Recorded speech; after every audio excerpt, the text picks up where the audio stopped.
Welcome to this full course on cybersecurity. The need for cybersecurity expert will grow like never before. Every day we use more technology, our phones, computers and internet. And with that, hackers are becoming smarter and finding new ways to cause trouble. That's why companies, governments and schools are looking for skilled people to protect their systems and data. This means lots of job opportunities and a chance to build an important career that makes real difference. Don't worry if you're new to this. Anyone can learn how to spot threats like phishing emails, malware, and hacking attempts. This course will teach you how to defend against these dangers and keep information safe. Imagine being the hero who stops cyber attacks and protects what matters most. Sounds exciting, right? If you want future-proof career with great growth, you're in the right place. Let's get started on your journey to becoming a cyber risk management in the information security, where you'll understand the concepts of cybersecurity, the CIA triad. We'll enumerate various factors involving risk management. We'll be able to understand the definition between quantitative and qualitative risk analysis, and also categorize various type of security control methods, right? And normally, we start with a scenario, all right? We start with the scenario. And the scenario is you have joined a major corporation as a cybersecurity specialist. In your new role as a cybersecurity specialist, you must help in securing the organization's information systems. Right? That's your job as a cybersecurity expert, a specialist. Now, your job entails in protecting systems from cyber risks, threats, and vulnerabilities by monitoring and detecting, investigating, analyzing, and responding to security events, right? Incidents, events. So the task you have been given are identify the potential threats to the organization's critical assets, identify vulnerabilities to organization's assets, determine risks, and for identified risks, perform something known as risk analysis and recommend appropriate response. This is what you'll be learning on the job as we proceed. So basics first. What is cybersecurity? Very simple. Every one of us knows. It refers to the process of securing sensitive data and critical systems from cyber threats. Right? We'll cover what is a threat, what is sensitive data, what is vulnerabilities, exploits as we proceed in our discussions. Right?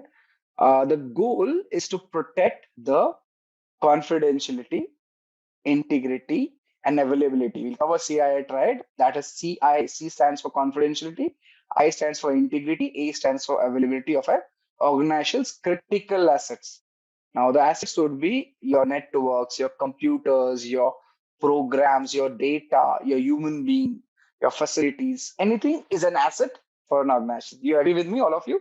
What is an asset in an organization? Anything which is a property of an organization. Anything which gives helps boost the organization's productivity per se. Right? Understood, right? Right. So that is the goal of cybersecurity: to protect, right, the organization, allow it to flourish, continue doing business. Right. So let's come to our blackboard, and I will start our topic discussions. The first topic we'll be discussing about security and risk management. Right. Would you want everything in white, or would you prefer a red font? How does it look? White or red font? Your choice. White is better? Okay, great. Thank you. So I intend to share this with you once every session is complete. Yeah, Juice says FFF. Wonderful. Okay. White background is it, or black background with white font? But this is what I do. I use black background with white font, but I can always change it. No problem. You can have it like this also. The white background with black font. Good. Let's start with that discussion. So what I do normally, okay, let's have the introductory discussions. Yeah. Okay, let's start with security and risk management. So I'll give you the introduction, then we'll move on further on our topics, right? So let's have this discussion completed. Okay, what is the issue? Right. So information security and risk management are analogous with each other. Analogous with each other. This is how I will create notes, share it with you at the end of the day. Now, as you see, it is clear. If we can increase the font a bit more for all of us to see, have a better look, right? The security and risk management domain forms the baseline for all information security concepts and practices. Now, in this topic, we'll be focusing on concepts and key areas such as the asset protection, confidentiality, integrity, and availability, security governance and principles, compliance, legal and regulatory issues that pertain to information security in the global context, professional ethics, personal security policies, risk management principles, threat modeling, business continuity planning, security risk considerations in acquisition strategy and practice, security education, training, and awareness. Right? At the primary, this is what we'll be covering throughout as we proceed, right? So we'll be discussing all of these one by one. Now, this is something which I'm covering through my own notes, through my understanding of what I have learned throughout the years, right? So remember, this is the practical part of it, which we are discussing. You'll have to go back and understand it during the weekend or week whenever you are free. Let's start with an illustration. So let's start with an illustration. Let me get my pen activated. Where is it? Please allow me a minute so that I can set up my white pen and writer. And just give me a second. I think I missed the connector somewhere. Okay, great. So let's start with a particular illustration. I think I will do one thing. I can't find my pen as of now, so I can create over here itself. Let's draw shapes and type it there itself. So first thing, I will cover the topics one by one. Black, yeah. Asset, insert. So consider this asset. I want to get this box over here. Right. Yeah. So consider an asset in an organization. Right. Now, we will cover the definition. Let me complete the diagram and I'll explain it to you. What do you mean by asset and why we need to discuss on it, right? So here's the asset. Then when you have an asset, you need to protect the asset, right? You need to protect. So assets, as I said, can be a human resource, can be computers, can be your facilities, can be anything, right? Let's understand an asset basically requires protection. So let's copy this, get it over here.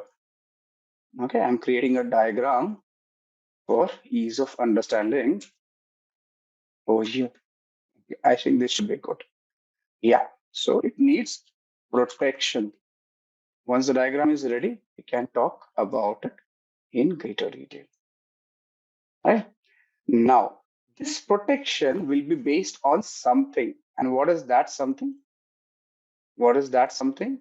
Is, okay, the CIA triad, which we'll be discussing in our topics ahead. So the protection has to be based on, let's have this thing again, based, we need requires.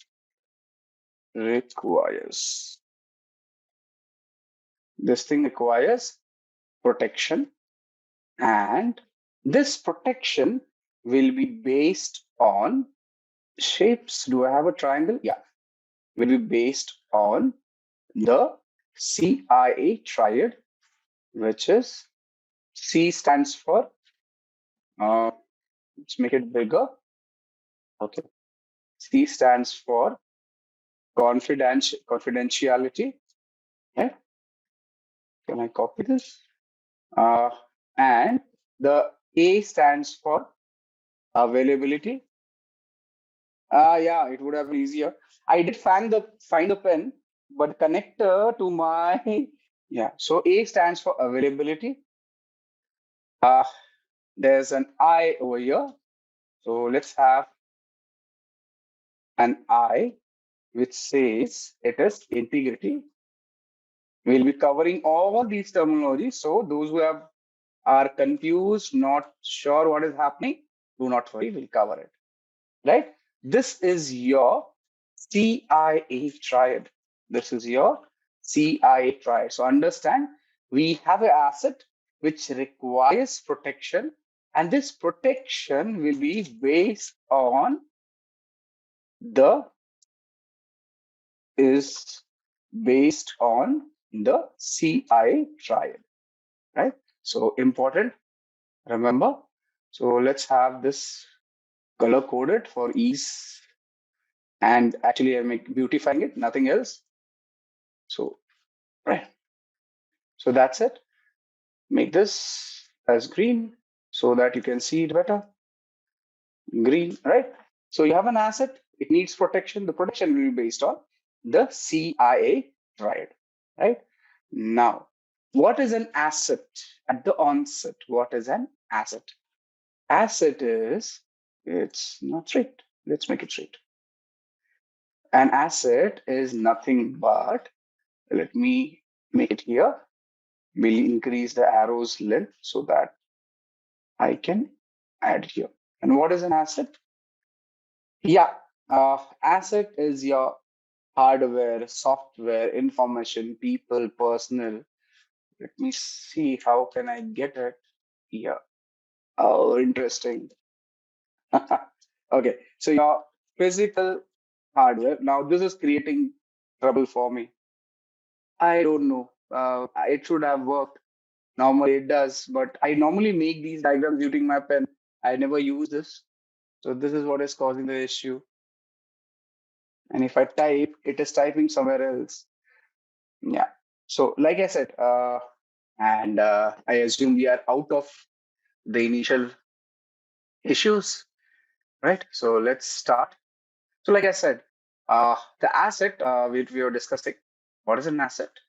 His asset is nothing but your hardware. So your software, right? Then it could be, say it could be your people, right? And information, right? All of them are considered to be assets. Now, this is, yes, everything is an asset. Your facilities also can be called an asset. So assets can be hardware, software, people, information. And as is the case over here, all of them will require, excuse me. Yeah, all of them will require protection. All of them will require protection. Okay, so we need to protect it. Now we've already talked. The protection will be based on our CI, confidentiality, integrity, and availability per se, right? So let's this. Oh, excuse me. It is misbehaving. No, interesting. It is not allowing me to delete this. Is the line visible? Okay, you are also able to see this line which has come up, right? Okay, yeah. My apologies to the team. It should not have happened like that. Interesting. It is a glitch. Okay. Now let's move on further and we'll discuss it if the issue comes up again. Now, this CIA will primarily be given or will be decided based on certain other aspects, right? And those aspects would be your security, compliance. So we'll cover this. So you'll understand it better. Compliance and policies. All right. So This CIA will be primarily based on security, compliance, and policies. Now, again, this also will be ensured through the CIA will be ensured through. Let me move it a bit like this. Can I just use it like this? Yeah. It will be ensured through security governance, security governance, right? And through compliance. Compliance. This will be demonstrated through compliance, right?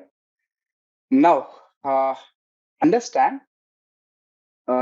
Let's get these boxes in place. So here it is. Yeah, just trying to get everything in place. Second box is the compliance box over here. We'll make it slightly good looking, right? Yeah. Okay, here it is. Oh, excuse me. Yeah. Coming back to our discussion. Understand this security governance will be driven through compliance. So this security governance will be driven through compliance. So driven through compliance. Okay. So as of now, most of you must be feeling that this is all gibberish, but we'll cover it as we proceed. So don't worry, right? So this is a diagram which we'll be referring regularly. Hence, I am creating the diagram over here, right? Now, this compliance will be primarily based on certain aspects such as, so the compliance will be based on certain things which we'll be covering one by one. That is legislations or regulatory. So let's say legislative, then regulatory, privacy related issues, right? Privacy related issues, right? Also, it will be, for example, let's say it will be based on PCI DSS. Now we'll cover what is PCI DSS as we proceed. Regulations, HIPAA, or GDPR. GDPR, right? So we'll cover this as we proceed. Now understand, the most important thing we need to understand is an asset. It is hardware, software, people, information, facility, everything and all of it, right? Now this asset needs to be protected, right? The asset needs to be protected. And this protection will be based on confidentiality, integrity, and availability, right? And now this CIA will be demonstrated using compliance, which is primarily based on legislative, regulatory, privacy-related issues and regulations. And the security governance will ensure it, right? Now, what is security governance? It is nothing but management practices, right? Standards, policies, procedures. That is security governance. So a few things to be remembered over here. Where's my pen? Here it is. So remember, security governance is nothing but management practices, right? Then it will be your standards, policies, and procedures. We'll cover the definition after this, right? You should remember that security governance can be ensured by proper management practices, standards, policies, and procedures, right? Basically, this complete stuff will give you or will provide insights. I need to slow down. Insights into something known as security controls, the protection mechanisms, right? Your personal security and professional ethics. All right. Okay. Now, all of this is interrelated. Hence, we are covering it like that. Now, this particular aspect of security controls, excuse me, I did select. Yeah. All these aspects of security controls, personal security, professional ethics will be controlled by or can be adhered using your compliance, right? We'll be adhering this using compliance, right? Now, each term will be explaining as we proceed ahead. So don't get confused, right? So this will be adhered through, right? Security compliance. Okay, is the diagram clear? Right? Is the diagram clear? Asset needs protection. Asset is nothing but hardware, software, people, information. Protection will be done through the use of CIA, compliance, integrity, availability. Okay. This is primarily, okay, one more box will create so that I can differentiate. Otherwise, my handwriting is, okay, here it is. So yeah, now this compliance CIA will be basically based on security compliance and policies, right?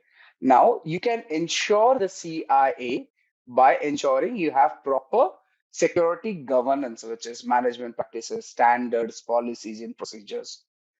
And this can be demonstrated using compliance, right? And compliance can be added through security controls, personal security, and professional ethics, right? This is what we are covering all in all in this particular topic, right? So let's move on with the explanation for each topic mentioned over here. Any questions so far? Anything you would like to understand? Anything which you like to discuss right now? We can discuss. If you have any questions, we'll be covering it. Okay. Yeah. Anything you like to discuss now? Please go ahead. No? Wonderful. Wonderful. So let's come back to our primary discussion. And here we begin. Yes, I will share the topic notes, Dipti, with you. I will share this particular page itself. Yeah, this particular page I will be sharing with you. So do not worry. I'll share this document. You can ask, you can go through this document whenever you want. And now we have a few questions. We'll address the questions one by one. So normally what I do is get the questions here itself. So let's say, can I just give me a second? I am setting up the question. So all questions which will be discussed, we'll add it here itself so that I can talk about it and give you an insight. So now all those questions which will be answered for the topic will be here. So the first question is, who does the rule? The question is, who decides? Okay, the question is from Kaushal, right? So let me just paste it text only, right? So the question is, who who decides? Okay, the spelling, okay, that does not matter. Who decides the rule of compliance? Okay, so here's the answer for you. Let me dictate. Okay. So the rules of compliance are typically determined by a combination of regulatory bodies, industry standards organizations, governmental agencies, and sometimes international agreements. Yeah? Does that answer your question, Kaushal? Information in asset means what? So the question is, what information asset means? Okay, so let me give you the answer on it. Now, information asset typically refers to data and knowledge that is contained within an organization, right? So let's talk about a bit more. Now, this particular aspect of information can be either tangible or intangible, owned by individuals or an organization, right? Now, this information can take various forms and is often critical to the functioning of an asset. There are various types of assets in case of information. Intellectual property, financial assets, physical assets, digital assets, human capital. Do you understand? If you talk about information, all these can be called as assets, which are either tangible or intangible. What is tangible or intangible? Tangible is something which you can touch, intangible, which cannot be touched, right? Like the air, you know it is there, but you cannot touch it. Same. If you want to touch a tree, it is there. Both are assets. Okay. Now, how can we ensure that the integrity is maintained as per a CIA? Now, this is a topic which we'll be discussing in our integrity discussions per se, but I can give you an introduction on it. Right? I can give you an introduction on it and what is it about. Now, maintaining integrity as a part of the CIA triad in information security is crucial for ensuring that the data remains accurate, trustworthy, and unaltered.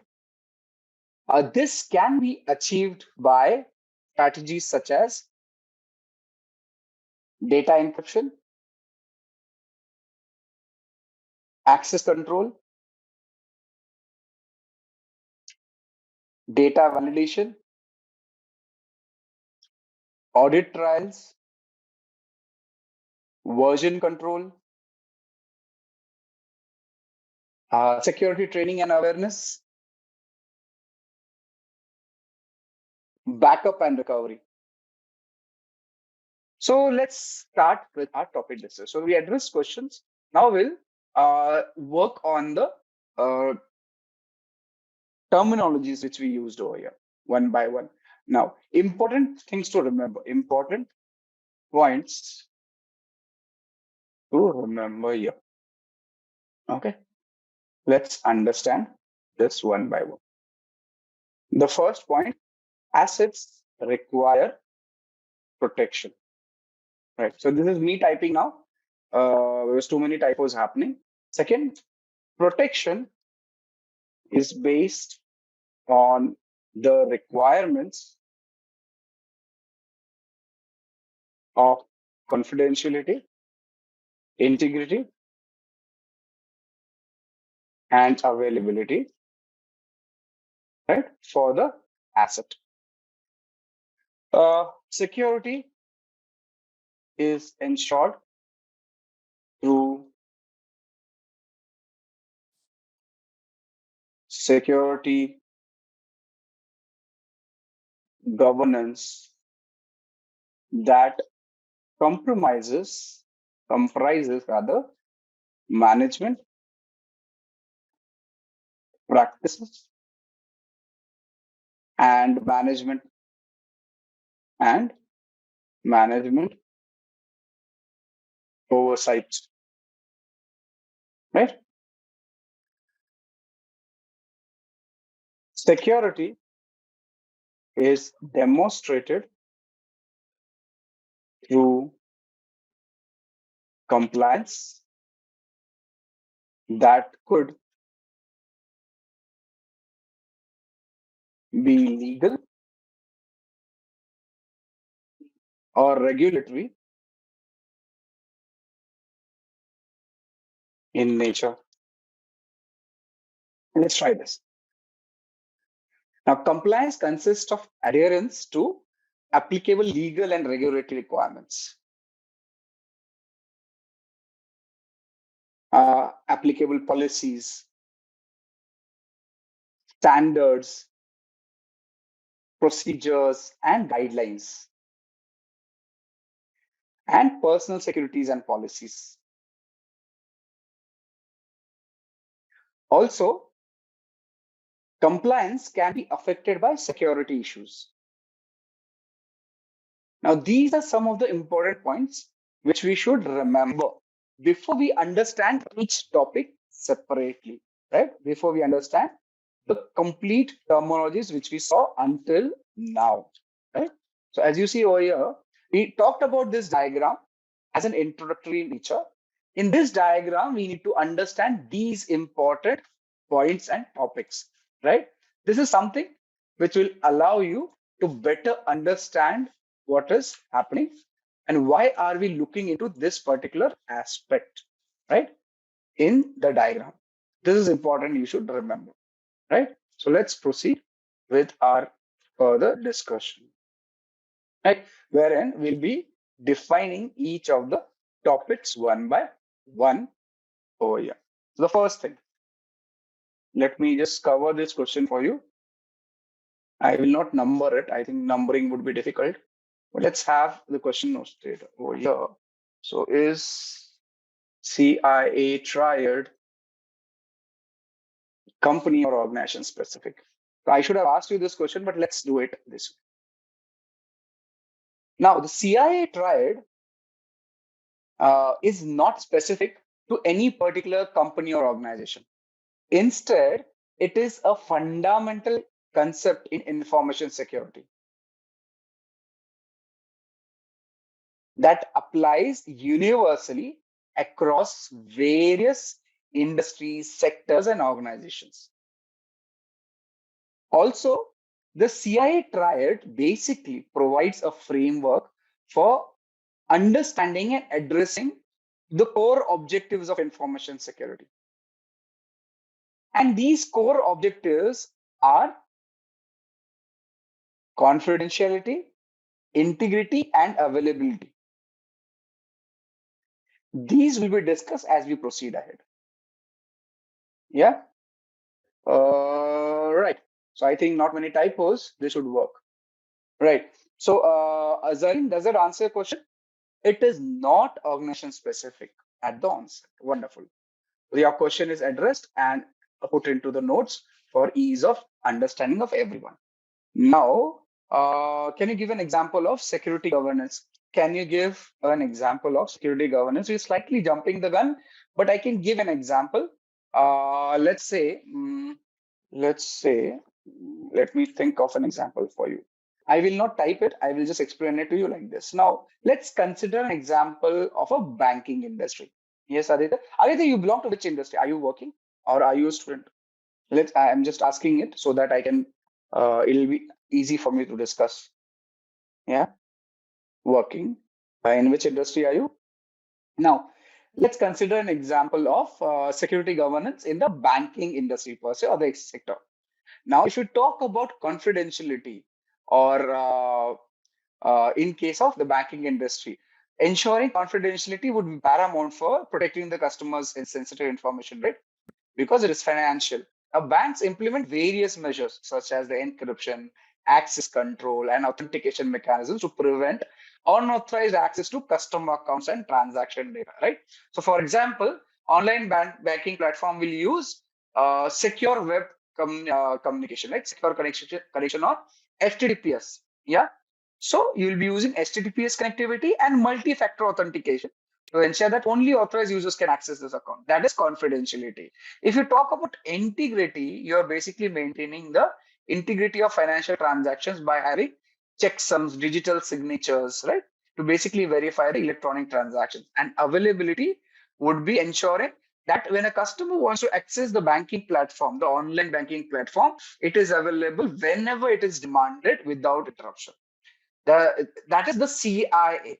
Now, in this example, security governance in the banking industry will incorporate the principles of the CIA to protect the customer data, maintain the integrity, ensure the availability. by placing requisite processes, mechanisms, standard operating processes, your guidelines, and policies in place. So you have to implement the CIA, protect the CIA, having a certain set of what did we call processes, practices, mechanisms, standards, guidelines in place, and we'll cover those definitions as we proceed. Yeah. Zareen, your question is answered. Okay, let's proceed with the topic which we were discussing. Let's start with asset. What is an asset? So we discussed about asset, but we need to clearly understand what do we understand by the asset, and what all does an asset compromise of, right? So let's proceed. Does that? Okay. Now this is something which always happens. I'm just checking it, and it has again happened. Okay, yeah, it is. Now, asset can be tangible, that is perceptible by touch. An example of a tangible asset could be a desktop computer or a laptop. Assets can be intangible also, which are basically not physically present. You cannot touch it. For example, corporate image or intellectual property, such as the patents, are intangible assets. Clear so far? So assets are tangible and intangible. Tangible is basically what you can touch, what you can perceive with a touch, right? Intangible is something which is understood. We cannot just touch it, right? Now, assets are used by the organization for business purposes or business processes. Every asset, whether tangible or intangible, has a certain intrinsic value to the business. The value can be monetary or of importance or of both.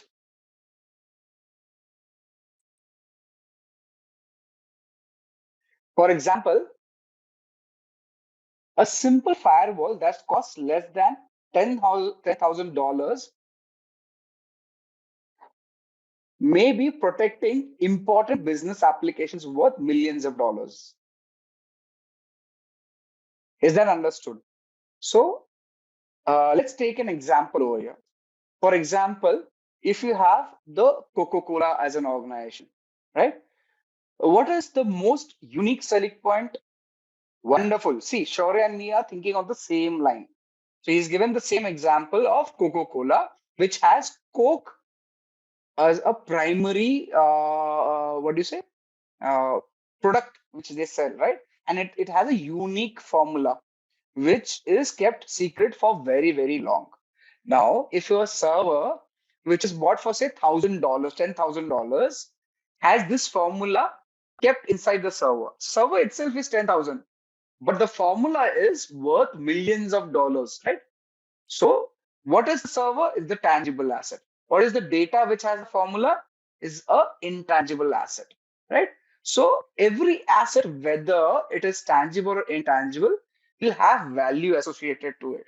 And the value will be based on either monetary or the intrinsic value of the asset per se, right? So it is important for the organization. That is what you should understand. The weather is right. Right. I think that's the right weather. Yeah. Okay.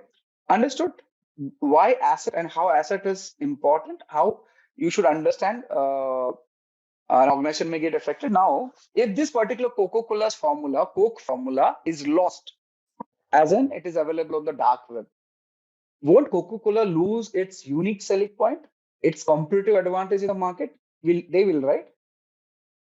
Yeah, they will, right? You agree with me, all of you? Yeah. So you should remember this is what is an asset. And when you have an asset, it needs to be protected. If you don't protect an asset, you will lose it. And if you lose it, that compromise may get you out of the business. You may file for bankruptcy. The organization may file for bankruptcy, right? So that is why we need to protect the asset. So if an asset is compromised, for example, stolen or modified, and that data or secret information is disclosed, it will have an impact that could lead to monetary loss, customer dissatisfaction, and or legal and regulatory non-compliance, right? So this is what is a problem. You may have loss of customers, loss of money, you may lose, regulatory issues may come up, you'll be fined, you'll be punished, there'll be penalties. As an organization, that is something which will cause a lot of issue. Question says, yeah, I'll do that. Yeah, thank you. Can you please explain how people are an asset? Now,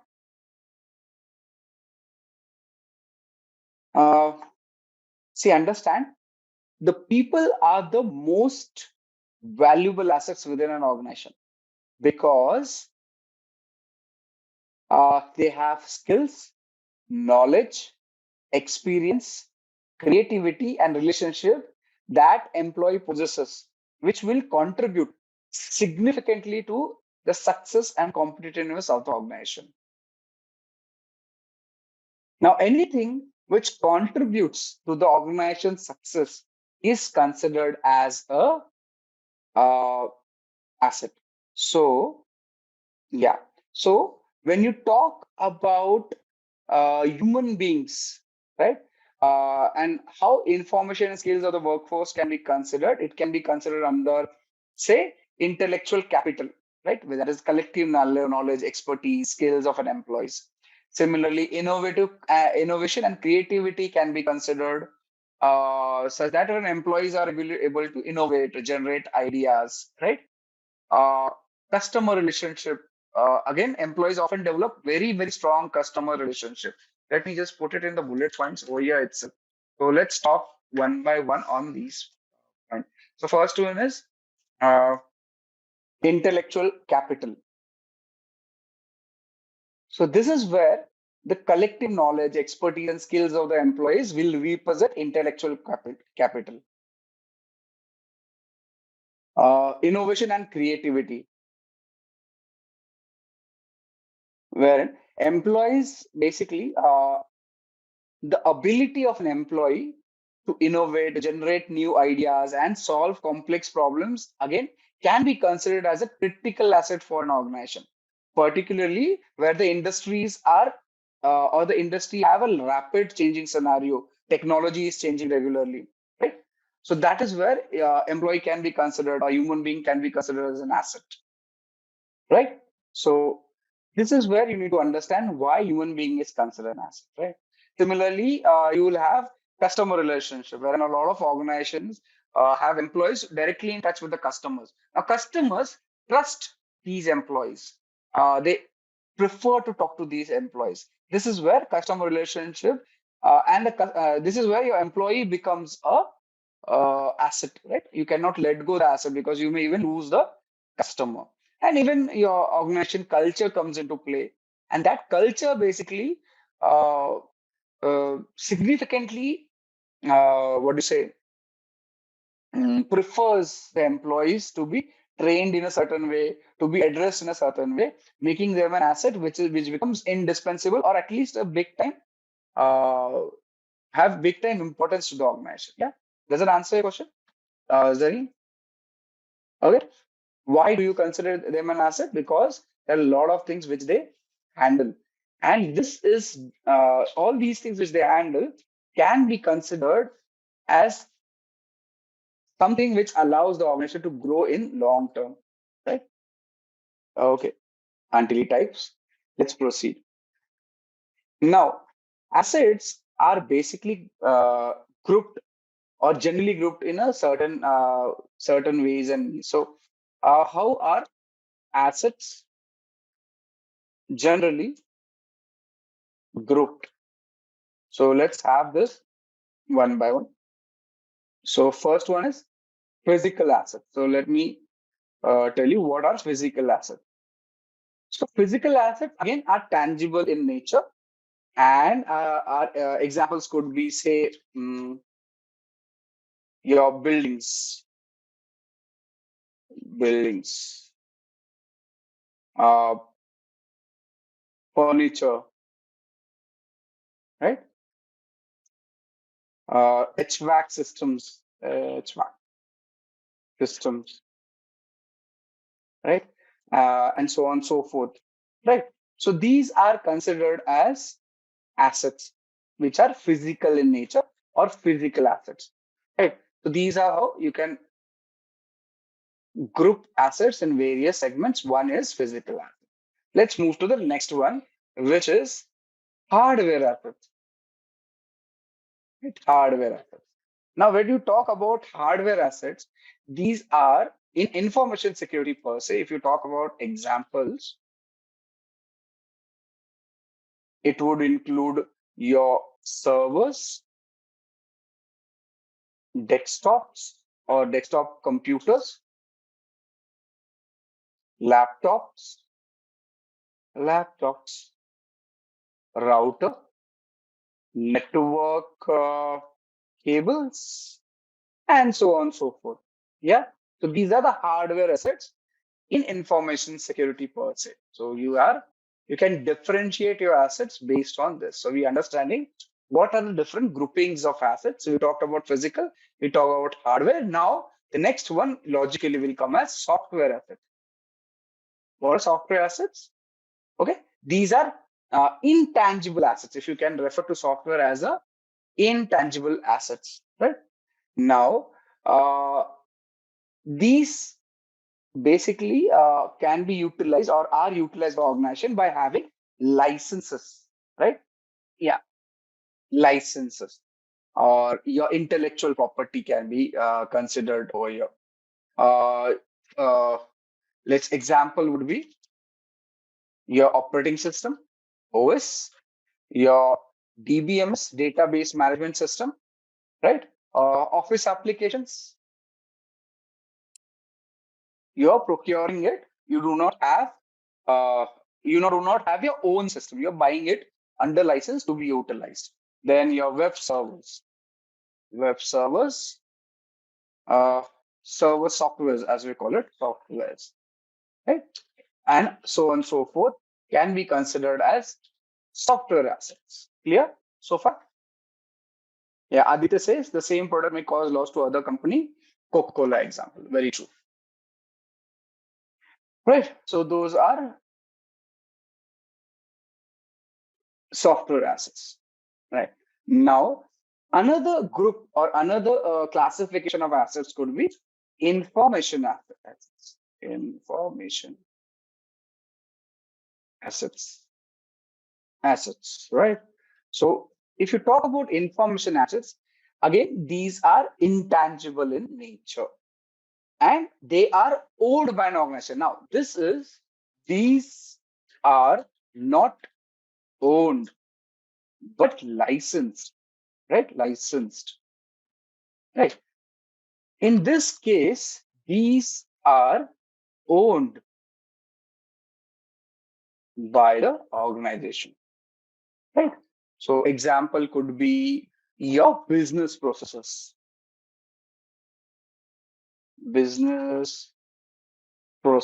organizations, business processes. Then policies, procedures, procedures, um, customer information, right? Uh, Personal information, then agreements,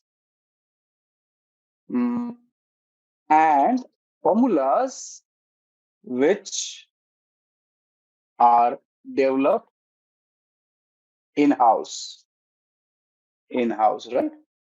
Those are so now developed in-house or even purchased. So they are holding them after purchasing, right? Those are your information assets. Clear so far? Physical, hardware, information, software and personal assets. And the last one is personal assets. Now, these are basically people associated with the organization, right? For example, your employees, contractors, uh, maybe vendors, third party consultants,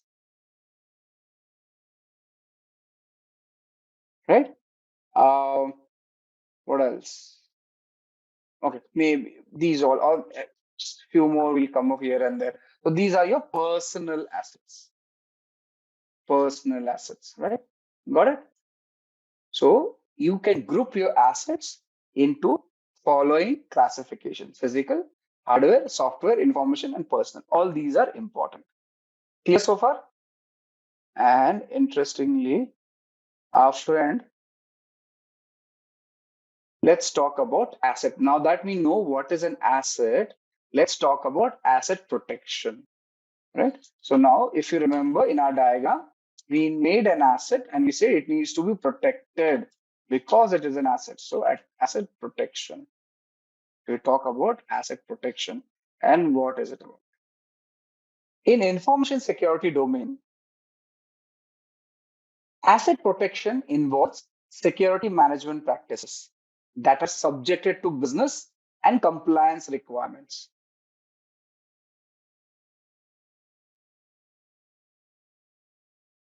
Such practices for asset protection are called security controls. Various types of security controls would be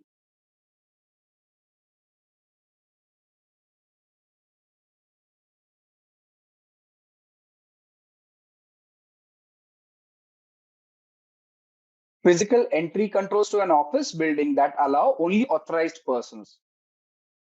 Monitoring controls such as CCTV for surveillance of critical assets.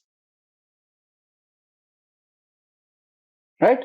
So you have various protection mechanisms, and those protection mechanisms are we referring to physically stopping someone, monitoring it using CCTV, controls such as locks for hardware asset for protection from theft.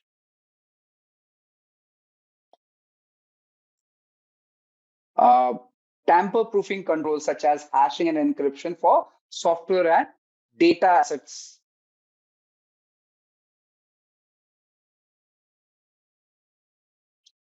Copyrights or patent for information access to protect legal rights. Identity management systems to protect personal assets from identity theft. All these are various controls or protection mechanisms in place, right? So now when you have an asset, we need to protect that asset. For protecting asset, there are various implementations which can be done. A few I have listed over here. Yeah. Now, we should understand that these are not comprehensive list of security controls.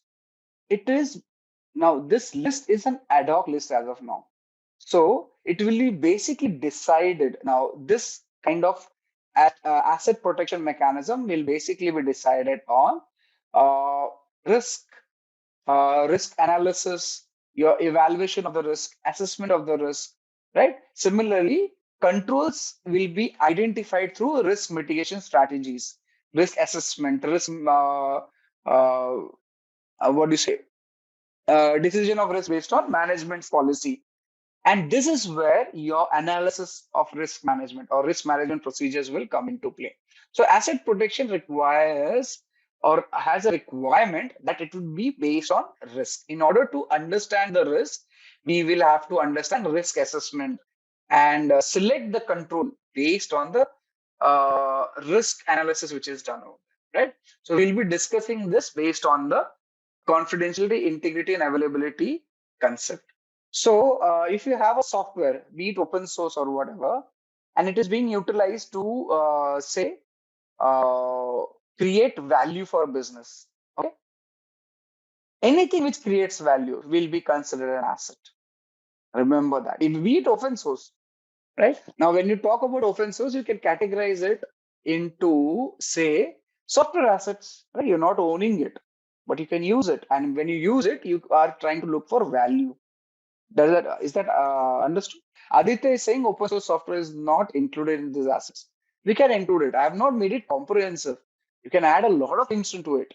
I gave you an understanding of an asset. Okay. Okay. All right. So where are we? Since I'm talking a lot about risk management, let me give you a small introduction of risk assessment management before we proceed for our discussions on the CIA, the confidentiality, integrity, and availability. Now, why am I referring to it always? Where's my connection? This is something which is important. Understand when you sit for interviews for your as say GRC professional for cybersecurity. What is GRC? Stands for Governance, Risk, and Compliance. GRC, right? Governance, Risk, and Compliance. You'll be asked such questions. So you have first job in risk management would be to something known as inventorize assets. So you will basically make a list of assets held by an organization. These assets will be prioritized. Now, these will be based on what? The prioritization will be done on something known as business impact analysis. The impact this asset will have if it's compromised. In fact, if asset is compromised. Do you understand it? Now, when Shaurya said that Coca-Cola is an asset, you list out the asset. Now, if the Coca-Cola's asset, Coca-Cola's formula is lost, then what will happen? You'll have a big impact on the organization. Now, that impact is what will decide the priority of an asset for an organization. Once your assets are inventorized, you will understand the value of the assets compromise based on something known as quantitative and qualitative analysis. We'll cover this in our future discussions. These analysis will allow us to get something known as a dollar value for your asset. Right? And what will be the issue in case they are compromised. Once we have these dollar values with us, then based on this value, we will be based on these calculations, we will select controls. We will select controls, right? Controls are what? Protective mechanisms. Now, in case Coca-Cola's formula, you can say controls can be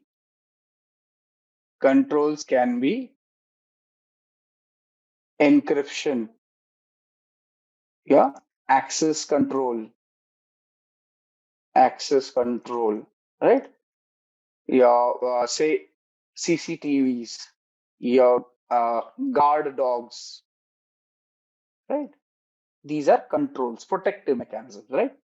And once the controls are in place, we cannot stop over there. We'll have to review the controls periodically, because it may so happen after a certain time period, these controls may not be effective or the data may not require that much of protection. Okay, this is where your complete structure of asset management, asset security management, and risk management comes into play. Now, this is in crux the risk management discussion which we are going to do. Right? This is the introduction I have given you. So don't worry. Just take it as I've shown you. And I'll give you an example. Let's say, let's connect all these steps as asked over here. Let's say in the example, stick an example of our friend Coca-Cola, right? Coca-Cola, right? Coca-Cola. And their formula for Coca-Cola. Now, if you consider this formula as your asset, what would you do? You will think that first question in when you sit for analysis of a risk with respect to this formula is that uh,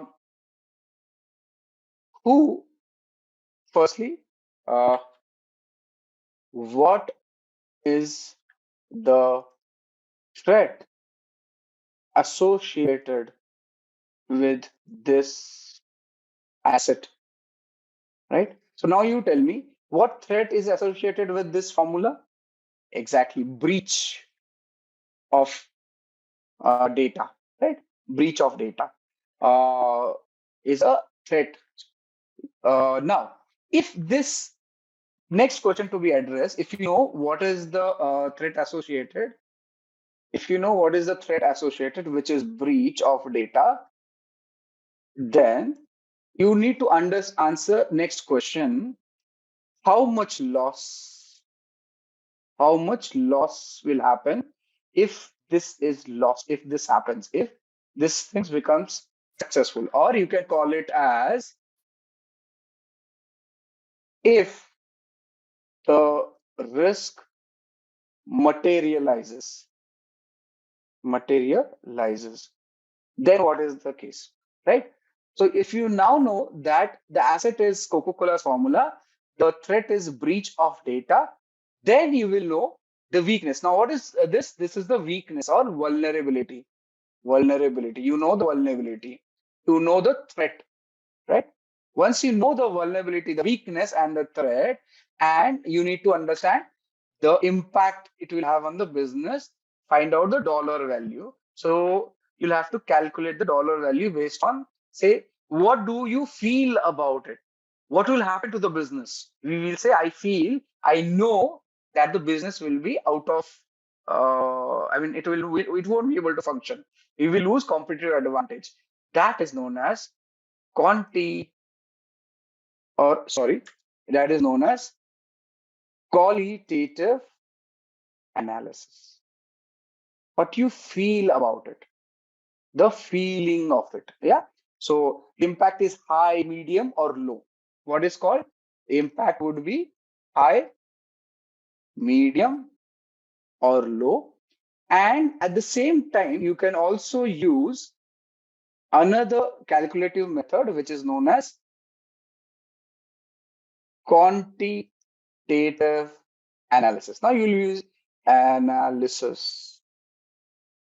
This is where you use mathematics and get something known as dollar value. So you know that there'll be a $10 million loss in case this formula is lost. I'm just giving you an ad hoc number. What do you get? You get the understanding what is the impact on the business. Now you know that based on this value, now based on this value, we now know what will happen if this asset is lost, right? We know, right? Understood? We'll know this, right? That if this asset is lost, we've calculated it, we've understood it. Now, based on that, you will select a protective mechanism to protect this asset. Understood? Is that understood? Say we have the formula coming up when we come to this. Is just a generalized discussion we'll have. We have the formula coming up, right? So now we know. For example, let's say when I said the loss or the value of this compromise asset is say $10 million, right? $10 million. Now you will put a control put a control which will not cost or which will be less than the loss of compromise. As in, we want something which is costing us or saving us from this loss and does not cost itself $10 million and more. The cost of the control, as is the case over here, right? So we select something which is saving on the compromise and also not costing us that much. So if by any chance the cost of the control is higher than the compromise itself, the management will not approve. You understand that, right? If cost of control is greater than loss after compromise, as in, let's say if the data is lost, I lose $10, but in order to protect the data, I need $100. Will the management approve it? Yes. Will the manager approve it? Senior management will approve it? Is it no, right? Financially, economically does not make a sense. That's the reason you put a control if the control is within. Now, this is again with respect to risk strategy. This is where, so you'll think of risk strategy in this case. So you will either, strategy. You will either accept risk, mitigate risk, avoid risk, right? Accept, mitigate, avoid, and what is it? Another one. Accept, mitigate, avoid. What is the fourth one? Anyone knows? Transfer. Very nice. Transfer. Thank you, Romeo. So what is accept? I accept that this is loss is going to happen. I do not intend to do anything. Mitigate. I will reduce the levels of the impact. I will reduce the impact. Avoid. I'll just totally leave it. And transfer, I will basically do an insurance, something like that. Okay. That is where risk strategy come into place. Okay. So the control in this case will be encryption of the formula, guards, dogs, CCTV, building with access control, everything. Yeah, so on and so forth. Understood, is it? I just ran through the example to explain it, but we'll be covering it as we proceed in the session. What we understood last time was about risk management. We understood what is the cybersecurity. Before we proceed further, how many of you are proficient in Linux, have been handling Linux operating system, wherein you can do commands on the terminal, maybe run an application to scanning and all through the terminal? How many of you are proficient in it? Right. So this is your Kali Linux machine, which we'll be using. Now that Kali is up, excuse me, let me just complete a few theory things. Once the theory is complete, we'll be discussing Linux today, primarily the command line of Linux terminal and how you navigate around the Linux machines. Okay, I'm setting a small 15 questions Linux quiz for all of you, which will be running now just to understand about Linux, comfort of your people. The class code, just a sec, I'll share it. We'll have this quiz running right now. Linux Basics plus create a login, and then we log in. Just use the class code is given on your URL. Can you see the URL? If I just use your own, if on your screen, can you see on this part of the URL, you have the class code mentioned that you can use. At the onset, just log in. Linux Basics.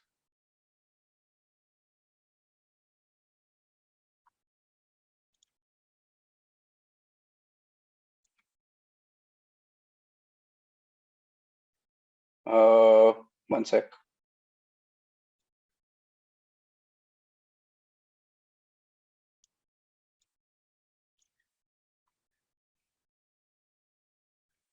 The class code, Ganga, you're already a part of the class, right? Oh, the link expired. No problem. I'll share it.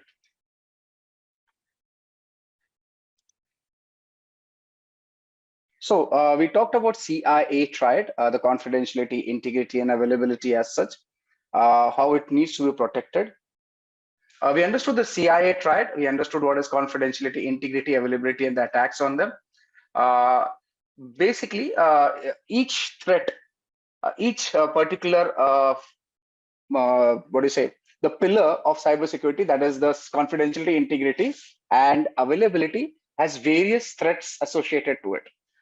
Those will be intentional attacks, primarily the man in the middle attacks, the packet sniffing attacks, the hacking attacks. There could be accidental leakage through untrained employees, right? Someone who is misconfigured something, right? There could be issues with authentication, authorization, and failures. Okay, because there's lack of least privilege, need to know. There could be hardware or software failures. That's a threat to the confidentiality. Again, how do you protect yourself if there's an issue for if there's a threat to the confidentiality? You encrypt, you ensure there's access control mechanisms in place. You have administrative controls. Now, the biggest example of administrative controls is the documentation, which is done, the various agreements which are done. For example, when you join a new organization, normally you sign something known as the acceptable use policy. How many of you have signed a acceptable use policy and a non-disclosure policy in an organization? Just say yes on the chat if you have, right? Shobha has done it. Neha, Leander, everyone has seen. Now, what is this? This is basically a administrative control, a countermeasure, a protection mechanism in order to protect the organization against breach of confidentiality, right? So that is a administrative control. Okay, rest all is very clear, right? Then comes integrity. As we all know, integrity is something wherein we do not want unauthorized changes to data by unauthorized or authorized users. Now, remember one very interesting fact about integrity. Integrity is to be protected at any given moment for either the data at rest or the data in transit. Data at rest, which is stored with you, which is archived with you or the organization, and data at transit, data in motion, is something wherein data is moving on the network. That network could be internet, that network could be intranet, right? And it has to be protected. Anyone does anything, as in if it's an authorized user making unauthorized changes, that is not, should not happen. If it's an unauthorized user, obviously they should not be allowed to do any changes to the data. That is integrity and the protection required for it. I've already covered the threat. There should not be accidental modification. There should not be intentional alteration. Uh, Another threat is system malfunction. Now, sometimes your system just crashes and it causes, what do you call it? Basically, there's a corruption in the data. That is system malfunction issue. And there could be environmental factors. Now, if you have a hard disk, which is a magnetic hard disk with you, and you place it on say a speaker on your at home, which has a magnet built in inside, you will realize that your data will get corrupted, right? These are environmental factors. Or if there's a strong EM environment, electromagnetic environment around the magnetic hard disk, your data will get corrupted. So that is what is the threat to integrity. Yeah. So we've covered this. I'm just covering the slides per se. What is the protection mechanism?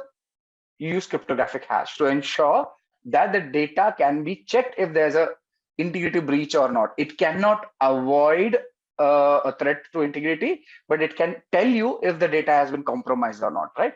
Similarly, check some database integrity, referential integrity. Yeah, so we are checking about the integrity, right? We are checking if the data has been changed in transit or not. For example, let's say you have an organization wherein the data is backed up every few hours in a backup facility away from the main facility. Now, this data will be utilized whenever there's a situation, there's an incident wherein the backup is to be called upon for restoring the systems. Now, in order that the backup should work, we also have to regularly check if the data is still relevant, if the data is still good, the integrity is not compromised, right? That is where your hashes will come into play. We have cryptographic discussions coming ahead, but understand what is a cryptographic hash. Cryptographic hash is something which is a one-way function. By one-way function, I mean to say that any input given to this algorithm, the cryptographic hash algorithm or hashing algorithm will give you a fixed output of a string of characters. These string of characters are non-reversible, as in if you have this string of characters, you cannot go to the input, first thing. Secondly, a small change in the input will have a corresponding large change on the output. That means if the data is being sent on the data has been compromised, even by minutest of the bits, there will be huge change in the hashing value. And that tells you that the data has been tampered with. The attack is on the integrity of the data. You understood cryptographic hash? Yeah, at least the concept you got it right. We'll have a greater discussion coming on it. At least the hash was clear. The integrity is clear. Wonderful. Thank you, Zareem, Archana. Let's move on. Okay. Then availability. Now, very simple. If you go on Amazon.com and you try and order a particular product, show an example. It's very easy for hashing algorithm for cryptographic hash. Let's give you an example. Hash calculator. Actually, I wanted, but let's see. Yeah, it is. Yeah, which is the online hashing algorithm, right? Now let's say Amit is sending data to Sai, right? And the data says we will have a secret meeting at 2200 hours tonight, right? So this is your message with Amit is sending to Sai. You are working in, say, the CIA or any intelligence agency, and you're sending this data to one another. And we want to, both of them want to ensure that the data is not changed in the transit. So what they do, they decide that we will receive the data irrespective, but we will pre-decide an algorithm for hashing. Now that algorithm, as per them, we can have several algorithms, as you see on the screen over here. Let's say they decide an hashing algorithm of MD5. This is one of the few hashing algorithms. Just an example, they decide that the integrity check will be done with MD5 algorithm, right? Between both of them, Sai and Amit. Now, this is the message which is sent. Along with the message, the hashing value is also sent. So what does Amit do? He first creates the message, then runs the MD5 algorithm and gets the hash value. So what does Amit do? Let's say I will send you on the chat also. This is your message, and the hash value, I'll put it on the chat itself. So this is the hash value. So what Amit does, he sends the message, encrypted, unencrypted, however, and the hash value along with the message. Can you see on the chat? Amit has sent both the details, right? So I've sent it on the Slack channel too. Now, what happens is Avinash is a hacker who is standing in between both of them. There's Amit's computer or the messaging system is compromised. What Avinash does, he changes this to, say, he just adds, instead of 2200 hours, he makes it 2300 hours. Can you see? Small change, not much change, right? Rest all stays the same. And he sends this message to, he sends it ahead, right? Now, when our friend Sai receives this message, he calculates the hashing value, right? Now, Avinash, the hacker, does not know what algorithm is utilized for hashing. Just assume that he does not know anything. So what Sai does when he receives the message, he sees the hash value, right? He sees the hash value. So this is the message I am sending on chat right now, and the hash value which our friend Sai calculates is visible over here. Now let's compare both the values. Let's compare both the values. So for this, the hashing value got too fast. Yeah. So this is the hashing value. And the previous example, this is the hashing value. Can you see? Does the hash value match? Tell me, do the hash values match? Yes, team? They don't. What does it tell Sai when he calculates the hash value and sees that the values do not match? Because he has the previous value sent by Amit, and he has now calculated his own MD5 hash algorithm value for this particular data. What does Sai know now? says that data has been tampered with.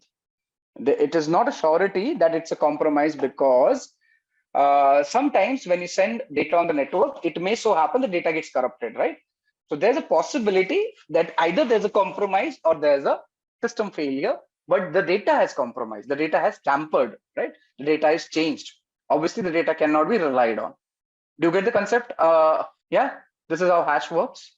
This is how your integrity check works. So now this is exactly what happens when the data flows from the internet. When you send data from a client to a server, along with the data, a hash value is sent. And this is exactly what happens between the client and server. Pre-calculated hash is sent, and post receipt of the data, the server also calculates the hash. Yeah, the server also calculates the hash. Balraj, that's the point. When Sai receives this message, he knows that he has to meet at 2300 hours. But he also knows the data is tampered with. So obviously, he will not follow the instructions. The data, he says the message has been tampered with. That means somebody has a malicious intent of changing the data. Somebody has changed it. And when something is changed, you don't work on it. And then there are other channels to confirm what was the message and all. That is a different thing altogether. Yeah. Just say yes if you do. Yeah, this receiver has absolutely no idea what change has been done. He just knows the data is changed. He has absolutely no idea what has changed. But he knows the data is changed. And once you know the data is changed, you just drop the data. Simple, right? I will not follow the instructions.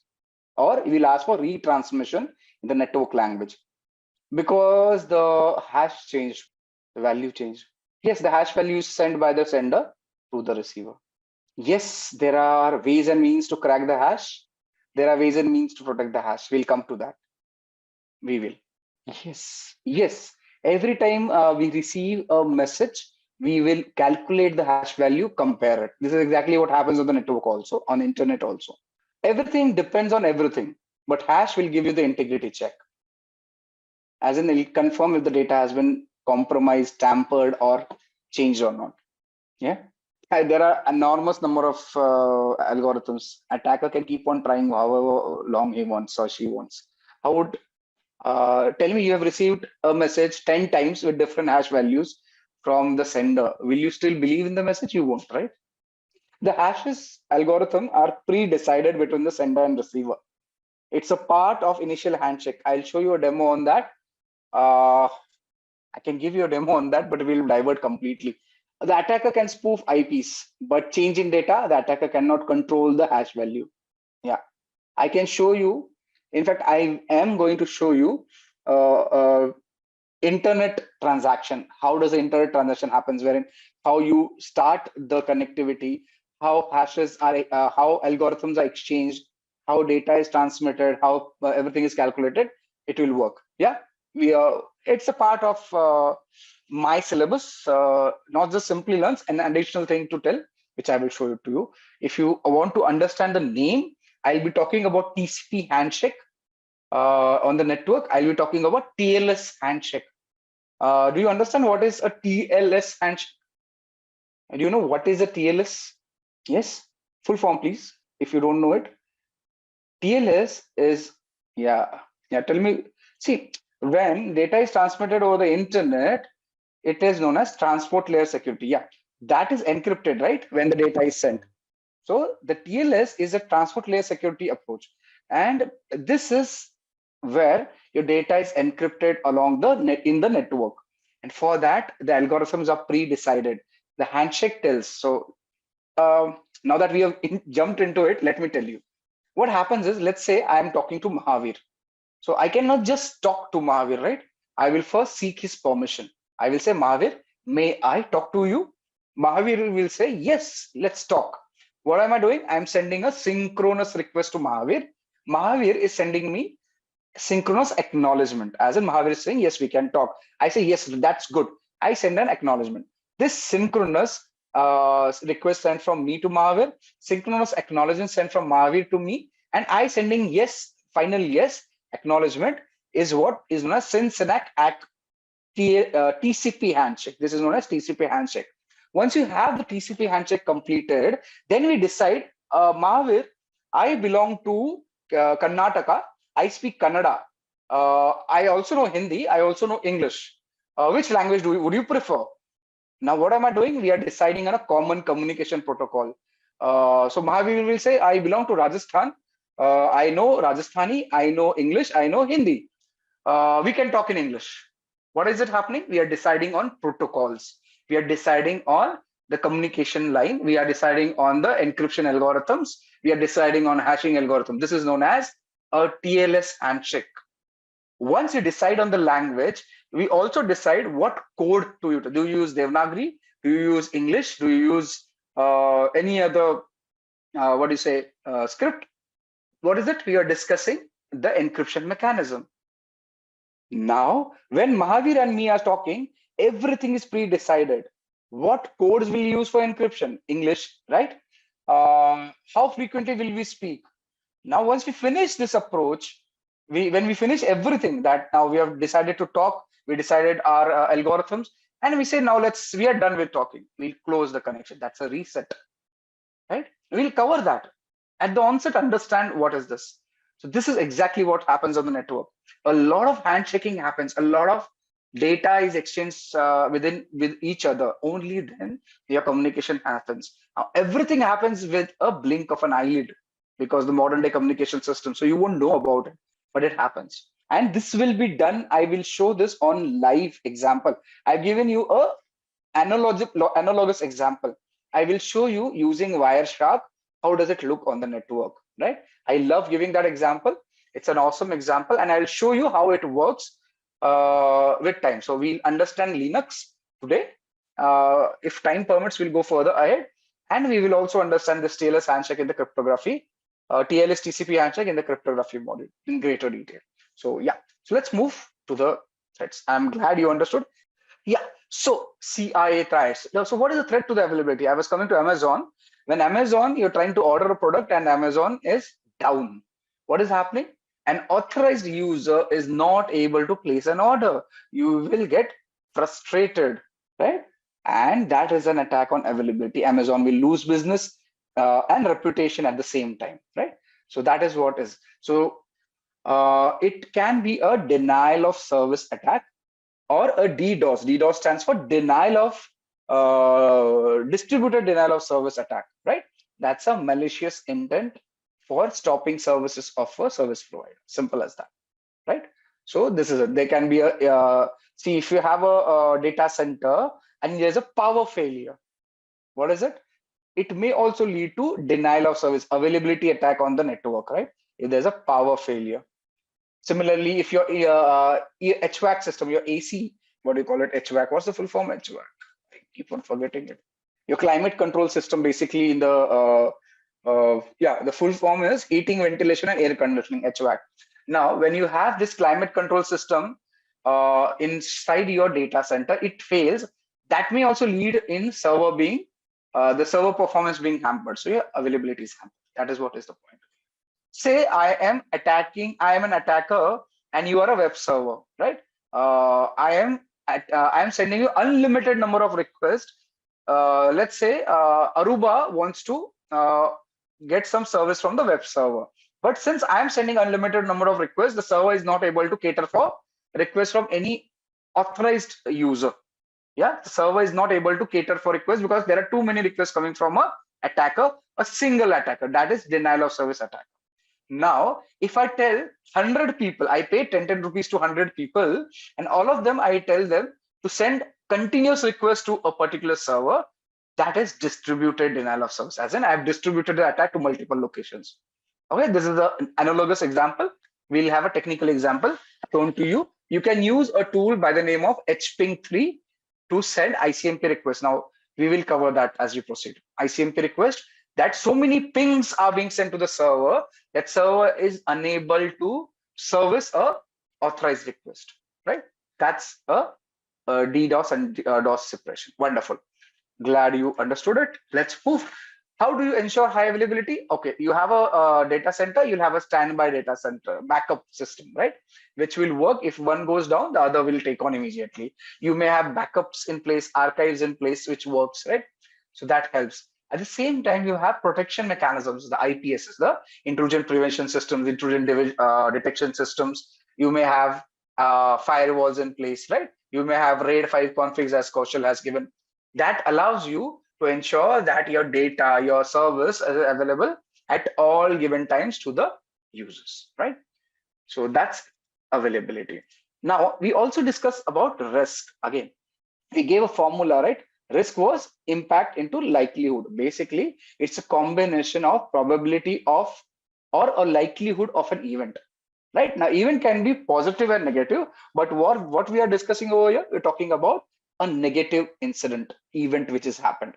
That is a risk.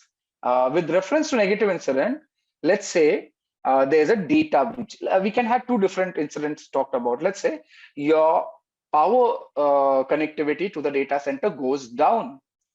It's an event, right? A negative event. And what is the risk?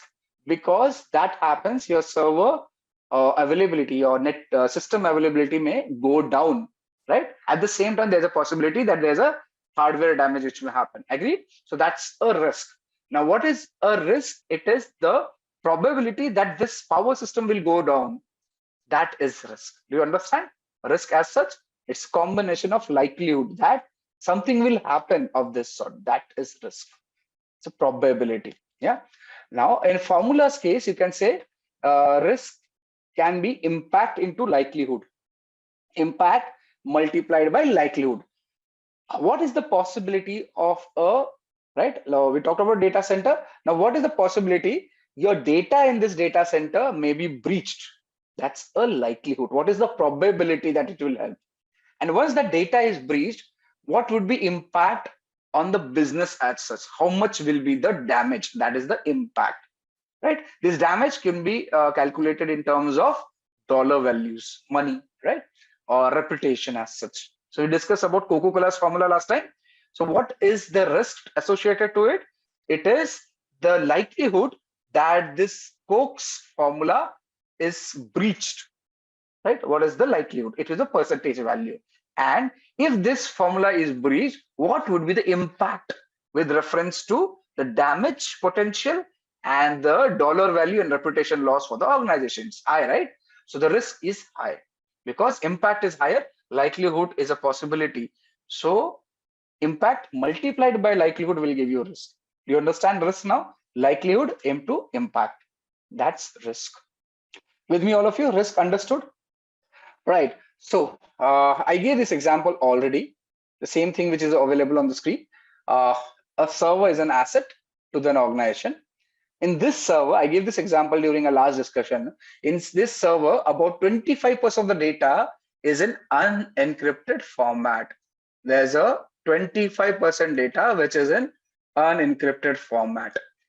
And what if a particular vulnerability, that is a weak rule in the firewall, allows a threat agent to compromise this data, okay, then this risk is materialized. Okay, I am talking about the terminology. Risk is materialized. There is a loss of data to the organization. And what is the countermeasure? You basically ensure that the weak rule in the firewall is replaced, amended, reconfigured. Yeah, got it? Okay. Okay, coming back to, right. So that is the example over here. Right. So examples of the risk, there could be a fire, a threat agent can be a fire, a clueless user, or uneducated, unaware user can be a threat agent. Malicious insider. Now there's a user, there's an employee who's not promoted due to whatever reason, may have malicious intent for compromising the organization, right? So that's a malicious insider. Hacker, someone who has ulterior motives to gain financial benefits by compromising an organization using his or her skills, right? That is a hacker.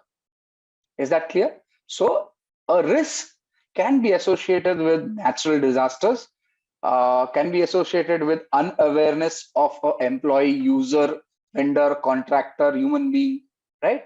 And can be associated a malicious external entity. And the technical option also, wherein your power systems, HVAC systems may fail. You understand? Those are the examples of risk.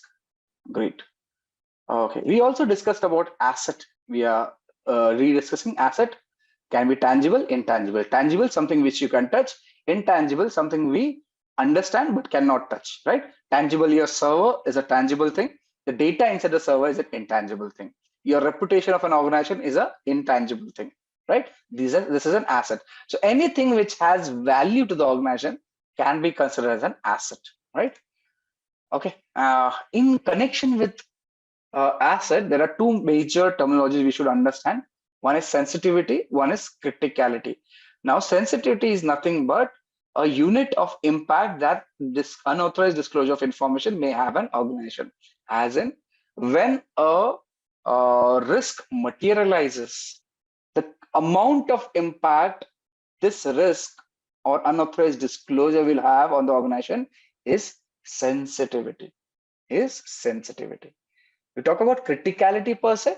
Again, it's a measure of impact that failure of a system to function as required will have an organization. So it will determine how important an asset is to the business. Will the business continue to work or not? Will the business continue to do business or not? Will the business have a reputation loss or not? That is sensitivity and criticality. Yeah. Okay. Asset classification. Now, we discussed about inventorizing various assets in an organization, right? When we inventorize assets, we also need to prioritize the assets, right? And this prioritization of the assets has to be done in a certain using certain processes. So what do? You prioritize the asset based on the business value, right? Now, we've already discussed this, and I'm sure you remember that. What do you mean by the business value? You ask the question, what will be the impact on the business if this asset is lost? That will give you the business value, right? So Coca-Cola's formula, big business value. So high priority asset. Maybe a CCTV camera going faulty on the gate, maybe lesser business value, lesser impact, right? So that's asset classification. Now this business value can be assigned based on combination of criticality and the sensitivity. This will also allow us to understand if a particular asset is of higher value, what are the risks associated with it? How much is the asset exposed to a risk? What is the likelihood? What is the impact? Who all would be interested in this particular asset? The competitors, the malicious insiders, the hackers, yeah, the misconfiguration, so on. You know who's the threat agent, what is the risk, what could be the impact, and what is the sensitivity and criticality. So you get an understanding when you know what is your asset. So once you know what is important, would be the threat to that important thing, which is important to us, right? And based on that, we can have the classification level assigned to an asset. So the classification can be secret, top secret, confidential, unclass, yeah, that kind of classification. Once you know that a particular data, Coca-Cola's formula for Coke, is a top secret, has top secret data classification, we know that only certain people should handle this data, and you should have requisite protection mechanisms on this data, right? Very, very strong protection mechanisms. One of them being encryptions. Now, once you know that what classification level is it, what protection mechanisms in place, you will define, you can allocate the resources to the asset. Again, remember, I told you last time also that these protection mechanisms should make business sense. It should be economically viable. You cannot have a data which is worth, say, 100, or asset which is worth $100, having a protection mechanism of $200 on it, right? It should always make business sense. It should always make economical sense, right? So this is how you will be doing asset classification. You will understand why asset classification is done and how does it help us, right? Asset classification. Great, great. Okay, we already talked about identification of asset. You must first identify something to protect, then manage the risk, think if the asset is tangible or intangible, right?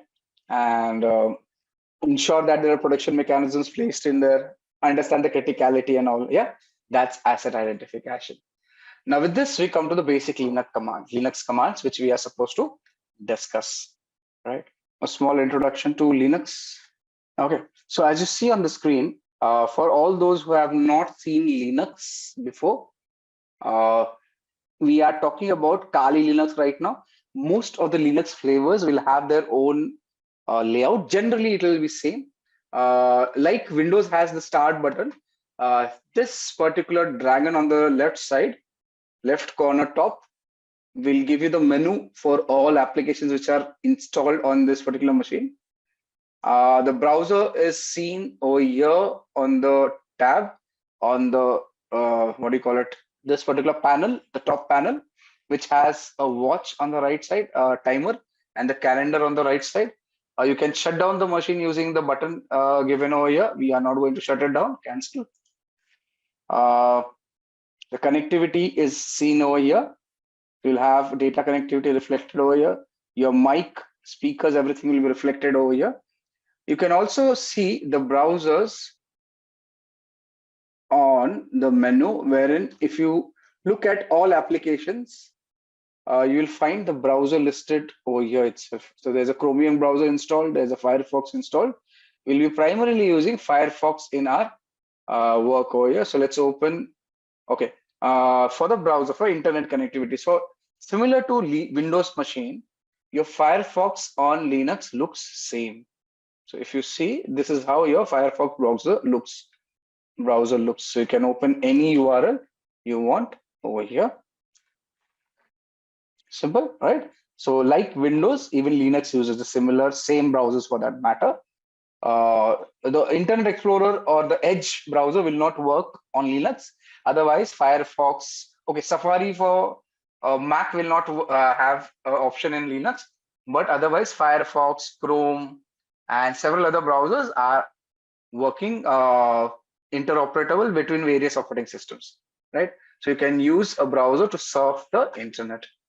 Now, Linux is primarily known to various people as a what do you say?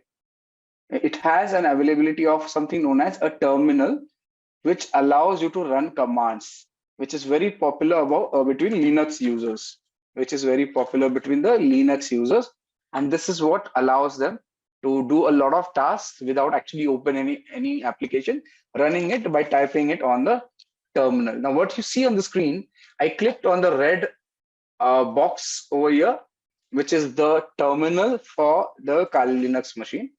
This allows you to run various commands on the machine for doing various tasks we need to do. On the Dragon, if you go, you'll find other terminals also available.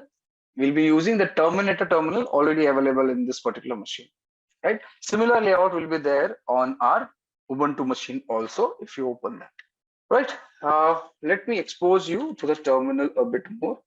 Okay, what you see over here is a Kali @ first thing which comes over here is known as the username. The Kali over here is the username, the user, right? And the given Kali after this is the system name, if you can call it the system name, right? So let's say if I change user, can you see? So the user from Kali changed to root user. So like Windows has admin user, Linux has something known as a root user. We are a root user on a Kali system. Yeah, do you get it? And what you see over here is the current directory. /home/Kali. Kali is the current directory. Understood? So we are just understanding layout over here. Now, do you see the difference? The root user is the admin user in case of Kali, capable of running administrative level privileges on a Linux machine. So this is the root user. I shifted to the root user by using command sudo su. Now we'll be covering this. When I do sudo su and give a password, the admin password, which I've already given, hence you don't see it, you will find the user changes from normal Kali user, which is a low privilege account, to a high privilege root admin account. Yeah, even Android is a Linux based system. Okay, and what you see, this, the second Kali, is the system per se. This is the system name. Yeah, this is the system name. After that, what you see on the /home/Kali is known as the current directory location. There is a current directory location. In Linux, everything is known as a directory, right? Everything is known as a directory. So understand the terminology as of when you come to the Kali user, you see this tilde. It is known as tilde, right? And this is also the current directory. Basically, a shorthand for users home directory. A shorthand for users home directory. This tilde. This and this is same. Okay. Users home directory. Now let's talk about commands which we can run on Linux.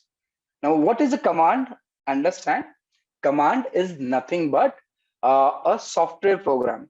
So when executed on a command line CLI, command line interface, it performs the action on the computer. Now, again, I'll say again, command is a software program. When executed on a CLI, that is command line interface, it performs the action on the computer. So to execute a command, the first step is to type the name of the command.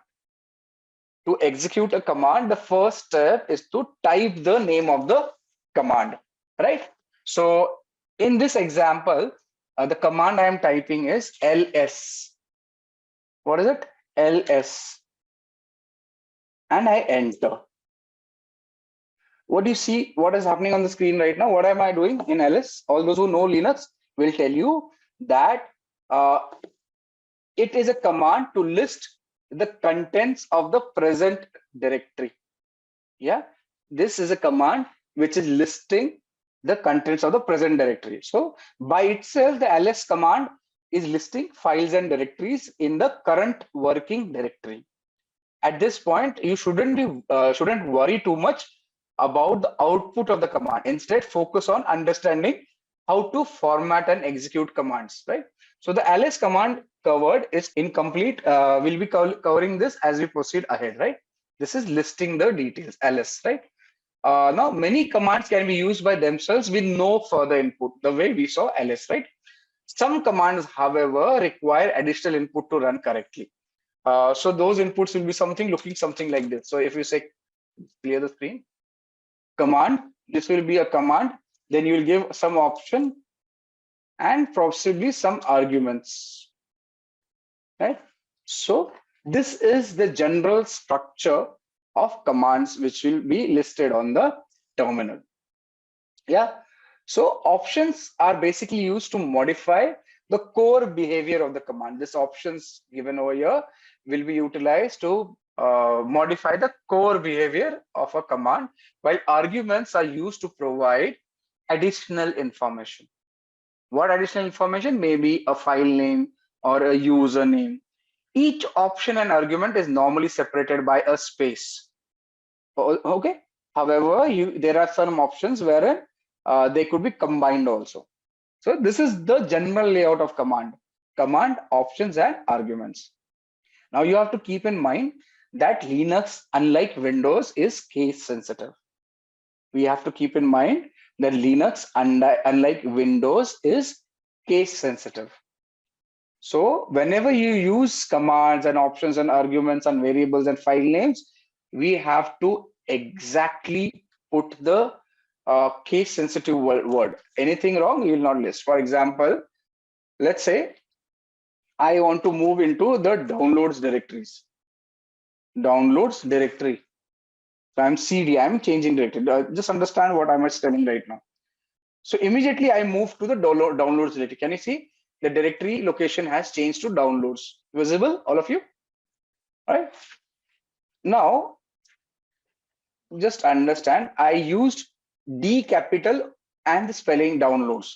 However, if I say CD downloads, what error does it say? It says no such file or directory exists. For us human beings, this and this is same. But even for Windows, I think case does not matter. But in case of Linux, the case matters a big deal. It will not do the command if the case does not matter. Okay, so let's move on with arguments. So we talked about the command options and arguments. Now, when you type, when you see the format of say command options argument, right? Yeah. So an argument can be used, this argument or arguments can be used to specify something for command to act upon. So if ls is the given command, which we saw before, so let's say, let's delete this. If ls is a given command, it's a class in itself. Linux has a lot of things to do, but I'll give you a concept and then we'll, after Linux, we'll have a break. Okay. So like I said, if the ls command is given the name of the directory as an argument, it will list the contents of that directory. So let's say if I just use ls, it will give me the contents of the present directory. If I use ls and say, give me contents of say documents, it will give me the contents of document directory. As of now, we have nothing listed in the documents directory. Hence, it is giving me a blank over here. Let me see if I can find another directory. Do I have this directory with me? Yeah. So if I say ls/etc/pp, it will list out details on this directory.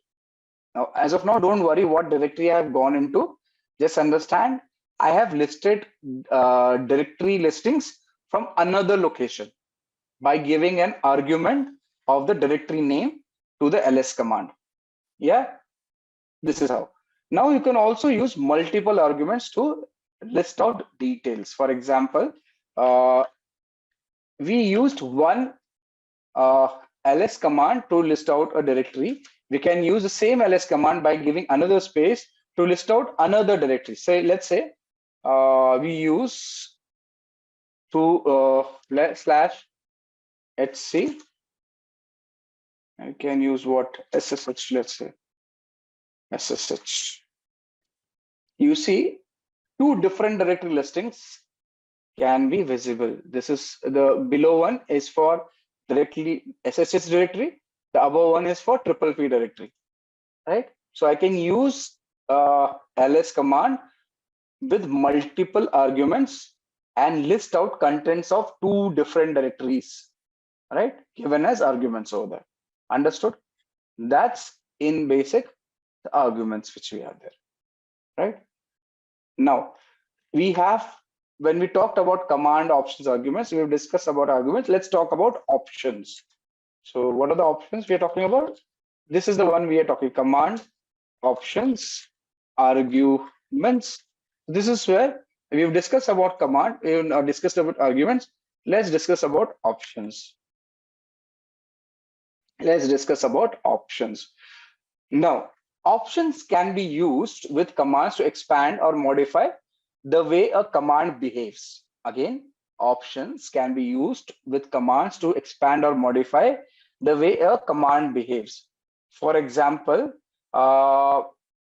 if you use option -l, right, for ls command, it will give long listing, providing additional information about the files that are listed. So if I just do normal ls, this is the listing. And if I do ls and dash l is long listing, it will give me additional details. What are the additional details over here?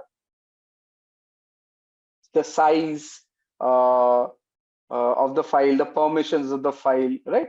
So on and so forth will be given over here, right? Now you have to note that we have used a small case L over here, dash L, right? That is a lowercase L. If you use uh, what do you say? A easy way to remember this would be dash L is a mnemonic for long listing, right? This is dash L can be considered as a long listing. Yeah. Okay. Yeah. So we are understand it is case sensitive. Okay.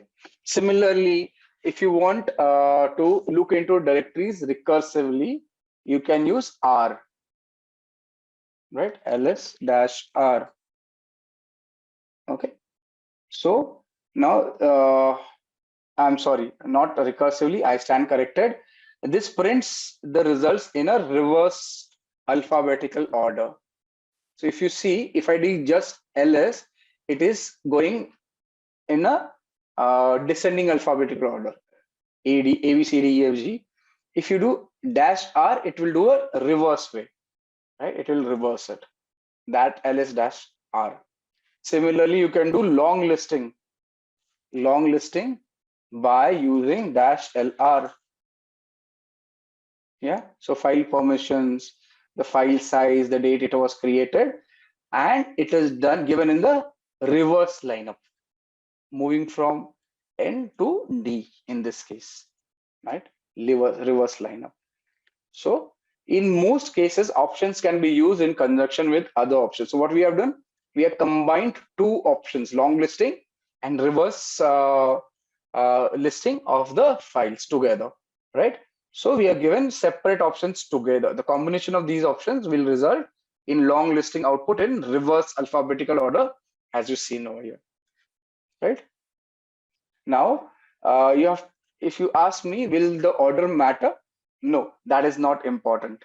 That is not important in this case. Yeah.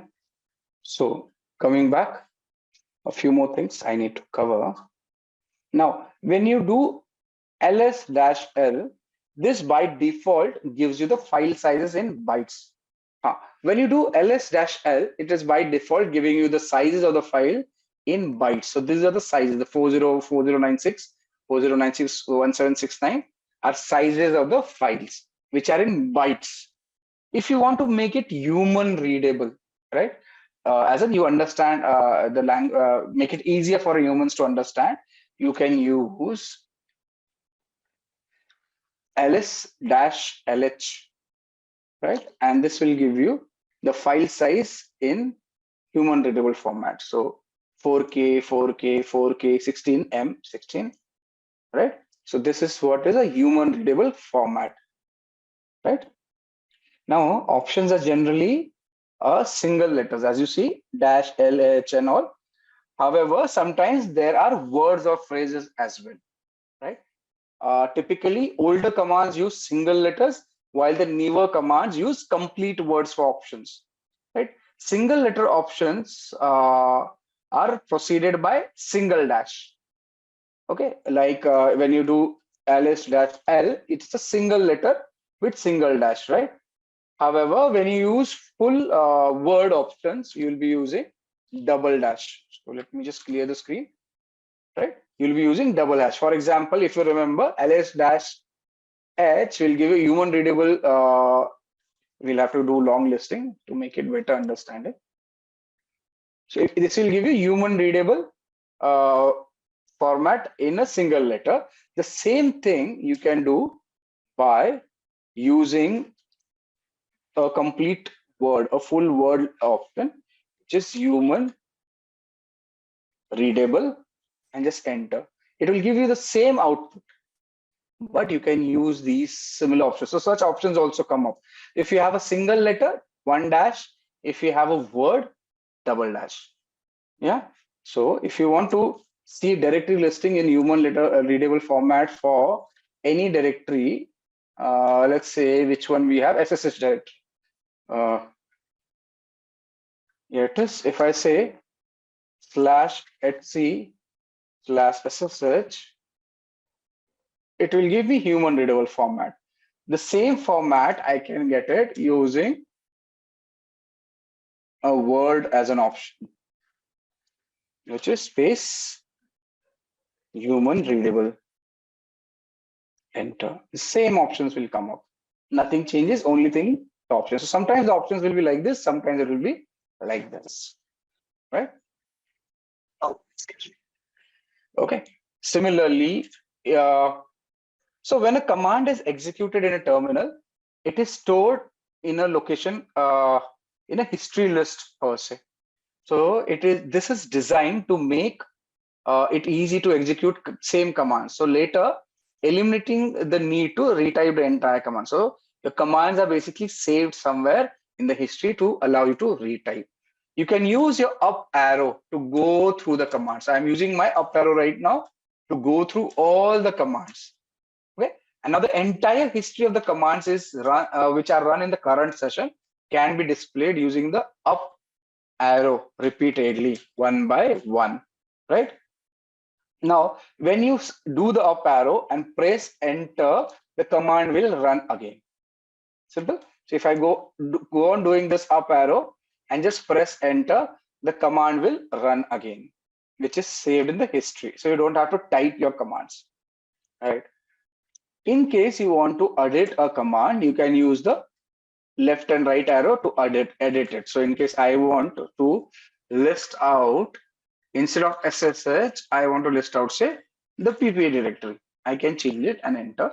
It allows me. So you can use the history to move around the commands which are used prior. The left and right arrow to change the positions and use for editing, right? Let's see. In case you want to see all the commands, instead of using up arrow, which were done today, you can type history. Oh, excuse me.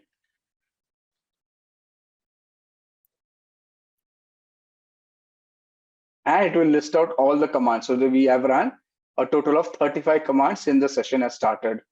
Right? Everything will be listed over here. See? The history command. I gave a wrong command also visible. Yeah.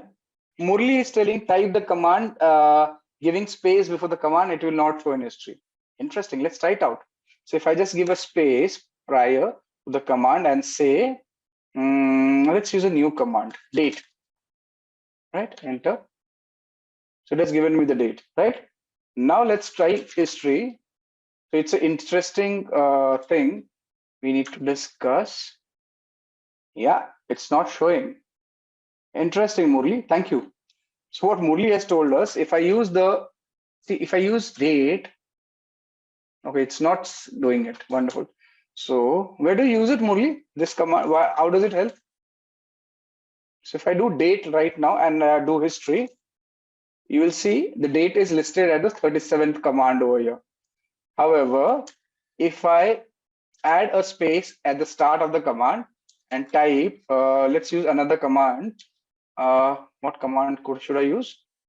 Let's use nmap. Enter. And now check history.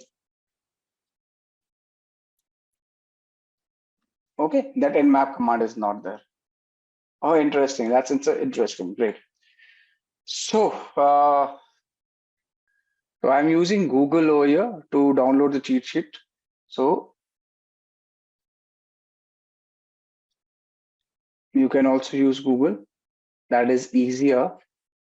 But okay. Yeah. So this is a 8-page document for Linux complete detail, right? So I'll share this one too for you. Cheat sheet. Close. Yeah. So the cheat sheet is uploaded. You can have a look. Not everything can work out using these cheat sheets, but you need practice. Excuse me. Right? You need to find and do practice. Okay, now one more important thing you should understand, something known as external commands. Now, external commands are basically binary executables stored in the directories that are searched by the shell. So if a user types ls command, then the shell searches through the directories that are listed in the path variable, right? So if a command does not behave as expected, or if a command is not accessible, that it should have been accessible, then you can, it will be extremely tedious to find this file, right, manually. So you can use a command by the name of which. Okay, you can use which.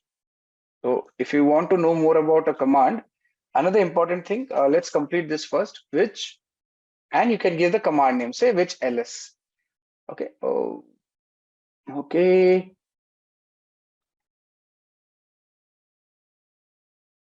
Say which ls. It should give you a path.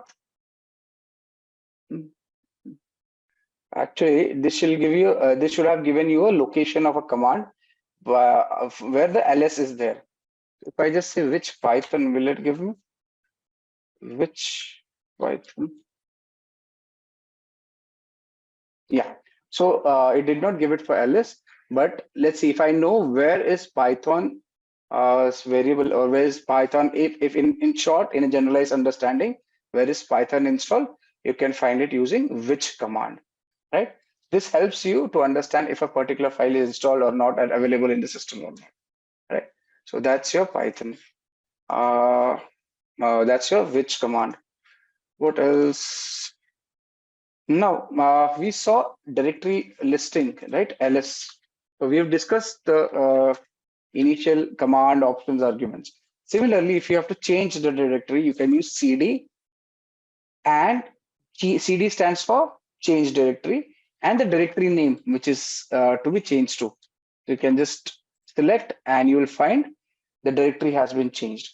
Can you see that? You can use the cd command to move within the directories. If you want to understand the present working directory, you can use that using pwd, present working directory. That will give you present working directory. Got it? So now if you do not know something about a command, you can use the manual, which is in Linux man command. So if you want to get details about any command, just say man and the command's name. It will list out the details about the command. So it will give you, what is this ls command? It will give you list directory contents. How do you use it? Synopsis is given. It will give you description about this file and options which we can use use this with this, right? So this is how man commands you. In case you do not know what is man, you can find out details using manual of the man itself. Can you see? I opened a manual for man command itself.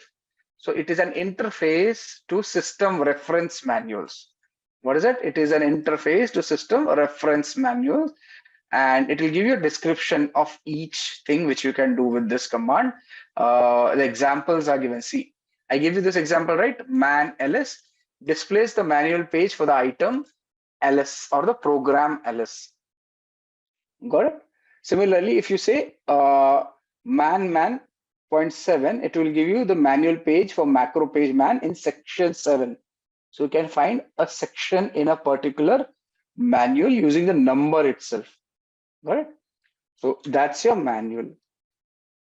Okay. What else? Let me see.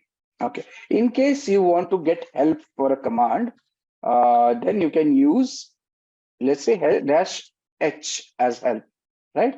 If does not exist, you can use double dash and the full word. Either of it works. Can you see? When I said -l, it did not work. -h, it did not work. When I said dash help, it gave me details about this command. So one way getting detail about a command is using manual. If you want a small descriptive understanding, you can use ---- help, as is the case over here, to find out details about the command, right? All options, right? Okay. Now, we talked about ls, we talked about cd, we talked about pwd. present working directory. We understood where are we with respect to the location. We could change the directory. Now a bit about the directory structure of Linux.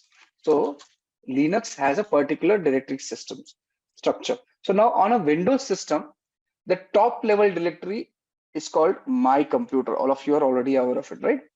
So it is the top level directory on Windows. The physical devices such as the hard drives, USB drives, the network drives show up under the My Computer option and are each assigned a drive letter, right? Such as the C drive, D drive. That is how Windows works. The directory structure which Linux has is slightly different. Let me just show you directory structure of Linux. So if I just okay, excuse me. Yeah. So this is the directory structure of Linux, as you see on the screen. Let me explain it to you. Now, as you see in the screen, these the directory structure is an example over here as a screen. It is present within the virtual environment, right, of the Linux machine. Now, like Windows, Linux directory structure typically is called file system. Also has a top level. So it is called the root directory. The one you see on the top is the root directory, and it's symbolized by slash character. The slash character over here. Can you see? Yeah. So, and this root directory is the slash character. Additional, there are no drives in the Linux. Remember, each physical device is accessible under a directory as opposed to a drive letter in the Windows. It is opposed. Understand as of now, and you will be we'll be discussing it further when we move inside. So to view contents of a directory, you will be using ls, as we already know. So if you want to understand, see the contents of a root directory, you can just say ls/l, and you will get the contents of a root directory. Can you see that? We are getting the contents of a root directory by using ls-l. Same thing, which is given in the diagram over here. Right? I am getting this boot etc proc dev mentioned over here. So can you see boot etc? Yeah, all the directories which are in the root directory can be seen over here. Right? Where is it? Where were we? Yeah. So now we can list out the contents of the directory of the root directory as we saw in the path over here, right? Using the ls command. We've already done that. Now we should notice that there are many directories with descriptive names, like the /boot directory, which contains files to boot the computer. If you want to see the /boot, you can just cd /boot ls, and you'll find the files to boot the computer inside this directory. Hence the name boot, right? So like Windows, this is the master directory boot, the my computer directory like my computer, and you'll have the details over here, the boot directories, right? A root directory will have boot directory. Boot directory will have computers files which allow the computer to boot per se, right? Now the term home directory often confuses various people, right? Home directory often is confused by various people. Let me just come back here. Yeah. So to begin with, on most Linux distribution, there is a directory called home. Can you see this home directory over here? Right? Under the root directory, there's a home directory. Now, under this home directory, there's a directory for each user on the system. So if I just go to, let's say I go back to my root directory, I say ls, you'll find the boot directory, I'll find the home directory, right? Inside the home directory, I will find the directory for each user. As of now, this computer has only one user. Hence, only one directory for a user is mentioned over here. Wonderful. What I can do is, let's create a user. Let's create a user.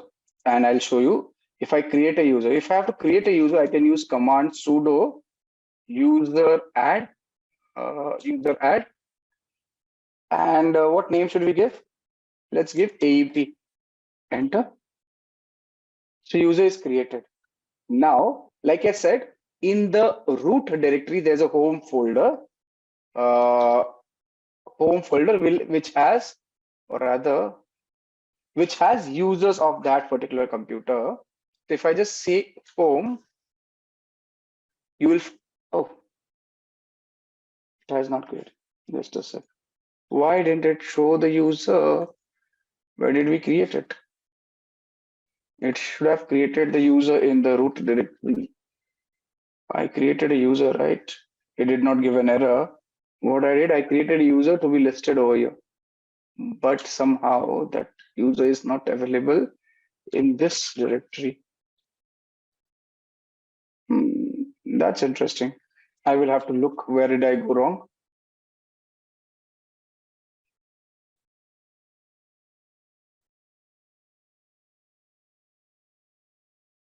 Okay, let's come back to that later.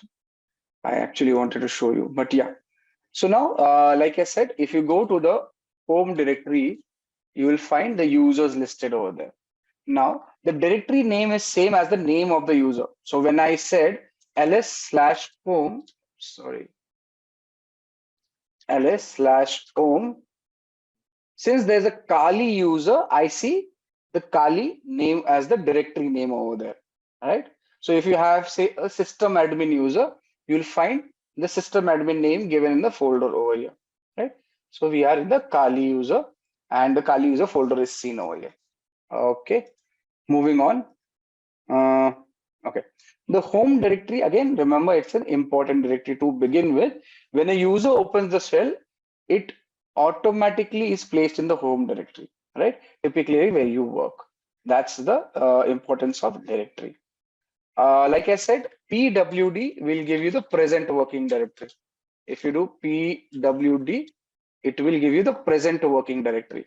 If I change the user to sudo su, yeah. And if I say pwd, the present working directory is still home, right? But the user is root.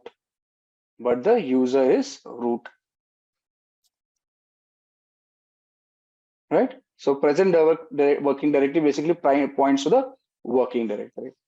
Okay, we have a few questions. Let me address it one by one.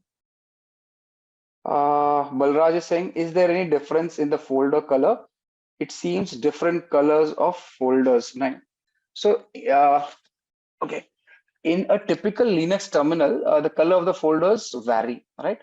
Uh, because of the configuration per se. Now, depending on the distribution, we'll have different colors. So by default, directories are often displayed in different colors to differentiate them from the regular files. So let's say if I just say, as you see, just a sec.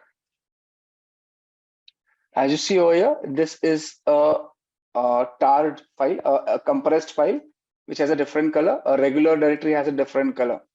If I make a file executable, then the name will it will become green. Yeah. Okay. What is the difference between sudo and su? Okay. Basically, I am using the super user command, right? So sudo and su, again, in most Linux and operating Linux systems or Unix systems, we let's say if you want to do something in elevated privileges, right? If you want to execute some command in elevated privileges, you will use the sudo command, or in full form, it is super user do. So let me just type it for you. The sudo basically stands for, sudo. Yeah. See, sudo stands for super user do. They have not given a full form. Or have they given it? No. Now, this is basically to execute a command in a super user and to execute a command in a elevated privilege. They use sudo. So basically, sudo allows a user to execute a command as another user, typically the root user. What is it? The root user. So when I say I am running, let's say I'm exiting this to normal user. Now, if I say want to open a particular application which requires administrative privileges, I may not be able to run it. So let's say I say net discover. So this is another command discover. We'll use it. Does not have net discover, is it? Net discover. Okay. See, it says this is most likely caused by lack of administrative privileges associated with your user account. So then a user account is not allowed to run a command because there are privilege restrictions. However, if I just use sudo, sudo and net discover, it will allow me to run the command. Can you see? The command has started working. What is it? I am elevating privilege. David, does that answer your question? Sudo allows a user to execute a command typically as a super user or a root user. Got it? If you say what is su, just this. So I can tell you man su. Does it give me? Yeah. So what is su? Run a command with substitute user and group ID. So now basically SU stands for switch user. If you can use the full form, SU stands for switch user. Sudo stands for super user do, right? Now this SU allows a user to become another user. Typically, again, you can change it to administrator or some other user person. Got it? Yeah, wonderful. If it's about terminals and you're working on a terminal on a Linux, use manual command or help command to get more details. It will be much more easier. So if I say nmap, I can use manual of nmap to give me details. Nmap is a tool which is a network scanner we'll be using. Wait for it. Yeah. So this is nmap. I press Q, I can quit it. Similarly, I can use nmap-h for help. Yes, all commands can be tested in the lab. I am doing it in the Simplilearn lab. If I just nmap-h, it will give me help command. So your help is available on the terminal. So you can get more details. Can we change the password of the user account in the lab using commands? Maybe you will not have the permission. If the lab vendor is smart enough, which he is, because I know him, he will not allow you to change the password of the lab user. Okay, should not actually. You can try it out. Okay, but there's no guarantee. I would not recommend it. You can play around with your own machines with respect to credentials. However, it is not recommended that you do it over here. Okay, wonderful. Right, where were we? Right, so moving on. So we saw we can change the directories using CD, and you can move within directories. We saw what is a home directory. We saw what is a root directory, what is the structure of the directory, right? If you move to a particular directory, use CD. If you say, let's say, if you're moving into a CD documents directory, right? There are multiple directories. Okay, not here. CD. If you have to move out of a directory, you can use CD dot dot, and you'll see you can revert back to the previous directory. You're moving one directory up using the CD dot dot. Now, if you say move to a directory, CD downloads, one sec, what happened? Yeah, let me clear the screen. Can we do any installation, launch any application using Kali? Yes, you can. If you want to, let me just complete this, I'll show you that too. So if I move to the CD directory, somehow my lab has got stuck. Okay, I moved to the downloads directory. If I move further into, okay, there's no subdirectory in the downloads, is it? Where was a subdirectory available? Let's move to a subdirectory somewhere. But my lab is stuck. Wait. Yeah, it's crashed. Just a second. Let the terminal open up. Vinay is asking, can we install anything? Yes, I'll show you that. But let the lab start. Give me a minute.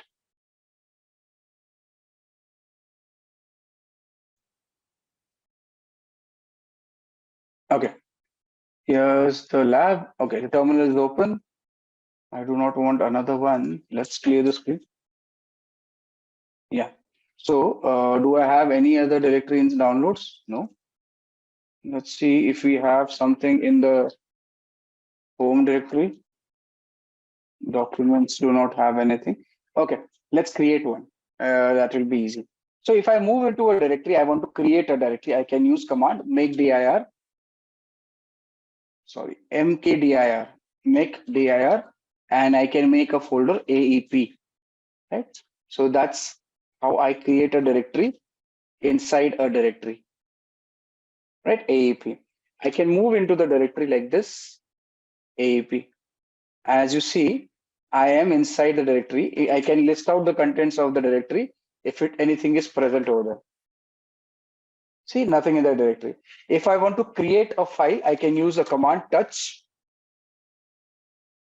to create a file. AEP dot text. Enter. Now, what is that created? It has created a blank page, blank document, AEP.text. As you see, the size of this page is 0 because nothing is inside. Right. Now, there are 2-3 ways of creating the file. One is what I showed you. Other one is you can use Nano, which is an editor, to create a file or change a file. So we'll create AEP1.text using Nano. Enter. So this is a kind of structure. So this is a test document. This is a test document, right? I can say Control X and Y for saving the document and enter, right? Control X, Y, enter. Now, if I say, if I list out details, ls-l, I will find 2 files listed over here. One with 25 bytes of data, one with 0 bytes. One was created with touch, other was created with Nano. Similar to Nano, there are other editors which can be utilized. One of the few famous one is Vim. So you can use Vim to just edit the AEP file. Right? So I'm editing. So this is another editor which allows you to edit the file, but it is certain there is particular method in which you can edit the file. If I want to enter something in this Vim command, I say I for insert. I have to type insert. As soon as I type insert, you'll see an insert prompt is given over here. Now I can type over here.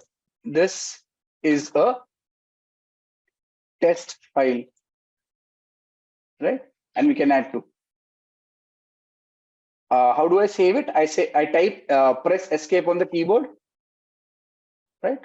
You see the insert prompt is gone. Then do colon, just type colon, W for write and Q for quit. Enter. I will write the changes and quit. Now, if I say ls-l, enter, you will find that the 22 byte worth data is created in the previous file. The time of change and everything is visible over here. Seen all of you? Clear? With me? Yeah? Okay, great. Okay, let's move on. Now, another way of, can you repeat this again? Which one? The Vim one? Okay, Arvind is telling me if I use X, it will directly do everything. Okay, we'll try that. So if I say Vim and the file name, so site, and I enter, this is the file I see. I can make changes to the file. Let's say I delete these two and type new alphabet. Sorry, I have to press I for insert. Once I insert, I can type anything I want to, right? Now, in order to save the file, there are two options. One was escape. I say colon, W for write, Q for quit. Another option our friend Arvind has given, wherein I can use colon and X to exit. Let's see if it works. Yeah, I have exited. Let's look if the change has been incorporated in our file. So cat aep.text, you see. So Vim, you open the Vim file, then you press I for insert, make changes as per requirement, and then you can use colon and X to save and exit. I used to use colon and WQ, right? Both of them are same. Yeah. Okay, understood, Sai? Okay, great. We have a question from David. David is asking, does Linux have something like batch files in Windows? Okay, yes, Linux has a similar concept to Windows batch files, .bat files, if you call it, and they are known as shell scripts.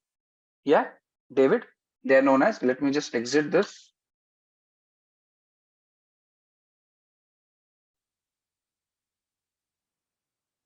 What is it? Yeah. Okay. So there are shell scripts. Now these shell scripts are text files containing commands that are interpreted and executed by the shell interpreters, right? So that's our shell scripts. So we'll be using shell scripts. So if you want to create a say a simple shell script, now that we have come to this and we are using editors, another editor which will help us do is gedit. So we talked about Nano, we talk about Vim. Another text-based editor is gedit. Do we have gedit in this? Well, let's see, we'll have to install. So in case gedit, I say, and I don't have this file, I say enter, Linux will tell me that the file does not exist and we can install it. Now, this is the question when somebody was asking that, can I install applications? Yes, you can use sudo apt install and the application which is to be installed, gedit. In this case, let's install this application and I can install it. Can you see? It's being installed on my Kali machine. So anything you have to install, you can use sudo apt install and the name of the application, and you will be able to install it. As you see on the screen, it is happening right now, wherein this application wasn't there and we are installing it. Yeah, sure. If you do not have an application, you can use sudo apt install and the application name to install the application. Simple. Sai, sudo apt install and the application name. In this case, I have installed gedit, which is a text-based editor for Linux machines. Where are you? Yeah. Yes. Okay. Great. So now that we are, we've seen Vim, we've seen Nano, we've seen Vim, we've seen Nano. Let's work on our options to use a text-based editor. Let's work on our options to use a text-based editor such as gedit. So if I say gedit and I say AEP, I give the file name, right? Enter. A text-based editor like Windows has a notepad, a similar thing will pop up like this. And I can change the file as per my liking over here also. Can you see I can change it? I'm changing the file. Yes. Now, David was asking, do we have batch files? So in Linux, we have shell scripts. Let's create a small script file. Now, this is bash scripting, not a part of your course, but an interesting thing if you want to learn. However, it is not compulsory. You just need to understand it. Okay, so let's start. I am creating a bash file, a simple script. Let's say /bin bash. and we are going to echo or print out on the screen. We want to print out, say, hello, how are you? I'm doing it in the editor, right? And I add a question mark, a quote, right? Also, we will ask the bash script to list out files in the current directory like this, right? So in order to save this document, it is simple. I just say Control S like we do in Windows, and the file is saved. The file is saved. We can close this. Okay. Control L. I have cleared the screen. I say ls. You will find the file is here, aap.txt, right? The file which we created. And the file size must have changed. If you remember, it was 20 bytes. Now it is 46 bytes. And there is no execute. This file is not an executable. In order to create this file, make this file executable, you will use the command change mod, chmod, right? Plus X for making it executable and the file name, right? I should have saved it as .sh actually. Okay, let's use it. So yeah, so now that we have a file created over here, we can also copy the file or move the file in the same location. So if I just say copy ap.text,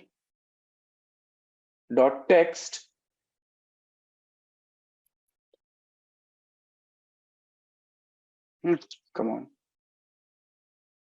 yeah, as ap.sh in the present location. Can I do that? Yes, all people who know Linux. Can I change the name of the file in the present location? Yeah. If there's an error, Linux will give you a warning. If the operation is done, the Linux will not give a warning. If you want to look at it, sorry, ls-l, you see, I created a file of same size and name with a different extension. So aap.text was a file. I have copied it as aap.sh, which is a shell script file. Do you understand? I copied a file using CP. CP is copying a file. Now this aap.ch can be given executing privileges that we can execute this file by using chmod plus X, and I say aap.sh. Right? I am making a shell file. Enter. You see, it has given no errors. That means it has worked. So if I now do ls-l, can you see the file color has changed? Can you see? What was the file color before? It was a white color. Now it has become green color.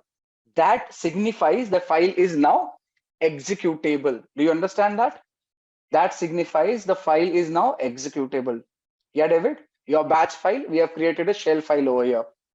Okay. So in your journey as a ethical hacker, as a penetration tester, you may have to make files executable. You will be doing it using such kind of commands, change mode, chmod commands.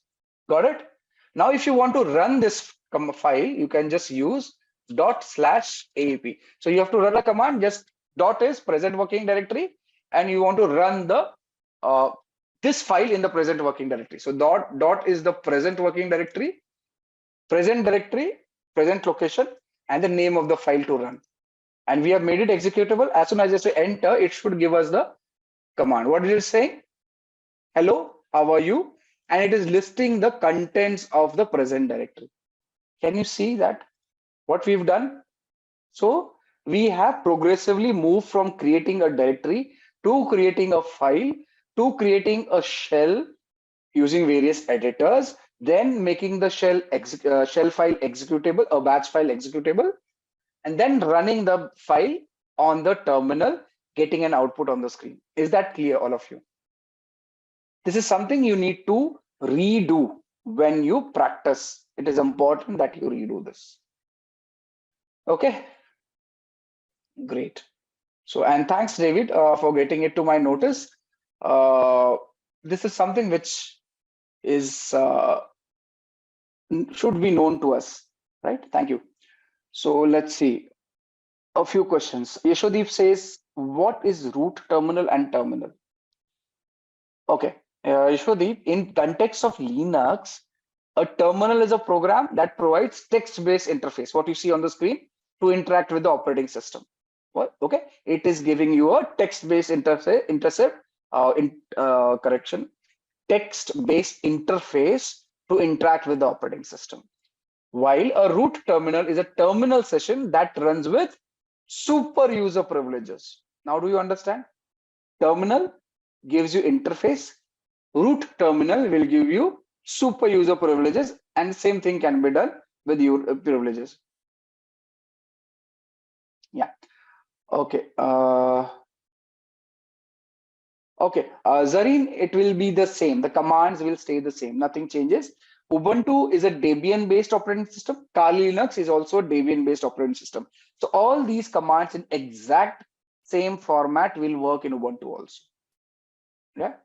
Okay, great. Okay. So next question.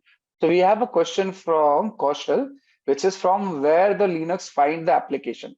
Now, in case of Linux, there's something known as official package repositories, right? So no, most Linux distributions have official software repositories or storage mechanisms where users can find and install the application.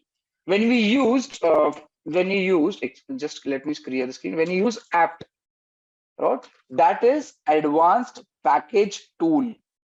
What is it? Advanced package tool.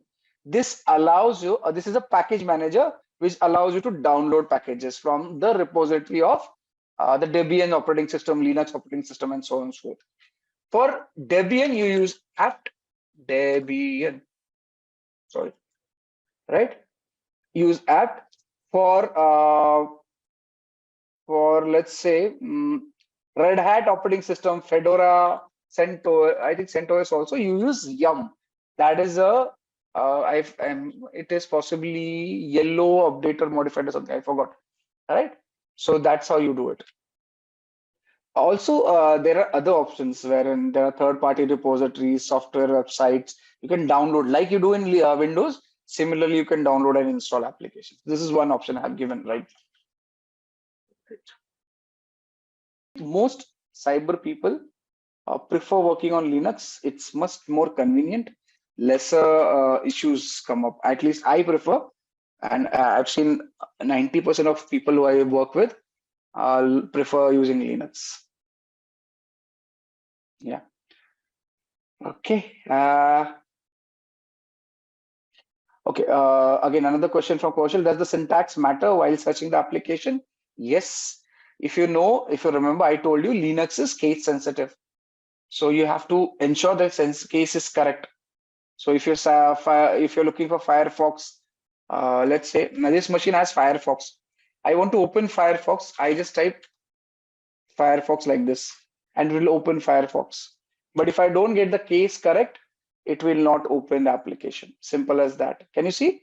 From the terminal, without actually using the mouse, I can open an application. I just say Firefox. I'll tell you something interesting I'm doing over here. Can you see? I just changed the case, the first case F, and Firefox did not open. If I say Firefox without with the right case and I enter, it will open Firefox. Got it? So you can search and open applications from the terminal. So if I want to open up, say, Burp Suite, I can type burp, tab, and enter. It will open. This is a proxy which we'll be using subsequently. So you can open applications directly from terminal by running a command. You don't have to use mouse and mouse as such, right? We will start our tutorial with an example. Imagine a world where every 39 seconds a cyber attack occurs, affecting businesses, governments, and individuals alike.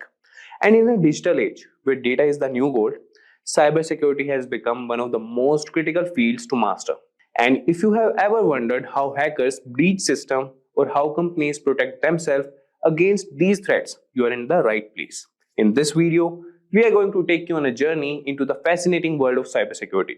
We will break down the steps you need to learn cybersecurity, from building a strong foundation in networking and programming to mastering advanced techniques like ethical hacking and threat analysis. We'll also share some of the best resources and certifications that can propel your career forward. And this video will provide you with a clear roadmap for you. So get ready to unlock the secrets of cybersecurity and start your journey towards becoming a digital defender. So here first we will start with the essential skills for an ethical hacker, or when you will learn cybersecurity, what skills you will need. So here we'll see the list, and the number one is strong understanding of networking. So ethical hackers or cybersecurity professionals need to have understanding of networking protocols, how data travels across networks, and the vulnerabilities associated with different network configurations. Then comes programming and scripting. So proficiency in programming languages like Python, C, C++, and scripting languages is crucial for writing custom exploits and tools. And then comes cybersecurity fundamentals. A solid grasp of basic cybersecurity concepts, including threats, vulnerabilities, risk management, and security principles, is fundamental. And then comes operating system. Familiarity with various operating systems, including Windows, Linux, and Unix, is essential for understanding their vulnerabilities and security configurations. And then comes web application security. So knowledge of web technologies, that is web application vulnerabilities such as SQL injection, cross-site scripting, and security best practices for web development. And then comes penetration testing tools. So the proficiency in tools like Metasploit, Nmap, Wireshark, Burp and other penetration testing tools used to assess system vulnerabilities. So these tools you should have hands-on. And these are the skills that a cybersecurity professional must possess. And then comes cryptography. So understanding of encryption, decryption, cryptographic algorithms, and their role in securing data. And then comes wireless security. Expertise in wireless network security, including Wi-Fi encryption protocols and vulnerabilities. And then comes security compliance and standards. Knowledge of security standards and compliance regulations such as PCI DSS, HIPAA, and GDPR. And then comes incident response. So being prepared to handle security incidents and breaches effectively, including forensics and analysis. And then comes social engineering awareness. So understanding of social engineering tactics used by attackers to manipulate individuals into revealing confidential information. And then we have the last, that is ethical mindset as a skill. So an ethical hacker or a cybersecurity professional must adhere to a strong code of ethics and prioritize responsible disclosure when vulnerabilities are there. And now we'll start with how to learn cybersecurity, and we'll see the roadmap. So the number one thing you should have is educational foundation. So ethical hacking is all about using your skills for good, that is helping to protect systems and data from cyber threats. And let's start from the very beginning and build a strong foundation together. Number one is basic education. So first things first, you need to finish high school, and during high school, try to focus on subjects like mathematics, computer science, and IT. And these subjects are essential because they teach you how computers work and how to think logically. Imagine you are building a house, and math and computer science are like the bricks and mortar you will need to construct a strong, sturdy structure. And then comes higher education. So after high school, consider pursuing a degree in computer science, information technology, or cybersecurity. Now you might be wondering, do I really need a degree? Well, a degree can definitely help. It gives you a solid foundation and is often preferred by employers. However, it's not the way to become an ethical hacker. And if you're passionate and committed, you can learn the necessary skills on your own. And many successful hackers or cybersecurity professionals have taken this self-taught route. And remember, it's not just about the degree. It's about the skills and knowledge you gain along the way. And employers are looking for people who can solve problems and think creatively, whether they have a degree or not. Now that you have covered the educational basics, let's move on to the exciting part, that is developing the essential technical skills you will need. And this is where you will start to build your hacker toolkit with essential skills and ready to gear up with some serious learning. So let's dive in. And here you'll see developing essential skills. Number one is programming. And if I tell you why it's important, so programming is like learning a new language, but for communicating with computers. So why it's important? And now we'll see what to learn. So start with Python because it's beginner friendly and powerful. Then pick up C and C++ for understanding low-level operations, and JavaScript for web-based hacking. And then we'll see how to practice. So write small scripts, automate tasks, and eventually build your own hacking tools. And after that comes networking. So let's see why it's important. So networks are like the roads connecting all computers. And understanding networking is crucial because it's where most hacking happens. And what to learn for this? So learn about IP addresses, subnets, protocols like TCP/IP, and how data travels across networks, and how to practice. So set up your own network lab at home using virtual machines and experiment with different networking setups. Now coming to operating systems with the essential skills only. And the first thing we'll see is why it's important. So most hacking tools are designed for specific operating systems, especially Linux. And then comes what to learn. So get comfortable with Linux, that is distros like Kali Linux that are designed for security tasks, and understand the basics of Windows and Mac OS. And then comes how to practice. So use Linux as your main OS and play around with terminal commands and understand file system structures. And then we have security concepts. And we'll see the first thing, that is why it's important. So security concepts are like the rules of the game. Knowing them helps you understand how to break and fix things. And then we have what to learn. So focus on encryption, that is how data is protected, firewalls, how to defend networks, VPNs, how to secure connections, and IDS, how to detect intrusions. And let's see how to practice them. So implement these security measures in your own systems and try to bypass them to see how they work. So these are the core skills that form the backbone of an ethical hacker's knowledge or a cybersecurity professional knowledge. And it's not just about learning them, but practicing and applying them in the real world scenarios. Great. You have built a solid educational foundation if you are following this and developed essential skills. Now let's talk about certifications. And certifications are like badges of honor that show you have got the knowledge and skills to be an ethical hacker. And they can open doors to job opportunities and validate your expertise. So now we'll talk about some of the key certifications that you can consider. So number one is CEH, that is Certified Ethical Hacker. And talking about why it's important. So the CEH is one of the most recognized certifications in the ethical hacking world.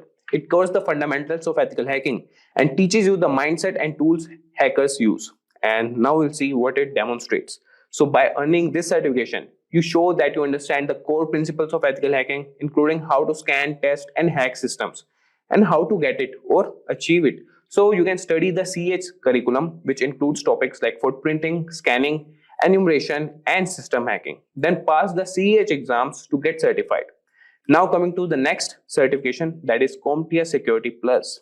And first we will see why it's important. So Security Plus is a great starting point for a career in cybersecurity. It covers a wide range of security topics from network security to risk management. And if I tell you what it demonstrates, so this certification proves you have the foundational knowledge required for any cybersecurity role. And it's often a stepping stone to more advanced certifications. And how to get it? So prepare by studying the CompTIA Security Plus material, focusing on key areas like threats, attacks, vulnerabilities, and security architecture. You can pass the Security Plus exam to earn your certification. Now coming to the next certification, that is OSCP, or Offensive Security Certified Professional. First thing we'll note about it is why it's important. So OSCP is known for its hands-on practical approach, and it's highly respected in the industry because it requires you to actually perform hacking techniques in a controlled environment. And if I tell you what it demonstrates, so earning the OSCP shows you can identify, exploit, and document vulnerabilities in various systems, and it's proof of your practical hacking skills. And if I tell you how to get it, so you can complete the Offensive Securities Penetration Testing with Kali Linux course, and then pass the rigorous OSCP exam, which involves a 24-hour hacking challenge.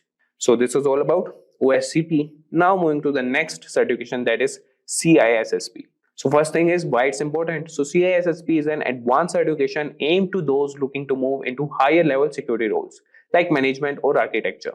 And if I tell you what it demonstrates, it shows you how to have a deep understanding of cybersecurity principles, and you can design, implement, and manage a best-in-class cybersecurity program. And how to get it? You can study the 8 domains of the CISSP, that is Common Body of Knowledge, which includes security and risk management, asset security, and security engineering. You can pass the CISSP exam and meet the work experience requirements to get certified. And these certifications not only validate your knowledge, but also make you stand out in the job market. They are a testament to your dedication and expertise in the field of ethical hacking. So next, we will explore how to gain practical experience, and this is where you will put your knowledge to the test and hone your skills in real-world scenarios. So ready to dive into some hands-on action? So let's move on. So the next part is Number 4, that is gain practical experience. So I will say that's awesome that you have got your education, developed essential skills, and earned some certifications. Now we are coming to this part. That is, now it's time to get hands-on and gain practical experience. This is where the real fun begins, applying what you have learned in real-world scenarios. Number 1 is labs and simulations. So labs and simulations provide a safe environment to practice hacking skills without the risk of breaking any laws. They allow you to experiment and learn from your mistakes. So you could use the platforms like Hack the Box, Try Hack Me, and CyberSec Labs that are fantastic resources. And these resources offer a variety of challenges and scenarios that mimic real-world systems and networks. So internships and entry-level positions provide real-world experience and a chance to apply your skills in a professional setting. They also help you build a network of industry contacts.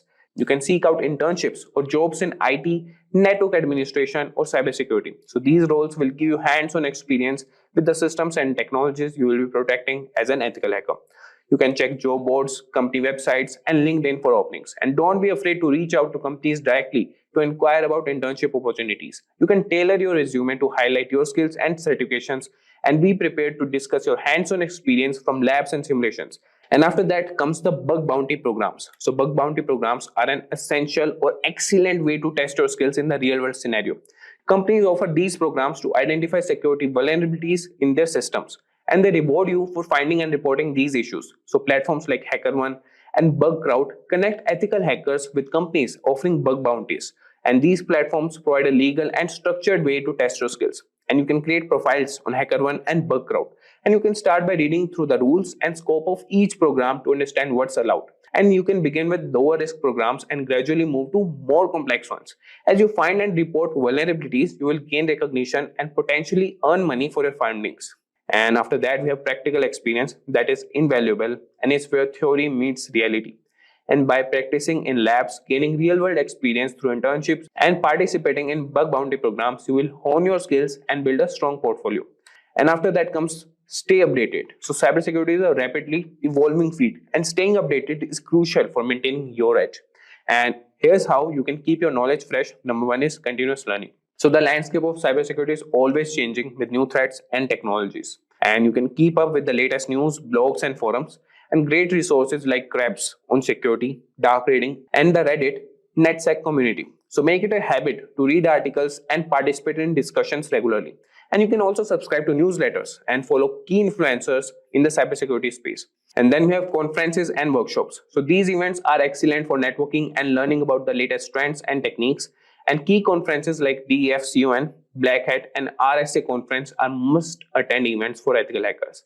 And you can attend these events either in person or virtually, and you can take advantage of workshops, seminars, and networking opportunities to connect with other professionals. And then we have online courses. Continuous education helps you keep your skills sharp and up to date. And platforms like Coursera, Udemy, and CyberReady offers a wide range of courses on various cybersecurity topics. And you can enroll in courses that cover new tools, techniques, and concepts. And I have already mentioned a course with Simplilearn that is proven and technically guaranteed. So you can regularly update your skills and knowledge through these platforms. Now coming to 6th point, that is join the community. So being part of the cybersecurity community is invaluable for your career growth. And here's how you can get involved. Number 1 is networking. So networking with other professionals can provide valuable insights, support, and job opportunities. And the professional organizations like the Information Systems Security Association, ISSA, and the EC Council are great places to start. You can attend meetings, join discussion groups, and participate in events. And building a strong network can open doors to new opportunities and collaborations. And then we have mentorship. So a mentor can guide you, share resources, and help you navigate your career path. You can look for experienced ethical hackers who are willing to mentor you. You can reach out through professional networks, conferences, or online communities. And having a mentor can provide you with personalized advice and support. And now we'll see the companies hiring ethical hackers. So there are many companies across various industries. Those are looking for skilled ethical hackers. And some prominent employers include tech giants like Amazon, Accenture, Google, Apple, Intel, Microsoft, and Facebook. And cybersecurity firms like FireEye, Palo Alto Networks, and CrowdStrike. They're consulting firms. And then we have Deloitte, PwC, and KPMG. And then we have financial institutions like JP Morgan Chase and Bank of America. And we have also telecommunication companies like Verizon and AT&T, healthcare organizations like United Health Group, and government agencies like the NSA and FBI. So job roles for ethical hackers and those penetration testers conduct simulated attacks to find vulnerabilities. Then we have cybersecurity analysts. They monitor and analyze security systems. Then we have security consultant. They advise organizations on best security practices. Then we have security engineer. They develop and maintain security systems. And then we have incident responder. So investigating and responding to security breaches are their role. And then we have the average salaries for these.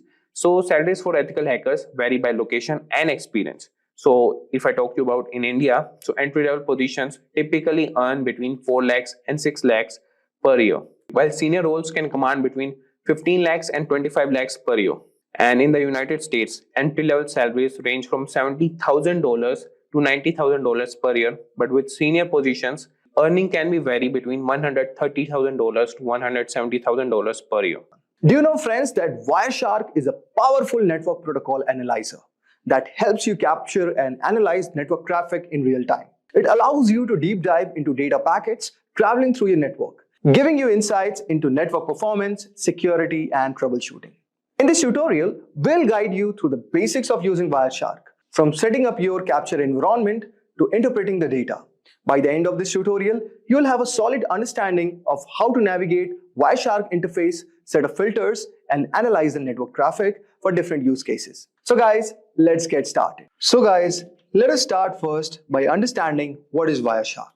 So guys, Wireshark is a comprehensive open source network protocol analyzer that basically allows user to capture and analyze the data traveling over the network in real time. It is widely used by network administrators, security professionals, and also developers for various purposes. For example, guys, like network troubleshooting, where you have to identify and resolve network issues by examining the traffic patterns and diagnosing the connectivity problems. The next one is network analysis, which we'll also be doing in our hands-on, where you have to understand and optimize network performance by analyzing data flows and interaction between network systems. The third one is security auditing. You will also have to detect and investigate unusual or potentially malicious network activities such as unauthorized access or data breaches. And finally, you have a protocol development, where you can debug and develop network protocols by capturing and analyzing protocol messages and behaviors.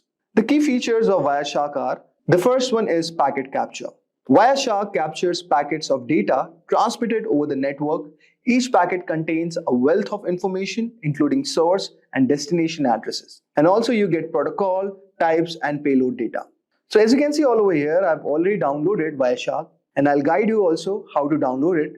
But as you can see, these are the lines that shows that the Wi-Fi packet graph is showing that this is how the packets are transmitting. So this is basically the real-time analysis what you can get through in Wireshark.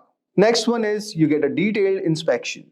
Guys, Wireshark also decodes and displays data at various protocol layers. Example, you can get Ethernet, IP, TCP, HTTP, which allows for detailed examinations of network communications. You can also perform filtering and searching. Then you'll also get a chance to do data visualization, which includes features for visualizing network traffics such as flow graphs, as you can see all over here, and also statistics, which can help in understanding network behavior and performance. Wireshark is available for multi-operating systems, like for Windows, Mac OS, Linux, and many more. Now, there are certain scenarios where network security engineers use it. Suppose for network performance monitoring, where you track and analyze the performance of network applications and services. You also get an incident response. You investigate and respond to network security incidents by analyzing captured traffic. And you also do the protocol analysis, where you examine and troubleshoot network protocols and ensure proper implementation. Now, let us start with the Wireshark. So first, let us download the Wireshark. And before we download it, I expect that you would have got some brief idea regarding what is Wireshark. Now, what you have to do, guys, you have to go at this link, wireshark.org.download.html. So since I'm using Windows, so I have clicked on Windows x64 installer. Just right click on this. So as you can see, it will start downloading. So guys, since I've already downloaded it, I may not have to do it again. And the steps are very simple. Just you have to click yes, yes, and it's going to download all the required dependencies and your installer will be ready. And after clicking all the OKs, you are going to get something like this. So this is your entry of the Wireshark network analyzer. Now, so as you can see all over here, you can capture the network packets from these interfaces. So you can see local area connection 10, adapter lookup, traffic capture, Bluetooth is there, then you have the Ethernets, okay? So let us choose the Wi-Fi as a network interface, okay? And just click on this. So as you can see all over here, so many of the packets have started running up, okay? And this is a shark icon. So basically, it is doing the real-time packet capturing where you have all these things. So now let us try to understand what is there in Wireshark. So you can see you have file, basically for managing files, you have open, save, export, okay? So these kind of options are there. You can also export the TLS session keys, okay? You can export the objects and you can do print, quit. Then here in the edit, so edit, you can modify the preferences, settings and profiles. If you talk about view, you can adjust the layout all over here of Wireshark. If you talk about go, you can navigate through the packets all over here. Then here is a capture, you can start or stop all over here, you can restart it. Then next is analyze. So as you can see all over here, you have display filters, display filter macros, display filter expressions, and many more, okay? Similarly, you have statistics, okay, which helps in viewing network statistics and data summaries. Here you have telephony for using these kind of protocols, okay? Then you have wireless, okay? Then you have tools all over here, firewall, ACL rules, MAC address, okay? And there you have the help icon. So this is a very basic overview of this application. Now, let us do some basic exercises first. So let us try to capture a traffic first, okay? So since I've already selected our network interface as Wi-Fi, and let us restart it. So you can just go on capture and just start the restart, okay? So this has started. Now go to your browser and just type, say, HTTP, okay? And say bin.org is the file. So guys, this is a basic website that we have requested on our browser. And let us go to our Wireshark and stop this for a moment. So as you can see all over here, this icon shows applying a display filter. Now go all over here and type the filter, say HTTP, okay? And you can say our filtering would be done. So as you can see, here you have the source, you have the destination, here you have the time, here you have the number, here you have the length of the packets, okay? And this is the info, okay? So now let us do the general analysis of the Wireshark output. So as you can see all over here, the first one is HTTP requests and responses. So as you can see, this is our source, okay? We are sending a request to the destination address with 44.219.81.240. The protocol is HTTP and the length of the packet is 480. And it is basically a GET request, okay? So get HTTP/1.1. Now there's a reply from this destination all over here and to the destination at our source. The protocol is still HTTP. Now the length of the packet is increased, it's 887. And what we are getting, guys, all over here, that the status is 200 and it says okay. Now, as you can see, what we are getting basically an HTML file all over here, okay? Now, similarly, we are again requesting and we are getting a JSON file all over here. Now, getting a specific JSON HTTP 1.1 and similarly, reply is coming. So as you can see, it's a to and from motion where we are requesting to a destination, which is the browser with the protocol HTTP. And similarly, we are getting a reply from our destination. So guys, this is our device and this is the given resource we are trying to access on our browser.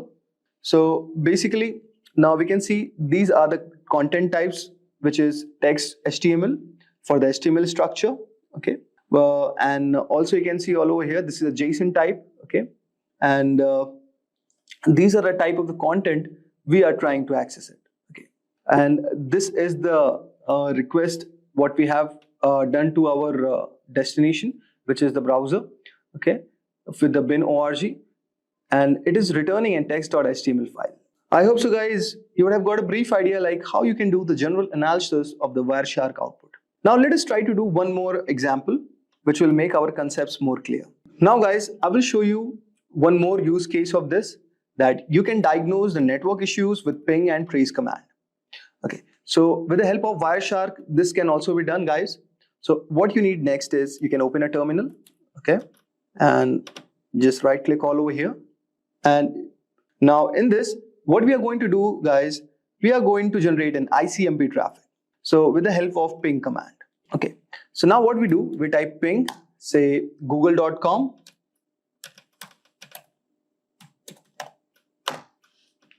And you can see all over here, the request and reply have started. And now what we will do, guys, we will use the tracer command for tracing our packet flow. So you can see something we have got all over here. We will discuss about this bit later. Now let us open our Wireshark. Okay, and what we'll do, guys, we will type ICMP.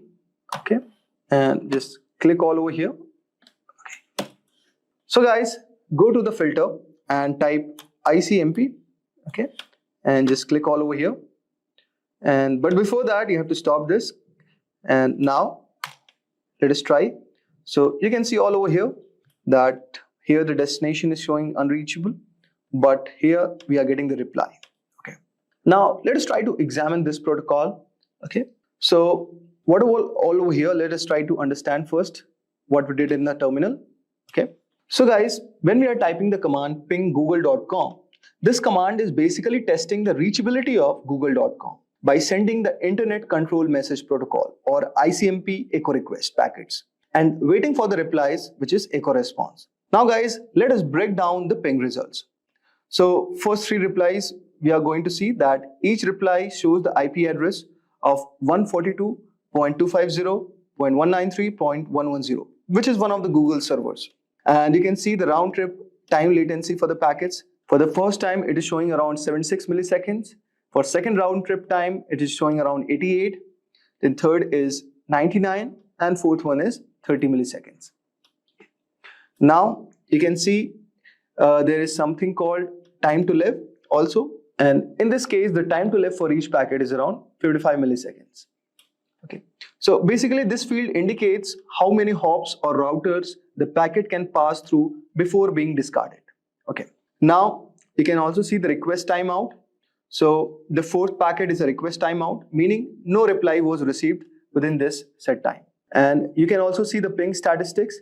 So you can say here sent 4 packets, received 4 packets, and there is no loss. Okay, so this is one thing. And also approximate round trip in milliseconds, you can see minimum is 30 milliseconds and maximum is 99 milliseconds. Average is calculated 73 milliseconds. So this is statistics what we got. Now you can see all over here we have the tracer command. Okay, so here no arguments are provided first. So let us try to understand. The D means do not resolve IP address to host names, okay, where H means maximum number of hops of routers to search, and W means timeout in milliseconds for each reply. So suppose if I see tracered google.com, so guys, this will show all the hops that the packet has to travel through reach the Google server, which will help to diagnose where the delays or issues might occur on the path. Now you can see all over here, there are a lot of options are given. So similarly, you can read this. Now let us try to do the Wireshark analysis. So you can see all over here with our source 10.101.5.118, and we are sending the request to the Google server. And this is Internet Control Message Protocol. So you can see all over here, this is echo. This is a ping request with ID 0x001. And we can see the sequence is also given, the time to live, and we are replying in 7641 milliseconds. So this packet is basically what we are doing, guys. We are 7630 is our packet number, and this is what we are sending as a request. Then 7641 is a reply from the Google server with the given ID, okay, the sequence number of this and the time to live, and it is also giving the request one. Now what you can do, guys, you can also apply one filter all over here. We can, okay, now with the help of this, you can just see there are a lot of options as a filtering. Okay, so you can read the documentation for this, and whenever it is turning red, guys, it is showing something as error. Okay, and now let us do this, and let us type our IP address, say 101, okay, 1.5.118. Okay, so this is also one of the way you can apply the filter. Okay, so it's going to filter out the IP address. Okay, say let's do this. So it is going to filter out our IP address, which is basically the same which is sending, because we have not given any other ping request. So guys, here what we can see, so this is kind of the analysis what we are doing basically.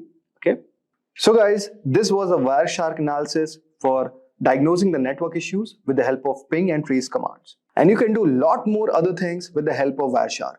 Basically, these tools are used by network administrators, hackers, and also network engineers to understand the network performance, diagnose the network issues. Okay, so this was a short exercise which I've shown you about the basics of Wireshark. I hope so you would have enjoyed our today's video. Next on our docket is a live demonstration where we solve a set of cross-site scripting problems starting from the basic level to the topmost level 6. We're going to start at level 1. In this web application, it demonstrates the common cause of cross-site scripting where user input is directly included in the page without proper escaping. If we interact with a vulnerable application window here and find a way to make it execute JavaScript of our choosing, we can take actions inside the vulnerable window or directly edit its URL bar. This task needs only basic knowledge. Let's see why the most primitive injections work here right away. Let's do a simple query and inspect the resulting HTML page. I'm going to use this phrase with a single quote as a special character. We can now inspect the HTML page.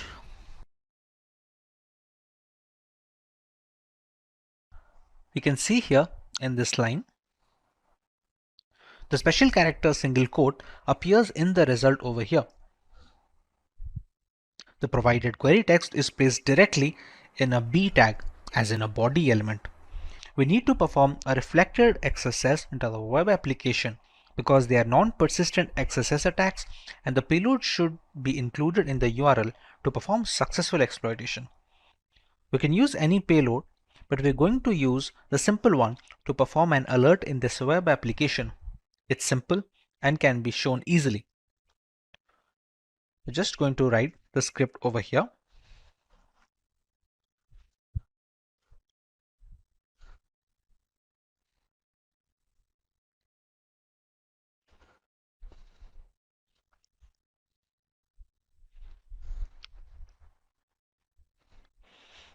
And we're going to press search.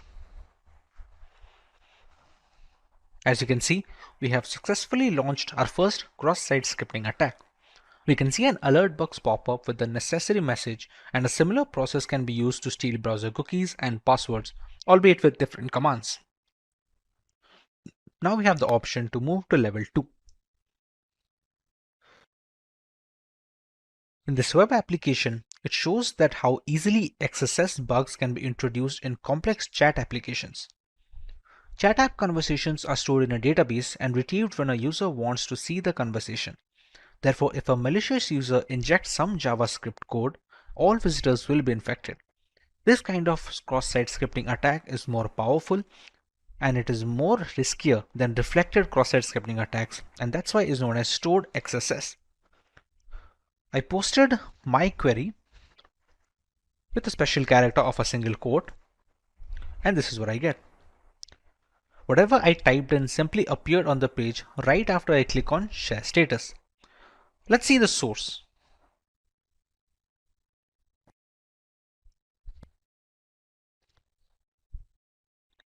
You can see here, the text I posted seems directly put inside a block code tag. So even a simple script tag we used in level 1 should work here, but it will not. Let us examine the code to understand why. We're going to toggle the code over here and check the index.html file.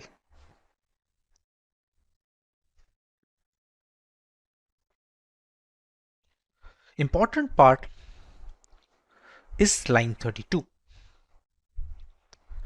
The generated HTML fragment, which is the HTML variable in the code, is added to the mail HTML using the inner HTML method. So when the browser parsing this HTML fragment, it will not execute any script tag defined within that HTML fragment. HTML parser will not execute a script tag when it parses HTMLs via this method. This is why the script tag like we used in level 1 is not going to work here. Our solution is to use events. Events will execute the defined JavaScripts. We're going to use an image over here.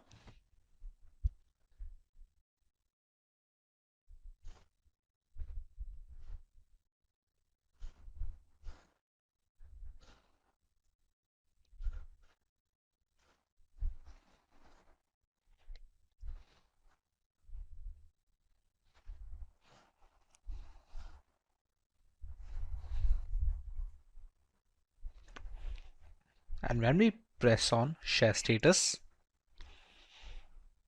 in the above injection, we are loading an image that doesn't exist, which causes to trigger an onError event. In onError event, it will execute our alert method. With that, we are able to beat level 2, and we can now move up to the next level in our challenge.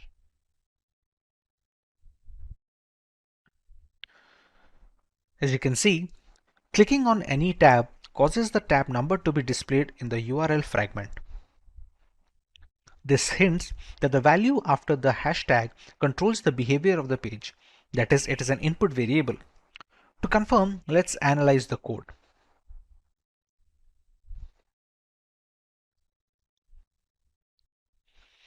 As you can see in line 43, inside the event handling, the value provided after the hash in the URL is directly passed onto the choTab method. No input validation is being performed. The value passed to the choseTab method is directly injected into the img tag in line 17.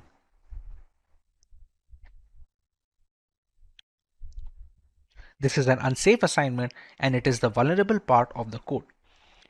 Now all we have to do now is to craft a payload that would adjust the img tag to execute our JavaScript. Remember, the script tag from level 1 would not work here since the variable HTML is used to add the DOM dynamically. Hence the events are our aces here once again. I will choose to use the existing img tag and change the source to something that doesn't exist, hence forcing it to fall in to execute an onError, even which I will pass the URL.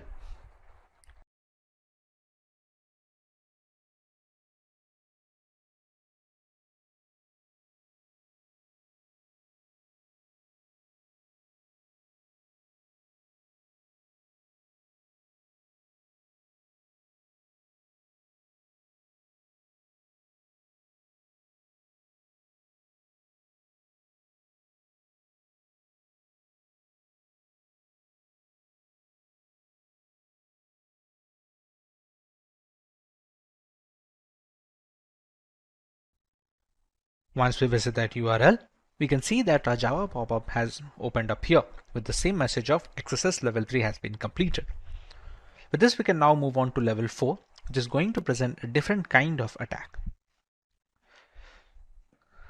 In this web application, there is a timer on the page. That means whatever numbers we put in the box, a countdown starts. And then when it finishes, the application alerts that the countdown is finished. And we can see the time is up pop-up appearing over here, and this resets the timer again. Now it is obvious that the value entered in the text box is transferred to the server over the timer parameter in the URL. Let us examine the code to see how the timer parameter is being handled. We're going to visit timer.html over here, and we're going to check over here. In line 21, the start timer method is being called in the onLoad event. However, the timer parameter is being directly passed to the start timer method. We need to perform a pop-up alert in the web application which escapes the content of the function start timer without breaking the JavaScript code. The parameter value is directly added to the start timer method without any filtering. What we can try to do here is to inject an alert function to be executed inside the onload event along with the start timer method. We're going to remove this argument and put our script over here.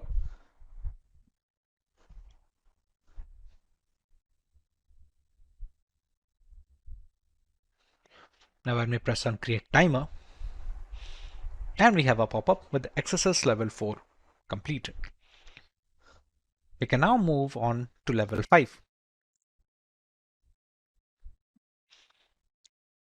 In this web application, this application XSS is different because this challenge description says cross-site scripting isn't just about correctly escaping data.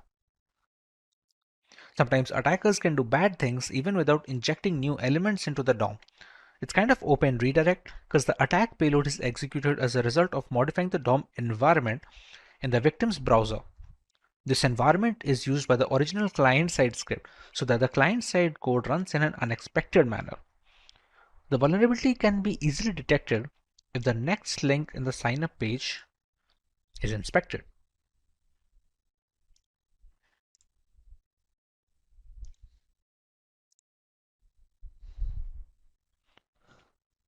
The href attribute value of next link is confirmed, which is exactly the value of the next URL query parameter. As you can see over here. This means using the next query parameter can be used to inject a JavaScript code to the href attribute of the next link. The following is the best way to do it. As soon as the user clicks on the link, the script will be triggered.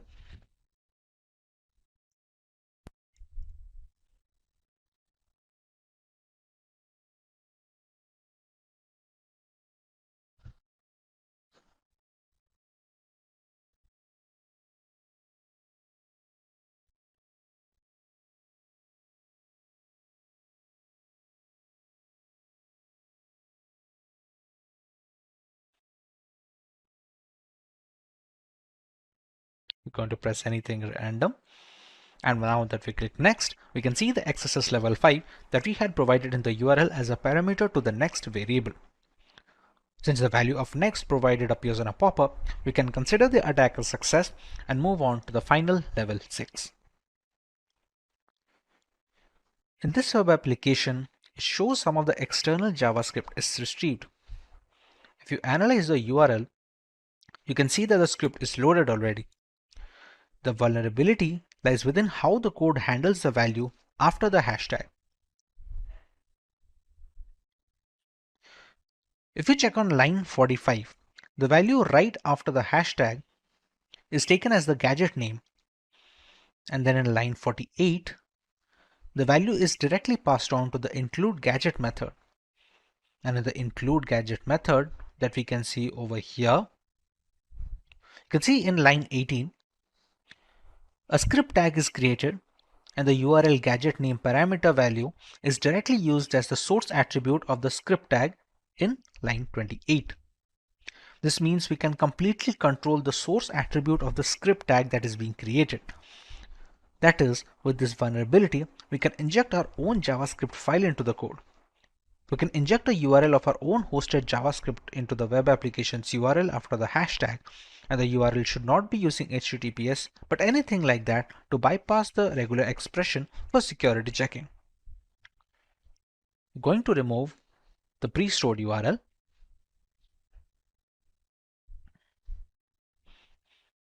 and we're going to load our own JavaScript file.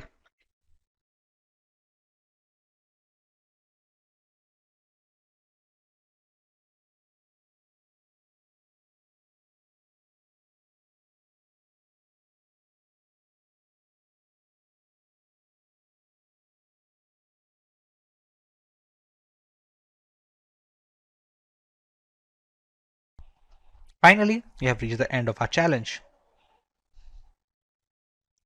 We completed 6 different varieties of cross-scripting attacks and used different solutions for all of the 6 questions. With work from home being the norm in today's era, people spend considerable amount of time on the internet, often without specific measures to ensure a secure session. Apart from individuals, organizations worldwide that host data and conduct business over the internet are always at the risk of a DDoS attack. These DDoS attacks are getting more extreme, with hackers getting easy access to the graph. 3 of the 6 strongest DDoS attacks were launched in 2021, with the most extreme attack occurring just last year in 2020. Lately, cybercriminals have been actively seeking out new services and protocols for amplifying these DDoS attacks. Active involvement with hacked machines and botnets allow further penetration into the consumer space, allowing much more elaborate attack campaigns. Apart from general users, multinational corporations have also had their fair share of problems. GitHub, a platform for software developers, was the target of a DDoS attack in 2018. Widely suspected to be conducted by Chinese authorities, this attack went on for about 20 minutes, after which the systems were brought into a stable condition. It was the strongest DDoS attack to date at the time and made a lot of companies reconsider the security practices to combat such attacks. Even after years of experimentation, DDoS attacks are still at large and can affect anyone in the consumer and corporate space. Hey everyone, this is Vaibhav from Simplilearn and welcome to this video on what is a DDoS attack. Let's learn more about what is a DDoS attack. A distributed denial of service attack, or DDoS, is when an attacker or attackers attempt to make it impossible for a service to be delivered. This can be achieved by thwarting access to virtually anything: servers, devices, services, networks, applications, and even specific transactions within applications. In a DOS attack, it's one system that is sending the malicious data or requests. A DDoS attack comes from multiple systems. Generally, these attacks work by drowning a system with requests for data. This could be sending a web server so many requests to serve a page that it crashes under the demand, or it could be a database being hit with a high volume of queries. The result is available internet bandwidth, CPU, and RAM capacity become overwhelmed. The impact could range from a minor annoyance from disrupted services to experiencing entire websites, applications, or even entire businesses taking offline. More often than not, these attacks are launched using machines in a botnet. A botnet is a network of devices that can be triggered to send requests from a remote source, often known as the command and control center. The bots in the network attack a particular target, thereby hiding the original perpetrator of the DDoS campaign. But how do these devices come under a botnet? And what are the requests being made to the web servers? Let's learn more about these and how DDoS attacks work. A DDoS attack is a two-phase process. In the first phase, a hacker creates a botnet of devices. Simply put, a vast network of computers are hacked via malware, ransomware, or just simple social engineering. These devices become a part of the botnet, which can be triggered anytime to start bombarding a system or a server on the instruction of the hacker that created the botnet. The devices in these networks are called bots or zombies. In the second phase, a particular target is selected for the attack. When the hacker finds the right time to attack, all the zombies in the botnet network send these requests to the target, thereby taking up all the server's available bandwidth. These can be simple ping requests or complex attacks like SYN flooding and UDP flooding. The aim is to overwhelm them with more traffic than the server or the network can accommodate. The goal is to render the website or service inoperable. There is a lot of wiggle room when it comes to the type of DDoS attack a hacker can go with. Depending on the target's vulnerability, we can choose one of the 3 broad categories of DDoS attacks. Volume-based attacks use massive amounts of bogus traffic to overwhelm a resource. It can be a website or a server. They include ICMP, UDP, and spoofed packet flood attacks. The size of volume-based attack is measured in bits per second. These attacks focus on clogging all the available bandwidth for the server, thereby cutting the supply short.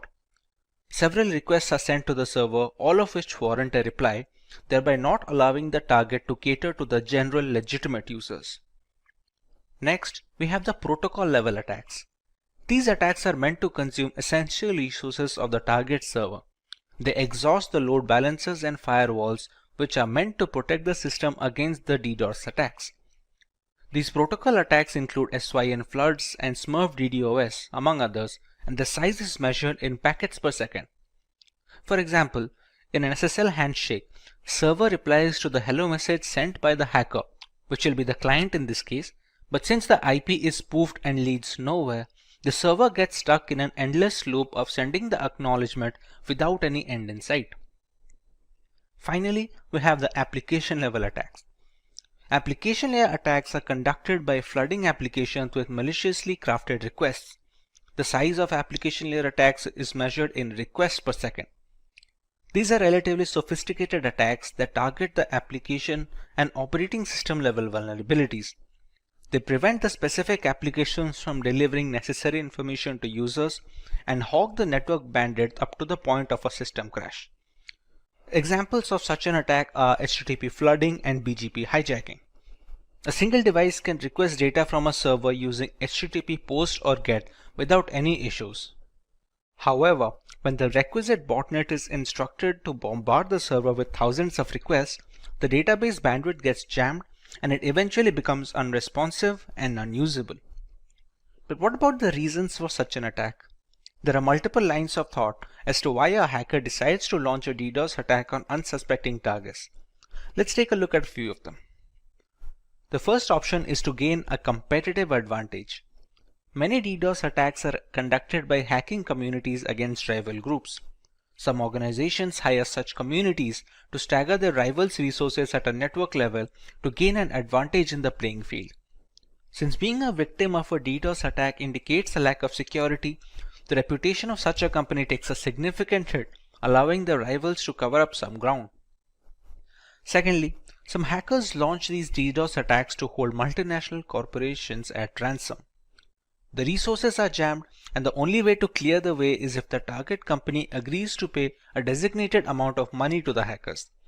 Even a few minutes of inactivity is detrimental to a company's reputation in the global market, and it can cause a spiral effect, both in terms of market value and product security index.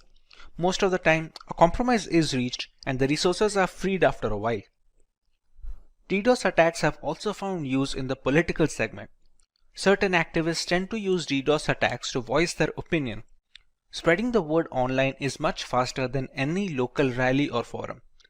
Primarily political, these attacks also focus on online communities, ethical dilemmas, or even protests against corporations.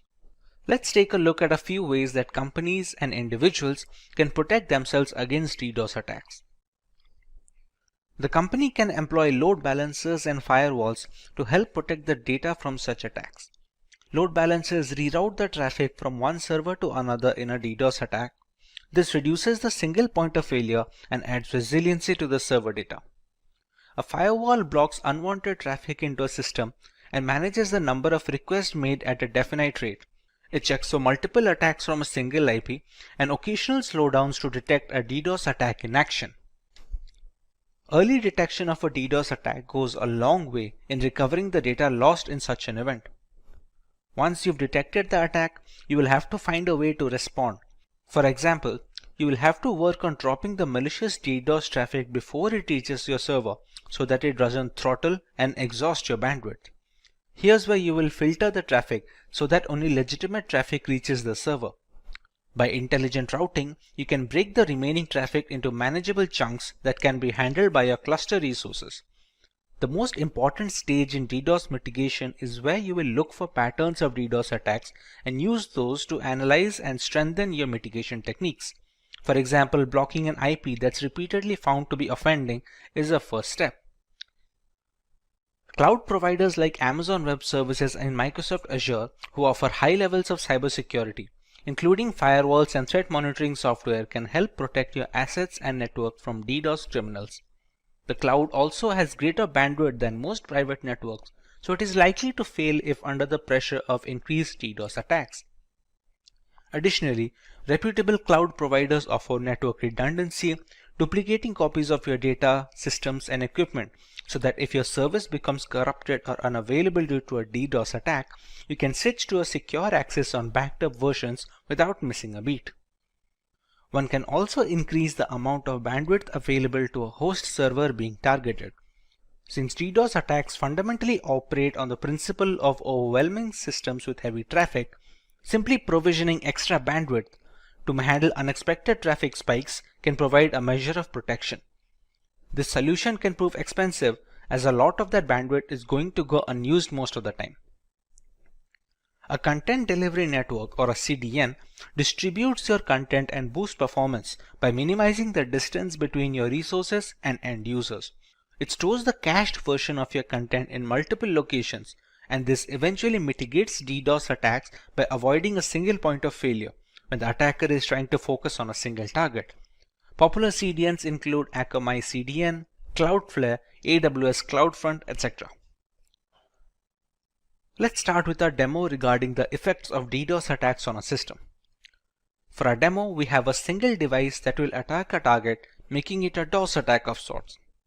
Once a botnet is ready, multiple devices can do the same and eventually emulate a DDoS attack. To do so, we will use the virtualization software called VMware with an instance of Parrot Security operating system running. For a target machine, we will be running another VMware instance of a standard Linux distribution known as Linux Lite. In a target device, we can use Wireshark to determine when the attack begins and see the effects of the attack accordingly. This is Linux Lite, which is our target machine, and this is Parrot Security, which is used by the hacker when trying to launch a DDoS attack. This is just one of the distros that can be used. To launch the attack, we must first find the IP address of our target. So to find the IP address, we open the terminal.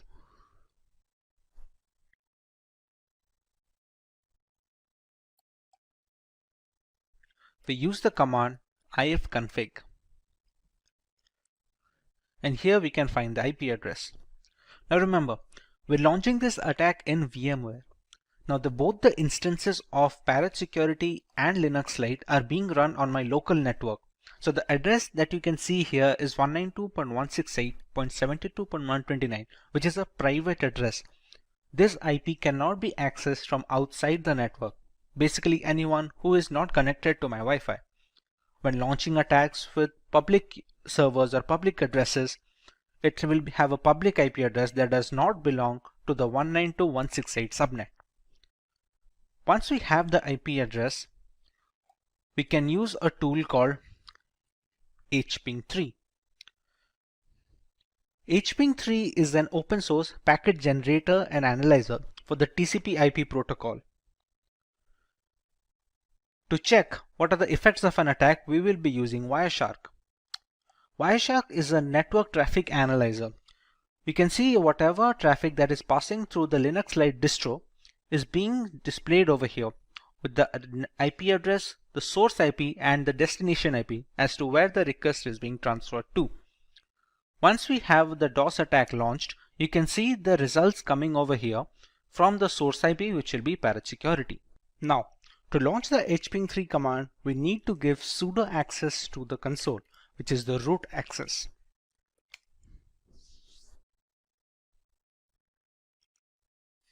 Now, we have the root access for the console. The hping3 command will have a few arguments to go with it, which are, as you can see on the screen, -s and a flood, a -v, -p80, and the IP address of the target, which is 192.168.72.129.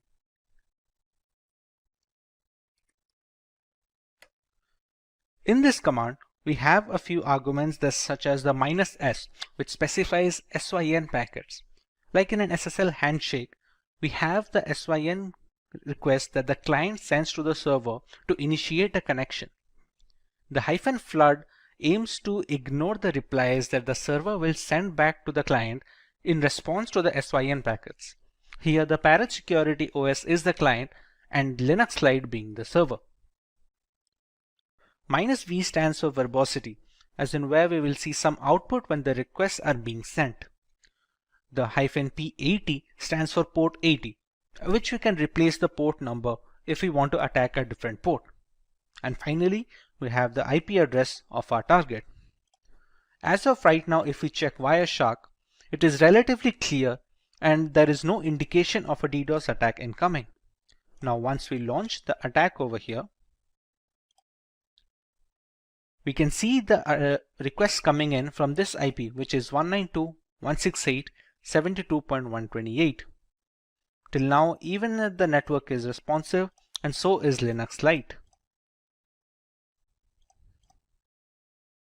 The requests keep on coming, and we can see the HTTP flooding has started in flood mode. After a few seconds of this attack continuing, the server will start shutting down. Now remember, Linux Lite is a distro that can focus on that serves as a backend. Now remember, Linux Lite is a distro, and such Linux distros are served as backend to many servers across the world.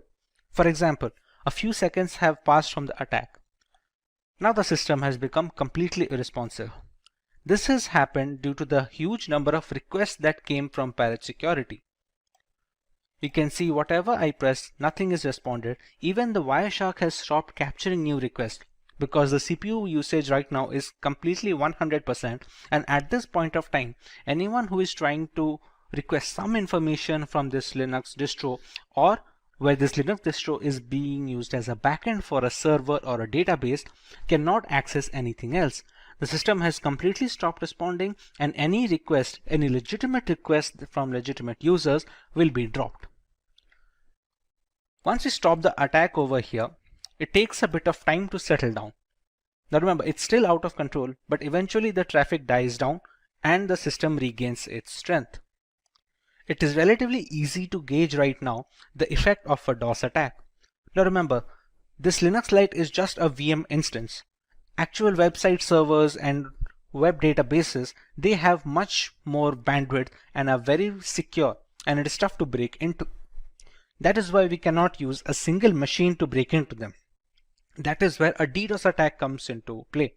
What we did right now is a DOS attack, as in a single system is being used to penetrate a target server using a single request. Now, when a DDoS attack, multiple systems such as multiple Parrot Security instances or multiple zombies or bots in a botnet network can attack a target server to completely shut down the machine and drop any legitimate request, thereby rendering the service and the target completely unusable and inoperable. As a final note, we would like to remind that this is for educational purposes only, and we do not endorse any attacks on any domains. Only test this on servers and networks that you have permission to test on. Cybersecurity has become one of the most rigid industries in the last decade, while simultaneously being the most challenged.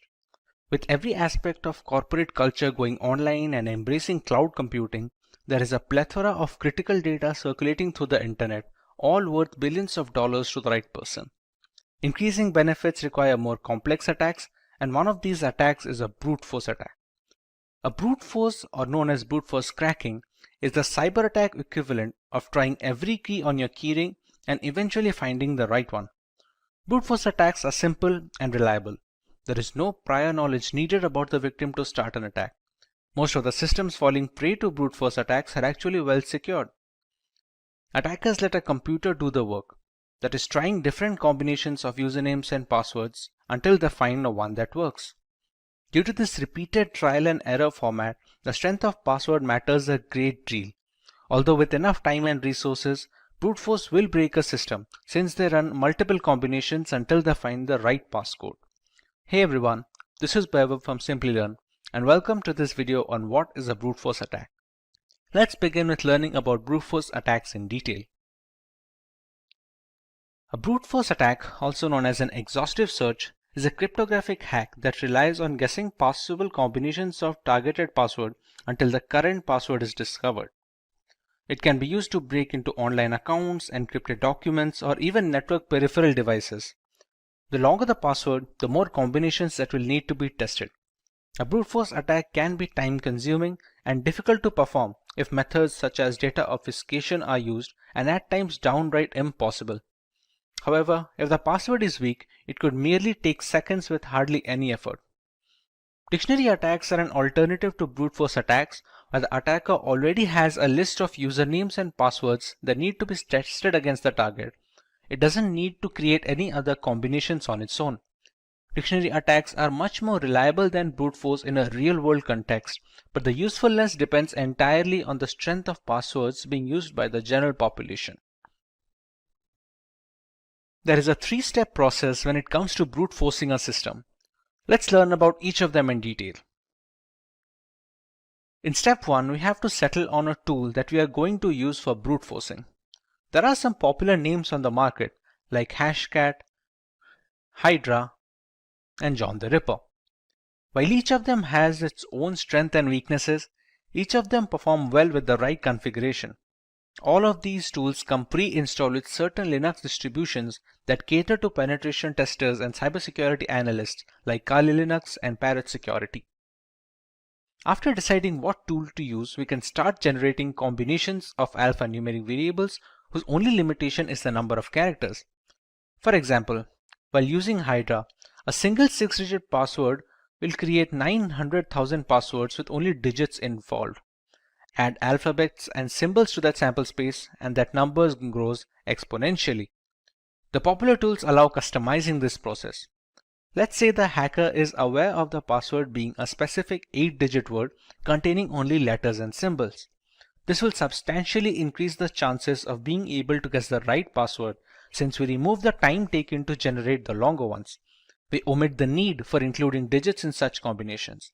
These small tweaks go a long way in organizing an efficient brute force attack since running all the combinations with no filters will dramatically reduce the odds of finding the right credentials in time. In the final step, we run these combinations against the file or service that is being broken. We can try and break into a specific encrypted document, a social media account, or even devices at home that connect to the internet. Let's say there is a Wi-Fi router. The generated passwords are then fed into the connection one after the other. It is a long and arduous process, but the work is left to the computer rather than someone manually clicking and checking each of these passcodes. Any password that doesn't unlock the router is discarded and the brute force tool simply moves on to the next one. This keeps going on until we find the right combination which unlocks the router. Sometimes reaching the success stage takes days and weeks, which makes it cumbersome for people with low computing power at their disposal. However, the ability to crack any system in the world purely due to bad password habits is very appealing, and the general public tends to stick with simple and easy to use passwords. Now that we have a fair idea about how brute force works, let's see if we can answer this question. We learned about how complex passwords are tougher to crack by brute force. Among the ones listed on the screens, which one do you believe will take the longest to be broken when using brute force tools? Leave your answers in the comment section and we will get back to you with the correct option next week. Let's move on to the harmful effects of getting a system compromised due to brute force attacks. A hacked laptop or mobile can have social media accounts logged in, giving the hackers free access to the victim's connections. It has been reported on multiple occasions where compromised Facebook accounts are sending malicious links and attachments to people on their friends list. One of the significant reasons for hacking, malware infusion is best done when spread from multiple devices, similar to distributing spam. This reduces the chance of circling back the source to a single device which belongs to the hacker. Once brute forced, a system can spread malware via email attachments, sharing links, file upload via FTP, etc. Personal information such as credit card data, usage habits, private images and videos are all stored in our systems, be it in plain format or root folders. A compromised laptop means easy access to these information that can be further used to impersonate the victim regarding bank verification, among other things. Once a system is hacked, it can also be used as a mail server that distributes spam across lists of victims. Since the hacked machines all have different IP addresses and MAC addresses, it becomes challenging to trace the spam back to the original hacker. With so many harmful implications arising from a brute force attack, it's imperative that the general public must be protected against such. Let's learn about some of the ways we can prevent ourselves from becoming a victim of brute force attacks. Using passwords consisting of alphabets, letters, and numbers have a much higher chance of withstanding brute force attacks thanks to the sheer number of combinations they can produce. The longer the password, the less likely it is that a hacker will devote the time and resources to brute force them. Having alphanumeric passwords also allows the user to keep different passwords for different websites. This is to ensure that if a single account or a password is compromised due to a breach or a hack, the rest of the accounts are isolated from the incident. Two-factor authentication involves receiving a one-time password on a trusted device before a new login is allowed. This OTP can be obtained either via email, SMS, or specific 2FA applications like Authy and Aegis. Email and SMS-based OTPs are considered relatively less secure nowadays due to the ease with which SIM cards can be duplicated and mailboxes can be hacked. Applications that are specifically made for 2FA cores are much more reliable and secure. CAPTCHAs are used to stop bots from running through web pages precisely to prevent brute forcing through their website. Since brute force tools are automated, forcing the hacker to solve CAPTCHA for every iteration of a password manually is very challenging.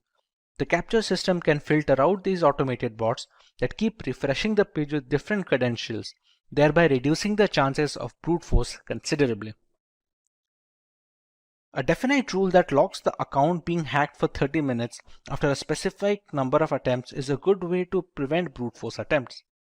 Many websites lock account for 30 minutes after 3 failed password attempts to secure the account against any such attack. On an additional note, some websites also send an email instructing the user that there have been 3 insecure attempts to log into the website. Let's look at a demonstration of how brute force attacks work in a real-world situation. The world has gone wireless. With Wi-Fi taking the reins in every household, it's natural that the security will always be up for debate. To further test the security index and understand brute force attacks, we will attempt to break into the password of a Wi-Fi router. For that to happen, we first need to capture a handshake file, which is a connection file from the Wi-Fi router to a connecting device like a mobile or a laptop. The operating system used for this process is Parrot Security, a Linux distribution that is catered to penetration testers. All the tools being used in this demo can easily be found pre-installed in this operating system. If getting your learning started is half the battle, what if you could do that for free? Visit SkillUp by Simplilearn. Click on the link in the description to know more. To start our demo, we're going to use a tool called Airgeddon, which is made to hack into wireless networks specifically.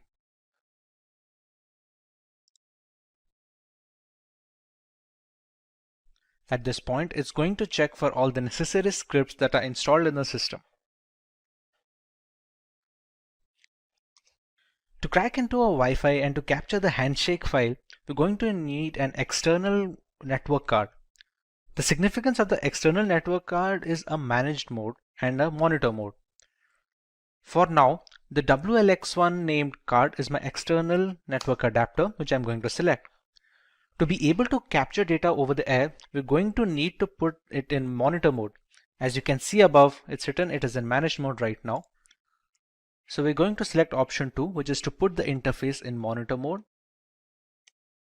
And its name is now WLAN 0 monitor. The monitor mode is necessary to capture data over the air. That is the necessary reason why we need an external card, since a lot of inbuilt cards that come with the laptops and the systems, they cannot have a monitor mode installed. Once we select the mode, we can go into the 5th, which is the handshake tools menu. In the first step, we have to explore for targets, and it is written that monitor mode is necessary to select a target. So let's explore for targets and press enter.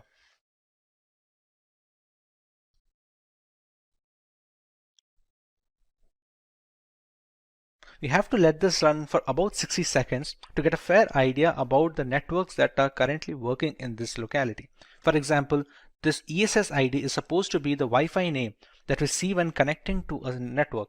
Geo24, Recover Me, these are all the names that we see on our mobile when trying to search for the Wi-Fis.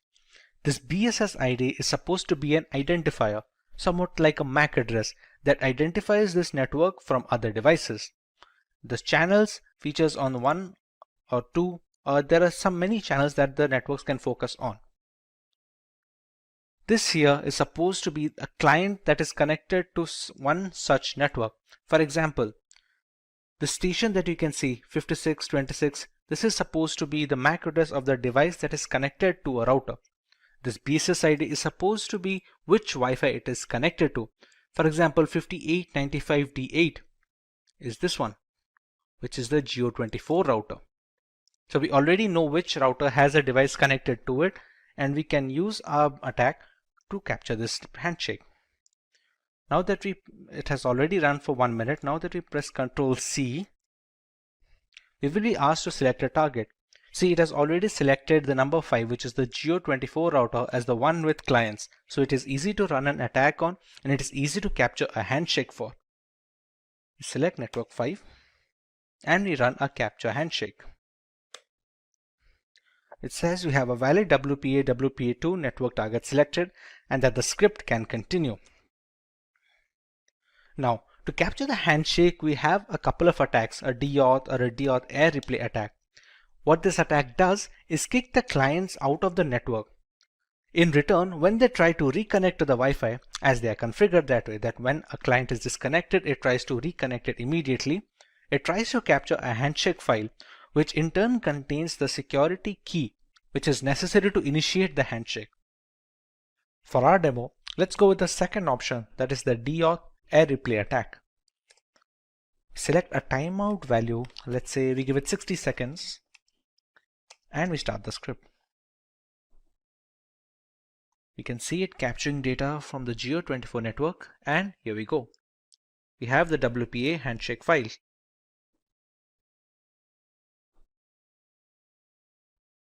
Once the handshake file is captured, you can actually close this, and here we go, congratulations.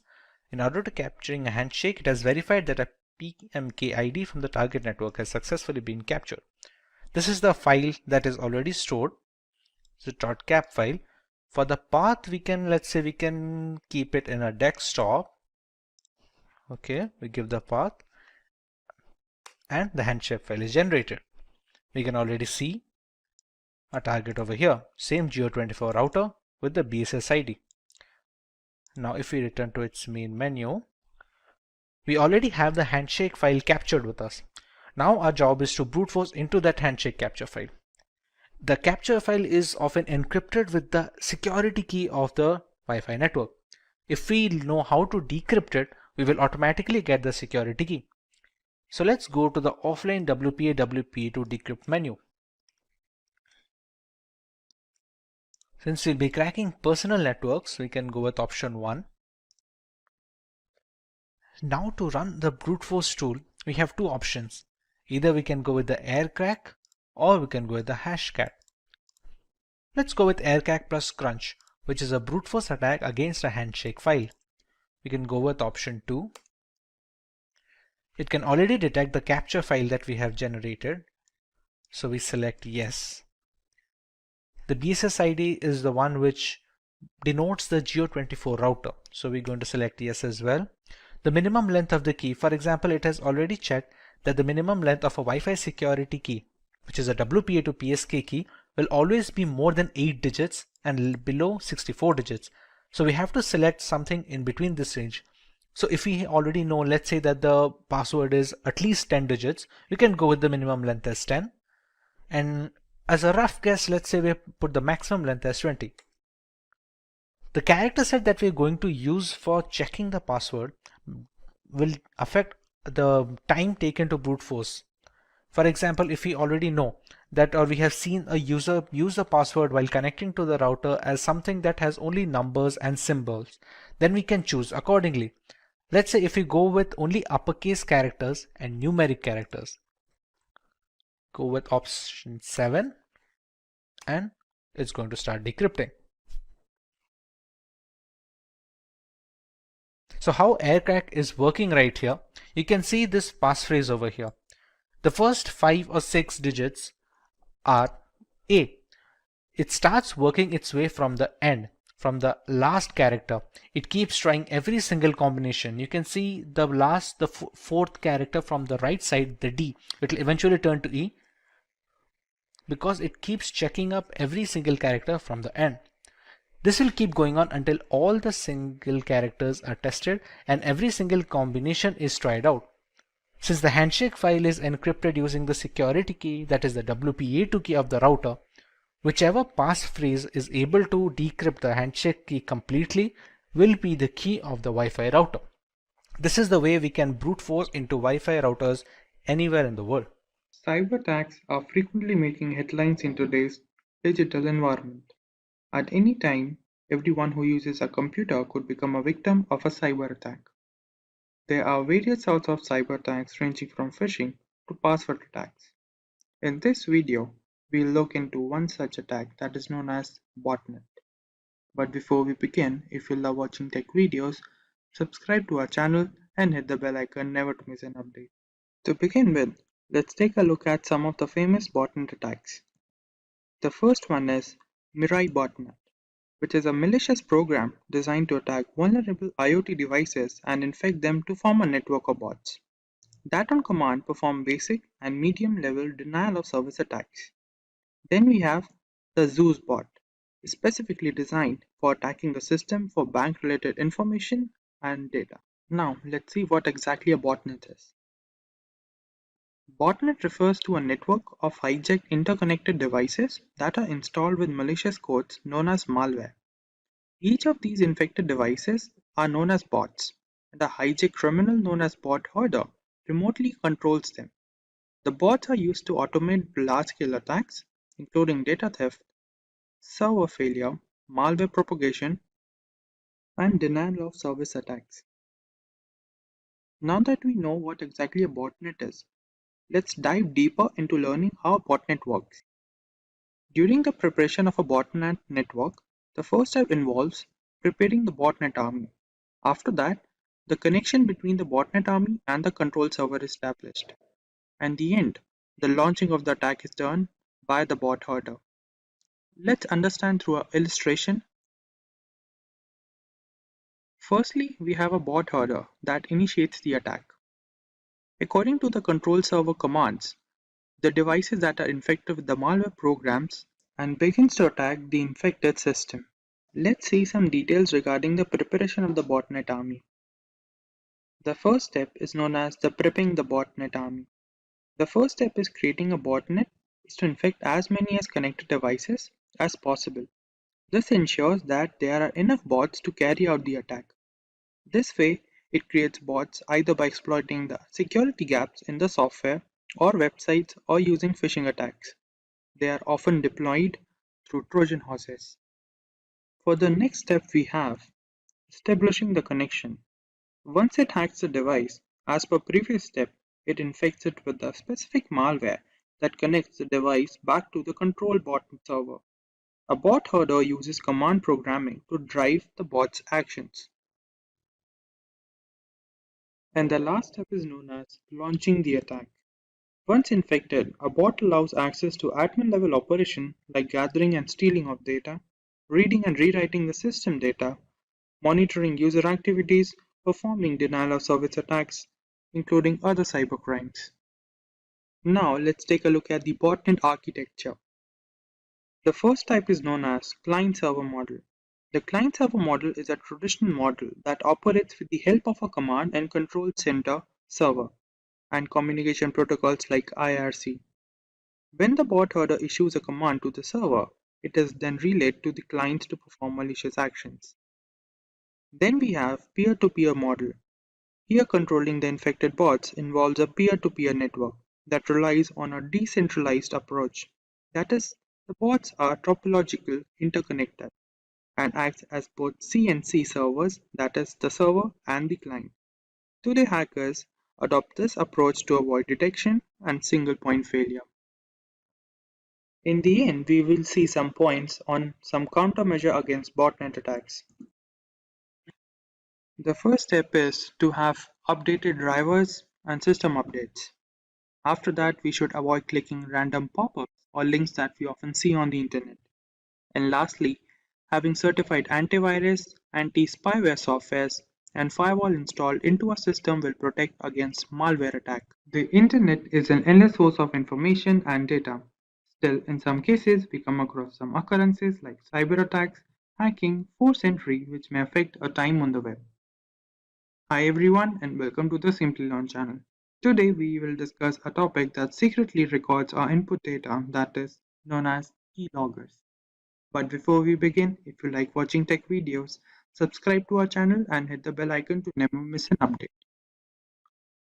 To understand the keylogging problem better, let's take a look at an example. This is June. She works in a business firm where she manages the company's data regularly.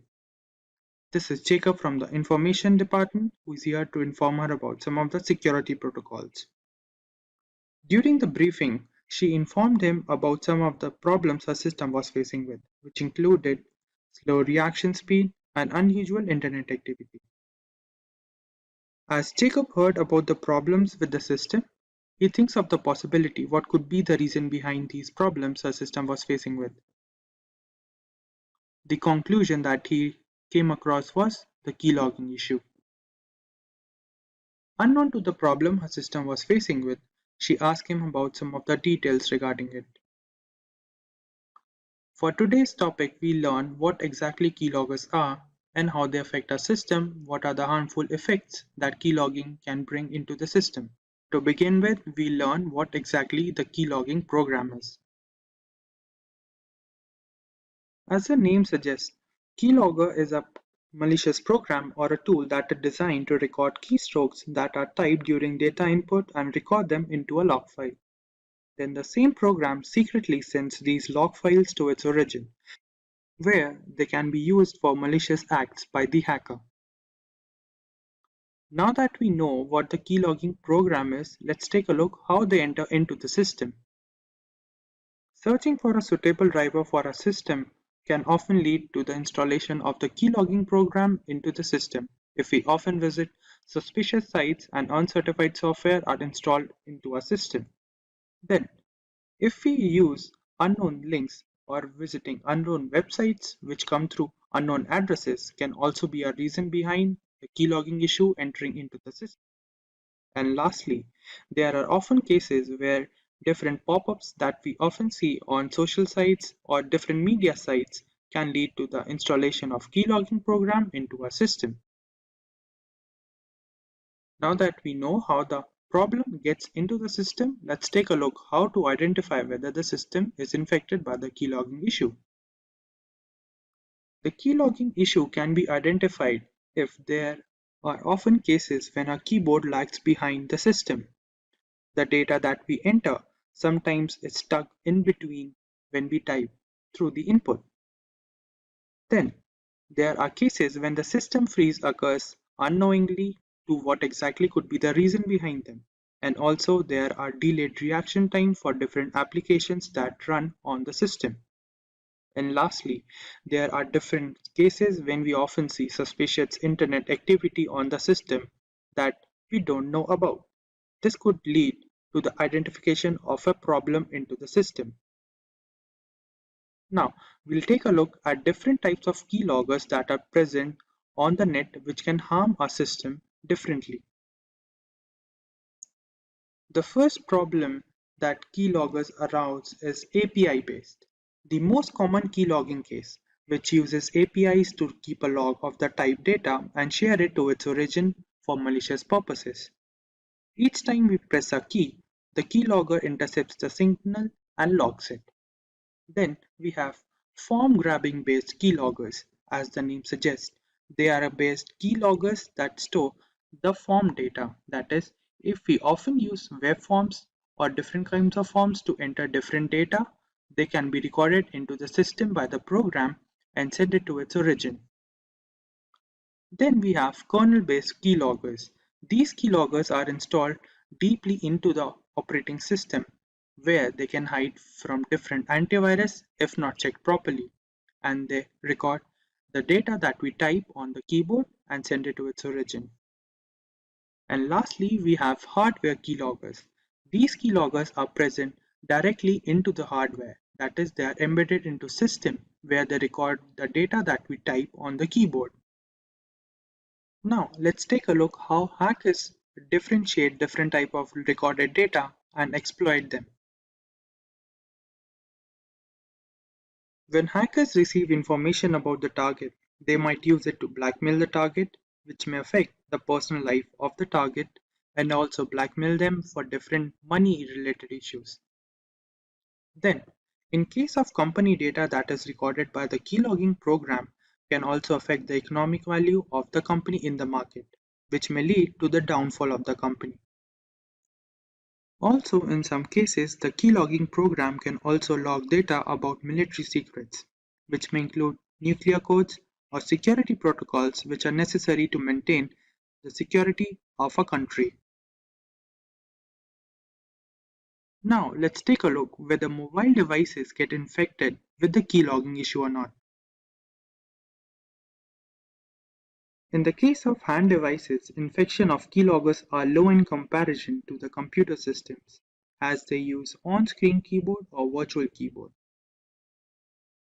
But in some cases, we often see different kinds of malicious programs getting installed into the hand device if we often visit different uncertified websites or illegal websites or torrent sites. And also, the device that is infected with the keylogging issue or different kind of malicious program can often lead to the exploitation of data that includes photos, emails, or important files by the hacker or the cyber criminal that installed the particular malicious program into the system. Now, to prevent a system from getting infected by the keylogging program, let's take a look at different points. The first point includes using of different antivirus softwares or tools which can prevent the entering of malicious program into the system. Then, keeping system security protocols regularly updated is also a good habit. And lastly, using virtual keyboard to input our sensitive data, which may include bank details, login details, or different passwords related to different websites. Now that we have some understanding about the topic of keyloggers, let's take a look at the demo to further increase the knowledge about the topic. For the first step, we have to download some of the important libraries that are required into the system, which is this library. Now we'll run it. The system says the library is already installed into the system. Now let's take a look what exactly modules are required from the particular library. From this library, we'll import the keyboard module, which will help us to record the data that we type on the keyboard. Now, from the same, we'll also import key module and the listener module, and also the logging module, which will help us to record the data into a log file. For the next part, we'll write a piece of code that will allow us to save the data that is recorded by the program into a text file that will be named as key_log text file along with the date and time stamp. Let's take a look.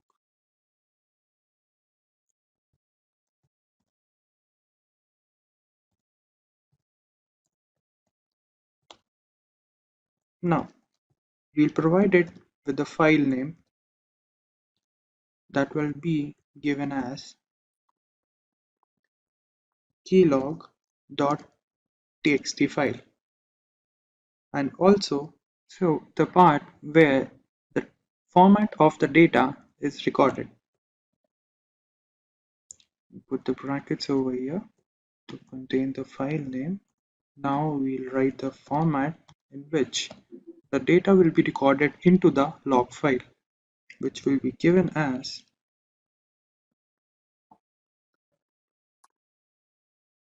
the format would be the message and the timestamp, which would be given as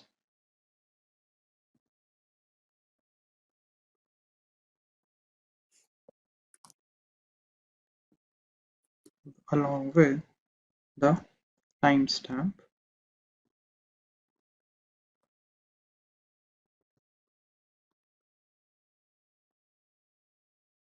given as percentage and ending it with the bracket. Now, for the next step, we'll design two of the functions that will be used into the program that will be termed as while press function and while release function. Let's take a look.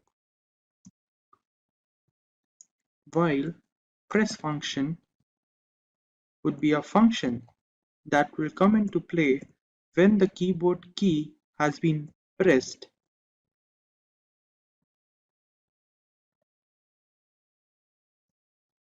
is pressed.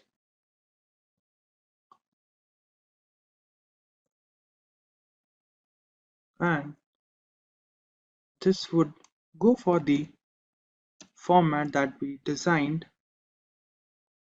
in the above line, and logging the pressed key info, a string file to be recorded into the log file. Now we'll design a function that is while release.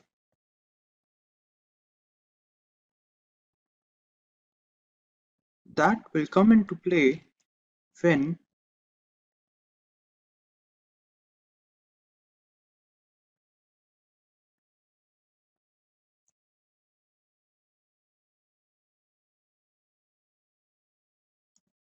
the escape key has been pressed. That is, the program will terminate itself and the program will stop from running. And in the end, we require for the functioning of the program to loop these functions, that is while press and while release, to continue its cycle.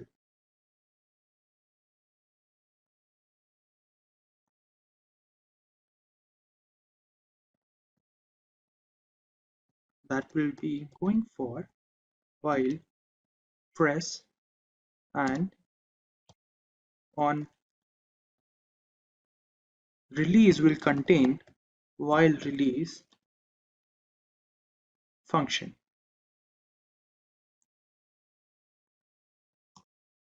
As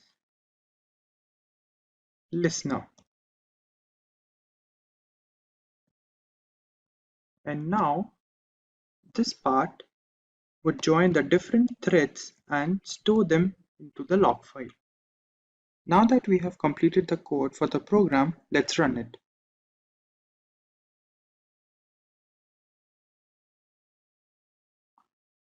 We have to wait for a moment so the program runs it. Now, to verify the program, let's open Notepad. And on the Notepad, we'll write hello world, which will be the basic whether the program is working or not. Let's take a look. And we'll go for the main page on Jupyter Notebook and refresh the page. Go to the bottom.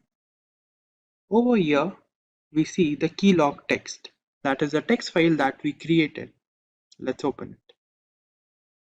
And over here, we have the data that is created. As we started with note, then this is the hello world part that we created just now, which shows that the program we created is working properly. Now that we have reached the end of the module, let's take a look at the summary. Firstly, we learned what exactly keyloggers are. Then we understood what different modes are present, how the system get infected with the keylogging problem. Then we learned how to detect the problem into our system. Then we learned what different types of keyloggers are present on the net. We also understood how hackers use the recorded data from the program. And we also learned whether mobile devices get infected with the keylogging problem or not. And lastly, we understood what different points can be taken to prevent the entering of the keylogging problem into the system.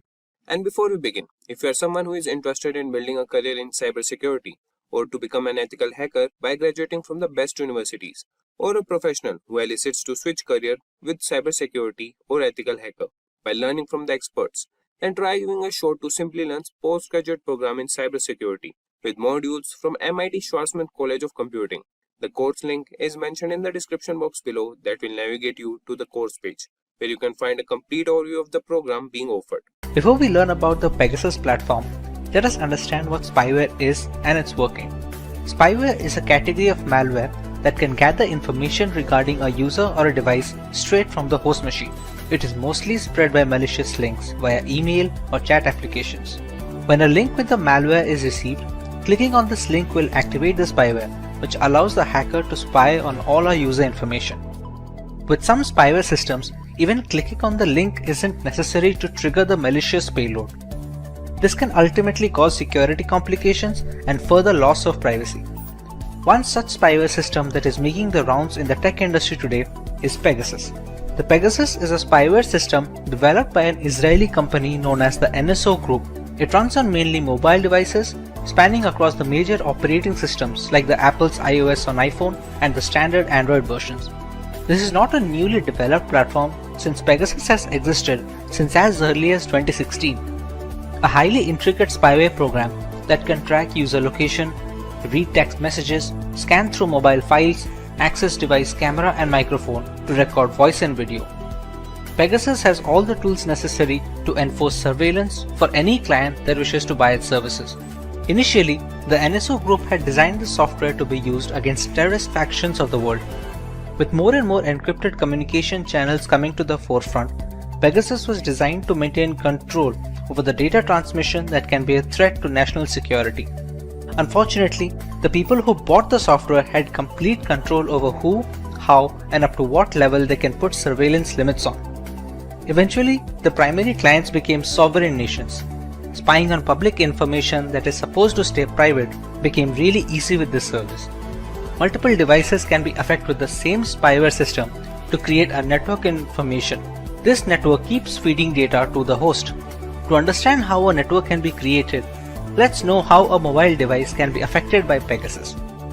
We all communicate with friends and family over instant messaging applications and email in some instances. If you check your inbox on a regular basis, you must have noticed that we receive some spam emails that the mail providers like Gmail and Yahoo can just filter into the spam folder.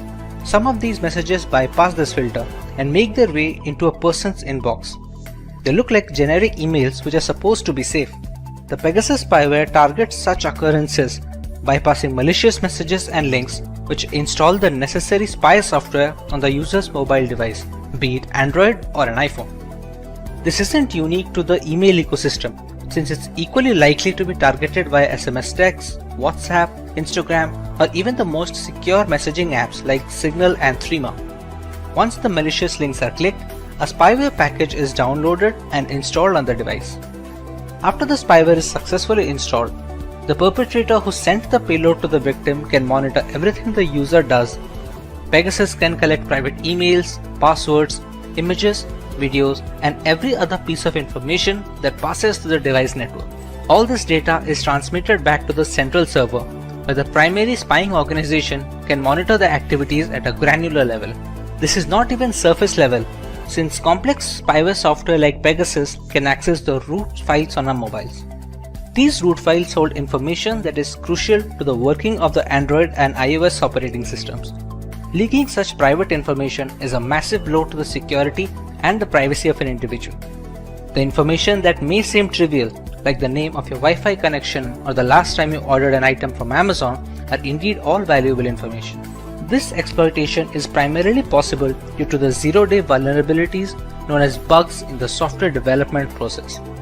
The zero-day bugs are the ones that have just been discovered by some independent security company or a researcher. Once they are found, reporting these vulnerabilities to the developer of the platform, which would be either Google for Android or Apple for iOS, is the right thing to do. However, many such critical bugs make their way onto the dark web, where hackers can use them to create exploits. These exploits are then sent to innocent users with a link or a message, like we had discussed before. Pegasus was able to affect the latest devices with all the security patches installed, but some bugs are not reported to the developers or just cannot be fixed without breaking some core functionality. These become the gateway for spyware to enter into the system. You can never be 100% safe, but you sure can give it all in protecting yourself. The one thing where Pegasus stands out is its zero-click action feature. Usually in spam emails, the malicious code is activated when the user clicks the malware link. A user doesn't need to click the link in the new version of the Pegasus and a few other spyware programs. Once the message arrives in the inbox of WhatsApp, Gmail, or any other chat applications, the spyware gets activated and everything can be recorded and sent back to the central server. The primary issue with being affected by spyware as a victim is detection. Unlike crypto miners and Trojans, spying services usually do not demand many system resources, which makes them tough to detect after they have been activated. Since many devices slow down after a couple of years, any kind of performance hit due to such spyware is often attributed to poor software longevity by the users. They do not check meticulously for any other causes that is causing the slowdown. When left unchecked, these devices can capture voice and video from the mobile sensors while keeping the owner in the dark. Let's take a moment to check if we are well aware of the causes of such attacks. How do users fall prey to such spyware programs? A. By installing untested software. B. By clicking on the third-party links from email and messages. C. By not keeping their apps and phones updated. Or D. All of the above. Let us know your answers in the comment section below and we will reveal the correct answer next week. But what about the unaffected devices, the vulnerable ones? While we cannot be certain of our security, there are a few things we can do to boost our device, be it against Pegasus or the next big spyware on the market. Let's say we are safe now and we have the time to take the necessary steps to prevent a spyware attack. What are the things we can go for? Our primary goal must always be to keep our apps and the operating system updated with the latest security patches. The vulnerabilities that the exploits target are often discovered by developers from Google and Apple, which send the security patches quickly. This can be done for individual apps as well, so keeping them updated is of utmost importance. While the most secure devices have fallen prey to Pegasus as well, a security patch from developers may help in minimizing the damage at a later stage, or maybe negate the entire spyware platform altogether. Another big factor is the spread of malware is the trend of sideloading Android applications using .apk files. Downloading such apps from a third-party website have no security checks involved and are mostly responsible for adware and spyware invasions on user devices. Avoiding the sideloading of apps would be a major step in protecting yourself. We often receive spam emails or texts from people we may not know on social medias. They are accompanied with links that allow malware to creep into our device. We should try to follow the trusted websites and not click on any links that redirect us to unknown domains. Spyware is a controversial segment in governance. While the ramifications are pretty extreme in theory, it severely impacts user privacy against authoritarian regimes. Sufficient resources and a contingent plan can alter the false veil of democracy altogether. Even if our daily life is rather simplistic, we must understand that privacy is not about what we have to hide. Instead, it portrays the things we have to protect. It stands for everything we have to share with the outside world, both rhetorically and literally. Hey everyone, today we look at a hack which took the world by storm and affected multiple governments and corporations, the SolarWinds attack. The global statistics indicate that upward of 18,000 customers have been affected, potentially needing billions to recover the losses incurred. Before we have a look at this hack, make sure to subscribe to our channel and hit the notification bell to never miss an update from Simplilearn. The date is December 8th, 2020. FireEye, a global leader in companies specializing in cybersecurity, released a blog post that caught the attention of the entire IT community. A software known as Orion, which was developed by SolarWinds Incorporated, had become a victim of a remote access Trojan, or a RAT. The breach was estimated to be running since the spring of 2020 and went virtually unnoticed for months. The reveal sent the developers of the Orion software into a frenzy as they quickly released a couple of hotfixes for their platform in order to mitigate this threat and prevent further damage. But how did this come into existence? We first need to understand the platform which was responsible for this breach. SolarWinds, a software company based in Texas, United States, had developed a management platform known as Orion. Catering to corporations and governments worldwide, Orion was responsible for the monitoring and management of IT administration. This included managing the client servers, virtualization components, and even the organization's network infrastructure that bought the platform. SolarWinds claims they have more than 300,000 clients, including US government agencies and several Fortune 500 companies. This entire chain can be classified as a supply chain attack. In this variant of cybercrime, the hackers target relatively weaker links in an organization's chain of control and delivery. These are preferably services rendered by a third party since there is no direct jurisdiction over it. In this case, the Orion platform was the primary target. The culprit, however, was software updates. The update server for SolarWinds Orion had a malicious version attached with malware, or a Trojan to be precise. This was made possible since the code repository that handled the software updates was breached. Once the update server repository was compromised, the source code of the applications became open to modification and malicious code found its way onto the software. A remote access Trojan was attached to a potential update nicknamed the Sunburst update. This update gave hackers backdoor access to any client that uses the correct version. On its release, many clients believed the update to be legitimate since it came from the right source and they had no reason to believe otherwise. American government agencies were supposedly hit the hardest as the list of victims included the US Departments of Homeland Security, Treasury, and Health. Several private companies like Cisco, Nvidia, and Intel were compromised, according to a list published by the cybersecurity firm TrueSec. Most of the companies had issued quick updates to fix these vulnerabilities introduced by the software. While the actual perpetrators have never been found, it is believed that this was an act of cross-border corporate espionage conducted by state-sponsored hackers either from Russia or China. Before we move forward, let's take a recap of the things we learned. What category of malware was responsible for the SolarWinds hack? Was it one, a virus, a remote access Trojan, a spyware, or a worm? Let us know your answers in the comment section right away, and we will reveal the correct answer in a week. Coming to possible reparations, the Biden government has launched a full investigation on the effects and the repercussions of this breach. There are a couple of things that we as consumers must always tend to when working our way through the World Wide Web. Using a password manager is highly recommended, which can generate secure alphanumeric passwords. You must also use different passwords for different accounts, thereby reducing the chances of a single point of failure should one of those accounts get breached. Usage of two-factor authentication applications is also encouraged since it acts as a safety net if hackers directly get a hold of our credentials. Clicking on unknown links transmitted via emails is also a strict no, as is installing applications from unverified sources. The SolarWinds hack is estimated to cost the parent company nearly $18 million as reparations, making it one, if not the biggest hacks in cyberspace history. As recently as of July 2021, the hackers accessed some US attorneys' Microsoft 365 email accounts as part of the attack. Criminal organizations like the FBI and CIA are determined to figure out the culprits responsible for this debacle. However, the intricacy and the full extent of the breach makes it a way more complicated job than it looks on paper. The day is 26th February 2022. The world is hit with breaking news that Russian state TV channels have been hacked by Anonymous, a hacktivist collective and movement who have made a name taking part in multiple cyber wars in the past decade. This was in response to the Russian aggression on Ukrainian territory in the hopes of annexation. Anonymous hacked the Russian state TV networks to combat propaganda in Russia and highlight the damage to life meted out by the Kremlin in Ukraine. They also hacked 120,000 Russian troops' personal information and the Russian central bank, stealing 35,000 files. This served as a clear indicator of how cyber war can change the momentum in battle, something which people had never seen so closely. So, what is cyber war? A digital assault or series of strikes or hacks against a country is sometimes referred to as a cyber war.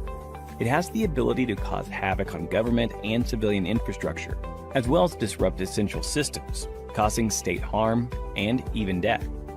In this day and age, the internet plays a bigger role than just watching videos and learning content. It's where you have your personal data and carry financial transactions.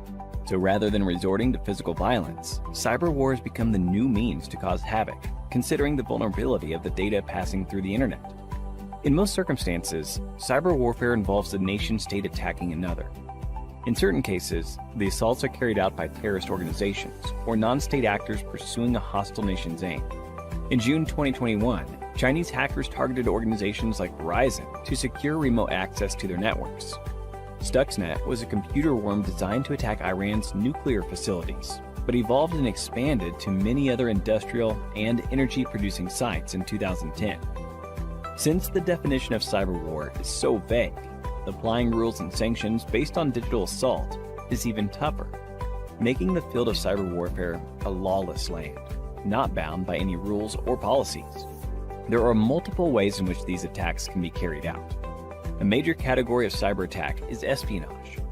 Espionage entails monitoring other countries to steal critical secrets. This might include compromising vulnerable computer systems with botnets or spear phishing attempts before extracting sensitive data in cyber warfare. The next weapon in cyber war is sabotage. Government agencies must identify sensitive data and its dangers if it is exploited. Insider threats, such as disgruntled or irresponsible personnel or government staff with ties to the attacking country, can be used by hostile countries or terrorists to steal or destroy information. By overwhelming a website with bogus requests and forcing it to handle them, denial of service attacks prohibit real users from accessing it. Attacking parties may use this form of assault to disrupt key operations and systems and prevent citizens, military, and security officials and research organizations from accessing sensitive websites. But what benefits does cyber war offer in contrast to traditional physical warfare? The most important advantage is the ability to conduct attacks from anywhere globally without having to travel thousands of miles. As long as the attacker and target are connected to the internet, organizing and launching cyber wars is relatively less tedious than physical warfare. People living in or battling for a country are subjected to propaganda attacks in an attempt to manipulate their emotions and thoughts. Digital infrastructure is highly crucial in today's modern world. Starting from communication channels to secure storage servers, crippling a country's footprint and control on the internet is very damaging. But what are some of the ways we as citizens protect ourselves in the case of a cyber war? In the unfortunate event that your country is involved in warfare, be sure to fact-check every piece of information and follow only trusted sources in that frame of time. Even conversations online should be limited to a need-to-know basis, considering propaganda campaigns have the power to influence the tide of war drastically. It is highly crucial to follow basic security guidelines to secure our devices, like regularly updating our operating systems, occasionally running full system antivirus scans, etc. If your country or organization is being attacked, having devices segregated in a network goes a long way in bolstering security. Try to avoid sharing a lot of personal data online. In this era of Instagram and Facebook, divulging private information can be detrimental to keeping a secure firewall for your data. The more information an attacker has access to, the higher his chances of being able to devise a plan to infiltrate defenses. And if you're someone who is interested in building a career in cybersecurity, that is by graduating from the best universities, or a professional who elicits to switch careers with cybersecurity by learning from the experts, then try giving a shot to Simplilearn's postgraduate program in cybersecurity with modules from the MIT Schwarzman College of Engineering. And the course link is mentioned in the description box that will navigate you to the course page where you can find a complete overview of the program being offered. During data transmission, there are various external factors which can affect the transmission of data over a network channel. To prevent such cases from happening, we use Internet Protocol Security, which we will be discussing in this session on IPsec Explained. Hi guys, and welcome to yet another interesting video by Simplilearn. But before we begin, if you love watching tech videos, subscribe to our channel and hit the bell icon to not miss an update from us. Now without further ado, let's take a look at the agenda for this session. To begin with, we will look into what is IPsec. Continuing with why do we use IPsec in a network, followed by components of IPsec, modes of IP security.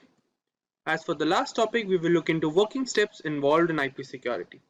Let's begin with the first heading, that is, what is IPsec? IPsec, Internet Protocol Security, is defined as a set of framework and protocol to ensure data transmission over a network channel. This protocol was initially defined of two main protocols for data security over a network channel, which were authentication header, which is responsible for data integrity and anti-replay services. And the second protocol is encapsulating security payload, in short ESP, which includes data encryption and data authentication. Now let's move on to the next setting, that is, why do we use IPsec in a network? IPsec is used to secure sensitive data and information, such as company data, clinical data, bank data, and various sensitive information regarding an institution, which are used during data transmission over a network channel.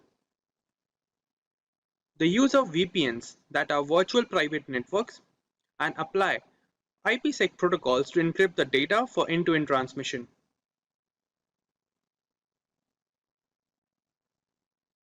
Let's continue with why do we use IPsec services. IPsec is also used to encrypt data for application layer in the OSI model and provide security for sharing data over network routers and data authentication. Let's take a look at the working of IPsec services. To begin with, we have two different systems, System 1 and System 2, which will establish a network channel, and then the encryption of data will take place when one host will share the data to the second host. During this, IPsec services will secure the data that is to be transferred over the network channel by applying router encryption and authentication. Now let's move on to the next topic, that is components of IPsec.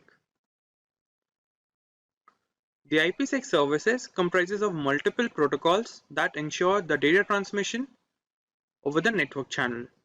The first one is Encapsulating Security Payload Protocol, in short ESP. This protocol of IP security provides data encryption and authentication services, and it also authenticates and encrypts the data packet in the transmission channel. Moving on, we have Authentication Header, in short AH. Similar to ESP, the authentication header also provides all the security services, but it does not encrypt the data. It also protects the IP packet and adds additional headers to the packet header. The modified IP datagram looks this way, where the IP components are included at the second position, the seventh position, and the sixth position, along with the authentication of data services over the network channel. Moving on, we have Internet Key Exchange, IKE. This protocol provides protection for content data and also changes the attribute of the original data to be shared by implementing SHA and MD5 algorithms. They also check the message for authentication and then only is forwarded to the receiver side. For example, this is the original data packet we are used to with IP header path, TCP UDP and data. Whereas this is the modified IPsec data packet where a ESP header is added between IP header and the TCP protocol. Now let's move on to the next heading, that is modes of IPsec. There are basically two types of IPsec modes available for data transmission over the network channel, where the first one is tunnel mode. This mode of transmission is used to secure gateway to gateway data. It is applied when the final destination of the data is to be connected to a sender side through a connection gateway over the internet. For example, we have two hosts, host A and host B. Through the host A, we are sending a message to host B, which will pass through a gateway at host A point, and it passes through a gateway to host B then.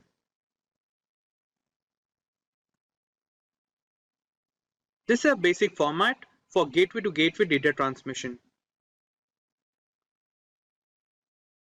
And the given IP datagram format is used for tunnel mode.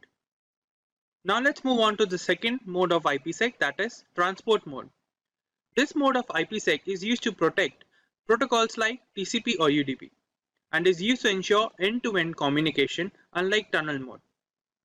The transport mode data add authentication header and encapsulating security payload for security purpose in the IP header. This is the modified IP datagram for transport mode. The point to be noted is the IPsec header is always added between IP header and TCP header. Now let's move on to the last heading for this session on IPsec, that is the working steps involved in IP security.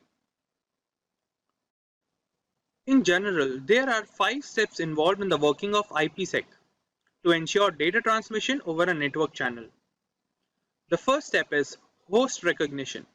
In the first step, the host system will check if the packet is to be transmitted or not by automatically triggering the security policy for the data, which is implemented by the sender side for proper encryption. Then the second step is known as IKE Phase 1. In this step, the two host devices, the sender and the receiver side, will authenticate each other to establish a secure network channel. It is comprised of two modes. The main mode. This provides much better security with a proper time limit. And the second mode, known as aggressive mode. As the name suggests, it establishes the IPsec protocol much faster in comparison to main mode. Let's move on to the third step, which is IKE Phase 2. After the second step, the host decide the type of cryptography algorithm to apply over the session in the network channel, and the secret key for the algorithm to be used to encrypt the data for transmission. Then we have IPsec transmission. This step involves the actual transfer of data over the network channel using the various protocols used in IPsec security, which are implemented under the tunnel condition. And the last step is IPsec termination. After the completion of data exchange or session timeout, the IPsec tunnel is terminated, and the security key established is discarded by both the host system. Network security is a set of technologies that protects the usability and integrity of a company's infrastructure by preventing the entry or proliferation within a network. Its architecture comprises of tools that protect the network itself and the applications that run over it. Effective network security strategies employ multiple lines of defense that are scalable and automated. Each defensive layer here enforces a set of security policies which are determined by the administrator beforehand. This aims at securing the confidentiality and accessibility of the data and the network. Every company or organization that handles a large amount of data has a degree of solutions against many cyber threats. The most basic example of network security is password protection. It has the network the user chooses. So recently, network security has become the central topic of cybersecurity, with many organizations involving applications from people with skills in this area. It is crucial for both personal and professional networks. Most houses with high-speed internet have one or more wireless routers, which can be vulnerable to attacks if they are not adequately secured. Data loss, theft, and sabotage risk may be decreased with the usage of a strong network security system. Your workstations are protected from hazardous spyware thanks to network security. Additionally, it guarantees the security of the data which is being shared over a network. By dividing information into various sections, encrypting these portions, and transferring them over separate pathways, network security infrastructure offers multiple levels of protection to thwart man-in-the-middle attacks, preventing situations like eavesdropping, among other harmful attacks. It is becoming increasingly difficult in today's hyper-connected environment as more corporate applications migrate to both public and private clouds. Additionally, modern applications are also frequently virtualized and dispersed across several locations, some outside the physical control of the IT team. Network traffic and infrastructure must be protected in these cases since assaults on businesses are increasing every single day. We now understood the basics of network security, but we need to understand how network security works in the next section in slightly more detail. Network security revolves around two processes: authentication and authorization. The first process, which is authentication, is similar to access cards, which ensure that only those who have the right to enter a building. In other words, authentication checks and verifies that it is indeed the user belonging to the network who is trying to access or enter it, thereby preventing unauthorized intrusions. Next comes authorization. This process decides the level of access provided to the recently authenticated user. For example, network admin needs access to the entire network, whereas those working within it probably need access to only certain areas within the network. Based on the network user's role, the process of determining the level of access or permission level is known as authorization.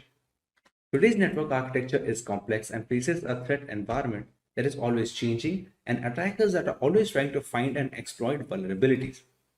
These vulnerabilities can exist in many areas, including devices, data, applications, users, and locations. For this reason, many network security management tools and applications are in use today that address individual threats. When just a few minutes of downtime can cause widespread disruption and massive damage to an organization's bottom line and reputation, it is essential that these protection measures are in place beforehand. Now that we know a little about network security and its working, let's cover the different types of network security. The fundamental tenet of network security is the layering of protection for massive networks and stored data that ensure the acceptance of rules and regulations. As a whole, there are three types. The first of which is physical security, the next being technical, and the third being administrative. Let's look into physical security first. This is the most basic level that includes protecting data and network to unauthorized personnel from acquiring control over the confidentiality of the network. These include external peripherals and routers that might be used for cable connections. The same can be achieved by using devices like biometric systems. Physical security is critical, especially for small businesses that do not have many resources to devote to security personnel and the tools as opposed to large firms. When it comes to technical network security, it focuses mostly on safeguarding data either kept in the network or engaged in network transitions.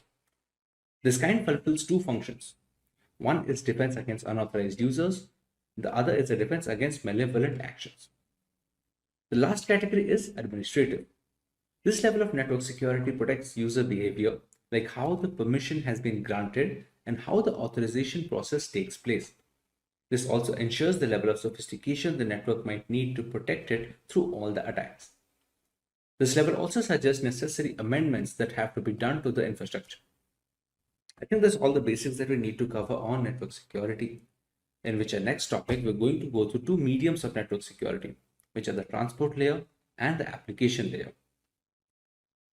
The transport layer is a way to secure information as it is carried over the internet, with users browsing websites, emails, instant messaging, etc. TLS aims to provide a private and secure connection between a web browser and a website server. It does this with a cryptographic handshake between two systems using public key cryptography. The two parties to the connection exchange a secret token, and once each machine validates this token, it is used for all communications. The connection employs lighter symmetric cryptography to save bandwidth and processing power. Since the application layer is the closest layer to the end user, it provides hackers with the largest threat surface.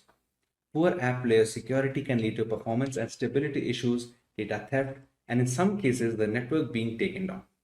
Examples of application layer attacks include distributed denial of service attacks or DDoS attacks, HTTP floods, SQL injections, cross-site scripting, etc. Most organizations have an arsenal of application layer security protections to combat these and more, such as web application firewalls, secure web gateway services, etc. Now that we have the theory behind network security has been covered in detail, let us go through some of the tools that can be used to enforce these network security policies. The first tool to be covered in this section is a firewall. A firewall is a type of network security device that keeps track of incoming and outgoing network traffic, and it decides which traffic to allow or deny in accordance to a set of security rules. For more than 25 years, firewalls have served as network security's first line of defense. They provide a barrier between trustworthy internal protected and regulated networks from shady external networks like the internet at some point. The next tool which can be used to bolster network security is a virtual private network, or VPN for short. It's an encrypted connection between a device and a network via the internet. The encrypted connection aids the secure transmission of sensitive data. It makes it impossible for unauthorized parties to eavesdrop on the traffic and enables remote work for the user. The usage of VPN technology is common in both corporate and personal networks. Next, we cover the importance of intrusion prevention systems in network security, or IPS frameworks. An intrusion prevention system is a network security tool that continually scans the network for harmful activity and responds to it when it does occur by reporting, blocking, or discarding it. It can be either hardware or software. It's more sophisticated than an intrusion detection system or an IDS framework, which can just warn an administrator and merely identify harmful activities, while in the case of an IPS, it actually takes against that activity. The next tool in this section and the final one are going to be behavioral analytics. Behavioral analytics focus more on the statistics that are being carried over and stored through months and years of usage. Once some kind of similar pattern is noted, where the IT administrator can detect some kind of attack, the similar attacks can be stopped and the security can be further enhanced. Now that we have covered all that we need to know about network security, the necessary tools, its different types, etc., let's go to the benefits of network security as a whole. The first, which is protection against external threats. The objective for cyber assaults can be as varied as the offenders themselves. Although they're typically initiated for financial gain, whether they are industrial spies, hacktivists, or cyber criminals, these bad actors all have one thing in common, which is how quick, clever, and covert the attacks are getting. A strong cybersecurity posture that considers routine software updates may assist firms in identifying and responding to the abuse techniques, tools, and the common entry points. The next benefit is protection against internal threats. The human aspect continues to be the cybersecurity system's weakest link. Insider risk can originate from current or former workers, third-party vendors, or even trusted partners, and they can be unintentional, careless, or downright evil. Aside from that, the rapid expansion of remote work and the personal devices used for business purposes, while even IoT devices in remote locations, can make it easier for these kind of threats to go undetected until it's too late.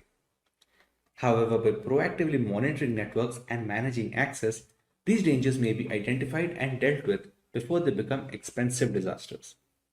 The third benefit is increased productivity. It is nearly impossible for employees to function when networks and personal devices are slowed to a crawl by viruses and other cyber attacks during the operation of website and for the company to run. You may significantly minimize violations and the amount of downtime required to fix the breach by implementing various cybersecurity measures such as enhanced firewalls, virus scanning, and automatic backups. Employee identification of possible email phishing schemes, suspicious links, and other malicious criminal activities can also be aided by education and training. Another benefit is brand trust and reputation. Customer retention is one of the most crucial elements in business development. Customers today place a premium on maintaining brand loyalty through a strong cybersecurity stance, since this is the fastest way to get other businesses back, get referrals, and sell more tickets overall. Additionally, it helps manufacturers get on the vendor list with bigger companies as a part of their supply chain, which is only as strong as its weakest link. This opens possibilities for potential future endeavors and development. With the rise in censorship and general fear over privacy loss, consumer security is at an all-time high risk. Technology has made our lives so much easier while putting up a decent target on our personal information. It is necessary to understand how to simultaneously safeguard our data and be up to date with the latest technological developments.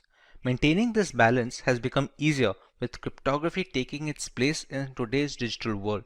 So hey everyone, this is Bev from Simplilearn and welcome to this video on cryptography. But before we begin, if you love watching tech videos, subscribe to our channel and hit the bell icon to never miss an update from Simplilearn. So here's a story to help you understand cryptography. Meet Anne. Anne wanted to look for a decent discount on the latest iPhone. She started searching on the internet and found a rather shady website that offered a 50% discount on the first purchase. Once Anne submitted her payment details, a huge chunk of money was withdrawn from her bank account just moments after. Devastated, Anne quickly realized she had failed to notice that the website was a HTTP web page instead of an HTTPS one. The payment information submitted was not encrypted and it was visible to anyone keeping an eye, including the website owner and hackers. Had she used a reputed website which has encrypted transactions and employs cryptography, our iPhone enthusiast could have avoided this particular incident. This is why it's never recommended to visit unknown websites or share any personal information on them. Now that we understand why cryptography is so important, let's take a look at the topics to be covered today. We take a look into what cryptography is and how it works. We learn where cryptography is being used in our daily lives and how we are benefiting from it. then we will understand the different types of cryptography and their respective uses. Moving on, we will look at the usage of cryptography in ancient history and a live demonstration of cryptography and encryption in action. Let's now understand what cryptography is. Cryptography is the science of encrypting or decrypting information to prevent unauthorized access. We transform our data and personal information so that only the correct recipient can understand the message. As an essential aspect of modern data security, using cryptography allows the secure storage and transmission of data between willing parties. Encryption is the primary route for employing cryptography by adding certain algorithms to jumble up the data. Decryption is the process of reversing the work done by encrypting information so that the data becomes readable again. Both of these methods form the basis of cryptography. For example, when Simplilearn is jumbled up or changed in any format, not many people can guess the original word by looking at the encrypted text. The only ones who can are the people who know how to decrypt the coded word, thereby reversing the process of encryption. Any data pre-encryption is called plain text or clear text. To encrypt the message, we use certain algorithms that serve a single purpose of scrambling the data to make them unreadable without the necessary tools. These algorithms are called ciphers. They are a set of detailed steps to be carried out one after the other to make sure the data becomes as unreadable as possible until it reaches the receiver. We take the plain text, pass it to the cipher algorithm, and get the encrypted data. This encrypted text is called the ciphertext, and this is the message that is transferred between the two parties. The key that is being used to scramble the data is known as the encryption key. These steps, that is the cipher and the encryption key, are made known to the receiver, who can then reverse the encryption on receiving the message. Unless any third party manages to find out both the algorithm and the secret key that is being used, they cannot decrypt the messages, since both of them are necessary to unlock the hidden content. Wonder what else we would lose if not for cryptography? Any website where you have an account can read your passwords. Important emails can be intercepted and their contents can be read without encryption during their transit. More than 65 billion messages are sent on WhatsApp every day, all of which are secured thanks to end-to-end encryption. There is a huge market opening up for cryptocurrency, which is possible due to blockchain technology that uses encryption algorithms and hashing functions to ensure that the data is secure. If this is of particular interest to you, you can watch our video on blockchain, the link of which will be in the description. Of course, there is no single solution to a problem as diverse as explained. There are three variants of how cryptography works and is in practice. They are symmetric encryption, asymmetric encryption, and hashing. Let's find out how much we have understood until now. Do you remember the difference between a cipher and ciphertext? Leave your answers in the comments, and before we proceed, if you find this video interesting, make sure to give it a thumbs up before moving ahead. Let's look at symmetric encryption first. Symmetric encryption uses a single key for both the encryption and decryption of data. It is comparatively less secure than asymmetric encryption, but much faster. It is a compromise that has to be embraced in order to deliver data as fast as possible without leaving information completely vulnerable. This type of encryption is used when data rests on servers and identifies personnel for payment applications and services. The potential drawback with symmetric encryption is that both the sender and receiver need to have the same secret key, and it should be kept hidden at all times. Caesar cipher and Enigma machine are both symmetric encryption examples that we will look into further. For example, if Alice wants to send a message to Bob, she can apply a substitution cipher or a shift cipher to encrypt the message. But Bob must be aware of the same key itself, so he can decrypt it when he finds it necessary to read the entire message. Symmetric encryption uses one of the two types of ciphers, stream ciphers and block ciphers. Block ciphers break the plain text into blocks of fixed size and use the key to convert it into ciphertext. Stream ciphers convert the plain text into ciphertext one bit at a time instead of resorting to breaking them up into bigger chunks. In today's world, The most widely used symmetric encryption algorithm is AES 256, that stands for Advanced Encryption Standard, which has a key size of 256-bit with 128-bit and 196-bit key sizes also being available. Other primitive algorithms like the Data Encryption Standard, that is the DES, the Triple Data Encryption Standard 3DES, and Blowfish have all fallen out of favor due to the rise of AES. AES chops up the data into blocks and performs 10 plus rounds of obscuring and substituting the message to make it unreadable. Asymmetric encryption, on the other hand, has a double whammy at its disposal. There are two different keys at play here, a public key and a private key.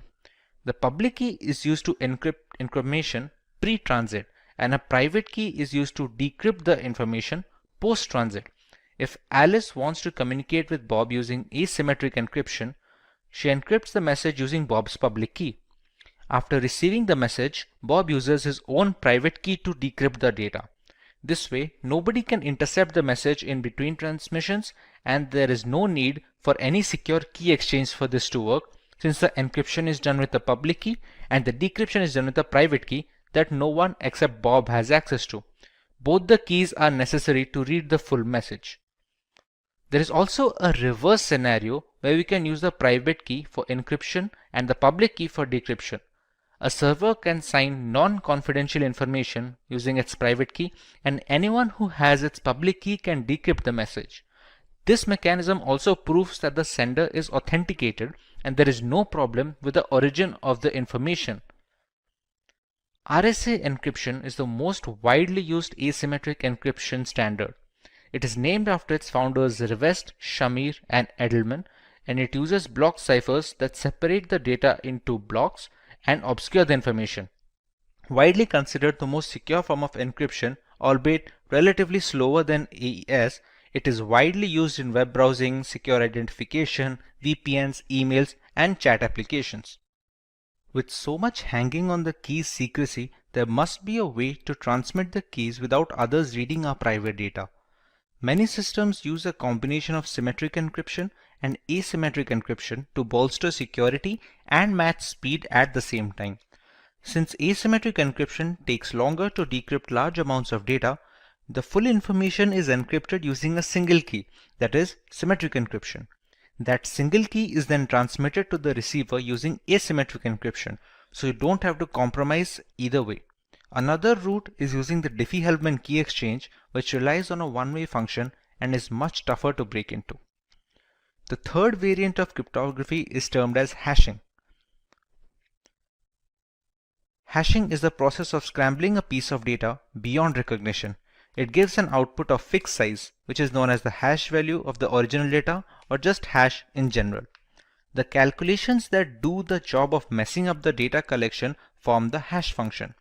They are generally not reversible without resilient brute force mechanisms and are very helpful when storing data on website servers that need not be stored in plain text. For example, many websites store your account passwords in a hashed format so that not even the administrator can read your credentials.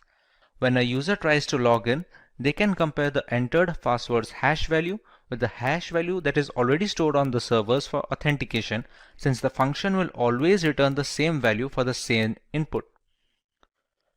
Cryptography has been in practice for centuries. Julius Caesar used a substitution shift to move alphabets a certain number of spaces beyond their place in the alphabet table. A spy can't decipher the original message at first glance. For example, if he wanted to pass confidential information to his armies and decides to use the substitution shift of +2, A becomes C, B becomes D, and so on. The word attack, when passed through a substitution shift of +3, becomes DWWDEFN. This cipher has been appropriately named the Caesar cipher, which is one of the most widely used algorithms. The Enigma is probably the most famous cryptographic cipher device used in ancient history. It was used by the Nazi German armies in the World Wars. They were used to protect confidential political, military, and administrative information, and it consisted of 3 or more rotors that scrambled the original message depending on the machine's state at that time. The decryption is similar, but it needs both machines to stay in the same state before passing the ciphertext so that we receive the same plain text message. Let's take a look at how our data is protected while we browse the internet thanks to cryptography. Here we have a web-based tool that will help us understand the process of RSA encryption. We see the entire workflow from selecting the key size to be used until the decryption of the ciphertext in order to get the plain text back. As we already know, RSA encryption algorithm falls under the umbrella of asymmetric key cryptography. That basically implies that we have two keys at play here, a public key and a private key. Typically, the public key is used by the sender to encrypt the message and the private key is used by the receiver to decrypt the message. There are some occasions when this allocation is reversed and we will have a look at them as well. In RSA, we have the choice of key size. We can select any key from a 512-bit to 1024-bit all the way up to a 4096-bit key. The longer the key length, the more complex the encryption process becomes and thereby strengthening the ciphertext. Although with added security, more complex functions take longer to perform the same operations on similar size of data. We have to keep a balance between both speed and strength because the strongest encryption algorithms are of no use if they cannot be practically deployed on systems around the world. Let's take a 1024-bit key over here. Now we need to generate the keys. This generation is done by functions that operate on passphrases. The tool we are using right now generates these pseudo-random keys to be used in this explanation. Once we generate the keys, you can see the public key is rather smaller than the private key, which is almost always the case. These two keys are mathematically linked with each other. They cannot be substituted with any other key, and in order to encrypt the original message or decrypt the ciphertext, this pair must be kept together. The public key is then sent to the sender and the receiver keeps the private key with himself. In this scenario, let's try and encrypt the word Simplilearn. We have to select if the key being used for encryption is either private or public, since that affects the process of scrambling the information. Since we are using the public key over here, let's select the same and copy it and paste over here.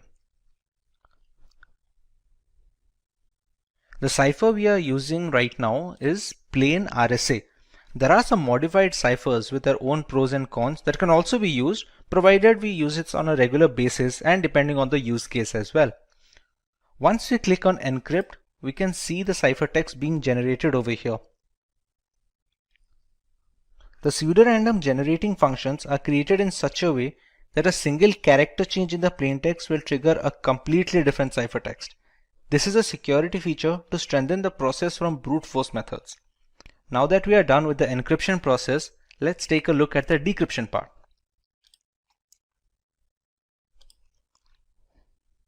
The receiver gets this ciphertext from the sender with no other key or supplement.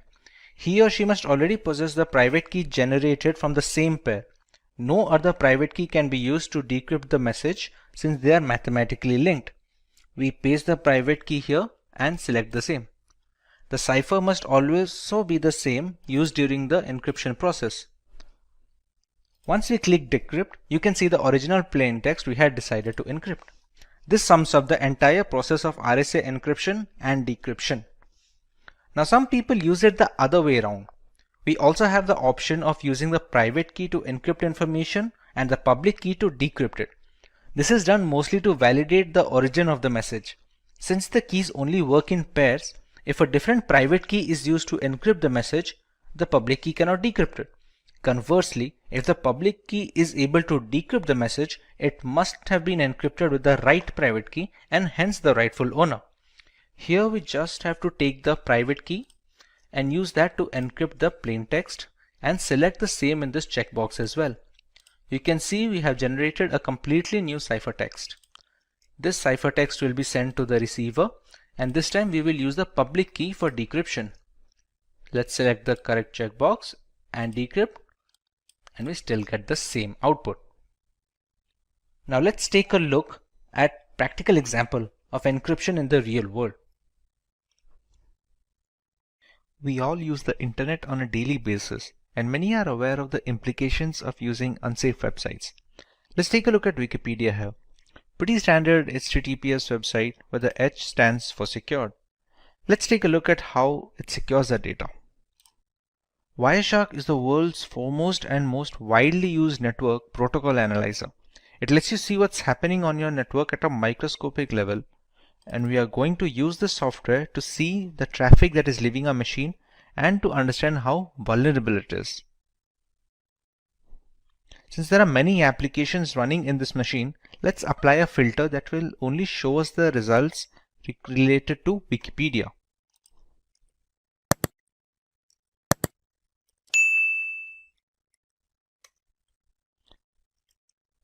Let's search for something that we can navigate the website with. Okay, once we get into it a little, you can see some of the requests being populated over here. Let's take a look at the specific request. These are the data packets that basically transport the data from our machine to the internet and vice versa. As you can see, there's a bunch of gibberish data here that doesn't really reveal anything that we searched or watched. Similarly, other secured websites function the same way, and it is very difficult, if at all possible, to snoop on user data this way. To put this in perspective, let's take a look at another website, which is a HTTP web page.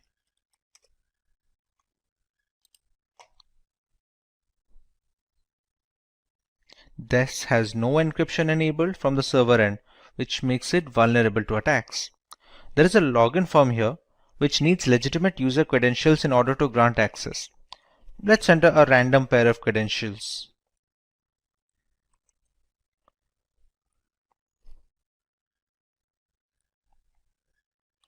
These obviously won't work, but we can see the manner of data transfer.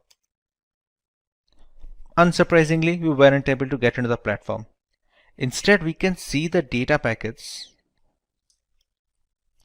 Let's apply a similar filter that will help us understand what request this website is sending.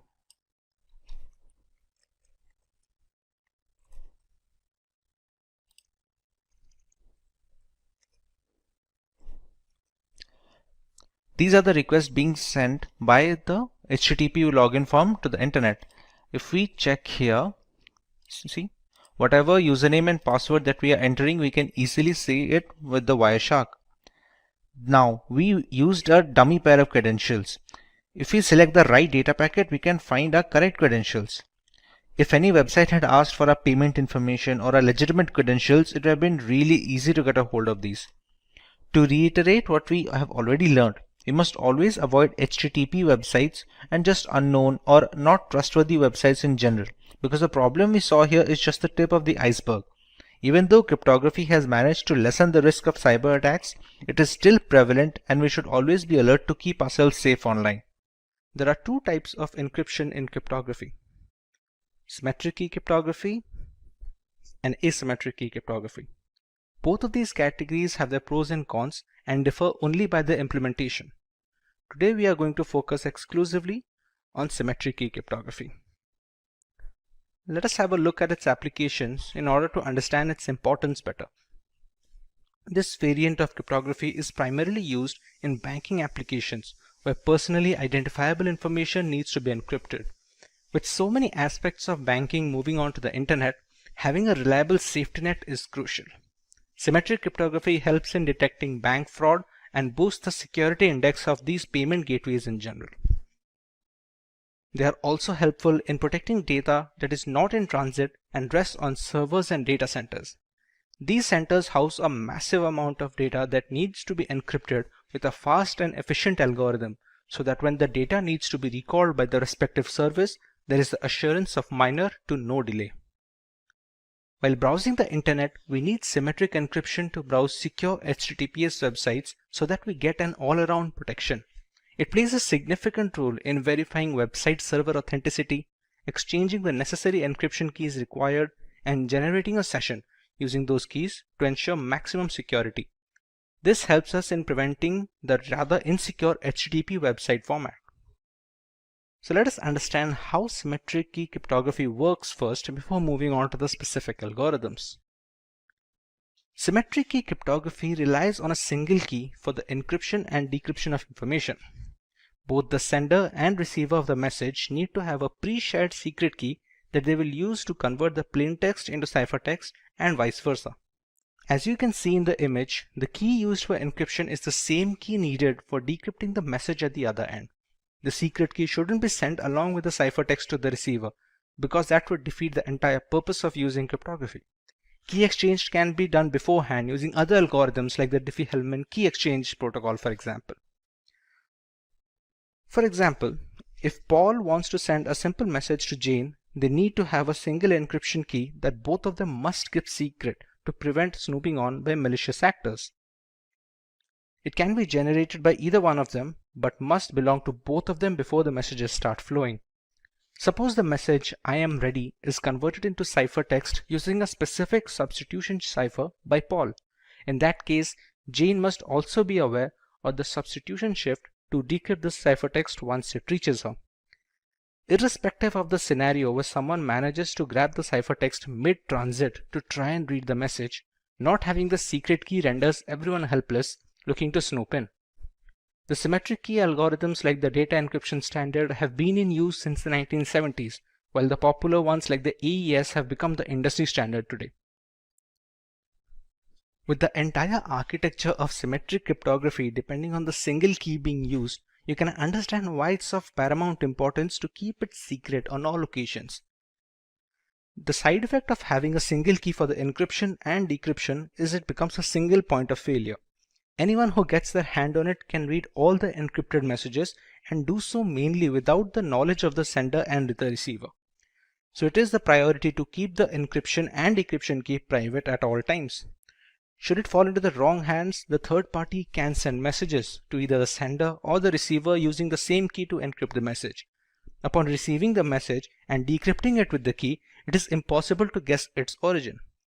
If the sender somehow transmits the secret key along with the ciphertext, anyone can intercept the package and access the information. Consequently, this encryption category is termed private key cryptography, since a big part of the data's integrity is riding on the promise that the users can keep the keys secret. This terminology contrasts with asymmetric key cryptography, which is called public key cryptography, because it has two different keys at play, one of which is public. Provided we manage to keep the keys secret, we still have to choose what kind of ciphers we want to use to encrypt this information. In symmetric key cryptography, there are broadly two categories of ciphers that we can employ. Let us have a look. Stream ciphers are the algorithms that encrypt basic information one bit at a time. It can change depending on the algorithm being used, but usually it relies on a single bit or byte to do the encryption. This is the relatively quicker alternative considering the algorithm doesn't have to deal with blocks of data at a single time. Every piece of data that goes into the encryption can and needs to be converted into binary format. In stream ciphers, each binary digit is encrypted one after the other. The most popular ones are the RC4, SALSA, and Panama. The binary data is passed through an encryption key, which is a randomly generated bit stream. Upon passing it through, we receive the ciphertext that can be transferred to the receiver without fear of man-in-the-middle attacks. The binary data can be passed through an algorithmic function. It can have either XOR operations, as it is most of the time, or any other mathematical calculations that have the singular purpose of scrambling the data. The encryption key is generated using the random bitstream generator, and it acts as a supplement in the algorithmic function. The output is in binary form, which is then converted into the decimal or hexadecimal format to give our final ciphertext. On the other hand, block ciphers dissect the raw information into chunks of data of fixed size. The size of these blocks depend on the exact cipher being used. A 128-bit block cipher will break the plain text into blocks of 128-bit each and encrypt those blocks instead of a single digit. Once these blocks are encrypted individually, they are chained together to form a final ciphertext. Block ciphers are much slower, but they are more tamper-proof and are used in some of the most widely used algorithms employed today. Just like stream ciphers, the original ciphertext is converted into binary format before beginning the process. Once the conversion is complete, the blocks are passed through the encryption algorithm along with the encryption key. This would provide us with the encrypted blocks of binary data. Once these blocks are combined, we get a final binary string. This string is then converted into hexadecimal format to get our ciphertext. Today, the most popular symmetry key algorithms like AES, DES, and 3DES are all block cipher methodology subsets. With so many factors coming into play, there are quite a few things symmetry key cryptography excels at while falling short in some other. Symmetry key cryptography is much faster variant when compared to asymmetric key cryptography. There is only one key in play, unlike asymmetric encryption, and this drastically improves calculation speed in the encryption and decryption. Similarly, the performance of symmetric encryption is much more efficient under similar computational limitations. Fewer calculations help in better memory management for the host system. Bulk amounts of data that need to be encrypted are very well suited for symmetric algorithms. Since they are much quicker, handling large amounts of data is simple and easy to use in servers and data farms. This helps in better latency during data recall and fewer mixed packets. Thanks to its simple single key structure, symmetric key cryptography algorithms are much easier to set up a communication channel with and offer a much more straightforward maintenance duties. Once the secret key is transmitted to both the sender and receiver without any prior mishandling, the rest of the system aligns easily and everyday communications becomes easy and secure. If the algorithm is applied as per the documentation, symmetric algorithms are very robust and can encrypt vast amounts of data with very less overhead. DES algorithm stands for Data Encryption Standard. It is a symmetric key cipher that is used to encrypt and decrypt information in a block-by-block manner. Each block is encrypted individually and they are later chained together to form our final ciphertext, which is then sent to a receiver. DES takes the original unaltered piece of data called the plain text in a 64-bit block, and it is converted into an encrypted text that is called the ciphertext. It uses 48-bit keys during the encryption process and follows a specific structure called the Fistel cipher structure during the entire process.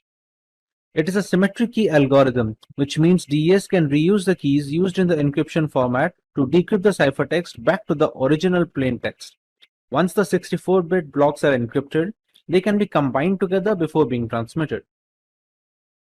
Let's take a look at the origin and the reason DES was founded. DES is based on a Fistel block cipher called Lucifer, developed in 1971 by IBM cryptography researcher Horst Fistel. DES uses 16 rounds of this Fistel structure, using a different key for each round. It also utilizes a random function with 2 inputs and provides a single output variable. DES became the organization's approved encryption standard in November 1976 and was later reaffirmed as a standard in 1983, 1988, and finally in 1999. But eventually DES was cracked and it was no longer considered a secure solution for all official routes of communication. Consequently, Triple DES was developed. Triple DES is a symmetric key block cipher that uses a double DES cipher. Encrypt with the first key, delete encryption with the second key, and encrypt again with the third key. There is also a variation of the 2 keys where the first and second key are duplicate of each other. But Triple DES was ultimately deemed too slow for the growing need for fast communication channels, and people eventually fell back to using DES for encrypting messages.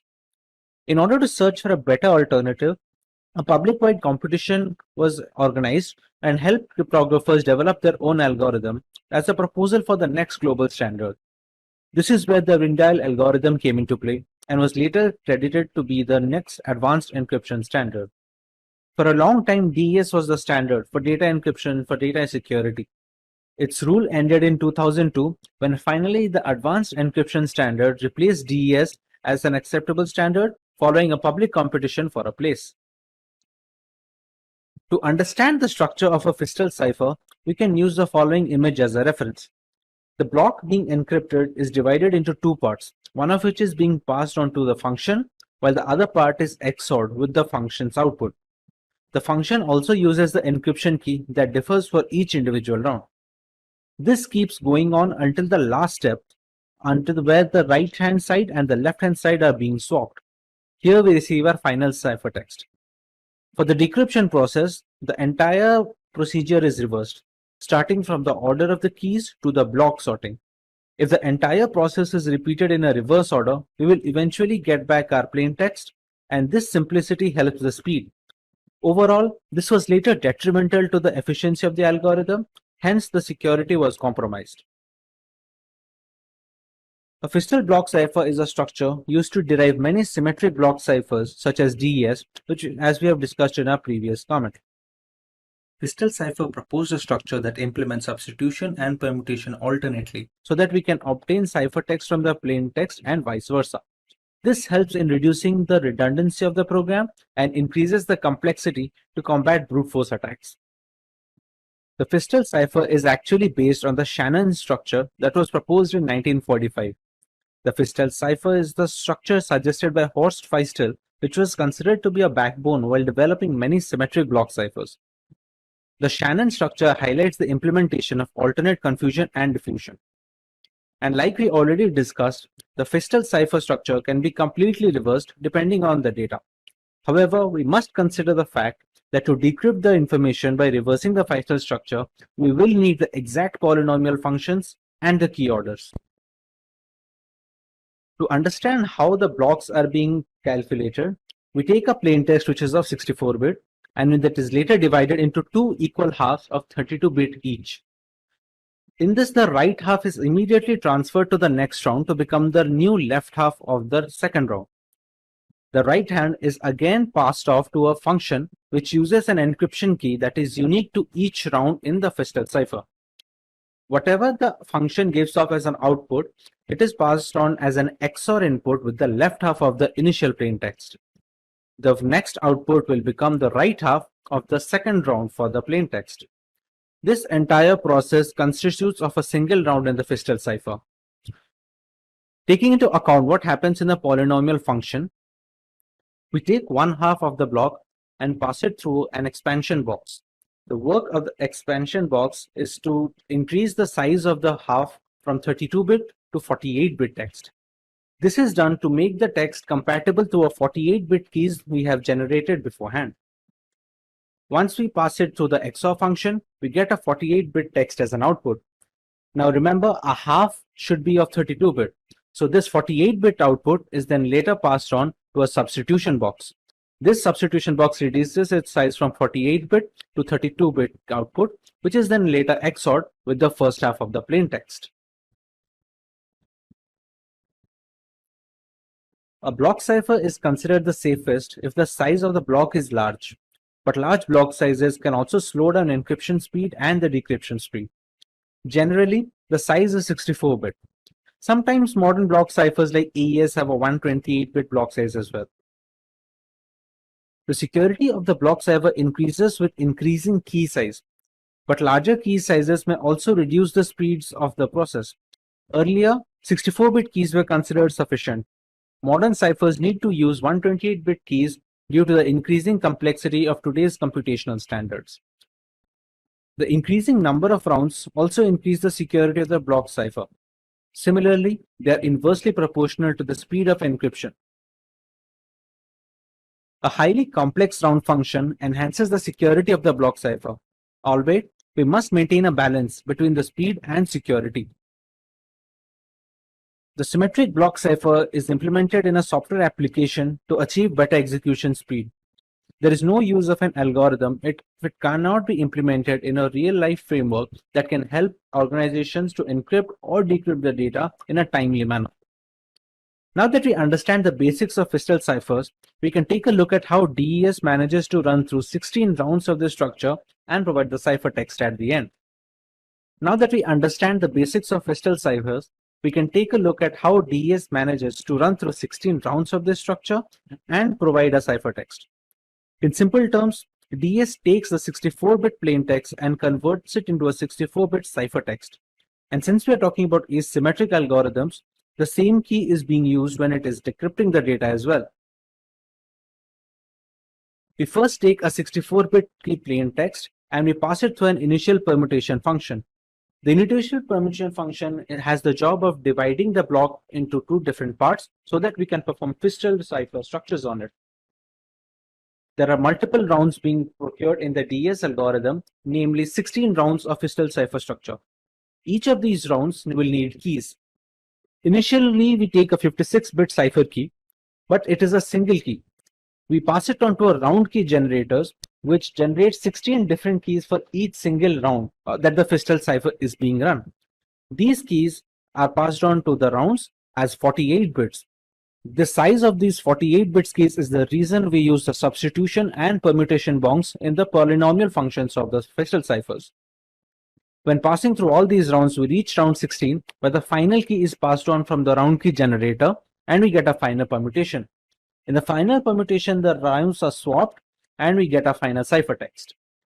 This is the entire process of DES with 16 rounds of Fistel ciphers encompassed in it. To decrypt our ciphertext back to the plaintext, we just have to reverse the process we did in the DES algorithm and reverse the key order along with the functions. This kind of simplicity is what gave DES the bonus when it comes to speed, but eventually it was detrimental to the overall efficiency of the program when it comes to security factors. DES have 5 different modes of operation to choose from. One of those is electronic codebook. Each 64-bit block is encrypted and decrypted independently in the electronic codebook format. We also have cipher block chaining, or the CBC method. Here, each 64-bit block depends on the previous one, and all of them use an initialization vector. We have a cipher feedback block mechanism, where the preceding ciphertext becomes the input for the encryption algorithm. It produces a pseudo-random output, which in turn is XORed with the plaintext. There is an output feedback method as well, which is the same as cipher feedback, except that the encryption algorithm input is the output from the preceding DES. A counter method has a different way of approach, where each plaintext block is XORed with an encrypted counter. The counter is then incremented for each subsequent block. There are a few other alternatives to these modes of operation, but the 5 mentioned above are the most widely used in the industry and recommended by cryptographers worldwide. Let's take a look at the future of DES. The dominance of DES ended in 2002 when the Advanced Encryption Standard replaced the DES encryption algorithm as the accepted standard. It was done following a public competition to find a replacement. NIST officially withdrew the global acceptance standard in May 2005, although triple DES is approved for some sensitive government information through 2030. NIST also had to change the DES algorithm because its key length was too short, given the increased processing power of the new computers. Encryption power is related to the size of the key, and DES found itself a victim of ongoing technological advances in computing. We have received a point where 56-bit was no longer a challenge to the computers of cracking. Note that because DES is no longer the NIST federal standard, it does not mean that it is no longer in use. Triple DES is still used today and is still considered a legacy encryption algorithm. To get a better understanding of how these keys and ciphertext look like, we can use an online tool for our benefit. As we already know, to encrypt any kind of data, a key is mandatory. This key can be generated using mathematical functions or computerized key generation program, such as this website offers. It can be based on any piece of text. Let's say the word is Simplilearn in our example. Once the key is settled, we provide the plain text or the clear text that needs to be encrypted using the aforementioned key. Suppose our sentence for this example is "This is my first message." We have satisfied 2 prerequisites, the message and the key. Another variable that goes into play is the mode of operation. We have already learned about 5 different modes of operation, while we can see some other options here as well. Let us go with the CBC variant, which basically means the cipher block chaining method. One of CBC's key characteristics is that it uses a chaining process. It causes the decryption of a block of ciphertext to depend all on the preceding ciphertext blocks. As a result, the entire validity of all the blocks is contained in the previous adjacent blocks as well. A single bit error in a ciphertext block affects the decryption of all the subsequent blocks. Rearrangement of the order of these, for example, can cause the decryption process to get corrupted. Regarding the manner of displaying binary information, we have 2 options here. We can either go with base 64 or the hexadecimal format. Let's go with the base 64 right now.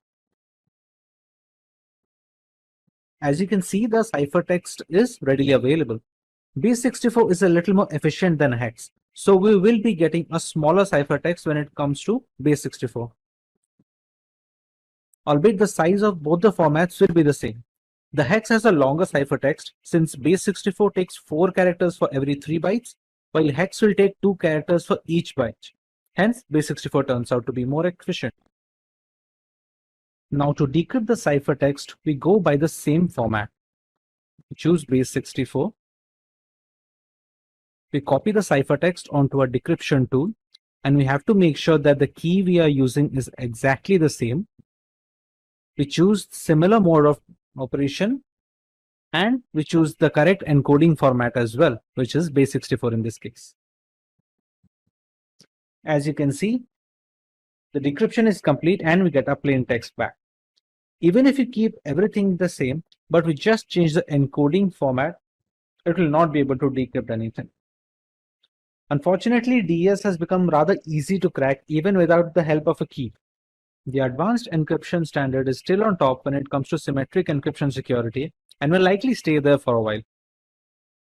Eventually, with so much computing power growth, the need for a stronger algorithm was necessary to safeguard our personal data.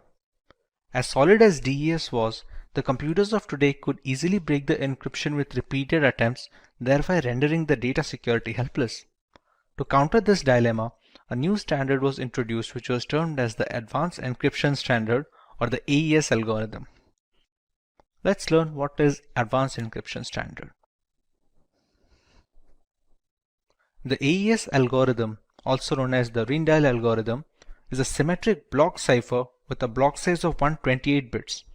It is converted into ciphertext using keys of 128, 192 or 256 bits. It is implemented in software and hardware throughout the world to encrypt sensitive data. The National Institute of Standards and Technology, also known as NIST, started development on AES in 1997 when it was announced the need for an alternative to the data encryption standard. The new internet needed a replacement for DES because of its small key size. With increasing computing power, it was considered unsafe against entire key search attacks. The triple DES was designed to overcome this problem. However, it was deemed to be too slow to be deployed in machines worldwide. Strong cases were present by the Mars, RC6, Serpent, and the Two-Fish algorithms, but it was the Rijndael encryption algorithm, also known as AES, which was eventually chosen as the standard symmetric key encryption algorithm to be used. Its selection was formalized with the release of Federal Information Processing Standards Publication 197 in the November of 2001. It was approved by the US Secretary of Commerce. Now that we understand the origin of AES, let us have a look at the features that make AES encryption algorithm unique. The AES algorithm uses a substitution permutation or SP network. It consists of multiple rounds to produce a ciphertext. It has a series of linked operations, including replacing inputs with specific outputs, that is substitutions, and others that involve bit shuffling, which is permutations. At the beginning of the encryption process, we only start out with a single key, which can be either a 128-bit key, a 192-bit key, or a 256-bit key. Eventually, this one key is expanded to be used in multiple rounds throughout the encryption and the decryption cycle. Interestingly, AES performs all its calculations on byte data instead of bit data, as seen in the case of the DES algorithm. Therefore, AES treats 128 bits of a clear text block as 16 bytes. The number of rounds during the encryption process depends on the key size that is being used. The 128-bit key size fixes 10 rounds, the 192-bit key size fixes 12 rounds, and the 256-bit key holds 14 rounds. A round key is required for each of these rounds, but since only one key is input into the algorithm, the single key needs to be expanded to get the key for each round, including the round 0. With so many mathematical calculations going on in the background, there are bound to be a lot of steps throughout the procedure. Let's have a look at the steps followed in AES. Before we move ahead, we need to understand how data is being stored during the process of AES encryption.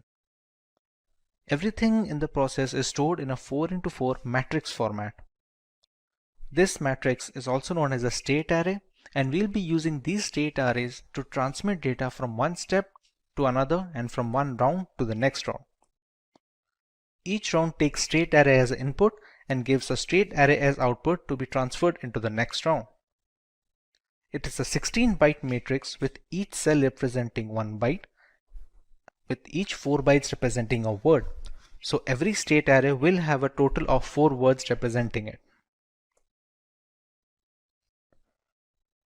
As we previously discussed, we take a single key and expand it to the number of rounds that we need the key to be used in. Let's say the number of rounds are n, then the key has to be expanded to be used with n plus 1 rounds, because the first round is the key 0 round. Let's say n is the number of rounds. The key is expanded to n plus 1 rounds. It is also a state array having 4 words in its vicinity. Every key is used for a single round, and the first key is used as a round key before any round begins. In the very beginning, the plaintext is captured and passed through an XOR function with the round key as a supplement. This key can be considered the first key from the n plus 1 expanded set. Moving on, the state array resulting from the above step is passed on to a byte substitution process. Beyond that, there is a provision to shift rows in the state arrays. Later on, the state array is mixed with a constant matrix to shuffle its column in the mix column segment, after which we add the round key for that particular round. The last 4 steps mentioned are part of every single round that the encryption algorithm goes through. The state arrays are then passed from one round to the next as an input. In the last round, however, we skip the mix columns portion, with the rest of the process remaining unchanged. But what are these byte substitution and row shifting processes? Let's find out regarding each step in more detail. In the first step, the plaintext is stored in a state array and it is XORed with the K0, which is the first key in the expanded key set. This step is performed only once on a block while being repeated at the end of each round as per iteration demands. The state array is XORed with the key to get a new state array, which is then passed off as input to the sub-bytes process. In the second stage, we have byte substitution. We leverage an X box called as a substitution box to randomly switch data among each element. Every single byte is converted into a hexadecimal value having 2 parts. The first part denotes the row value and the second part denotes the column value. The entire state array is passed through the S branch, which is then passed off as an input to the row shifting process. The 16 input bytes are replaced by looking at a fixed table given in the design. We finally get a matrix with 4 rows and 4 columns. When it comes to row shifting, each bit in the 4 rows of the matrix is shifted to the left. An entry that is a fall off is reinserted to the right of the line. The change is done as follows. The first line is not moved in any way. The second line is shifted to a single position to the left. The third line is shifted 2 positions to the left, and the fourth line is shifted 3 positions to the left. The result is a new matrix that contains the same 16 bytes but has been moved in relation to each other to boost the complexity of the program. In mix columns, each column of 4 bytes is now replaced using a special mathematical function. The function takes 4 bytes of a column as input and outputs 4 completely new bytes. We will get a new matrix with the same size of 16 bytes, and it should be noted that this phase has not been done in the last round of the iteration. When it comes to adding a round key, the 16 bytes of the matrix are treated as 128 bits and the 128 bits of the round key are XORed. If it is the last round, the output is the ciphertext. If you still have a few rounds remaining, the resulting 128 bits are interpreted as 16 bytes and we start another similar round. Let's take an example to understand how all these processes work. If our plaintext is the string 2192, we first convert it into a hexadecimal format as follows. Encryption key, which is "that's my kung fu," and it is converted into a hexadecimal format as well. As per the guidelines, we use a single key, which is then later expanded into n plus 1 number of keys, in which case it's supposed to be 11 keys for 10 different rounds. In round 0, we add the round key. The plaintext is XORed with the case 0, and we get a state array that is passed off as an input to the substitution byte. Comes to the substitution bytes process, we leverage an S-box to substitute the elements of each byte with a completely new byte. This way, the state array that we receive is passed off as an input to the row shifting process on the next step. When it comes to row shifting, each element is shifted a few places to the left, with the first row being shifted by 0 places, second row by 1 place, third row by 2 places, and the last by 3.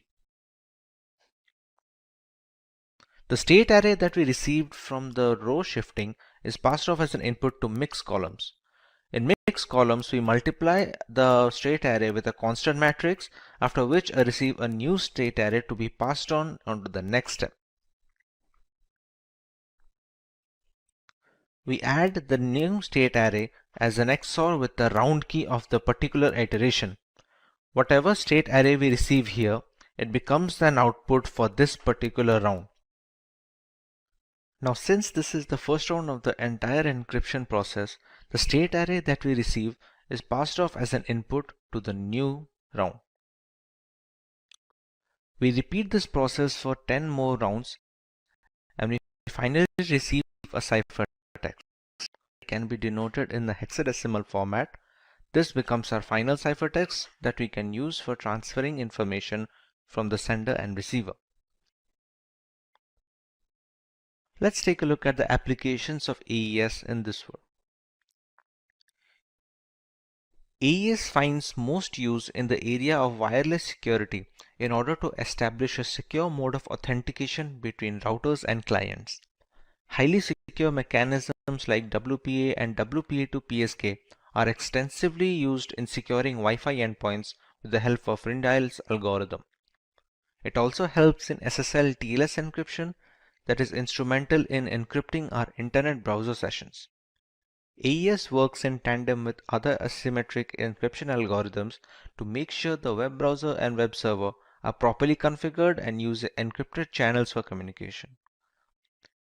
AES is also prevalent in general file encryption of various formats, ranging from critical documents to the media files. Having a large key allows people to encrypt media and decrypt data with maximum security possible. AES is also used for processor security in hardware appliances to prevent machine hijacking, among other things. As a direct successor to the DES algorithm, there are some aspects that AES provides an immediate advantage in. Let us take a look. When it comes to key length, the biggest flaw in DES algorithm was its small length was easily vulnerable by today's standards. AES has managed to nab up 128, 192 and 256 bit key lengths to bolster the security further. The block size is also larger in AES owing to more complexity of the algorithm. The number of rounds in DES is fixed irrespective of the plaintext being used. In AES, the number of rounds depends on the key length that is being used for the particular iteration, thereby providing more randomness and complexity in the algorithm. The DES algorithm is considered to be simpler than AES, even though AES beats DES when it comes to relative speed of encryption and decryption. This makes advanced encryption standard much more streamlined to be deployed in frameworks and systems worldwide when it compares to the data encryption standard. Hello. In our last video on cryptography, we took a look at symmetric key cryptography. We used a single private key for both the encryption and decryption of data, and it works very well in theory.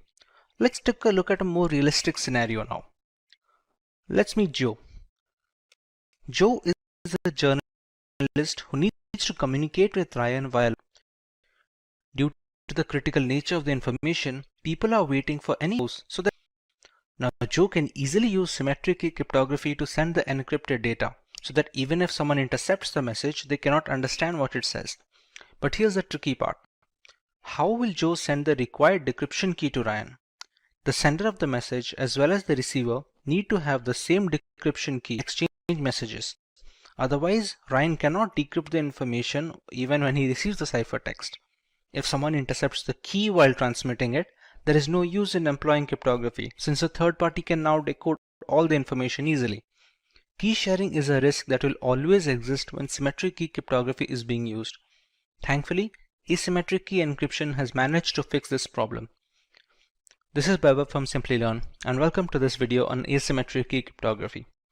Let's take a look at what we are going to learn today. We begin by explaining what asymmetric key cryptography is and how it works. We take a look at its application and uses.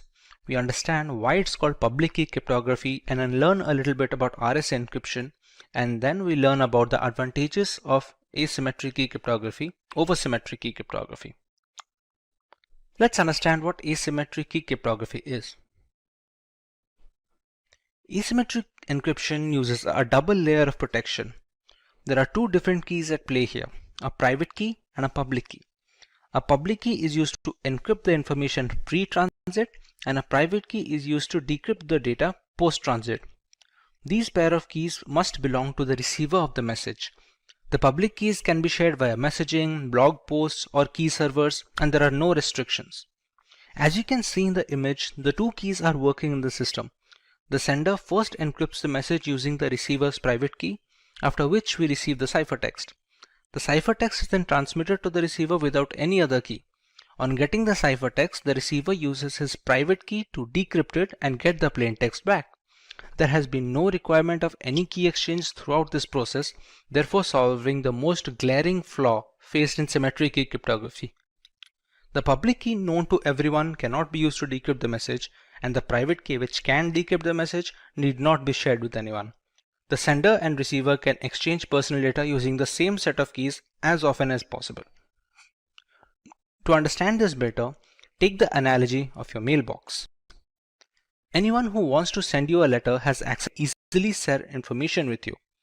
In a way, you can say the mailbox is publicly available to all, but only you have access to the key that can open the mailbox and read the letters in it. This is how the private key comes to play. No one can intercept the message and read its contents since it's encrypted. Once the receiver gets its contents, he can use his private key to decrypt the information. Both the public key and the private key are generated, so they are interlinked, and you cannot substitute other private keys to decrypt the data. In another example, if Alice wants to send a message to Bob, let's say it reads "Call me today," she must use Bob's public key while encrypting the message.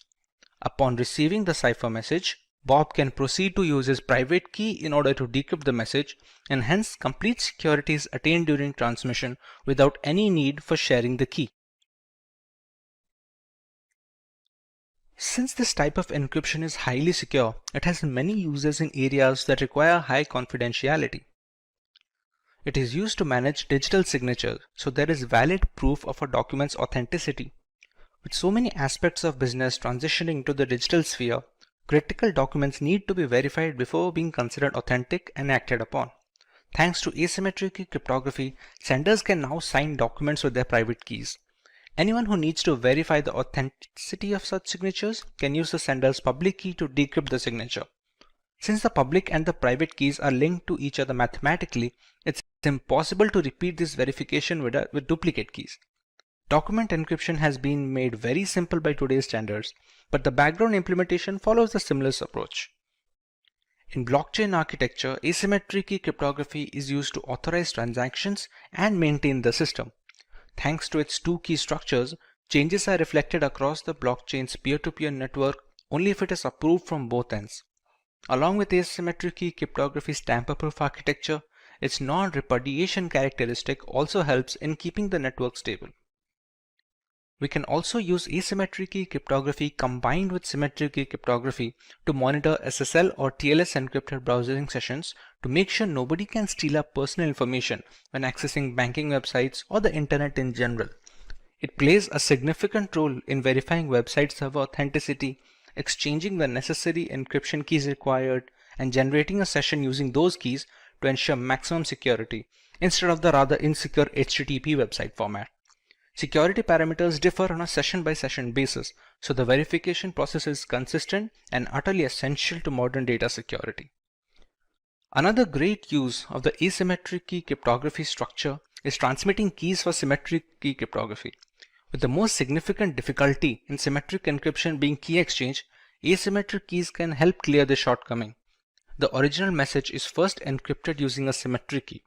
The key used for encrypting the data is then converted into the ciphertext using the receiver's public key. Now we have two ciphertexts to transmit to the receiver. On receiving both of them, the receiver uses his private key to decrypt the symmetric key. He can then use it to decrypt the original information on getting the key used to encrypt the data. While this may seem more complicated than just asymmetric key cryptography alone, symmetric encryption algorithms are much more optimized for vast amounts of data on some occasions. Encrypting the key using asymmetric algorithms will definitely be more memory efficient and secure. You might remember us discussing why symmetric encryption was called private key cryptography. Let us understand why asymmetric falls under the public key cryptography. We have two keys at our disposal. The encryption key is available to everyone. The decryption key is supposed to be private. Unlike symmetric key cryptography, there is no need to share anything privately to have an encrypted messaging system. To put that into perspective, we share our email address with anyone looking to communicate with us. It is supposed to be public by design so that our email login credentials are private and they help in preventing any data mishandling. Since there is nothing hidden from the world, if they want to send us any encrypted information, this category is called the public key cryptography. There are quite a few algorithms being used today that follow the architecture of asymmetric key cryptography, none more famous than the RSA encryption. RSA encryption is the most widely used encryption or public key encryption standard using asymmetric key approach. Named after its founders, Rivest, Shamir, and Edelman, it uses block ciphers to obscure the information. If you are unfamiliar with how block ciphers work, they are encryption algorithms that divide the original data into blocks of equal size. The block size depends on the exact cipher being used. Once they are broken down, these blocks are encrypted individually and later chained together to form the final ciphertext. Widely considered to be the most secure form of encryption, albeit relatively slower than symmetric encryption algorithms, it is widely used in web browsing, secure identification, VPNs, emails, and other chat applications. With so many variables in play, there must be some advantages that give asymmetric key cryptography an edge over the traditional symmetric encryption methodologies. Let's go through some of them. There is no need for any reliable key sharing channel in asymmetric encryption. It was an added risk in private key cryptography that has been completely eliminated in public key architecture. The key which is made public cannot decrypt any confidential information, and the only key that can decrypt doesn't need to be shared publicly under any circumstance. We have much more extensive key lengths in RSA encryption and other asymmetric algorithms like 2048-bit key and 4096-bit keys. Larger keys are much harder to break into via brute force and are much more secure. Asymmetric key cryptography can use as a proof of authenticity, since only the rightful owner of the keys can generate the messages to be decrypted by the private key. The situation can also be reversed. Encryption is done using a private key and decryption is done by the public key, which would not function if the correct private key is not used to generate the message, hence proving the authenticity of the owner. It also has a tamper protection feature, where the message cannot be intercepted and changed without invalidating the private key used to encrypt the data. Consequently, the public key cannot decrypt the message, and it is easy to realize the information is not 100% legitimate when and where the case requires. Now that we have a proper revision, let's understand what digital signatures are before moving on to the algorithm. The objective of digital signatures is to authenticate and verify documents and data. This is necessary to avoid tampering and digital modification or forgery of any kind during the transmission of official documents. They work on the public key cryptography architecture with one exception. Typically, an asymmetric key system encrypts using a public key and decrypts with a private key. For digital signatures, however, the reverse is true. The signature is encrypted using a private key and is decrypted with the public key. Because the keys are inked together, decoding it with the public key verifies that the proper private key was used to sign the document, thereby verifying the signature's provenance. Let's go through each step to understand the procedure thoroughly.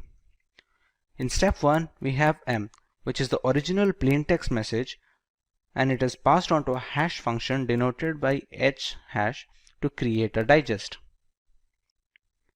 Next, it bundles the message together with the hash digest and encrypts it using the sender's private key. It sends the encrypted bundle to the receiver, who can decrypt it using the sender's public key. Once the message is decrypted, it is passed through the same hash function h hash to generate a similar digest. It compares the newly generated hash with the bundled hash value received along with the message. If they match, it verifies data integrity. In many instances, they provide a layer of validation and security to messages through a non-secure channel. Properly implemented, a digital signature gives the receiver reason to believe that the message was sent by the claimed sender. Digital signatures are equivalent to traditional handwritten signatures in many respects, but properly implemented digital signatures are more difficult to forge than the handwritten type. Digital signature schemes in the sense used here are cryptographically based and must be implemented properly to be effective. They can also provide non-repudiation, meaning that the signer cannot successfully claim that they did not sign a message while also claiming their private key remains secret. Further, some non-repudiation schemes offer a timestamp for the digital signature, so that even if the private key is exposed, the signature is valid. To implement the concept of digital signature in real world, we have two primary algorithms to follow: the RSA algorithm and the DSA algorithm, but the latter is a topic of learning today. So let's go ahead and see what the digital signature algorithm is supposed to do. Digital signature algorithm is a FIPS standard, which is the Federal Information Processing Standard for digital signatures. It was proposed in 1991 and globally standardized in 1994 by the National Institute of Standards and Technology, also known as the NIST. It functions on the framework of modular exponentiation and discrete logarithmic problems, which are difficult to compute as a force brute system. Unlike DSA, most signature types are generated by signing message digest with the private key of the originator. This creates a digital thumbprint of the data. Since just the message digest is signed, the signature is generally much smaller compared to the data that was signed. As a result, digital signatures impose less load on processors at the time of signing execution, and they use small volumes of bandwidth. DSA, on the other hand, does not encrypt message digest using private key or decrypt message digest using public key. Instead, it uses mathematical functions to create a digital signature consisting of two 160-bit numbers, which are originated from the message digests and the private key. DSAs make use of the public key for authenticating the signature, but the authorization process is much more complicated when compared with RSA. DSA also provides three benefits, which is the message authentication, integrity verification, and non-repudiation. In the image, we can see the entire process of DSA validation. A plaintext message is passed on to a hash function where the digest is generated, which is passed on to a signing function. Signing function also has other parameters like a global variable G, a random variable K, and the private key of the sender. The outputs are then bundled onto a single pack with the plaintext and sent to the receiver. The two outputs we receive from the signing functions are the two 160-bit numbers denoted by S and R. On the receiver end, we pass the plaintext through the same hash function to regenerate the message digest. It is passed on to verification function, which has other requirements such as the public key of the sender, global variable G, and SNR received from the sender. The value generated by the function is then compared to R. If they match, then the verification process is complete and data integrity is verified. This was an overview of the way the DSA algorithm works. We already know it depends on logarithmic functions to calculate the outputs, so let us see how we can do the same in our next section. We have three phases here, the first of which is key generation. To generate the keys, we need some prerequisites. We select a queue which becomes a prime divisor. We select a prime number p such that p-1 mod q equal to 0. We also select a random integer g which must satisfy the two formulas being mentioned on the screen right now. Once these values are selected, we can go ahead with generating the keys. The private key can be denoted by x, and it is any random integer that falls between the bracket of 0 and the value of q.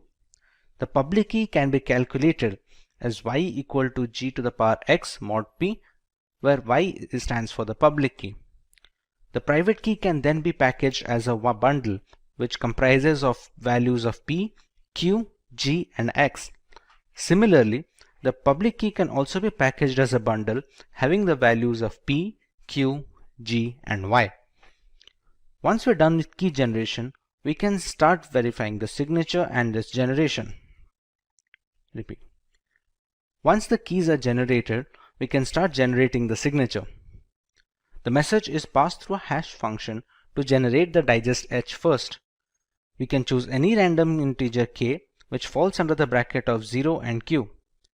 To calculate the first 160-bit number of a signing function of r, we use the formula g to the power k mod p into mod q. Similarly, to calculate the value of the second output, that is s, we use the following formula that is shown on the screen. The signature can then be packaged as a bundle having r and s. This bundle along with the plain text message is then passed on to the receiver. Now with the third phase, we have to verify the signature. We first calculate the message digest received in the bundle by passing it to the same hash function.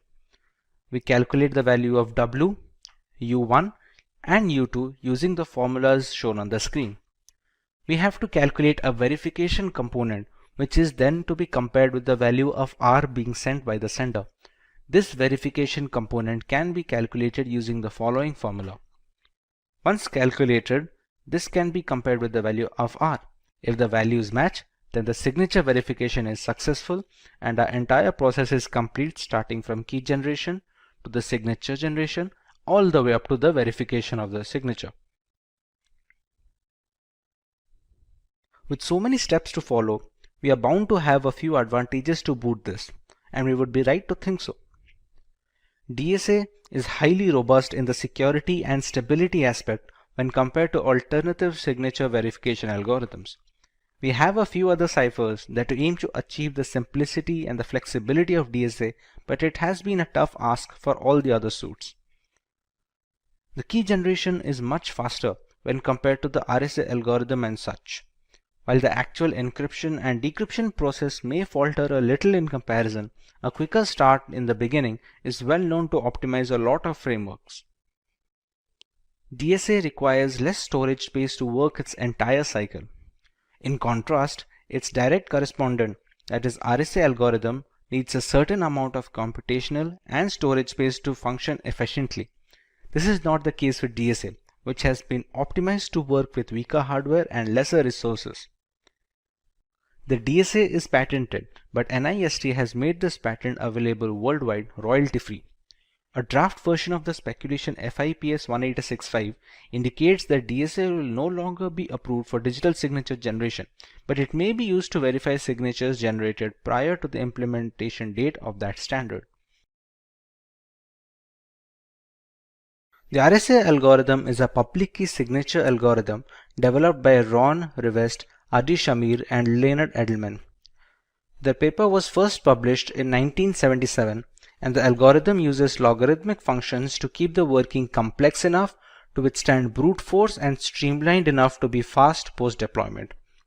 RSA can also encrypt and decrypt general information to securely exchange data along with handling digital signature verification. Let us understand how it achieves this.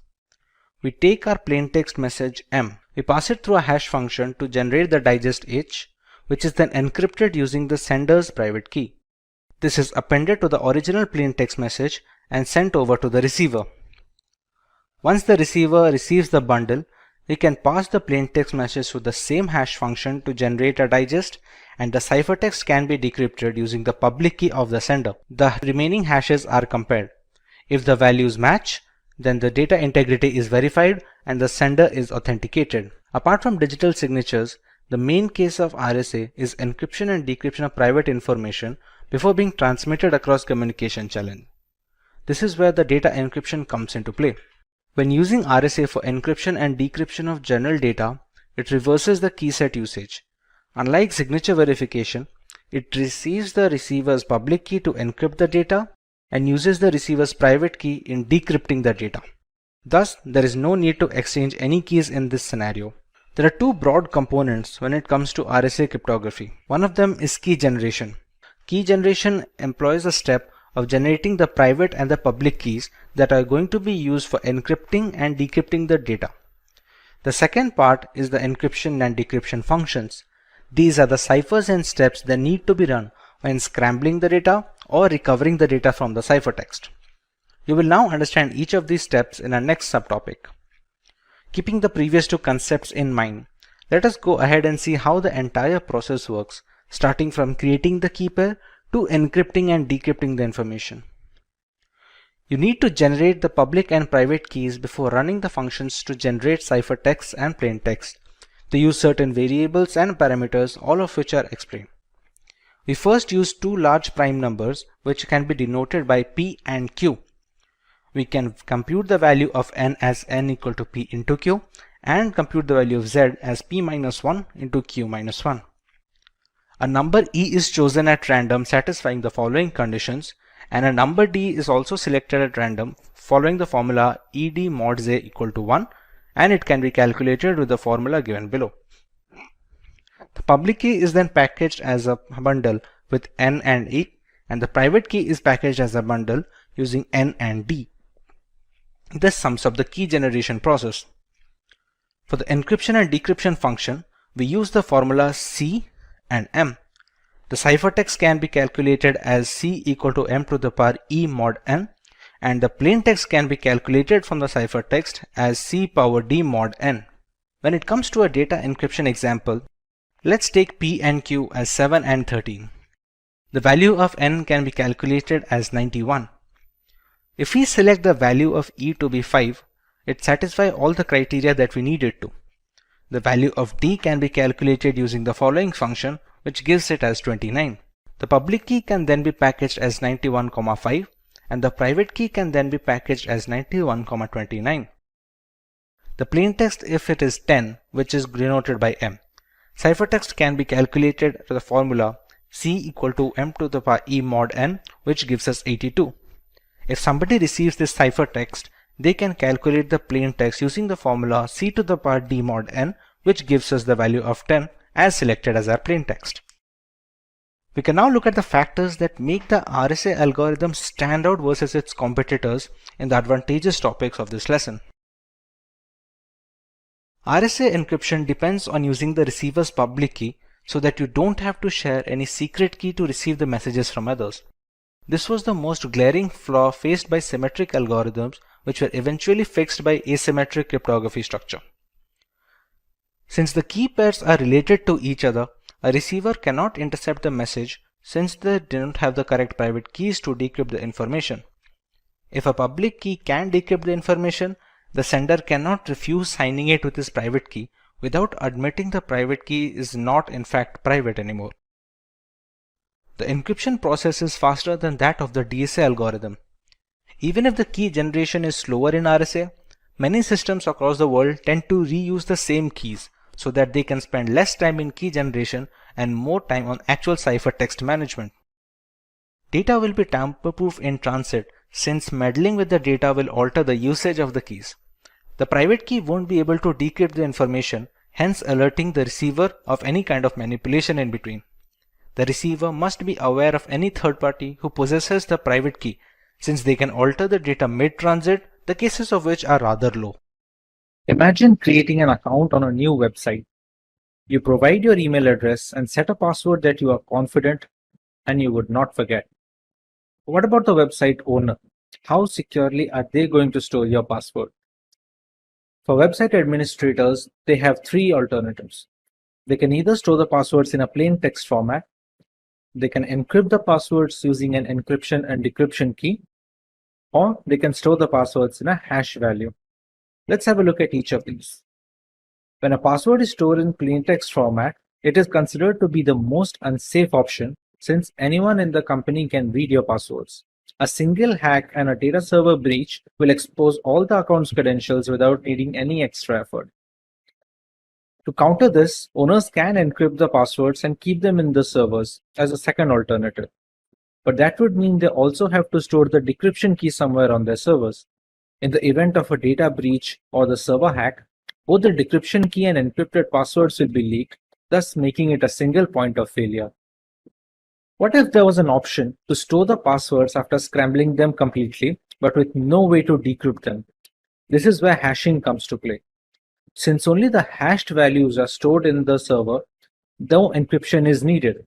With no plain text passwords to protect, your credentials are safe from the website administrators. Considering all the pros, hashed passwords are the industry standard when it comes to storing credentials nowadays. Before getting too deep into the topic, let's get a brief overview of how hashing works. Hashing is the process of scrambling a piece of information or data beyond recognition.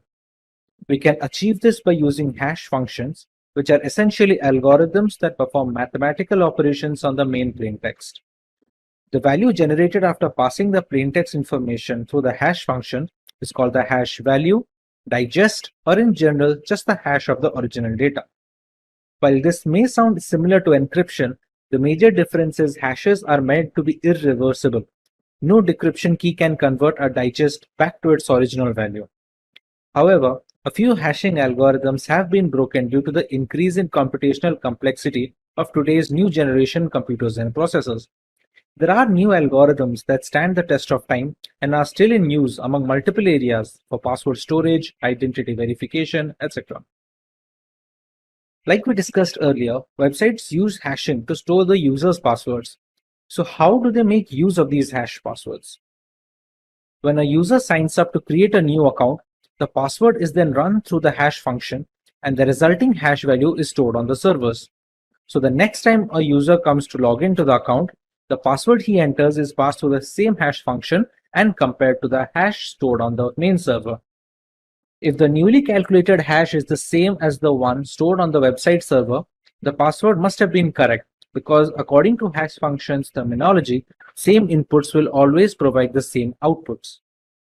If the hashes do not match, then the password entered during login is not the same as the password entered during the sign-up. Hence, the login will be denied. This way, no plain text passwords get stored, preventing both the owner from snooping on user data and protecting users' privacy in the unfortunate event of a data breach or a hack. Apart from password storage, hashing can also be used to perform integrity checks. When a file is uploaded on the internet, the file's hash value is generated and it is uploaded along with the original information. When a new user downloads the file, he can calculate the digest of the downloaded file using the same hash function. When the hash values are compared, if they match, then file integrity has been maintained and there has been no data corruption.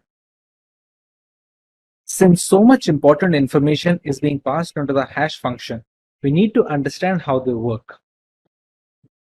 A hash function is a set of mathematical calculations operated on two blocks of data. The main input is broken down into two blocks of similar size. The block size is dependent on the algorithm that is being used. Hash functions are designed to be one-way. They shouldn't be reversible, at least by design. Some algorithms like the previously mentioned MD5 have been compromised, but more secure algorithms are being used today, like the SHA family of algorithms. The digest size is also dependent on the respective algorithm being used. MD5 has a digest of 128 bits, while SHA-256 has a digest of 256 bits. This digest must always be the same for the same input, irrespective of how many times the calculations are carried out. This is a very crucial feature since comparing the hash value is the only way to check if the data is untouched, as the functions are not reversible. There are certain requirements of a hash function that need to be met before they are accepted. While some of them are easy to guess, others are placed in order to preserve security in the long run.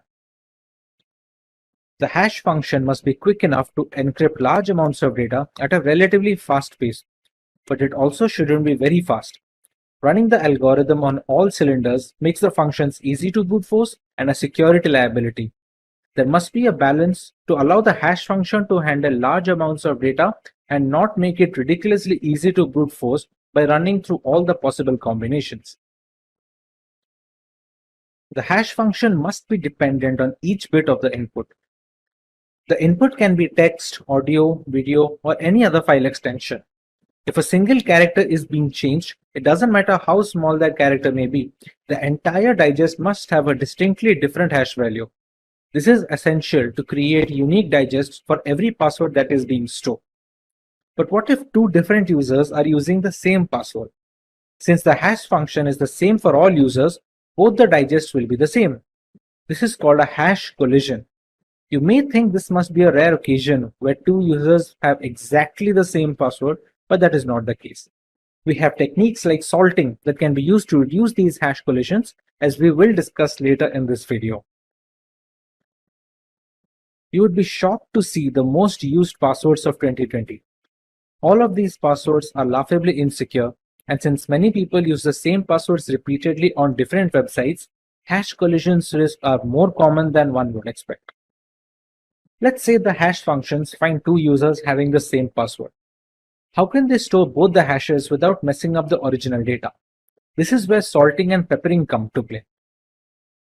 Salting is the process of adding a random keyword to the end of the input before it is passed on to the hash function. This random keyword is unique for each user on the system, and it is called the salt value or just the salt. So even if two passwords are exactly the same, the salt value will differ, and so will their digest. There is a small problem with this process though. Since the salt is unique for each user, they need to be stored in the database along with the passwords, and sometimes even in plain text to speed up the process of continuous verification. If the server is hacked, then the hashes will need to be brute forced, which takes a lot of time. But if they receive the salts as well, the entire process becomes very fast. This is something that peppering aims to solve. Peppering is the process of adding a random string of data to the input before passing them to the hash function. But this time the random string is not unique for each user. It is supposed to be common for all users in the database, and the extra bit added is called the pepper in this case. The pepper isn't stored on the servers. It is mostly hard-coded onto the website source code, since it's going to be the same for all credentials. This way, even if the servers get hacked, they will not have the right pepper needed to crack into all the passwords. Many websites use a combination of salting and peppering to solve the problem of hash collision and bolster security. Since brute force takes such a long time, many hackers avoid taking the effort. The returns are mostly not worth it, and the possible combinations of using both salting and peppering is humongous. With the consensus aiming towards an educated public on digital privacy, it's no surprise to see an increasing interest in encryption algorithms. We have already covered the major names like the DES and the AES algorithm.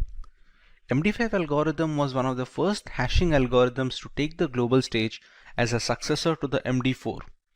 Despite the security vulnerabilities encountered in the future, MD5 still remains a crucial part of data infrastructure in a multitude of environments.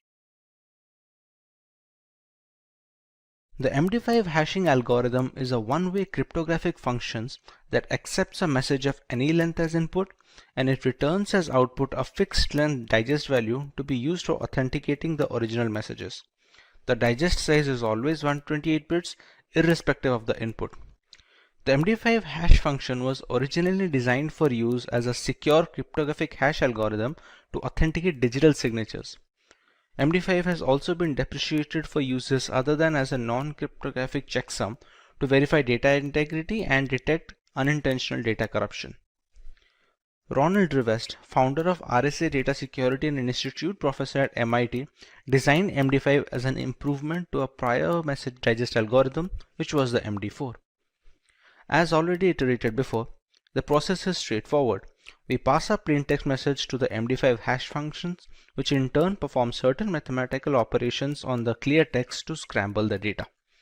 The 128-bit digest received from this is going to be radically different from the plain text. The goal of any message digest function is to produce digests that appear to be random. To be considered cryptographically secure, the hash function should meet two requirements.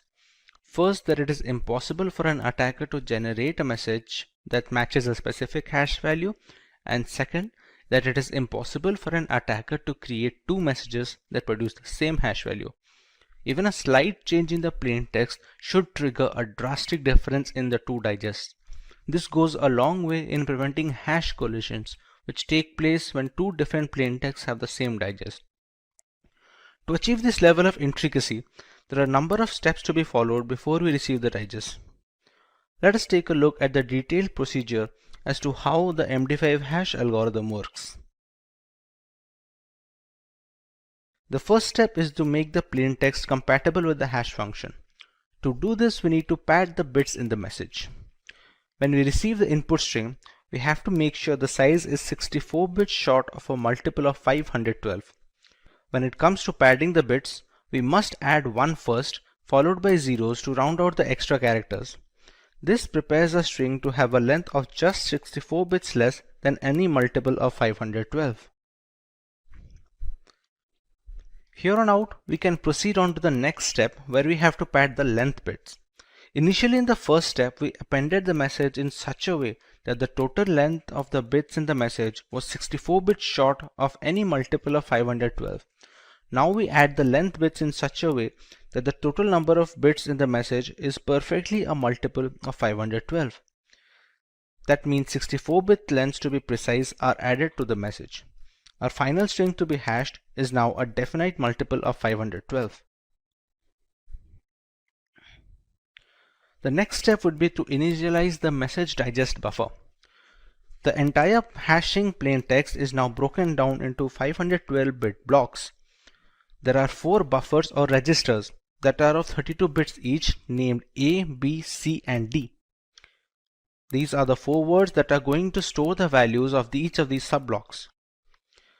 The first iteration to follow these registers will have fixed hexadecimal values as shown on the screen below.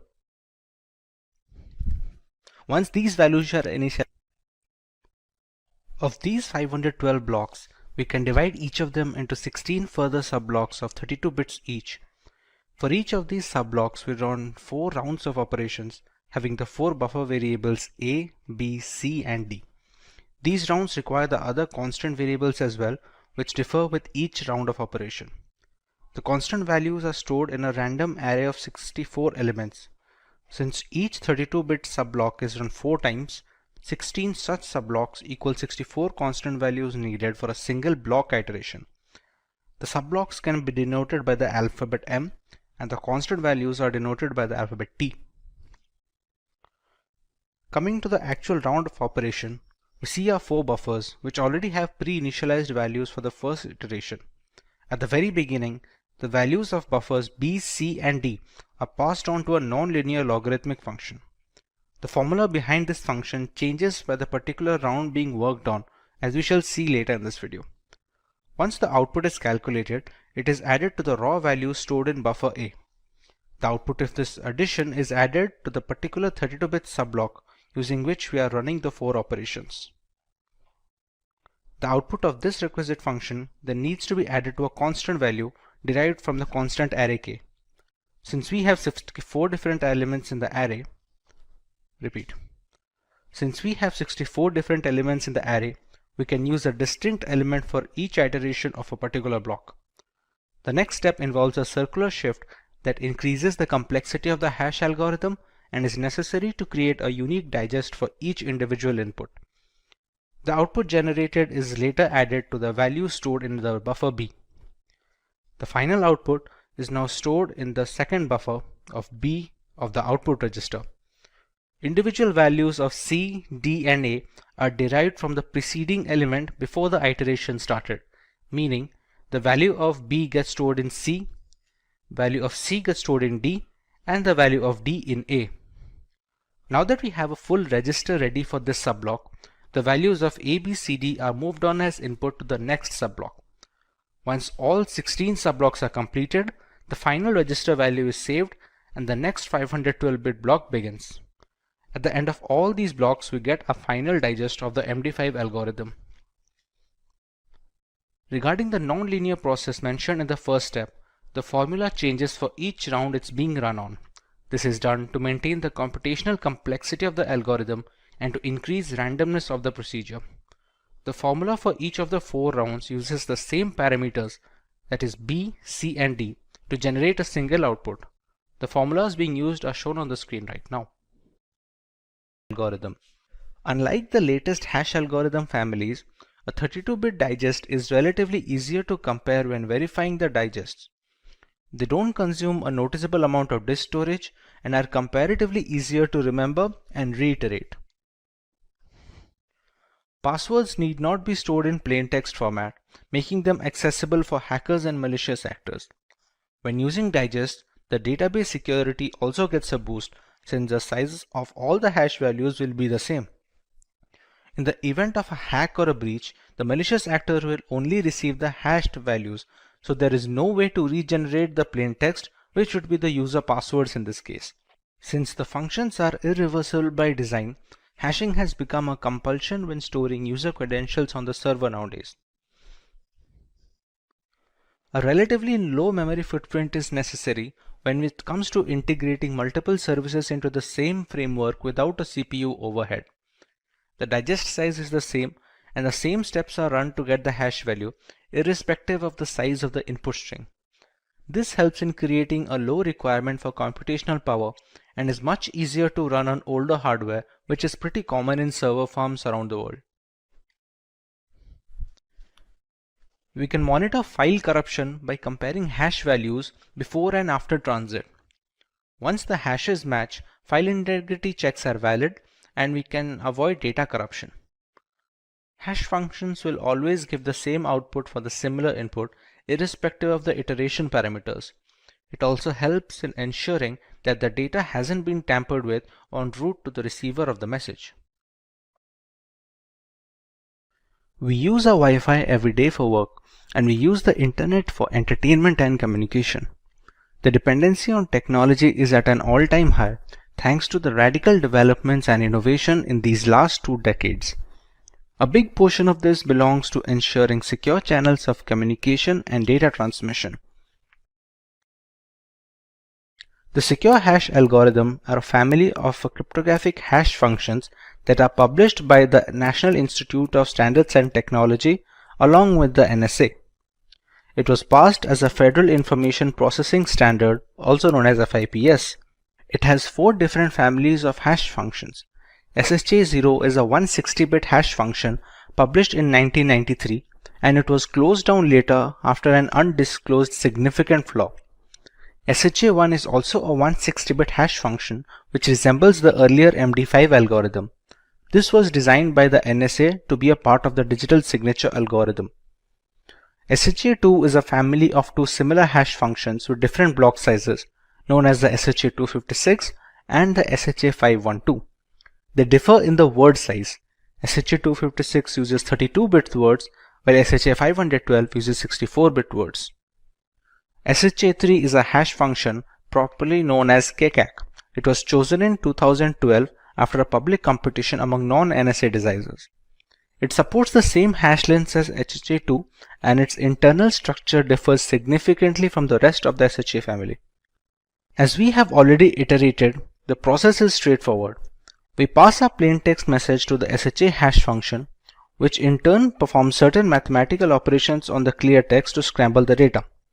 The 160-bit digest received from this is going to be radically different from the plain text. The goal of any hash function is to produce digests that appear to be random. To be considered cryptographically secure, the hash function should meet 2 requirements. First, that it is impossible for an attacker to generate a message that matches a specific hash value, and second, it should be impossible for an attacker to create 2 messages producing the exactly same hash value. Even a slight change in the plain text should trigger a drastic difference in the 2 digests. This goes a long way in preventing hash collisions, which takes place when 2 different plain texts have the same digest. The SHA family functions have some characteristics that they need to follow while generating their digests. Let's go through a few of them. The length of the clear text should be less than 2 to the power 64 bits in the case of SHA-1 and SHA-256. This is essential to keep the plain text compatible with the hash function, and the size needs to be in comparison area to keep the digest as random as possible. The length of the hash digest should be 256 bits in the SHA-256 algorithm, 512 bits in the SHA-512 algorithm, and so on. Bigger digest usually suggests significantly more calculations at the cost of speed and space.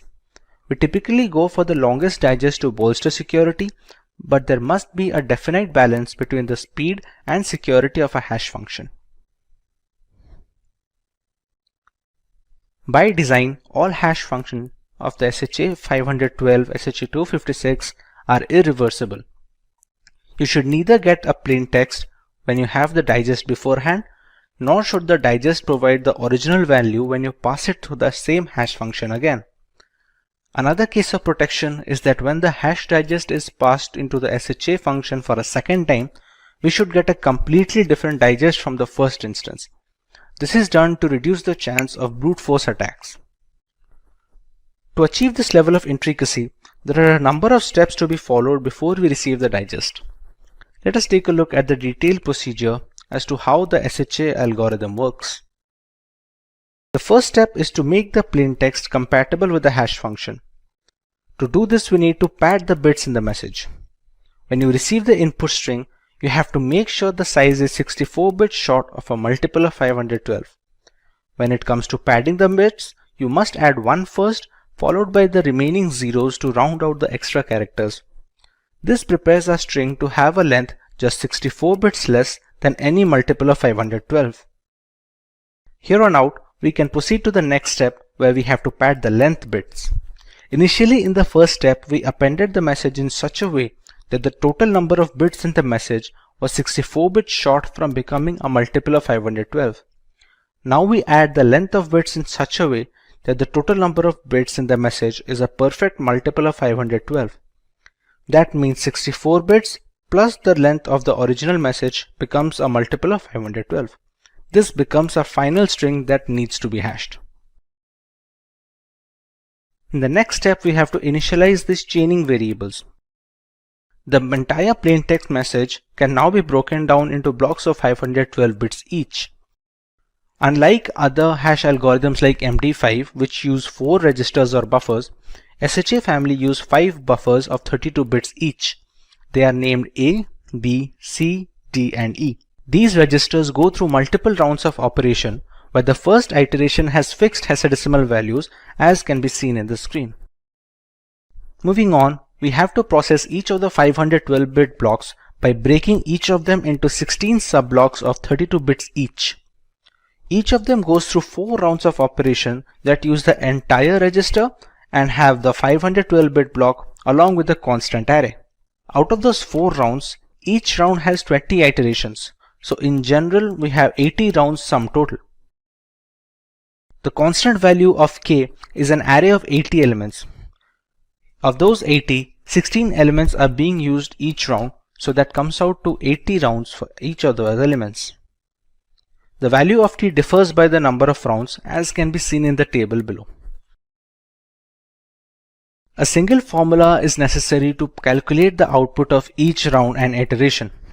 The formula can be ABCDE register is equal to E plus a nonlinear process P along with a circular shift of A plus WT plus KT. In this formula, ABCD is the register value of the chaining variables as we discussed before. P is the logical process which has a different formula for each round.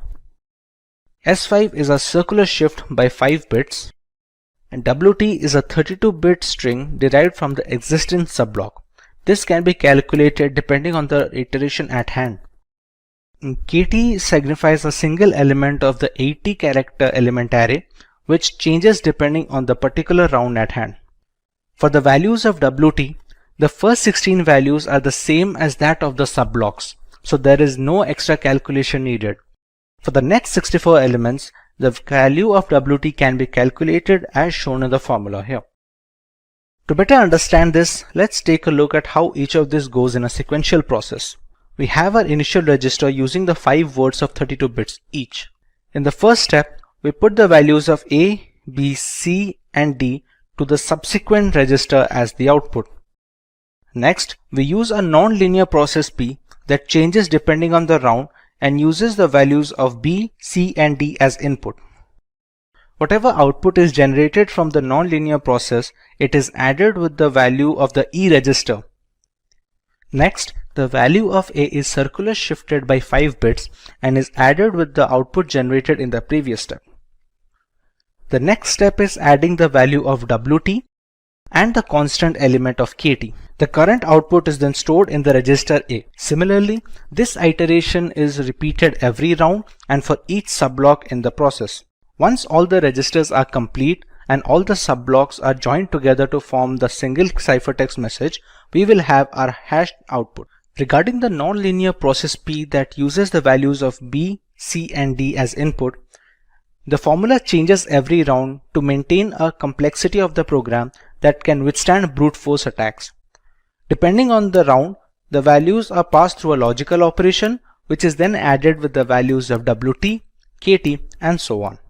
Now that we understand how to get our hash digest from the plain text, let us learn about the advantages we obtain when using the SHA hash algorithm instead of relying on data in a plain text format. Digital signatures follow asymmetric encryption methodology to verify the authenticity of a document or a file. Hash algorithms like SHA-256 and the industry standard SHA-512 go a long way in ensuring the verification of signatures. Passwords need not be stored in a plain text format, which makes them accessible to hackers and other malicious actors. When using Digest, the database security also gets a boost since the size of all hash values will be the same. In the event of a hack or a breach, the malicious actor will only receive the hash values with no way to regenerate the plain text. In this case, the plain text would be user credentials.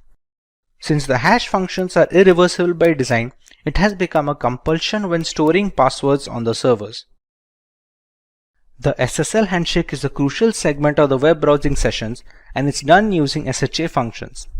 It consists of your web browsers and the web servers agreeing on encryption keys and hashing authentication to prepare a secure connection.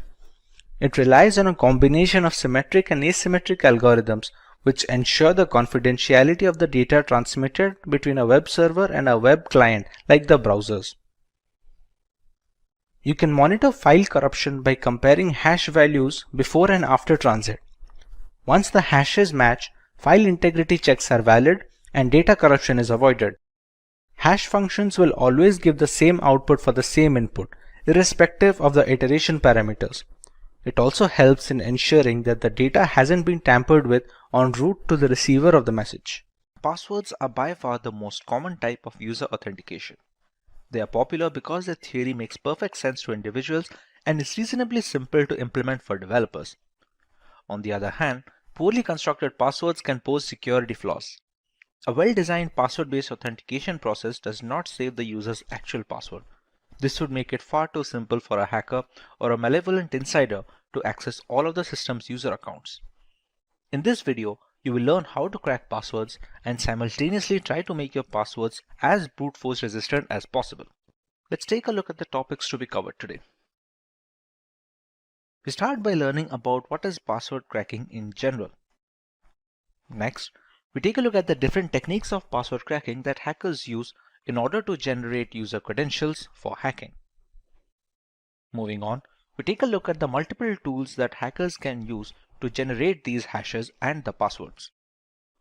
Finally, we take a look at the steps and the guidelines that users can follow to prevent their passwords from being cracked.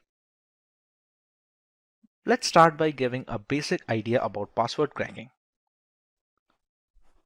Password cracking is the process of identifying an unknown password to a computer or a network resource using a program code. It can also assist a threat actor in gaining illegal access to resources. Malicious actors can engage in various criminal activities with the information obtained through password cracking. The procedure might entail comparing a set of words to guess credentials or using an algorithm to guess the password repeatedly. Password cracking can be done for several reasons, but the most malicious reason is in order to gain unauthorized access to a computer without the owner's awareness. This results in cybercrime, such as stealing passwords for the purpose of accessing banking information. Other non-malicious reasons for password cracking occur when someone has misplaced or forgotten a password. Another example of non-malicious password cracking may take place if a system administrator is conducting tests on password strength as a form of security test. This enables so that the hacker cannot easily access protected systems. The best way that users can protect their passwords from cracking is to ensure that they choose strong passwords. Typically, passwords must contain a combination of mixed-case random letters, digits, and symbols. Strong passwords should never be actual words. In addition, strong passwords are at least 8 characters long. In many password-protected applications, users are notified of the strength of the password they have chosen upon entering it. The user can then modify it and strengthen the password based on the indications of its strength. Now that we understand the basics of password cracking, let's go to the basic techniques hackers use to retrieve passwords from general victims. Asking the customer for their password is a simple approach to hacking. A phishing email directs the unwary reader to a counterfeit login page linked with whatever service the hacker wants to access, generally by demanding the user fix some critical security flaw or aid in a database reset. That page then captures their password, which the hacker can subsequently exploit for their own purpose. Social engineering influences the victim to get personal information such as bank account numbers or passwords. This strategy is popular among hackers because they realize that humans are the gateway to vital credentials and information. Through social engineering, they employ tried and true tactics to exploit and influence age-old human tendencies rather than devising novel means to breach secure and advanced technologies. It has been demonstrated that many firms either lack adequate security or are overly friendly and trustworthy when they should not be. They allow granting access to critical facilities based on a uniform or a sob story. A hacker searches a password dictionary for the correct password in the case of a dictionary attack. Password dictionaries cover many themes and a mixture of topics such as politics, movies, and music groups. Users' failure to create a strong password is why this approach efficiently cracks passwords till today. Simply said, this assault employs the same terms that many individuals use as passwords. A hacker can compare the password hash obtained to hashes of the password dictionaries to find the correct plain text password. Now that the passwords have been hashed, the hackers attempt to achieve authentication by breaking the password hash. They accomplish this by employing a rainbow table, which is a set of pre-computed hashes of portable password combinations. Hackers can use the rainbow table to crack the hash, resulting in guessing your password. As a result, it retrieves the password hash from the system and eliminates any need to break it. Furthermore, it does not necessitate the discovery of the password itself. The breach is accomplished if the hash matches. In a brute force assault, the attacker attempts multiple password combinations until the correct one is identified. The attacker uses software to automate this process and run exhaustive password combination in a substantially shorter length of time. With the growth of hardware and technology in recent years, such programs have been invigorated. It won't be quick if your password is more than a few characters lengthy, but it will eventually reveal your password. Brute force assaults can be sped up by throwing more processing resources at them. With so many different techniques coming together to crack passwords, none of them are useful without the right tools. There are a plethora of scripts and snippets of code that can retrieve passwords from either encrypted storage or from their hash digest. Let's go through some of these tools. Cain and Abel is a password recovery tool for Microsoft operating systems. It allows easy recovery of various kinds of passwords by sniffing the network, cracking encrypted passwords using dictionary, brute force, and cryptanalysis attacks. Recording VoIP conversations, decoding scrambled passwords, recovering wireless network keys, etc. are some of the other features of Cain and Abel. The latest version is faster and contains a lot of new features like ARP poison routing, which enables sniffing on switched LANs and man-in-the-middle attacks. The sniffer in this version can also analyze encrypted protocols such as SSH1 and HTTPS, while containing filters to capture credentials from a wide range of authentication mechanisms. It also ships routing protocol authentication monitors and route extractors. Dictionary and brute force crackers are also present along with common hashing algorithms and several specific authentications, password hash calculators, and other features. John the Ripper is a password cracking application that was first released in 1996 for Unix-based computers. It was created to evaluate password strength, brute force encrypted hash passwords, and break passwords using dictionary attacks. It can use dictionary attacks, rainbow tables, and other attacks depending on the target type. Rainbow Crack is a password cracking application that uses time memory trade-off algorithm to crack password hashes with rainbow tables. Rainbow tables make password cracking more easier and faster than traditional brute force attacks. It is like a dictionary containing nearly every possible password and the pre-calculated hashes. Creating this kind of dictionary takes much more time than cracking a single hash, but after that, you can use the same dictionary over and over again. This procedure might take a long time. However, once the table is ready, it can break passwords far quicker than brute force methods. With so many tools ready to nab our passwords, there are a certain set of rules users can follow to protect their credentials from being compromised. Let's cover some of these guidelines. Longer passwords are required, making the brute force mechanism tougher to implement. Longer passwords and passphrases have been demonstrated to boost security significantly. However, it is still critical to avoid lengthier passwords that have previously been hacked or that feature often in cracking dictionaries. This password policy encourages users to establish passwords that do not contain personal information. As previously said, most users create passwords utilizing personal information such as hobbies, nicknames, pet or family member names, etc.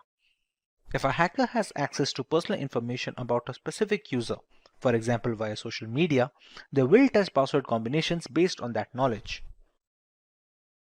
Password regulations should compel users to distinguish between security and convenience. Users should be prohibited from using the same password for all services. Password sharing between users, including those who work in the same department or use the same equipment, should be avoided. A single breached password doesn't affect your other accounts with this policy. Some password regulations necessitate the creation of a passphrase rather than a password. While passphrases serve the same objective, their length makes them more difficult to break. In addition to letters, a good pass should include numbers and symbols. Passwords may be easier for users to remember than passphrases. However, the latter is much more breach resistant. Two-factor authentication, or 2FA, can help secure an online account or even a smartphone. 2FA does this by asking the user to provide two forms of information, a password or a personal identification PIN, and a code texted to the user's smartphone or a fingerprint before accessing whatever is secured. This helps discourage unauthorized entries to an account without the original owner's permission. At this point, you may wonder why you need a strong password in the first place. Even if most websites are safe, there is still a danger that someone will try to access or exploit your information. A strong password is among the most effective ways to protect your accounts and personal information from hackers. You should follow certain rules and guidelines while creating a strong password. Password managers are also recommended to help remember the created passwords for convenience of usage. With that being said, let's take a look at the topics we are covering today. We start by learning about the state of password cracking in today's world and why creating strong passwords is an absolute must for every account. Next, we will look at some guidelines and rules that help strengthen passwords and make password cracking a daunting task for hackers. Moving on, we understand why passphrases have grown in popularity and are being recommended for credential protection over traditional passwords. And finally, we take a look at how password managers help alleviate the problem of creating and remembering complex passwords along with other critical personal information. Let's start by learning about why strong passwords have become an absolute necessity. One of the most common ways that hackers break into computers is by guessing passwords. Simple and commonly used passwords enable intruders to easily gain access and control a computing device. Conversely, a password that is difficult to guess makes it prohibitively difficult for common hackers to break into a machine and will force them to look for another target. The more difficult the password, the lower the likelihood that one's computer will fall victim to an unwanted intrusion. Many individuals opt to tie their websites to something they can readily recall to generally easy, memorable combos. However, this does not make the password unique. In fact, it's the reverse. Passwords are handled by 53% of individuals using their recollections and memory. With modern computational standards, simple passwords take seconds and a couple of minutes at worst to be completely brute forced. According to global surveys, more than 60% of people use the same passwords for their personal and job applications. While this may allow the user never to forget the password, it makes a single point of failure the only pin to drop. If one of the accounts gets breached, all subsequent accounts are as good as hacked. To further elaborate on how you can create strong passwords, let's go through some of the guidelines. Let's go through some do's and don'ts to understand how to create new passwords for our accounts. It is recommended to keep the password length at least 12 characters to ensure brute forcing to be difficult. A combination of upper and lowercase alphabets is an absolute necessity when creating strong passwords. It is also recommended to use numerics along with those alphabets to create a complicated password. Finally, special characters help in making a password much more brute force resistant than any number of alphabets or letters can make. Moving over to the don't section, it's absolutely not recommended to keep simple dictionary terms such as computer or even the word password as your credential, because those are very easy to be brute forced and are usually present in majority of the dictionary attack word list.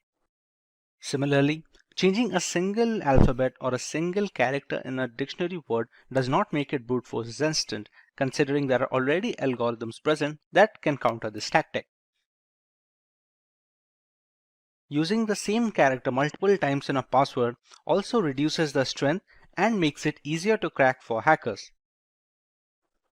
Apart from using single characters multiple times, following patterns that are present on the traditional English keyboard, such as KWERTY, or the line below the main alphabet such as the ZX, CV, B, and M, etc., make it easier to guess, since these are once again common combinations that are present in word list already. Finally, the most important part being not using personal information such as birthdays, addresses, and other important information in the passwords. More often than not, if a hacker is trying to break into your account, there has been some amount of research done, be it via social media or any other medium. If they have already this information present with them, breaking into your account becomes all the more easier. Now that you understand how to create strong password, look at how passphrases have become prevalent as a replacement for plain text passwords. A passphrase is a sentence-like string of words used for authentication that is longer than a traditional password, easy to remember, and difficult to crack. Typical passwords range on an average from 8 to 16 characters, while passphrases can reach up to 100 characters or more. Using a long passphrase instead of a short password to create a digital signature is one of the many ways that users can strengthen the security of their data, devices, and accounts. The longer a passphrase is, the more likely a user is to incorporate bits of entropy or factors that make it less predictable to potential attackers. As more websites, applications, and services increase their user security requirements, a passphrase is a fast and easy way to meet these criteria. Let's take a look at some of the advantages that passphrases have over common passwords. Passphrases are simpler to remember than just a random assortment of symbols and characters. It's easier to comprehend a line from your favorite song or a quotation than a short but difficult password. Passwords are reasonably easy for humans and robots to guess or crack. Online thieves have also advanced and created cutting-edge hacking tools to crack even the most complex passwords. Passphrases are nearly hard to crack since most efficient password cracking programs fail at approximately 10 characters. As a result, even the most sophisticated cracking tool will be unable to guess, brute force, or pre-compute these passwords. Complies with password setting rules with ease are passphrases. The usage of punctuation and upper and lowercase passwords satisfy the password complexity criteria. Most operating systems and apps support passphrases. Phrases of up to 127 characters are permitted on all major operating systems, including Windows, Linux, and Mac. As a result, for optimal protection, you can use lengthier passphrases. But when creating a strong password, the major problem people come across is remembering these passwords or the passphrases. This is where you can find a use for a password manager.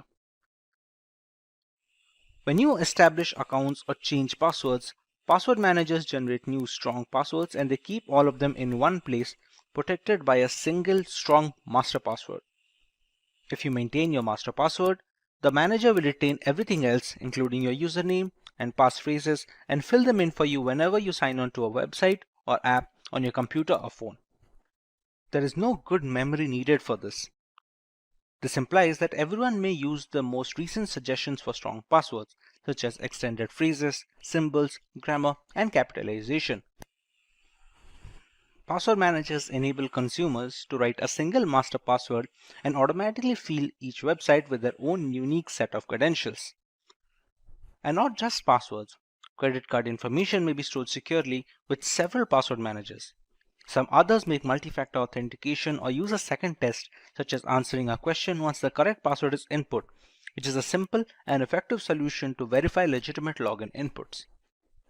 Among the global players in password managers, services like Bitwarden, KeePass, and Dashlane have been running for years now and are very worthy recommendations if you want to get started with password management. Now that we understand what is hacking, let's take a look at some points to know whether our system is already hacked or not. The first point regarding how to check whether a system is hacked or not can be cases where the system security is switched off by unknown means and it is not visible to the user. This is one of the most primary checkpoints to know if our system is hacked or not. Next point to check whether a system is hacked or not would be frequent antivirus software failures, which are due to the interference from hacking attempts performed by a professional hacker or a cybercriminal. Then we also face problems regarding systems reaction speed, which is affected due to the execution of unknown applications in the background of the system, which also affects the hardware resources in the device. Next, we also face problems regarding passwords, which are no longer working or are changed without a user's intervention, which might indicate that there was some unknown hacking activity that took place in our account. Let's take a look at some more points regarding the topic. There are often cases when the system's cursor moves on its own and perform tasks, indicating that the system is being used by someone else using an illegal hacking method. There are also cases when we often see files and folders being created in the storage disk on the system, which is unknown to us. To better understand the points regarding how to identify whether our system is hacked or not, let's take a look. Then let's start with the first point. If we want to check whether a system is hacked or not, the first point would be to choose the settings option and using privacy and security and moving on to the Windows security. This option that is available on our system allows us to see various protection applications that are available on the system. If we see any problem regarding any one of them, for example, apps and browser control, in my system it says there's a problem with it, which might be due to hacking attempts that was done on my system. Now let's take a look at the other option, how we can check whether our system is hacked or not. That would be checking the antivirus software that is installed in our system. If you face problems regarding that, this might be the issue. According to my antivirus software, it says my computer is at risk. This might be due to the interference from a cybercriminal or a hacker while using different illegal softwares during its hacking attempt. Then there are also cases where we see there are unknown programs being executed in the background of our system, which we can take a look using the Task Manager software. Using the Task Manager, we can take a look at each and every application that is being executed in the system and see the origin. If we find any unknown program or application, we can assume that it might be due to a hacking attempt. Moving on, if we want to check further whether our system is hacked or not, we can check for files or folders that are being created unknown to us. For example, this unknown folder, which contains some security details that are unknown to me. This might be also due to a hacking attempt by a hacker or a cybercriminal. Then there are also cases when the system's cursor moves on its own and performs tasks that are not initiated by us and performs copying of different folders or data from one file to other. This is due to a hacking attempt that was done on a system, and the hacker has taken control of a system. Then there are also cases regarding login issues or password problem. For example, if I want to access into my account and there's a problem with the password, it might be due to the attempt of hacking into my account by a professional hacker.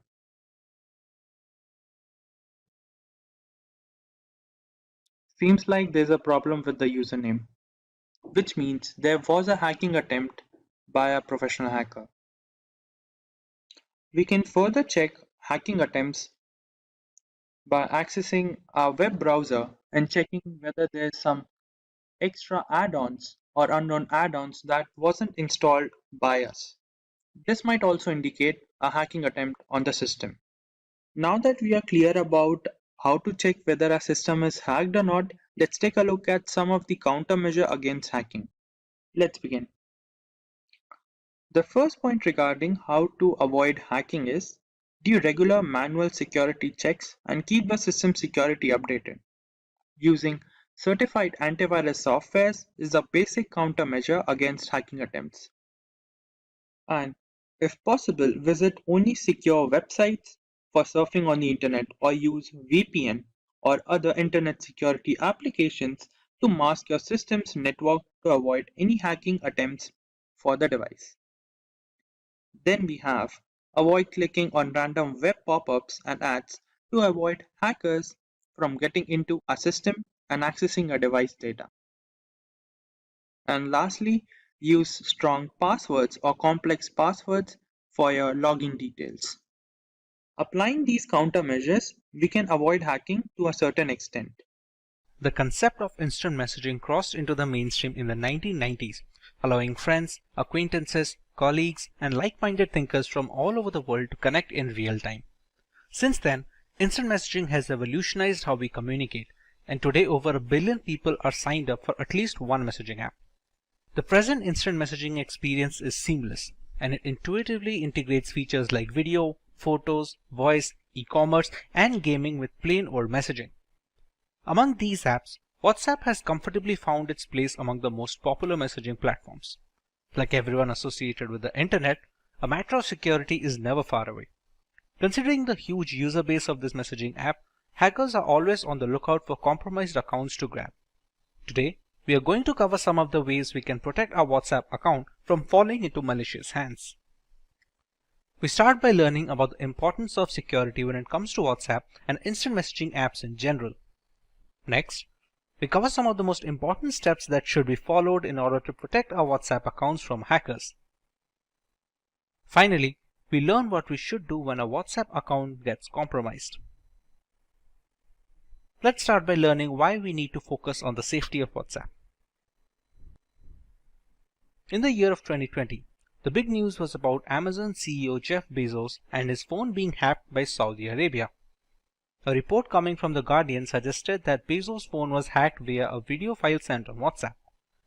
The report said that Bezos' mobile phone was hacked by a Saudi Arabian prince in the year 2018 and gigabytes worth of data was stolen from the device. While there are some issues being raised about the report, which states with the medium to high confidence that Jeff Bezos' phone was hacked, it does raise a security fear for regular users. After all, if the phone of one of the world's most powerful men can be hacked, the same can happen to any one of us as well. When it comes to regular users, we exchange messages with our loved ones regarding a paradigm of topics.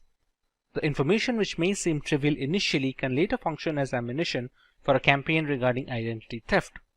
Basic information like preferred banks, occasional dining places can go a long way in social engineering attacks, further increasing the need for secure messaging habits. WhatsApp uses end-to-end encryption to protect all communication on its platform. These encryption keys not only make it impossible to decrypt messages, but they also prevent third parties and even WhatsApp from accessing messages or calls. But not entirely. Although end-to-end encryption makes WhatsApp more secure than other communication apps, no app is 100% safe to use. Like any application or digital device, WhatsApp is often targeted by bad actors. It also has access to your contacts and tracks where and how long you use it, putting your privacy and personal information at risk. We all have access to our cell phones, so it's no surprise that SMS two-factor authentication is one of the most widespread types of MFA available. You don't need any apps or digital keys, and it's not tied to a specific ecosystem. Unfortunately, it's also not a secure multi-factor authentication method. The nature of SMS itself opens up your organization to a host of risks. Hackers may have many ways to leverage SMS to find a way into your accounts and network. Be it via spoofed SIM cards or message hijacking, WhatsApp 2FA using SMS isn't a foolproof solution. Now that we understand the variety of reasons why WhatsApp needs extra security, let's go through some of the ways we can achieve this. It is more than probable that one fine day you might receive a WhatsApp message or even an SMS that reads that your order is delayed, please check its status here, or your account is locked and please unlock it here, or even some tempting messages like win free 3G and movie tickets here. Some of them may sound intimidating and some of them may be lucrative, but they all have one purpose: to trick you into clicking that link, and once you do that, it's already over. It will install malware on your phone and you won't have a clue about it. Only when you start noticing that your phone bills are abnormally high or your bank account has been used without your permission, the realization will dawn upon you that something is wrong with your phone. But by then it may be too late. WhatsApp in itself provides various privacy options to users. The messaging platform provides users with the option to choose who they want to share their profile photo, status, and other details with. It's a good idea to change the settings to contacts only. This means only phone numbers that are saved on your smartphone will be able to see your profile photo, status, phone number, and auto-delete status as well.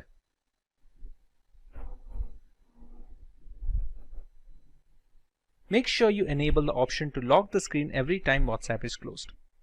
This will ensure no one else but you can open your WhatsApp account. Just head to the settings menu, privacy, and select the screen lock option. You will then need to register your fingerprint. After the process is completed, you will have to scan your fingerprint every time you open the WhatsApp app. This adds an extra layer of security. The two-step verification works as an extra layer of security and helps WhatsApp users to protect their OTPs and documents shared through WhatsApp. It is very easy to set up a PIN to activate a two-step verification. Users have to enter it periodically once it is activated. WhatsApp will sometimes keep asking users to enter this 6-digit passcode. Users cannot disable this without disabling the two-step verification feature altogether. In case users do not provide WhatsApp with an email ID and want to disable two-step verification, then the number will be permitted to re-verify on WhatsApp without the passcode after 7 days. However, the users will lose all pending messages upon re-verifying.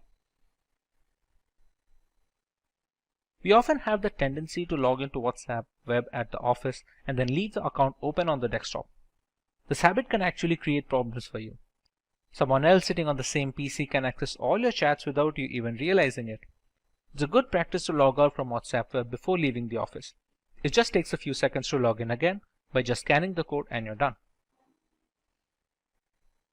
All WhatsApp users should ensure that the chats are end-to-end encrypted. To verify that a chat is end-to-end encrypted, open the chat, tap on the name of the contact to open the contact info screen, and then tap encryption to view the QR code and a 60-digit number. WhatsApp end-to-end encryption ensures that only you and your contact can read the messages that are being exchanged and nobody in between, not even WhatsApp. With the necessary guidelines out of the way, let us go through the recommended course of action should our WhatsApp accounts be compromised. The first and most important thing that you need to do is report the issue to the WhatsApp support team for assistance. Make sure that you reach out to the support team through its help desk and report the hacking attempt.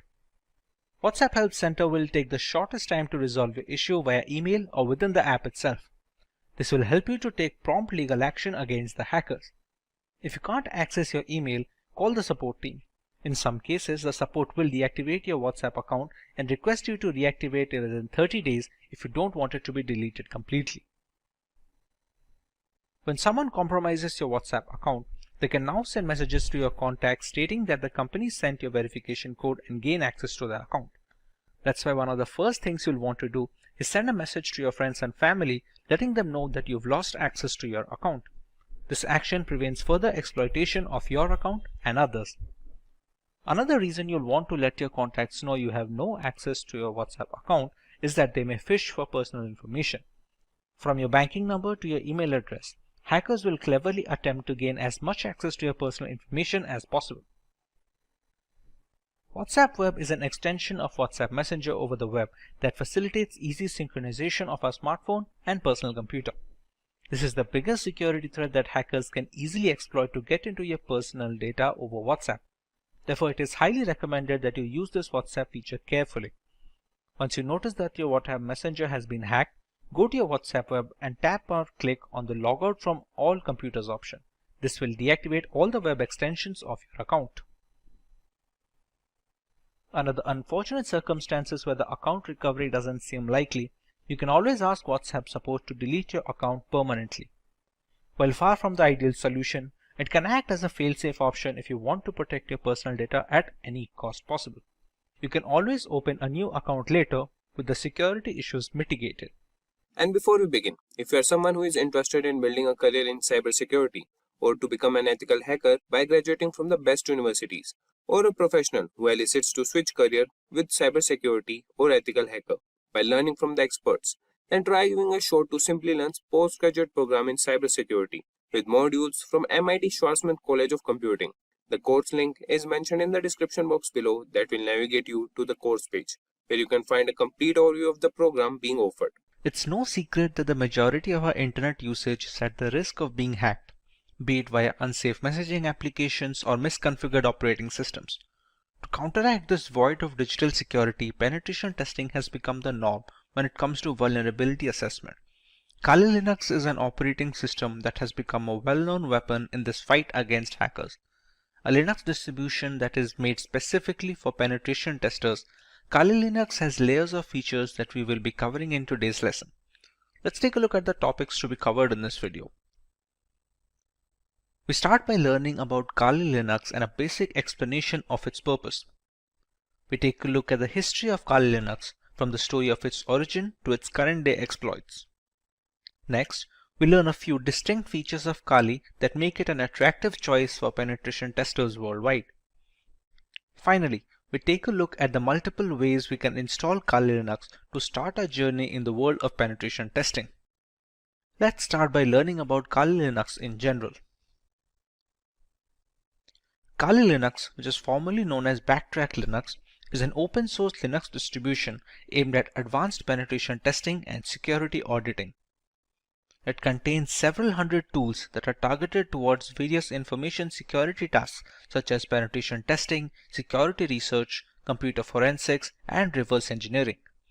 Kali Linux is a multiple platform solution accessible and freely available to information security professionals and hobbyists.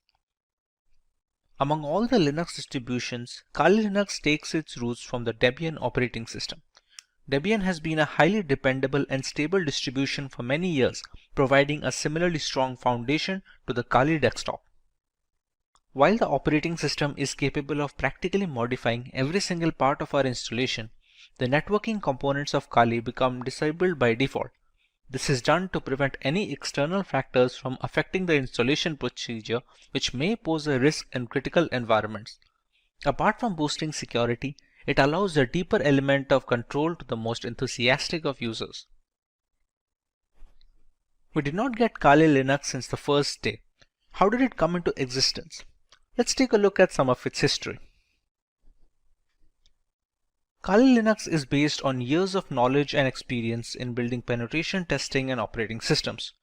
During all these project lifelines, there have been only a few different developers, as the team has always been small.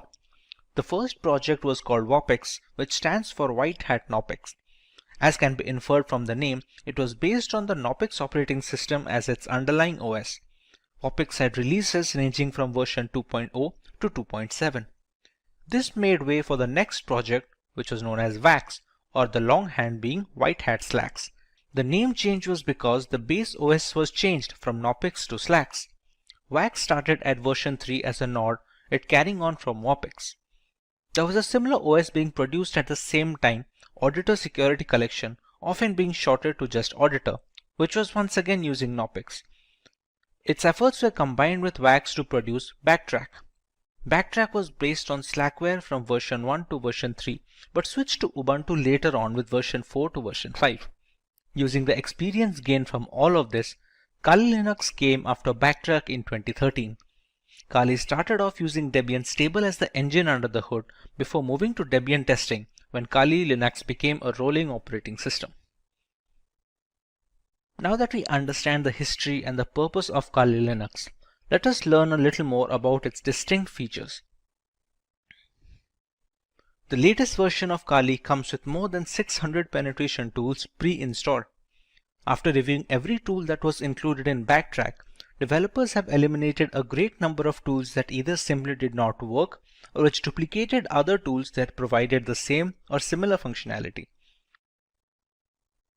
The Kali Linux team is made up of a small group of individuals who are the only ones trusted to commit packages and interact with the repositories, all of which is done using multiple secure protocols.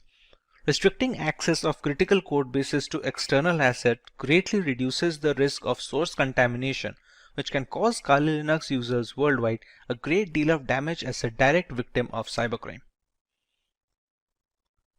Although penetration tools tend to be written in English, the developers have ensured that Kali includes true multilingual support, allowing more users to operate in their native language and locate the tools they need for the job. The more comfortable a user feels with the intricacies of the operating system, the easier it is to maintain a stronghold over the configuration and the device in general. Since ARM-based single-board systems like the Raspberry Pi are becoming more and more prevalent and inexpensive, the development team knew that Kali's ARM support would need to be as robust as they could manage with fully working installations. Kali Linux is available on a wide range of ARM devices and has ARM repositories integrated with the mainline distributions, so the tools for ARM are updated in conjunction with the rest of the distribution. All this information is necessary for users to determine if Kali Linux is the correct choice for them. If it is, what are the ways that they can go forward with this installation and start their penetration testing journey? The first way to use Kali Linux is by launching the distribution in the live USB mode. This can be achieved by downloading the installer image file or the ISO file from the Kali Linux website and flashing it to a USB drive with a capacity of at least 8 GB. Some people don't need to save their data permanently, and a live USB is the perfect solution for such cases. After the ISO image is flashed, the thumb drive can be used to boot a fully working installation of the operating system, with the caveat that any changes made to the OS in this mode are not written permanently. Some cases allow persistent usage in live USBs, but those require further configuration than normal situations. But what if the user wants to store data permanently in the installed OS? The best and the most reliable way to ensure this is the full-fledged hard disk installation. This will ensure the complete usage of the system's hardware capabilities and will take into account the updates and the configurations being made to the OS. This method is supposed to override any pre-existing operating system installed on the computer, be it Windows or any other variant of Linux. The next alternative route for installing Kali Linux would be to use virtualization software such as VMware or VirtualBox. The software will be installed as a separate application on an already existing OS, and Kali Linux can be run as an operating system in the same computer as a window. The hardware requirements will be completely customizable, starting with the allotted RAM to the virtual hard disk capacity. The usage of both a host and guest operating system like Kali Linux allows users a safe environment to learn while not putting their systems at risk. If you want to learn more about how one can go forward with this method, we have a dedicated video where Kali Linux is being installed on VMware while running on a Windows 10 operating system. You can find the link in the description box to get started with your very own virtual machine. The final way to install Kali Linux is by using a dual boot system. To put it in simple words, the Kali Linux OS will not be overwriting any pre-installed operating system on a machine, but will be installed alongside it. When a computer boots up, the user will get a choice to boot into either of these operating systems. Many people prefer to keep both the Windows and Kali Linux installed, so the distribution of work and recreational activities is also allotted effectively. It gives users a safety valve should their custom Linux installation run into any bugs that cannot be fixed from within the operating system. Now, for the convenience of explanation, we're going to install Kali Linux today on a virtual machine software known as VMware. VMware is able to run multiple operating systems on a single host machine, which in our case is a Windows 10 system. To get started with Kali Linux installation, we have to go to the website to download an image file. We go to Get Kali, and as you can see, there are multiple platforms on which this operating system can be inverted. As per our requirement, we're going to go with the virtual machine section. As you can see, it is already recommended by the developers. This is the download button, which will download a 64-bit ISO file. We can download 32-bit, but that is more necessary for hard metal machines, or if you're going to use it for older devices which do not support 64-bit operating systems yet. After clicking on the download button, we can see we have a WinRAR archive which will have the ISO files. For now, we have downloaded the ISO file and it is already present with me. So we can start working on the VMware side of things. Once the ISO file is downloaded, we open up VMware Workstation. We go to File and we create a new virtual machine. In these two options, it is highly recommended to go with the typical setup rather than the custom one. The custom is much more advanced and requires much more information from the user, which is beneficial for developers and people who are well versed with virtualization software, but for 90% of the cases, typical setup will be enough. Here, we can select the third option, which will be I will install the operating system later. In some operating systems, we can use the ISO file here directly and VMware will install it for us. But for right now, in the case of Kali Linux, the third option is always the safest. Kali Linux is a Linux distribution, so we can select Linux over here, and the version, as you can see here, have multiple versions such as the multiple kernels. Every distribution has a parent distribution. For example, Kali Linux has Debian, and there are other distributions which are based or forked from some parent distribution. Kali Linux is based off Debian, so we can go with the highest version of Debian, which is the Debian 10.x 64-bit. Go on next. We can write any such name. We can write Kali Linux so that it will be easier to recognize the virtual machine among this list of virtual machine instances.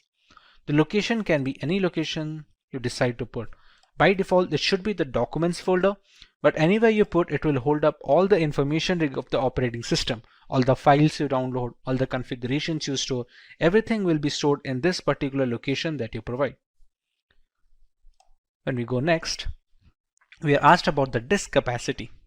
This disk capacity will be all the storage that will be provided to your virtual machine of Kali Linux. Think of your Windows device. If you have a 1 terabyte of hard drive, you have the entirety of the hard disk to store data on. How much data you give here, you can only store up to that amount of data. Not to mention, some amount of capacity will be taken up by the operating system itself to store its programs and applications. For now, we can give around, let's say, 15 GB of information. Or if its recommended size for Debian is 20, you can just go ahead at 20. It depends all on the user case. If you are going to use it extensively, you can even go as high as 50 or 60 GB if you have plans to download many more applications and perform multiple different tests. Another option we get over here is storing virtual disks as a single file or storing them into multiple files.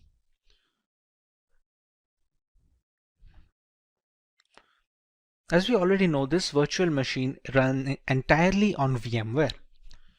Sometimes when transferring these virtual machine instances, let's say from a personal computer to a work computer, we're going to need to copy up the entire folder that we had mentioned before over here. Instead, all virtual machines have a portability feature. Now this portability feature is possible for all scenarios, except it is much easier if they split the virtual disk into multiple files. Now even if this makes porting virtual machines easier from either system to system or software to software, let's say if you want to switch from VMware to VirtualBox or vice versa, the performance takes a small hit. It's not huge, but it's recommended to go with storing the virtual disk as a single file if you have no purposes of ever moving the virtual machine. Even if you do, it's not a complete stop that it cannot be ported. It's just easier when using multiple files. But in order to get the best performance out of the virtual machine, we can store it as a single file over here. This is a summary of all the changes that we made and all the configurations that have been settled until now. Now at this point of time, we have not provided the .iso file yet, which is the installation file for the Kali Linux that we downloaded from this website. As of right now, we have only configured the settings of the virtual machine. So we can press on Finish. And we have Kali Linux in the list. Now, to make the changes further, we press on Edit Virtual Machine Settings. The memory is supposed to give the RAM of the virtual machine. The devices with RAM of 8 GB or below that, giving high amount of RAM will cause performance issues on the host system. If the memory has some amount of free storage left, let's say on idle storage, my Windows machine takes about 2 GB. So I have 6 GB of memory to provide. Although if you provide all of the 6 GB, it will be much more difficult for the host system to run everything properly. So for this instance, we can keep it as 2 GB of memory for the virtual machine instance. Similarly, we can use the number of processors and we can customize it according to our liking. Let's say if we want to use one processor, but we want to use 2 different cores, we can select them as well. Hard disk is pre-set up as the SCSI hard disk and it does not need to be changed for the installation of this operating system at all. CD-ID DVD. This is where the installation file comes. You can think of the ISO file that we downloaded as a pen drive or a USB thumb drive which is necessary to install an operating system.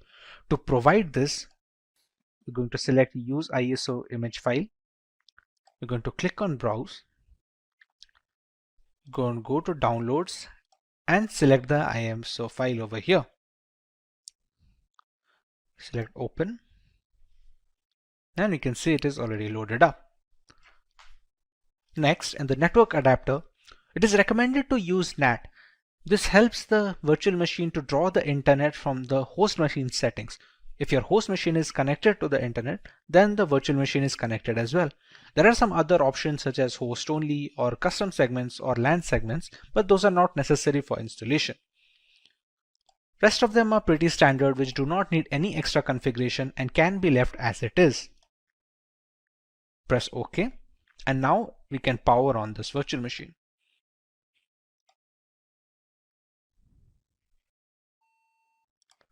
In this screen, we can choose how we want to proceed with the installation.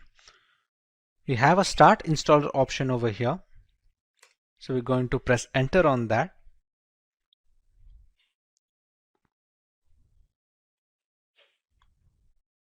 We're going to wait for the things to load from the ISO file. The first step in the installation is choosing the language of the operating system. For this, we can go with English as standard. This is a location. This will be used for setting up the time and some of the internal settings which depend entirely on the location of the user. So for this, we're going to go with India. Configuring the keyboard, it's always recommended to go with the American English first. Many people make a mistake of going with the Indian keyboard if it is possible, and it provides a lot of issues later on. So it's always preferred to go with the American English, and if later we see some necessity of another keyboard dialect that is required, we can install it later. But for now, we should always stick with American English as a basic. At this point, it's going to load the installation components from the .iso file. It is a big file of 3.6 GB, so it has a lot of components that need to be put into the virtual machine, which can also be used to detect hardware.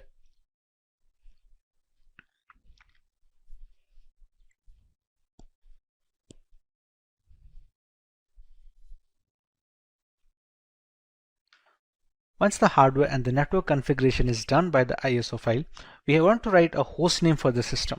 This host name can be anything which is used to recognize this device on a local network or a LAN cable. Let's say if we use the name Kali. Domain name, we can skip it for now. It's not necessary as such for the installation. This is the full name for the user. Let's say we can provide the name as Simplilearn as a full name. Next, we're going to set up a username. This username is going to be necessary to identify the user from its root accounts and the subsequent below accounts. For now, we can give it as something as simply123. Now we have to choose a password for the user. Now remember, since this is the first user that is being added onto this newly installed operating system, it needs to be a password for the administrator. We can use whichever password we like over here and use the same password below and press on continue. At this point, it's going to detect on the components on which the operating system can be installed. Like here, there are multiple options like the use entire disk can set up LVM, use entire disk can set up encrypted LVM.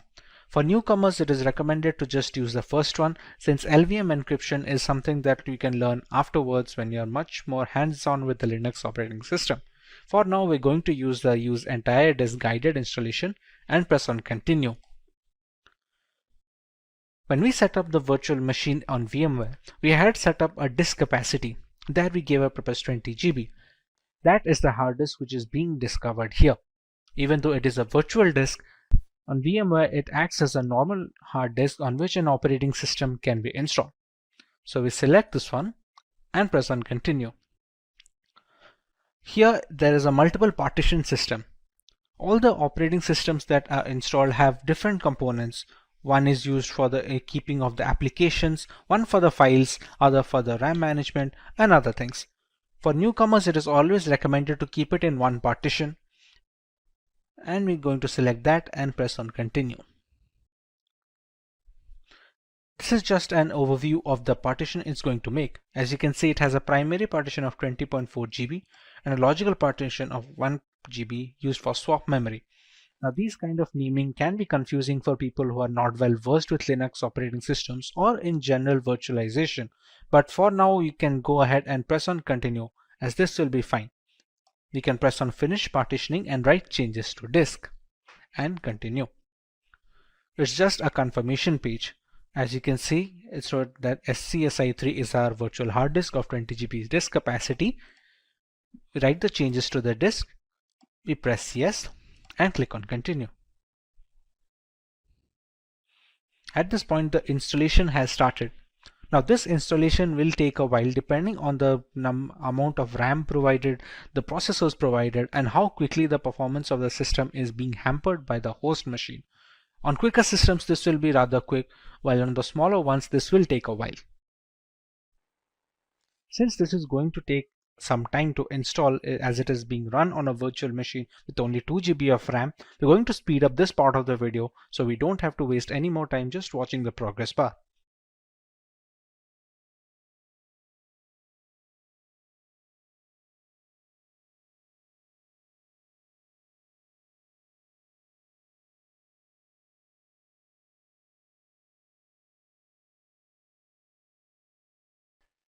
Now that our core installation is completed, it's asking us to configure a package manager.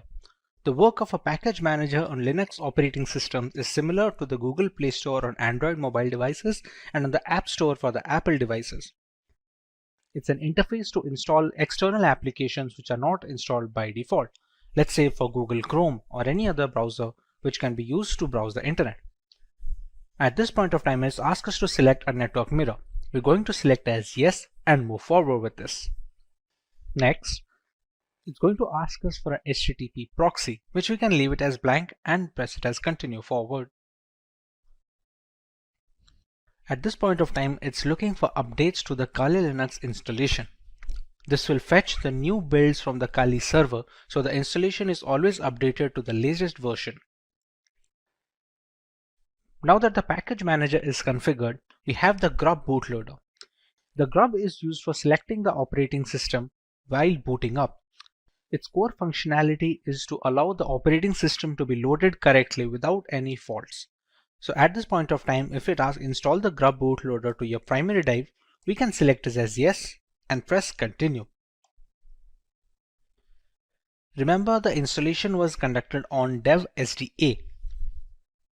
So we're going to select installation of the grub loader on the same hard disk that we have configured. We press this one and press continue. So now the grub bootloader is being installed. The grub is highly essential because it shows the motherboard where to start the operating system from. Even if the operating system is installed correctly and all the files are in correct order, the absence of a bootloader will not be able to launch the OS properly.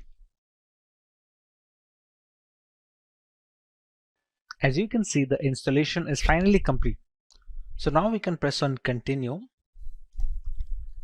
and it's going to finalize the changes.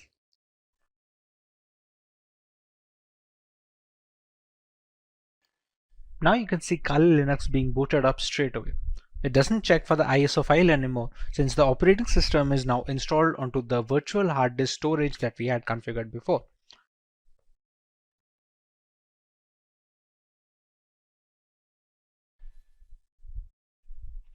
Here we're going to enter our username and password that we had set up before.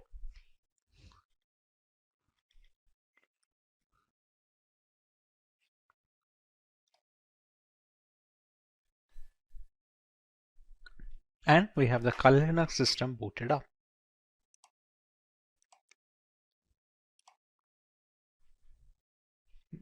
And this is your homepage.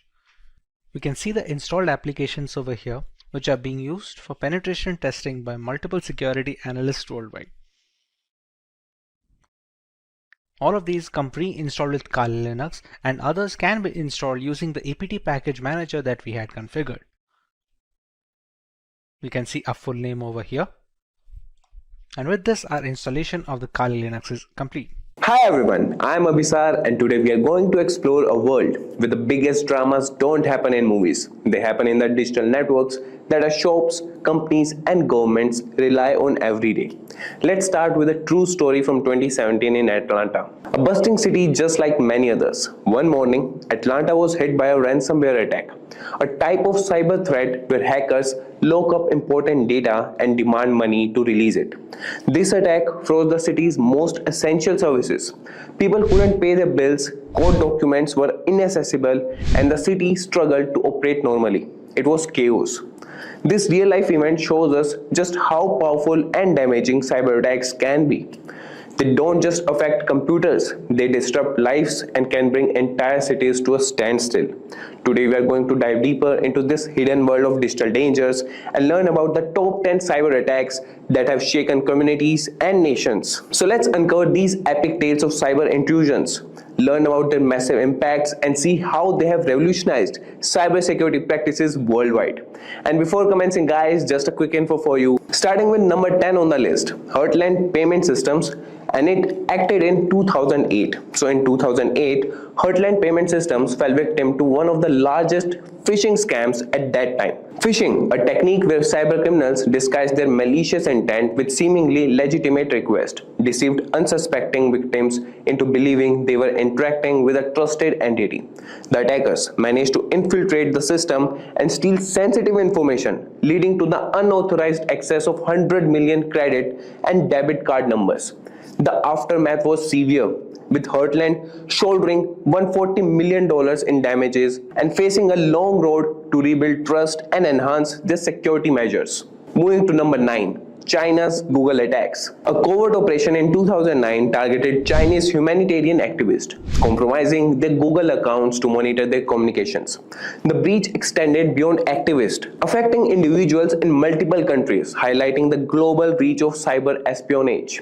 Investigators linked the breach to a mix of phishing and malware, which allowed hackers to gather information. This incident underscores the critical need for vigilance in digital communications and the importance of reporting anomalies promptly to prevent widespread data compromise. And number 8 on the list is PlayStation Network. In 2011, the PlayStation Network suffered a massive breach when hackers accessed 77 million user accounts, exposing sensitive information including credit card details. The attack persisted for nearly a month, leading to an estimated $2 million in damages and significant downtime for users. This breach not only disrupted Sony's services but also had a detrimental impact on their product launches, serving as a stark reminder of the enduring consequences of cyber vulnerabilities.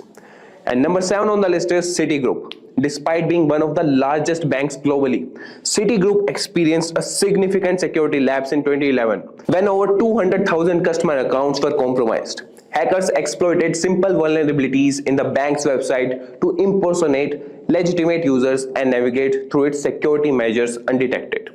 By the time the breach was discovered, sensitive data including card numbers and personal information had already been sold. The delay in notifying affected customers only worsened the public's trust in Citigroup. This incident highlights the importance of robust cybersecurity measures and the need for swift action and transparency in the face of security breaches. Now coming to number 6, that is Target Company. In 2013, Target became the victim of a massive cyber attack when malware was injected into their point of sale, that is POS systems. This type of software is specifically designed by hackers to disrupt and gain unauthorized access to computer systems. During the bustling holiday season, Ukrainian hackers managed to extract customer information and sell it on the digital black market, leading to significant financial threats to millions of Americans. This breach vividly demonstrated that even robust internal systems could have hidden weaknesses, ripe for exploitation. Now coming to number 5. The company is Yahoo. Yahoo, once a giant in email and web services, faced a severe reputation hit between 2013 and 2014 due to multiple security breaches. These incidents compromised the personal details of 500 million users initially, with a later revelation that up to 3 billion accounts were affected in total. Sensitive information such as email addresses, passwords, and security questions were stolen. Yahoo's delayed disclosure of these breaches until 2016 resulted in a $35 million fine and over 40 class action lawsuits, ultimately costing the company $350 million in damages. Now coming to number 4, Home Depot. Following in the unfortunate footsteps of Target, Home Depot experienced a similar breach in 2014. Hackers gained the access to the company's POS systems by masquerading as legitimate vendors. This breach compromised the data of 50 million cardholders. The attackers used malware entering through a vendor's credentials to infiltrate Home Depot's network. Although Home Depot denied liability, the incident prompted them to overhaul their data security measures significantly. Now coming to number 3, Experian. Experian, a major credit reporting agency, found itself in a cyber crisis in 2015. This situation began unraveling after their acquisition of Court Ventures in 2012, which already had a contract with US Search Info, allowing broad access to personal data. This lapse in oversight led to the sale of sensitive data to an identity theft ring, affecting 50 million users. The breach highlighted the critical importance of stringent data usage policies and contract reviews in mergers and acquisitions. Now coming to number second, that is Snapchat. Snapchat, known for its ephemeral messaging service, faced a stark violation of user privacy in 2015 when hackers accessed 4.6 million accounts. They extracted phone numbers, locations, and usernames. The hackers had previously warned Snapchat about the security flaw, demanding it to be fixed. When their concerns were ignored, they published the data publicly as a form of retaliation. This incident underscores the importance of addressing security vulnerabilities promptly to protect user privacy. Now coming to the number one spot, that is Facebook. Facebook, the social media giant, faced significant scrutiny in 2018 that marked a pivotal point in public perception about privacy and data management. That year, federal investigations uncovered how Facebook allowed third-party apps broad access to user data without stringent oversight. This lapse led to multiple breaches affecting between 50 to 80 million users.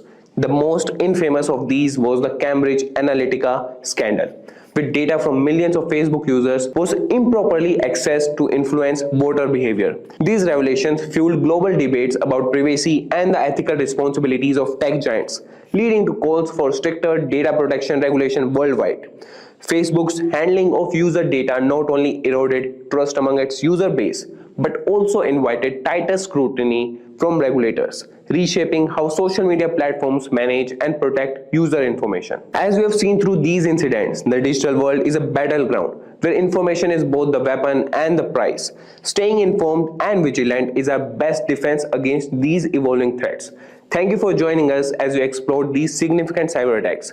Remember, safeguarding our data begins with understanding the risk and taking proactive steps to protect ourselves. Hey everyone, welcome to Simplilearn. Talking about Bluetooth.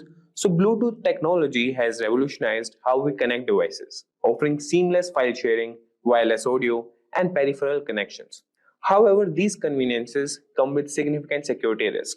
Attackers can exploit vulnerabilities in Bluetooth to gain unauthorized access to your device and data. Imagine you're in a bustling coffee shop, working on your laptop with Bluetooth headphones on. Unknown to you, an attacker nearby is silently targeting your device. This is not a far-fetched scenario. In 2017, researchers discovered Blueborn, a vulnerability that allowed attackers to take control of devices, access data, and spread malware without any interaction from the user. This story underscores the real and present danger of Bluetooth vulnerabilities, highlighting the critical need for robust security measures. With that, guys, let's get started. And there's a caution, guys. We do not support or encourage black hat hacking or any illegal activities. So this video is purely for educational purposes to help you understand Bluetooth vulnerabilities and how to protect your devices. We will now show the actual process of hacking. So our goal is to inform and raise awareness about potential security risk so that you can take the necessary steps to secure your devices. Always conduct security testing responsibly and with permission. Use this knowledge to enhance cybersecurity, not to exploit it. So let's start with the first topic, that is how Bluetooth has advanced things. So the number one reason is the convenient connectivity. So Bluetooth enables wireless communication between devices such as smartphones, laptops, headphones, and smart home devices, eliminating the need for cables. Then there's the IoT integration. It plays a crucial role in the Internet of Things, that is allowing devices to connect and interact seamlessly. And then comes the health and fitness segment. So Bluetooth technology is integral in wearable devices like fitness trackers and medical devices, enabling real-time data sharing and monitoring. Then comes automotive industry. Bluetooth provides hands-free communication and wireless media streaming in vehicles. And then we'll move to types of Bluetooth vulnerabilities. And here are some. Number one is Blueborn. So this vulnerability allows attackers to take control of Bluetooth-enabled devices without the need for pairing or user interaction. And its impact is it can enable remote code execution, data theft, and the spread of malware across devices. Blueborn attacks can be launched without needing the victim to pair with the attacker's device. By scanning for devices with Bluetooth enabled, attackers can exploit multiple vulnerabilities within the Bluetooth stack, allowing them to take control of the device, intercept communication, and spread malware. Then coming bias, that is Bluetooth impersonation attacks. So this attack exploits flaws in the Bluetooth authentication process, allowing attackers to impersonate a previously trusted device. And its impact is it can result in unauthorized access to devices and sensitive information. Bias attacks exploit a flaw in the Bluetooth standards authentication procedure. When a Bluetooth device reconnects to another device, it may not properly authenticate, assuming it's the same device that was previously paired. So attackers exploit this by impersonating the trusted device, gaining unauthorized access to the device and its data. And then comes HID spoofing. So attackers can spoof human interface device, that is HID, such as keyboards or mouse, to send malicious inputs to a Bluetooth enabled device. And its impact is this can lead to unauthorized commands being executed on the device for the data manipulation and potential system compromise. And the security measures you could take to prevent these attacks is disable Bluetooth when not in use. It reduces the risk of unauthorized access and use secure pairing methods that ensures that connections are authenticated and encrypted. So these regular updates patches vulnerabilities and enhances security, and avoid pairing in public or untrusted environments. That minimizes exposure to potential attackers. Now that we have discussed the different types of Bluetooth vulnerabilities, let's explore some common Bluetooth attacks that exploit these weaknesses. So understanding these attacks can help us better protect our devices. So there are two notable examples, that is bluejacking and bluebugging. Both of these attacks highlight the potential risk associated with Bluetooth technology, even though they differ in their severity and impact. Let's dive into that and let's see what these attacks can entail. So the number one on the list is bluejacking.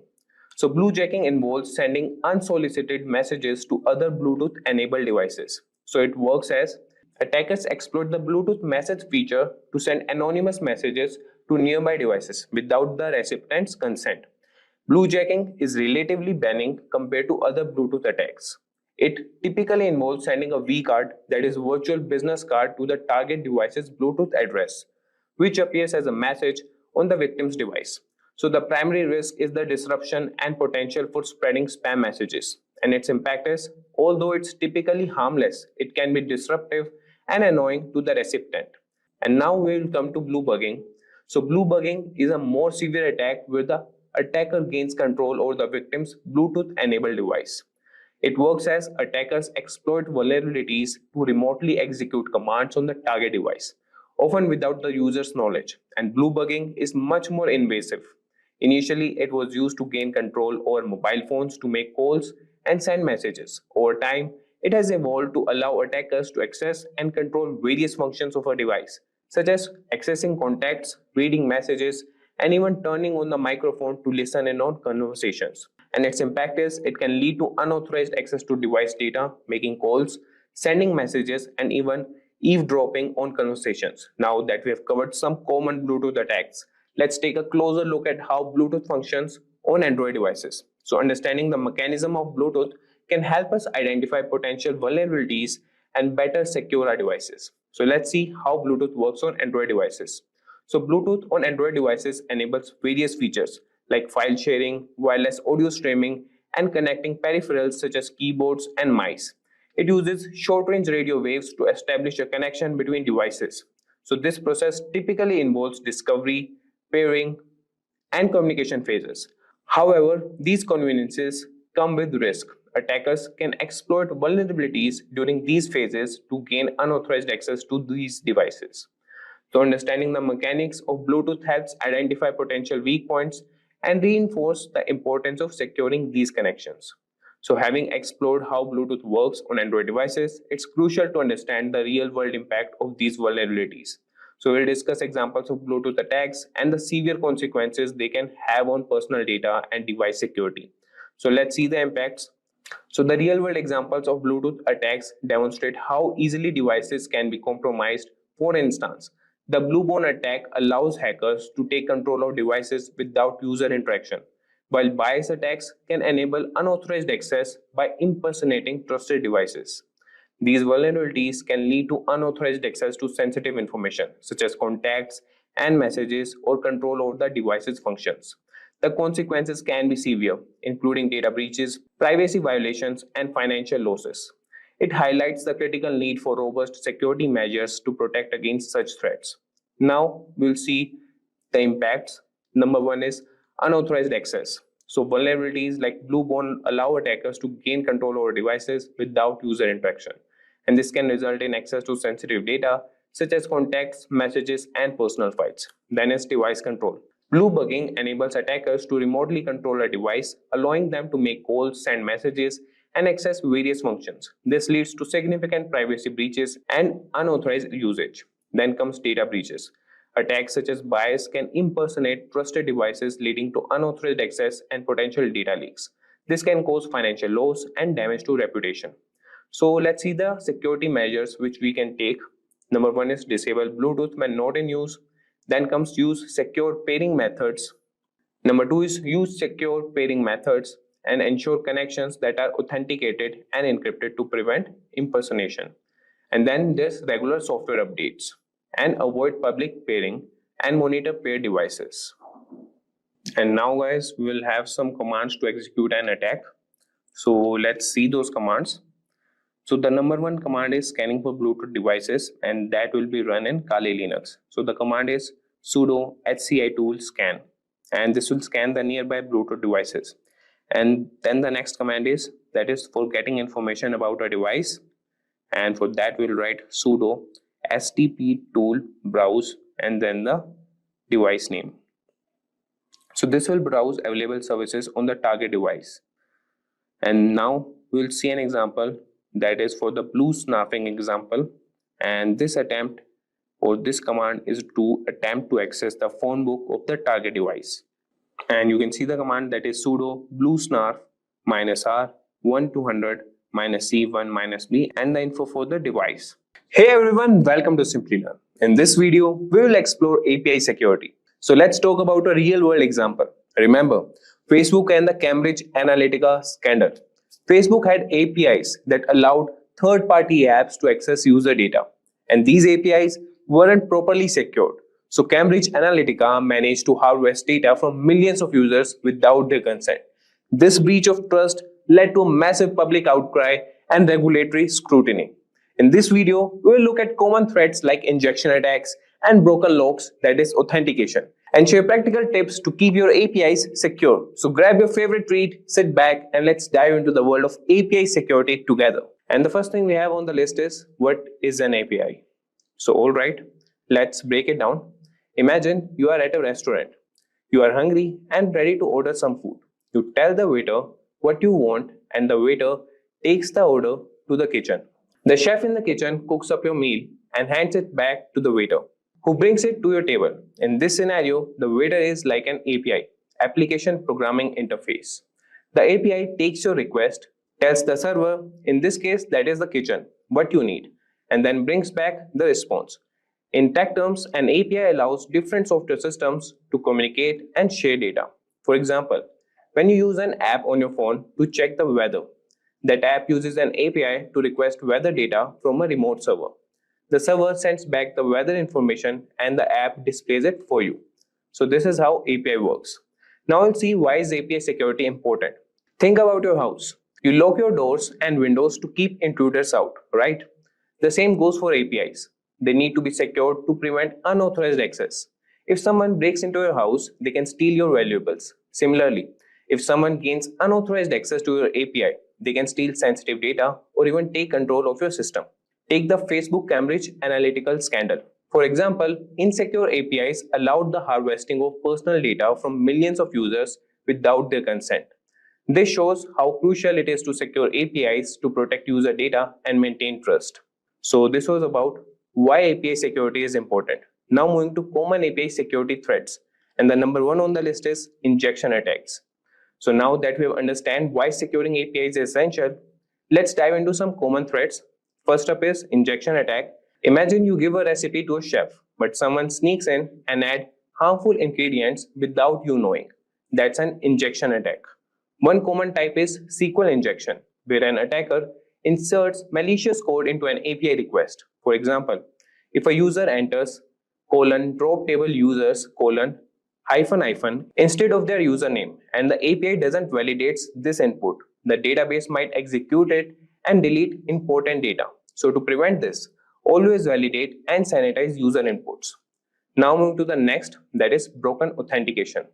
So let's talk about broken authentication. So think of authentication as the lock on your front door. If your lock is weak or easy to pick, anyone can walk in. Broken authentication means your API's authentication mechanisms aren't strong enough, making it easy for attackers to pretend to be legitimate users. For instance, if an API uses predictable tokens, hackers can guess them and gain unauthorized access. Use strong, unpredictable tokens and implement multi-factor authentication to strengthen security. So now we'll move to number third, that is sensitive data exposure. So let's consider sensitive data exposure. Imagine sending a postcard with all your bank details written on it. Anyone who intercepts it can read your information. Similarly, if your API sends data without proper encryption, anyone who intercepts it can see the data. For example, if an API transmits passwords in plain text, it's like handing over your secrets on a silver platter. Always use HTTPS to encrypt data in transit and encrypt sensitive data at rest. So moving to the next, that is rate limiting and DDoS attacks. So another threat to be aware of is DDoS attacks. Picture a popular store on Black Friday sale with thousands of customers flooding in all at once. The staff can't keep up and the store gets overwhelmed. That's a DDoS, that is distributed denial of service attack. Attackers flood your API with so many requests that it crashes or becomes unresponsive. Implementing rate limiting, like allowing only a certain number of requests per minute, can help manage the traffic and prevent such attacks. Now moving to the next, that is man-in-the-middle attacks. So imagine having a private conversation, but someone is secretly listening and can even alter your words. That's a man-in-the-middle attack. If an attacker intercepts the communication between your API and the client, they can read or modify the data being transmitted. So using HTTPS or TLS ensures that the data is encrypted, making it much harder for attackers to eavesdrop or tamper with the information. Next on the list is API spoofing. So let's discuss about it. So think of API spoofing as someone setting up a fake ATM machine. It looks real, but it's actually stealing your card information. Attackers create fake APIs to trick users into providing sensitive data. Always verify API endpoints and use secure authentication methods to ensure you are interacting with legitimate APIs. Now we'll see the best practices for securing APIs. So the number one on the list is authentication and authorization. So we have looked at some common threats. Now we'll dive into the best practices for securing up, and the first we'll look up is authentication and authorization. So think of authorization 2.0 as a special access pass that only authorized users can get. It ensures that only users with the right pass can access the data. OpenID Connect adds an extra layer by verifying the user's identity, comparing API keys to basic passwords, that is tokens, just like JWTs, are more secure because they include user-specific data and have an expiration time. Now move to the next best practice, that is encryption. So always use HTTPS, which is like sending logged packages that only recipient can open. It ensures that the data being transmitted is encrypted and secure. Additionally, encrypt sensitive data at rest, just like storing valuables in a safe, so it protects it from unauthorized access. Next is input validation. So let's consider input validation, and you should always use clean user inputs to prevent malicious data from sneaking in. For instance, if a user enters a script tag, that is script, and sanitize it to prevent XSS, that is cross-site scripting attacks. So using parameterized queries is like using prepared ingredients in cooking, ensuring that the input is safe and expected. Now moving to the next, that is rate limiting and throttling. So moving on to rate limiting and throttling, that limits the number of requests a user can make. It's like settling a limit on how many times someone can knock on your door. Tools like Cloudflare can help filter out malicious traffic and keep your API running smoothly, protecting against DDoS attacks. Now moving to the next one, that is logging and monitoring. So keep a record of all API requests to spot unusual activity. It's like having a CCTV camera to monitor who's coming and going. Tools like Prometheus and Grafana can help you monitor API health and alert you to potential issues. The next we have is API gateway and security. So API gateways act as bouncers, controlling access and adding security features like rate limiting and IP whistling. Look for features like request validation, throttling, and data encryption to enhance security. So these were all the best practices for securing APIs. Now we'll see tools and technologies. So the number one is Postman. That's great for testing APIs and ensuring they handle requests properly without exposing vulnerabilities. The next is OSAP Zap and Burpsuit. They are like ethical hackers simulating attacks to identify security flaws. So now let's look at API management platforms. For API management platforms like Epic, AWS API Gateway, and Azure API Management that offer built-in security features, making it easier to manage and secure your APIs. Now we'll see some real-world case studies. So the number one notable API breaches case study is the Facebook Cambridge Analytica scandal. That is a glaring example where insecure APIs led to massive data misuse. It's a reminder of why API security is crucial. Similarly, in 2021, T-Mobile suffered a breach where attackers accessed customer data through insecure APIs, highlighting the importance of robust security practices. And then we have some successful API security implementations. That is, Google employs strict authentication, rate limiting, and encryption practices, setting a standard for secure API usage. So Stripe uses strong encryption and secure authentication methods, ensuring that sensitive financial data is well protected. Welcome to this tutorial on how to scan a website for vulnerabilities. In today's digital landscape, web security is more important than ever. Cyber threats are constantly evolving, making it crucial to ensure that your website is protected against potential attacks. Vulnerability scanning helps identify weaknesses in your web applications before attackers can exploit them. So in this video, we will explore three powerful tools. Number one is Nikto, then Nuclei, and Trivi. So these tools provide comprehensive scanning capabilities for various environments, including websites, network, container, images, file systems, and servers. Moreover, these tools are widely used by penetration testers, cybersecurity professionals, and ethical hackers to ensure web applications and servers are secure. So by the end of this tutorial, you will have a solid understanding of how to effectively use these tools and the particularly Nikto tool to secure your web applications. So guys, first we'll start with the tool Nikto. So this is the website or the GitHub repository that Nikto has. So just search Nikto GitHub and you will find out the GitHub repository that's just on the first ranking. Move to that. And if I tell you about Nikto, so it's a widely used tool and that is used by penetration testers, cybersecurity professionals, and ethical hackers. And it helps identify potential vulnerabilities in web applications. It was developed by Chris Sulo and is part of the open source security testing methodology manual. So Nikto performs comprehensive tests against web servers for multiple items, including over 6,700 potentially dangerous files or programs, and checks for outdated versions of over 1,250 servers and version-specific problems on over 270 servers. If we talk about key features of Nikto, so it has comprehensive scanning, and Nikto can detect a wide range of vulnerabilities, including server misconfigurations, default files and programs, insecure files and scripts, and outdated software versions. And it has an extensive database. Nikto uses a robust database of known vulnerabilities, which is regularly updated to include the latest security threats and issues. And it has customizable testing. Users can customize the scanning process by specifying parameters such as the target host, port, and the scan type. Nikto also supports plugins to extend its functionality. And then comes the feature reporting. So Nikto can generate detailed reports in various formats, including plain text, XML, and HTML. I will show you guys how we can generate that. And it makes it easier to document and share scan results.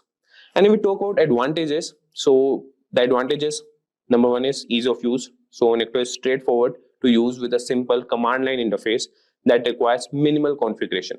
And this is open source. So being an open source tool, Nikto is free to use and can be modified to suit specific needs, making it accessible to individuals and organizations of all sizes. And it has an active community.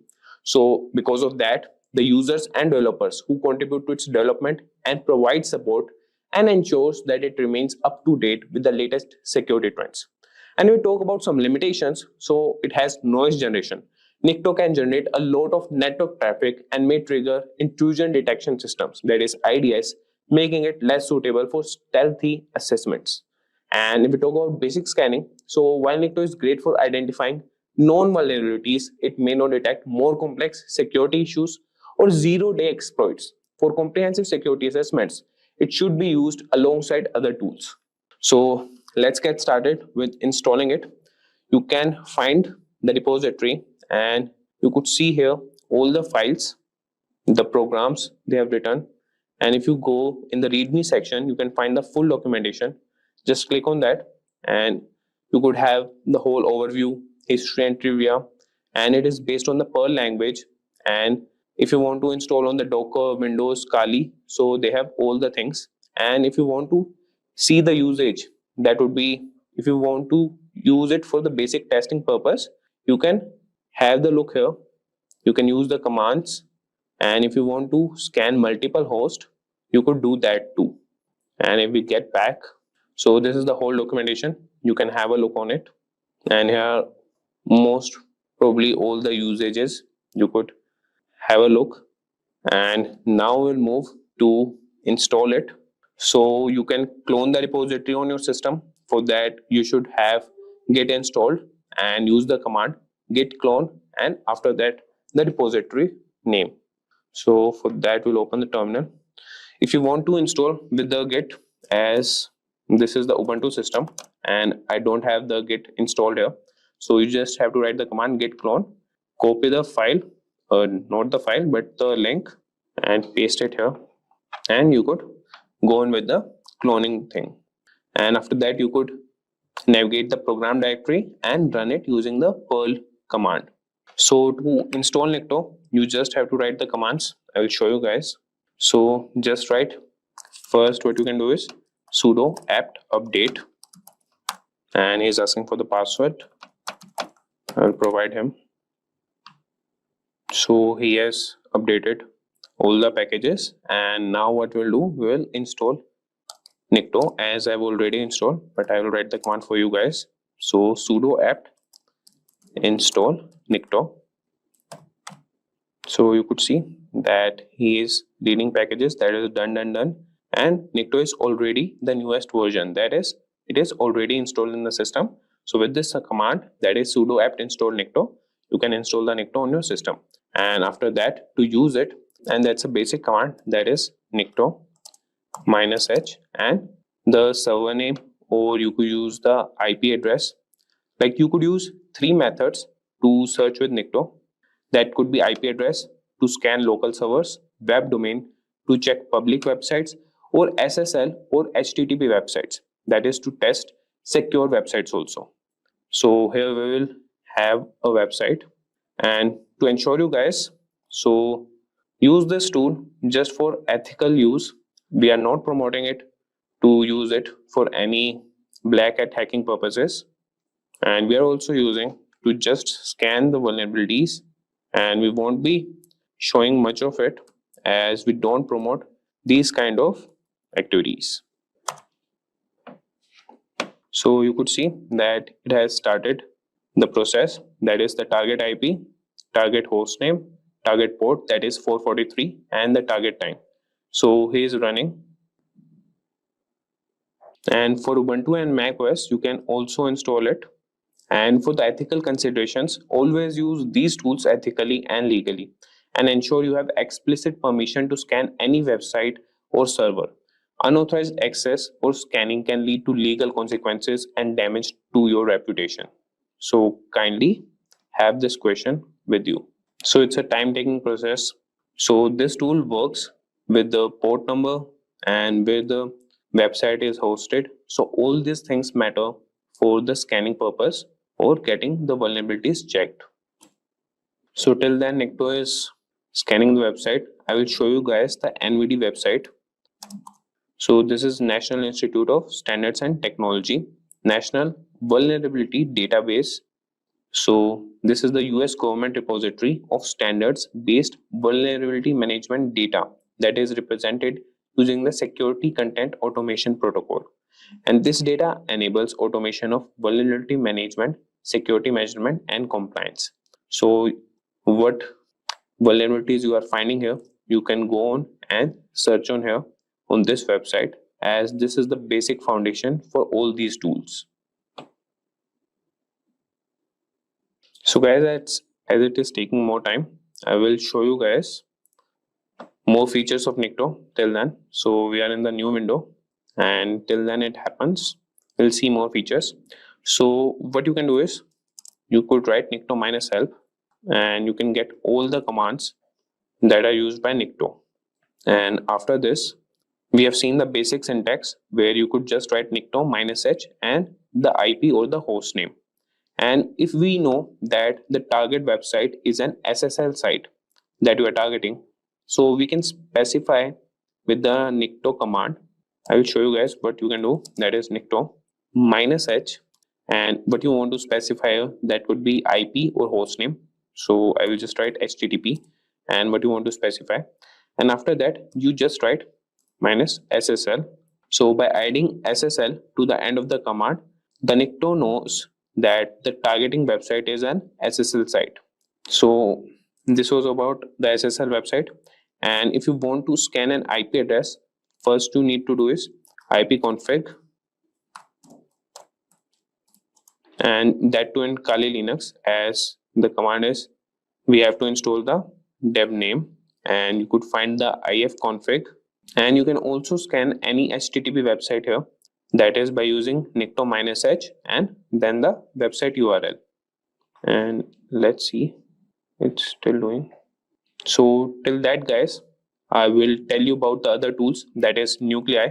So Nuclei is also a fast tool that is used for vulnerability scanning, and that is based on simple YML command based templates, and it is used for security automation, and it is capable of scanning for a wide range of vulnerabilities across websites, networks, and CVEs.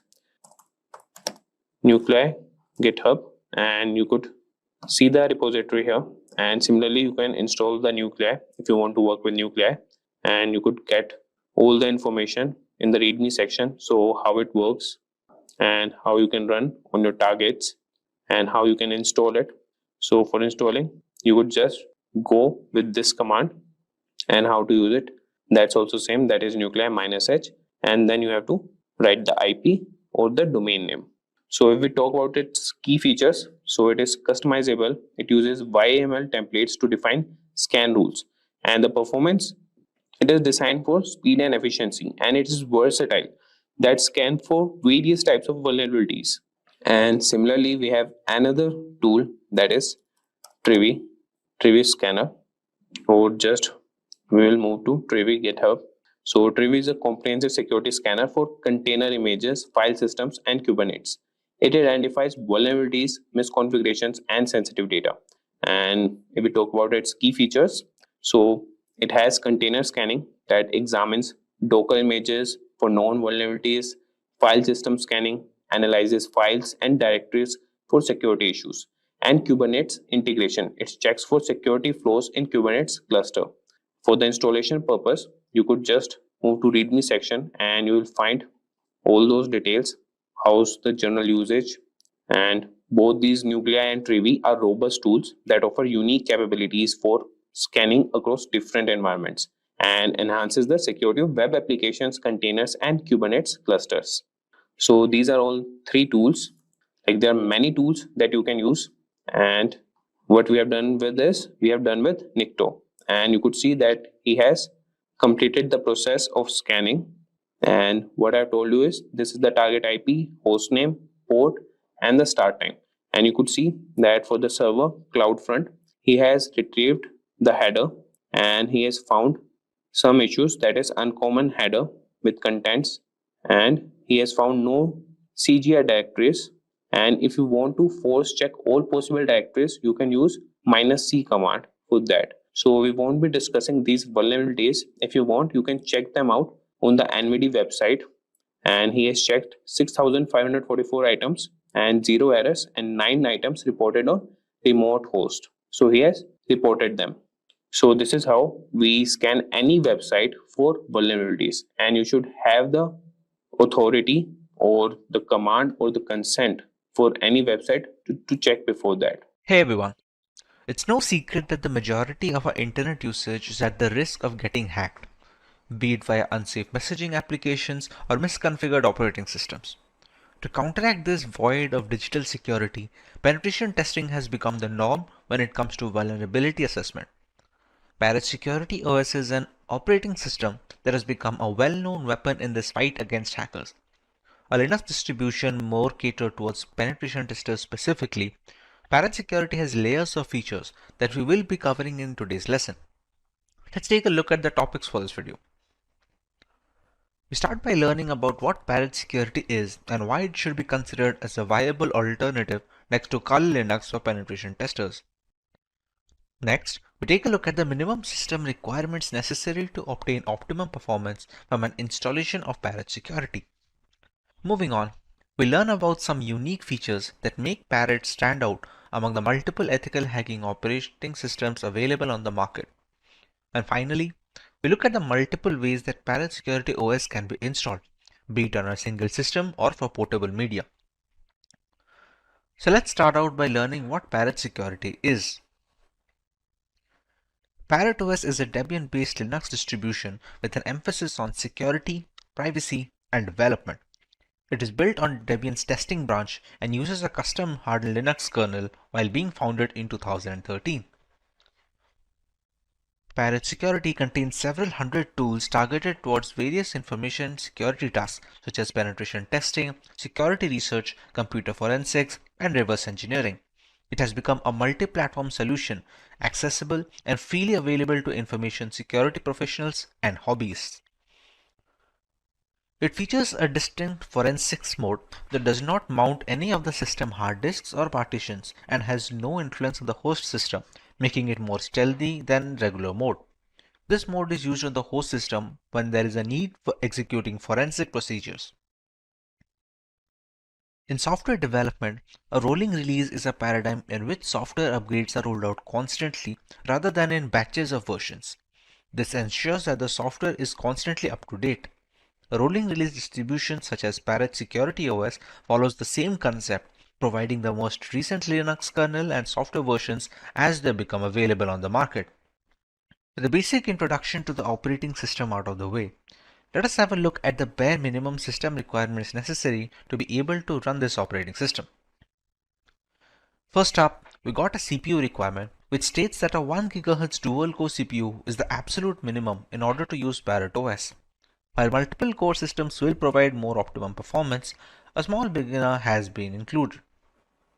A very distinct thing to be noted is that the operating system can be installed on all variants of chipsets, be it 32-bit, 64-bit, and the newly popular ARM portfolio of devices. Unlike Kali Linux, which requires some amount of graphical acceleration needed to display the operating system correctly, Parrot OS has no such requirements and can be used with the leanest of machines. Taking into account the RAM issue, a minimum of 256 MB to 512 MB free RAM provides the optimum usage scenarios. Even when the OS is installed on a hard drive storage media, it should theoretically occupy around 8 GB of information, which may extend up to 16 GB depending on the tools being installed out of the box. When it comes to booting options, we have the option of going with the legacy BIOS settings or with the more modern UEFI settings. These are just some of the requirements for the installation of Parrot Security OS. To understand this process more vividly and to learn how visualization can help install an OS in our existing computer, please follow the link to our Parrot Security installation video linked right above. Let's understand what some of the things that make Parrot Security unique among all the other penetration testing operating systems. Along with all the giant catalog of scripts, Parrot Security has its own custom hardened Linux kernel, which has been modified explicitly to provide as much security and resistance to hackers as possible as a first line of defense. The configurations in the operating system act as a second gateway, taking care of malicious requests and dropping them off. This is particularly beneficial since should there be a scenario where the latest Linux kernel is causing some particular issue, the Parrot OS development team will most likely iron it out first before passing it on as an update. If the custom hardened kernel wasn't reasoning enough, Parrot Security developers managed to install more hacking tools and scripts to ensure a smooth transition for the Kali Linux users. All the tools you found in Kali are present in Parrot OS and then a few extra ones for good measure. This has been achieved while keeping roughly the same size of the installation file between both operating systems. However, it's not all productivity points for Parrot OS. They provide a choice between two different desktop environments, the Made desktop, which comes pre-installed by default, and KDE. For those unfamiliar with Linux terminology, you can think of desktop environments as the main UI for a Linux system. Being highly modular in nature, one can use Kali Linux or Parrot OS while adding another desktop environment which they find appealing. While Kali has only a single option, Parrot OS has managed to provide two optimized builds with Made Desktop and KDE Desktop ready-made on their website. One of the primary advantages of Parrot OS over Kali is that it's relatively lightweight. This implies that it takes significantly less disk space and computing power to function properly, with as little as 320 MB of RAM required. In reality, Parrot OS is also designed to operate successfully off a USB stick, but Kali Linux does not work well from a USB stick and is generally installed in a virtual machine. Parrot OS can be seen as more of a niche distribution if you are searching for something lighter than Kali Linux. There are multiple ways to go about with this installation. Many people prefer to install it directly onto a hard disk where the Parrot Security OS will overwrite whichever data the hard disk already has. Now this is beneficial if you want to preserve your data for the long term, but this might pose some trouble to people who do not have a spare hard disk or do not want to lose their current installation of Windows operating system. Another way to use Parrot Security is by using the live boot, but whatever changes we make to the live boot operating system, those changes are removed the moment we restart or shut down the system. A very good common ground between both these installations is virtualization. Using virtualization software like VMware or VirtualBox, we can install Parrot Security on our systems while simultaneously saving our data and having the convenience of a host machine such as a Windows operating system in case things go wrong. To start the installation, we first need to get an ISO file for the Parrot Security operating system. This can be found on the current website parrotsec.org. Once we enter the website, move into the download section and select the Get Security edition over here. Parrot Security OS has multiple desktop environments to choose from. These desktop environments serves as a different user interface for the user. For example, right now we have the Made desktop and the KDE desktop. As you can see from the screenshots, both of these look quite different while having a similar look and feel to them. For our example, let's go with the Made desktop. We have two options, either we can go with the direct download or we can get the torrent file. For this example, if we press on the download button and our download will start. I have already downloaded this file, but the ISO file provided over here will serve as an installation. It will have around 4.5 GB of space. It will be used to install this operating system in VMware. Once the file is downloaded, we can close this and open VMware Workstation. VMware can also be used as a player version or the workstation version. If you have much more familiarity with using VirtualBox for virtualization application, we can use that as well. Once the VMware is open, we click on File and select a new virtual machine. For the first time installation, we're going to go with the typical and recommended installation procedure instead of an advanced one. If you have already installed multiple virtual machine OSs, going with the advanced option will give you much more control over the hardware customization. But for now, we're going to stick with the typical option. Moving on, it will ask us for a source to where to install the operating system from. Since we're going to use a live ISO first, we're going to select the third option, which will be I will install the operating system later, and press next. As we already know, Parrot Security is a Debian derivative. So when selecting the guest operating system type, we're going to go with Linux, and in the selection, we're going to choose whichever the highest version of Debian is along with a 64-bit OS. We're going to click on next. We're going to name our virtual machine, let's say Parrot Security OS. We're going to select the location where we want to save the virtual machine. This will have all the hard disks of the operating system installation. We're going to click on next. For the disk size, we're going to specify how much of the current memory are we going to allocate. This is the hard disk memory of the operating system installation. Whatever changes we make in the operating system, whatever applications we install on the virtual instance will all be stored in this amount of memory. While it is recommended to go with at least 15 GB of storage, you can go as high as possible, and we're going to select the recommended 20 GB as written. When given the choice of storing the virtual disk as a single or multiple files, many people want to keep their virtual instance in a way so that it helps them stay portable. People change systems, and sometimes they want to swap their instances between the work and their personal computer. If there is no portability in mind, storing the virtual disk as a single file gives the best performance and should be the recommended go-to when installing for the first time. We click on Next here, and it's going to give us a summary of the settings we have already settled till now. We're going to press on Finish, and there we go. We have our installation first step completed. Here on out, we're going to click on Edit Virtual Machine Settings. Here we're going to have a look at some of the requirements that the Parrot Security OS will need. It is known to be a memory lightweight operating system, but just to have the almost optimum performance, we're going to provide around 2 GB of RAM from our host system, which is a Windows 10 machine. When it comes to the processors, I'm going to increase it to 2 and the number of cores to 2 as well. So giving out a total 4 processor cores to the operating system.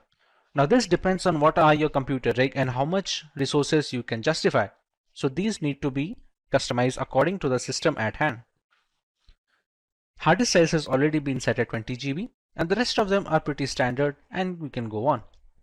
One thing that we need to make sure is selecting the CD/DVD IDE. Here we have to use our ISO image file over here. Previously it should be use physical drive and at auto detect. We're going to use a use ISO image file over here. We're going to click on Browse.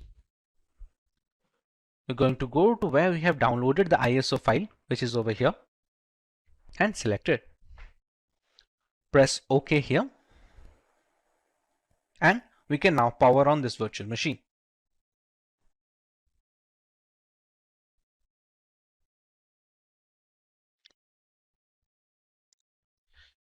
At this point of time, there are two options. We can go with the try install option using the graphical user interface, or we can go using the terminal mode. To get a better user experience, we're going to go with the try install mode specifically. Press enter, and it's going to start the live boot ISO. Meanwhile, VMware has a prompt over here where it will try to install some VMware tools on it. While this is not mandatory, it is much more recommended to install these tools so that you can get some additional features like drag and drop with the host system and many more things. For now, we're going to close this prompt.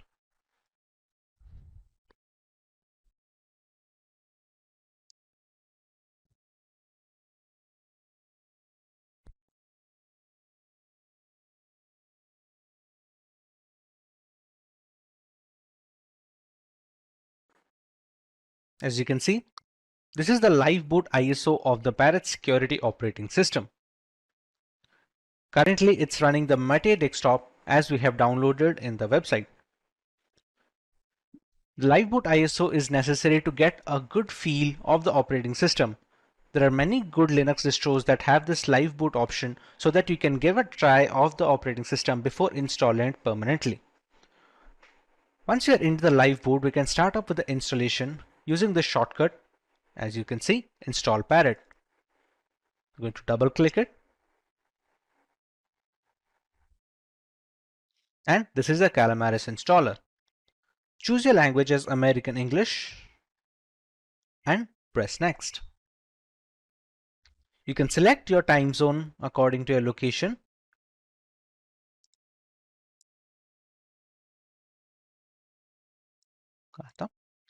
And we can go next. At this point of time, you have to choose the correct keyboard. Now what many people get confused is choosing their own language keyboard. What people must keep in mind is what keyboard the laptop provides. Most of the systems that come pre-built provide the English US keyboard. So whatever keyboard you choose, make sure to type here and test that all the buttons, including the superscript and the subscript buttons, are working correctly before moving forward with this step. Once you've settled on the keyboard that you need to install, you can go ahead. Here it will ask you to select storage device, and the only option you are going to get is the amount of hard disk storage you have given in the virtual machine settings. We have already provided 20 GB of storage. We're going to choose that, and we're going to erase this disk. Manual partitioning can be useful when you are going to install Parrot Security on an operating system or on a hard disk where it is already including a Windows OS. For now, we're going to select Erase Disk and press Next. We're going to give our full name. Let it be Simplilearn. You can give the name of the computer, and this is the username which we will use to log in. This is your root password that we are going to give over here. The root password of this Kali Linux will act as the administrative access, and it will be necessary while making changes to the system or installing and updating software. Enter the password and repeat it over here. You have the option to log in automatically without asking for the password, but for security purposes, it is recommended to keep this disabled. Click on Next. This is another summary of the installation that we are going to move forward with. Have a look that whatever changes we have made is according to your requirements, and once everything is checked, you can press on Install. Click on Install Now, and we're going to let it complete the work.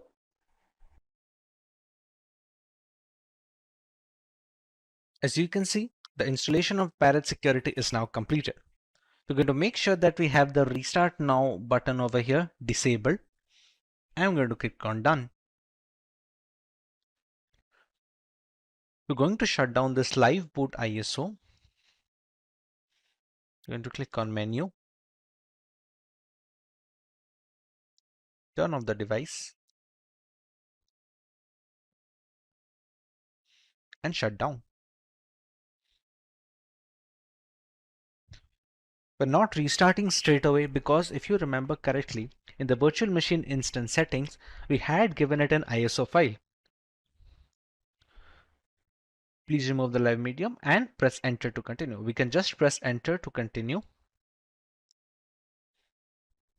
and it's going to shut down. Now, to move on, we're going to click on Edit Virtual Machine Settings. We're going to CD, DVD, and we're going to use physical drive now. We're going to remove it from the ISO image file because the installation has already been completed and we don't want to use the same ISO file again and again. By using physical drive over here, it's going to detect the 20 GB hard disk that we have already provided and installation is done on it.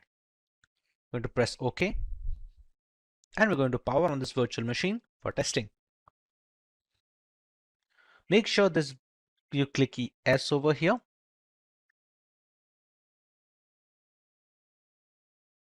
This is the grub menu. At this we get different choices, for example which NVIDIA drivers off or with some other advanced options.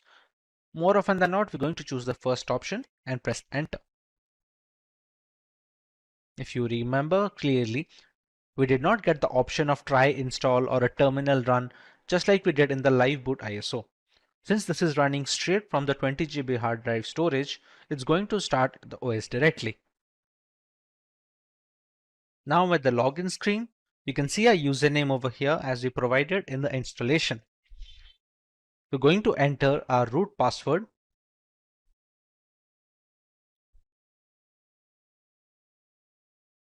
and press enter. And this is the currently working desktop of the Parrot Security operating system. We can open the terminal over here.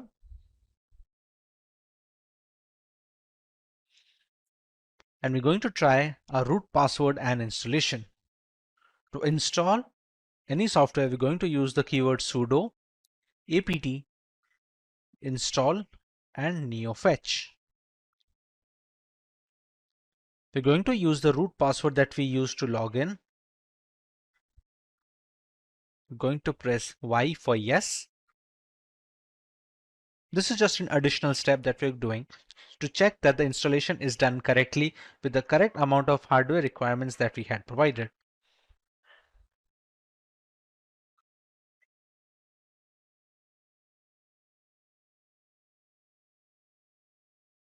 Now that we have installed neofetch, we can write the command neofetch, and this is going to give us some information about our installation. You can see the OS name as Parrot OS 4.11 is running on a VMware host, the kernel versions, and some of the other information like the number of packages installed, the current shell version, resolution of the VMware instance that we are running, the desktop environment which is made as we had downloaded once, and some other things. You can see the memory is supposed to be 1951 megabytes, which is supposed to equal around 2 GB of RAM usage that we had provided. Kali Linux and Parrot OS are two popular penetration testing distributions. While these operating systems each have unique offerings, the overall choice can differ between personnel thanks to the various tools and hardware specifications. Today we will look at both these distributions and settle on the perfect choice for each type of user. Let's go through the agenda for this video. We will learn about Kali Linux and Parrot Security OS from scratch, while understanding their primary selling points as a Linux distribution catered towards penetration testers. Next, we know about some features of these operating systems that stand out of their package. Finally, we directly compare Kali Linux and Parrot Security OS, thereby making a clear-cut conclusion on which OS is perfect on a per requirement basis. So let's start by learning about Kali Linux from a ground level.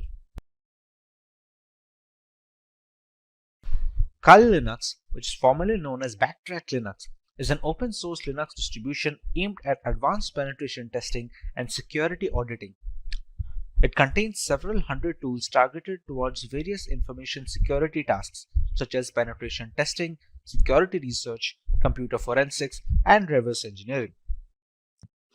Kali Linux is a multi-platform solution, accessible and freely available to information security professionals and hobbyists. Among all the Linux distributions, Kali Linux takes its roots from the Debian operating system. Debian has been a highly dependable and a stable distribution for many years, providing a similarly strong foundation to the Kali Linux desktop. While the operating system can practically modify every single part of our installation, the networking components of Kali Linux come disabled by default. This is done to prevent any external factors from affecting the installation procedure, which may pose a risk in critical environments. Apart from boosting security, it allows a more profound element of security control to the most enthusiastic of users. Now, let's take a look at Parrot Security operating system. Parrot Security OS is a Debian-based Linux distribution with an emphasis on security, privacy, and development. It is built on the Debian's testing branch and uses a custom hardened Linux kernel. Parrot Security contains several hundred tools targeted towards tasks such as penetration testing, computer forensics, reverse engineering, and security research. It is seen as a generally lightweight distribution that can work under rigorous hardware and software specifications. It features a distinct forensics mode that does not mount any of the system's hard disks or partitions and has no influence on the host system, making it much more stealthy than its regular occurrence. This mode is used on the host system to execute forensic procedures. A rolling release is a paradigm in which software upgrades are rolled out constantly rather than in batches of versions in software development. This ensures that the software is constantly up to date. A rolling release distribution such as Parrot Security OS follows the same concept. It provides the most recent Linux kernel and software versions as soon as they become available. With a basic introduction to the operating systems out of the way, let us take a look at the unique features of both Kali Linux and Parrot Security OS.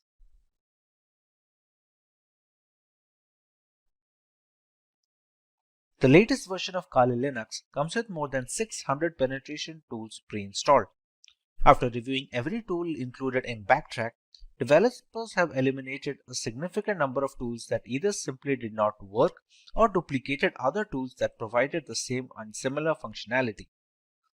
The Kali Linux team comprises a small group of individuals who are the only ones trusted to commit packages and interact with the repositories, all of which is done using multiple secure protocols.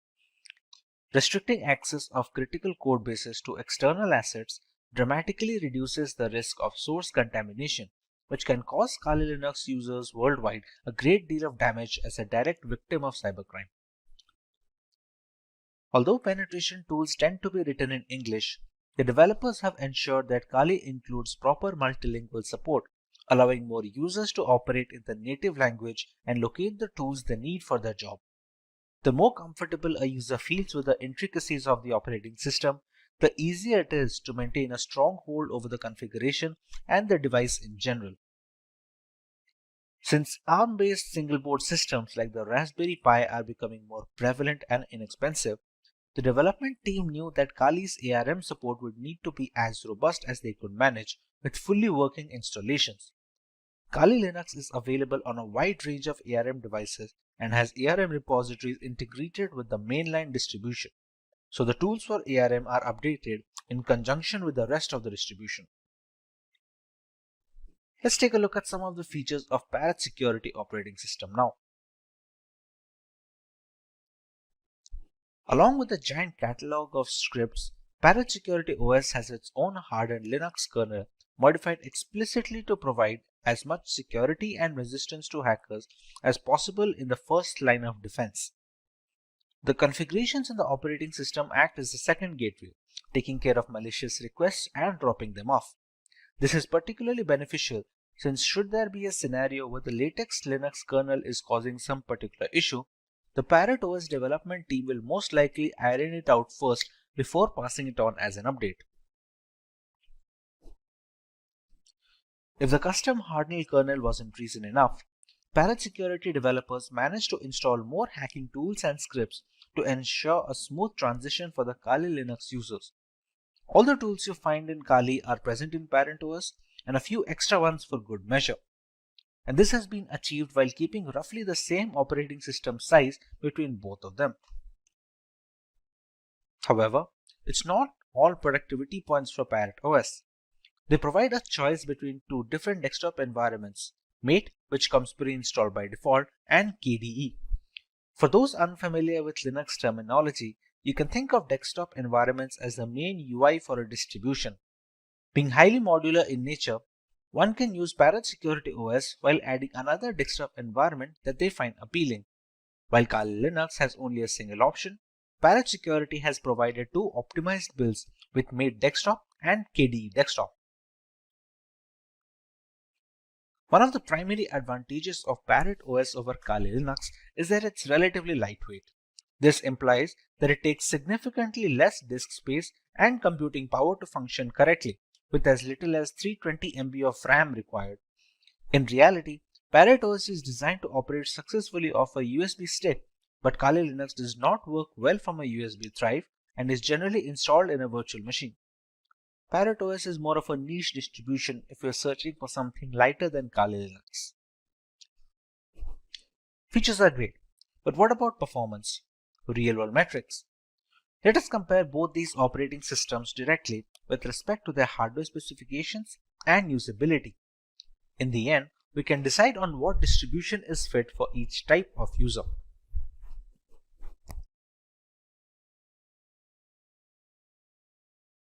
For our first point of comparison, let's take a look at the RAM required. For optimum performance of the operating system, which is highly essential when trying to crack hashes or something of similar nature, RAM usage is a very important facet. While Kali Linux demands at least 1 GB of RAM, Parrot Security can operate optimally with a minimum of 320 MB of RAM.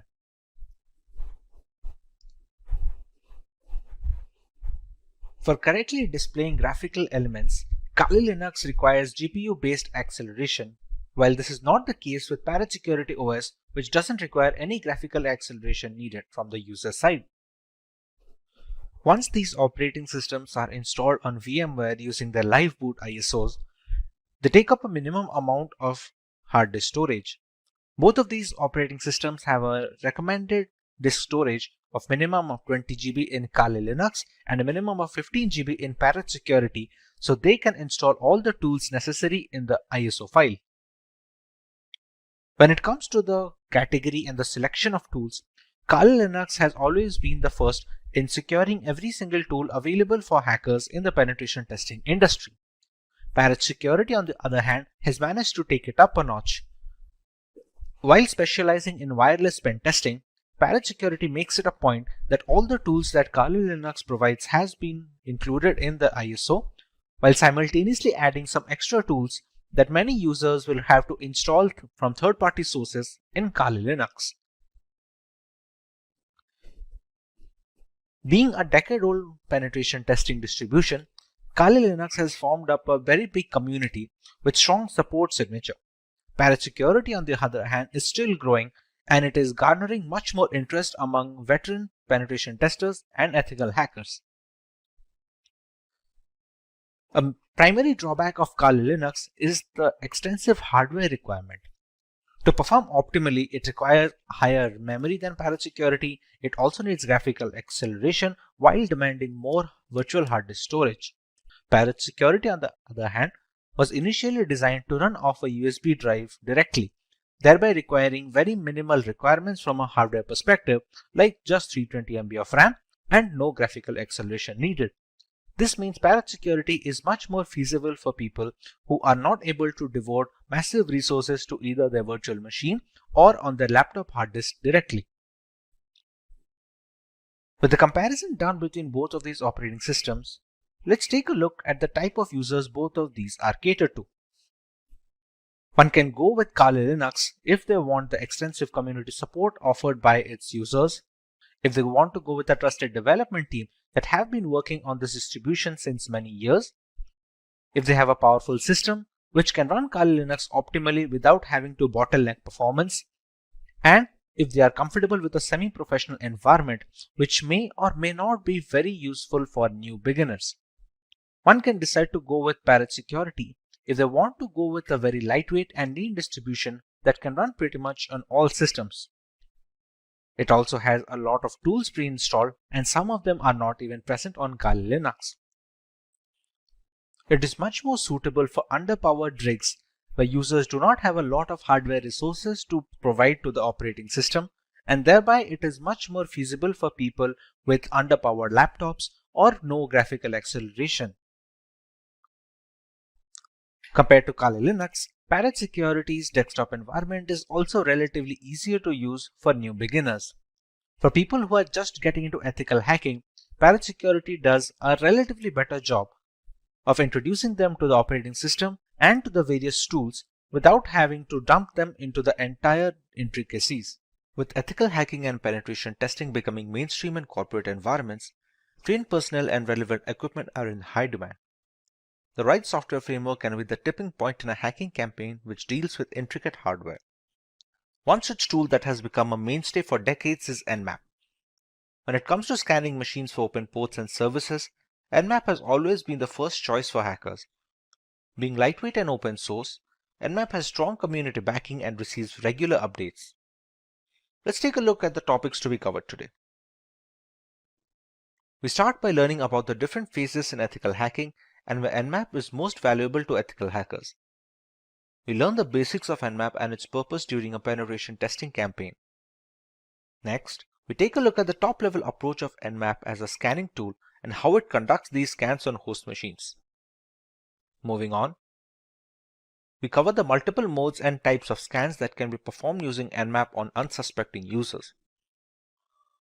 We also look at some alternatives that users can prefer if Nmap is not something they are comfortable with, while a live demonstration of the powers of Nmap will help in shedding light on the topics being taught today. Let us first understand where and why Nmap is essential. There are essentially 5 phases in ethical hacking. The reconnaissance phase is the first phase of the penetration test. Here, the security researcher collects information about the target.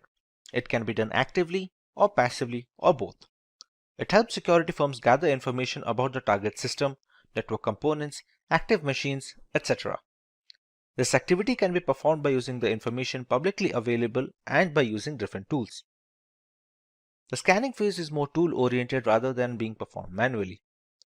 The tester runs one or more scanner tools to gather more information about the target. By using various scanners such as war dialers, port scanners, network mappers, and vulnerability scanners, the penetration tester collects as many vulnerabilities which help in turn to attack a target in a more sophisticated manner. In the gaining access phase, the penetration tester tries to establish a connection with the target and exploit the vulnerabilities found in the previous phase. The exploitation may be a buffer overflow attack, denial of service attack, session hijacking, and many more. Basically, the penetration tester extracts information and sensitive data from the servers by gaining access with different tools. In the maintaining access phase, the penetration tester tries to create a backdoor for himself. It helps him to identify hidden vulnerabilities in the system while allowing him to come back to the system to retrieve more data further on. In the clearing tracks phase, the tester tries to remove all logs and footprints which might help the administrator identify his presence. This helps the tester to think like a hacker and perform corrective actions to mitigate those activities. Nmap is most beneficial in the early stages of ethical hacking, where a hacker must figure the possible entry point to a system. It is necessary to know this before running the necessary exploits, thus allowing the hackers to leverage any insecure openings and breach the device. So the reconnaissance and the scanning phase are the points where Nmap finds the most use. Let us now understand what Nmap is from a layman's perspective. Nmap, which stands for Network Mapper, is a free and open source utility for network discovery and security auditing. Many systems and network administrators also find it useful for tasks such as network inventory, managing service upgrade schedules, and monitoring host and service uptime.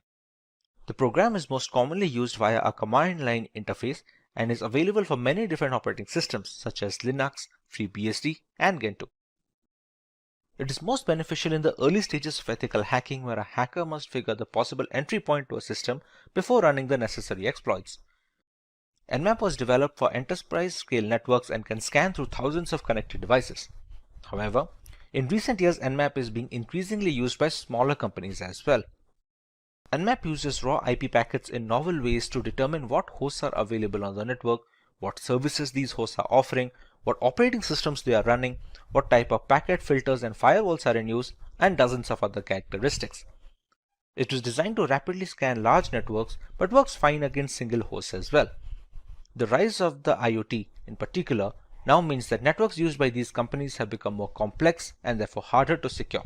Since every application that connects to a network needs to do so via a port, the wrong port or server configuration can open a can of worms that leads to a thorough breach of the system. The recent emergence of IoT botnets like Mirai has also stimulated interest in Nmap, not least because of its ability to interrogate devices connected via the UPnP protocol, but also to highlight any devices that may be malicious. Now that we understand what Nmap is, let us take a look at the workflow of how an ethical hacker uses this tool in penetration testing. At a practical level, Nmap is used to provide detailed, real-time information on your networks and on the devices connected to them. We have the hacker running Nmap on his system, with a victim machine running a standard installation of the operating system, be it Windows, Mac OS, or Linux. The Nmap interface will send specially crafted packets to generate some reply from the victim machine. The victim machine in return will send some information back to the Nmap host with replying some of the services and hosts that are being run on the computers. Nmap allows the network admins to find which devices are running, discover some open ports and other services. This in turn helps discover the vulnerabilities and the possible entry points for hackers to breach into.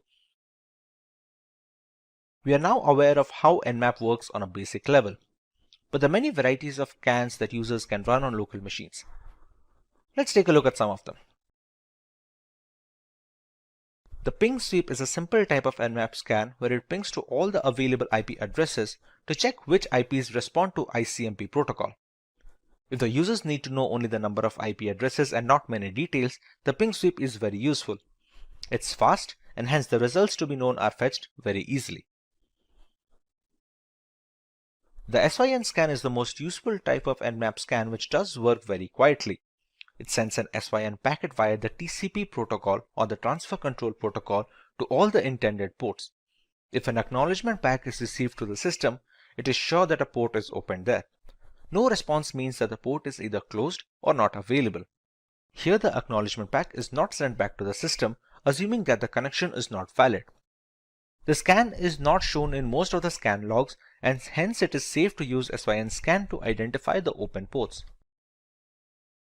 The TCP Connect scan is similar to SYN scan in many aspects, as it uses the TCP layer to send packets and is passed to all the ports. Here, the difference is that the full connection is done by sending the acknowledgement packets back.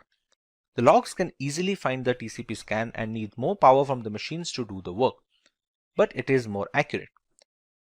If all the accesses related to the OS are available to the user, it is better to do a TCP scan than an SYN scan, as all the low-level and high-level accesses are required for the scan. The network is also loaded more, and hence users must be careful about overloading the system and the networks. The idle scan is really used to check whether any malicious attacks are planned on any particular network. Users need not control the external host, but an IP address and a port should be given to the same. All other requirements are taken from the scanner itself. The RPC scans or remote procedure calls are done by hackers to make the system vulnerable to virus attacks. It is thus necessary to know whether our systems answer such calls and make our system open to malware.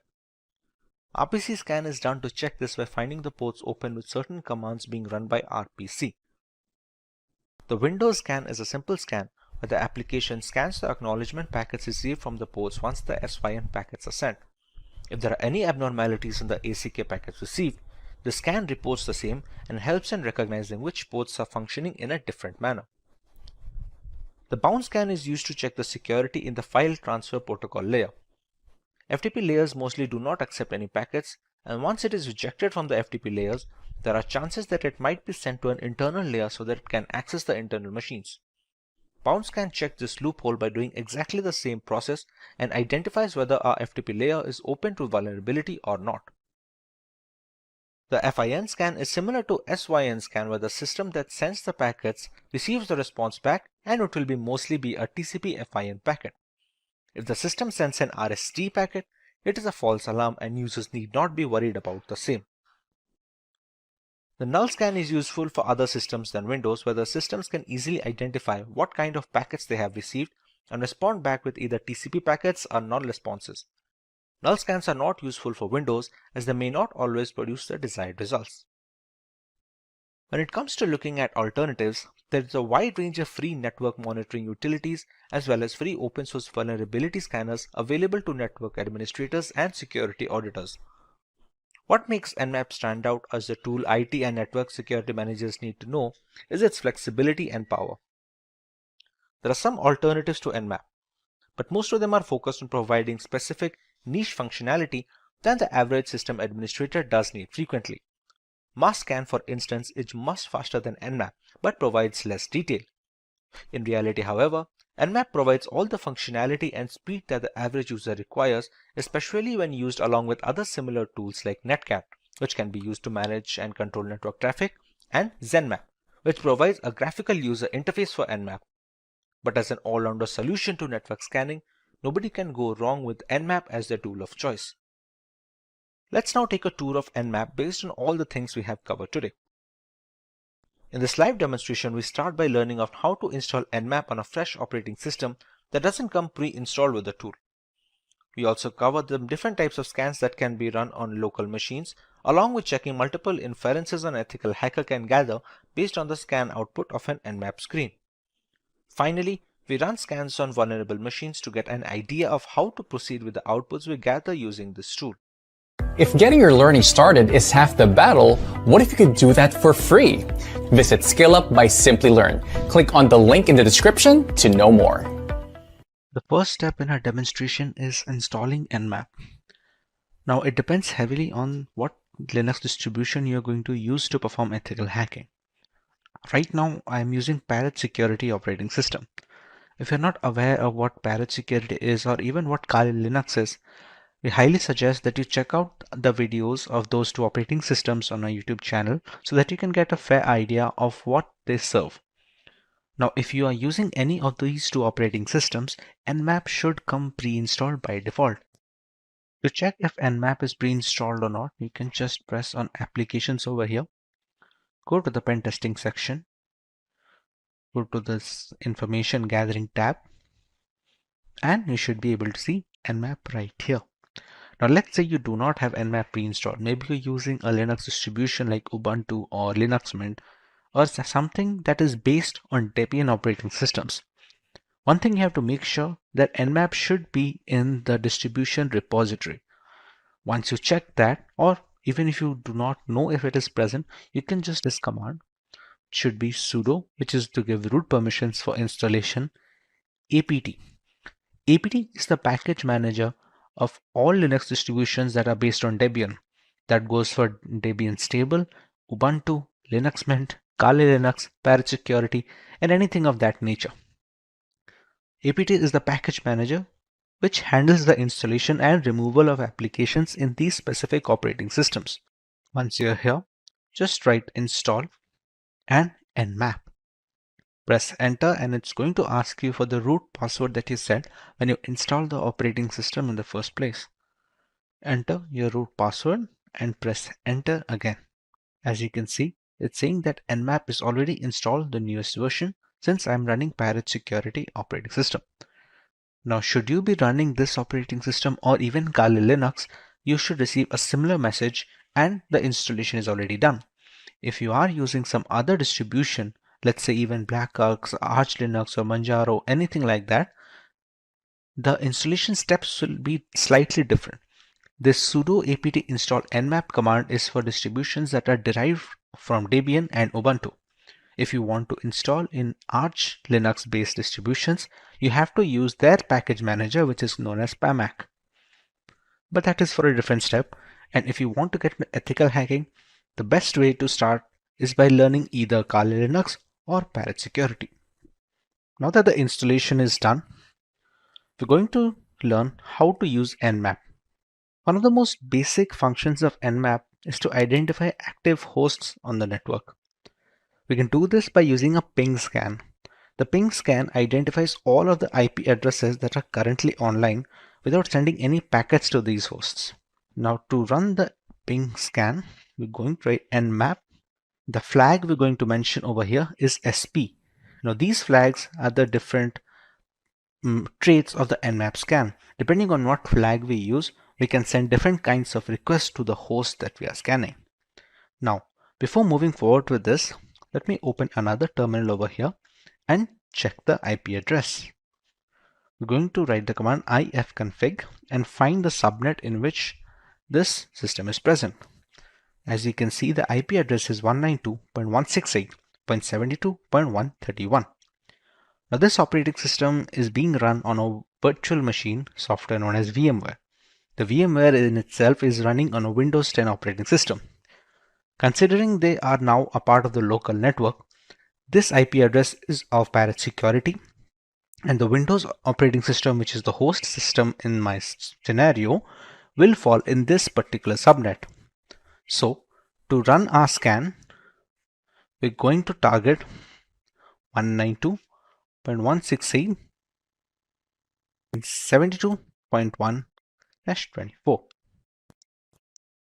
This command then returns a list of hosts on your network and the total number of assigned IP addresses. This is going to be a capital P. Yeah. If you spot any hosts or IP addresses on that list that you cannot account for, you can then run further commands to investigate them further.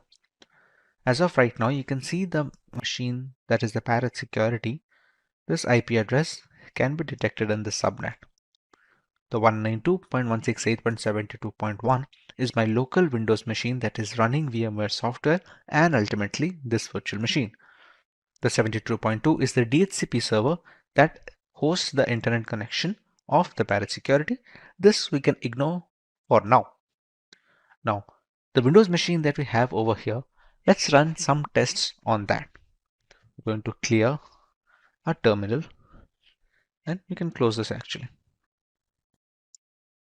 When scanning hosts, nmap commands can use server names, IPv4 addresses, or IPv6 addresses. A basic nmap command will produce information about the given host.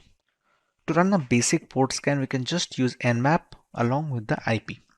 Now, as we remember, the IP is 192.168.72.1. This is the IP of my local Windows 10 machine.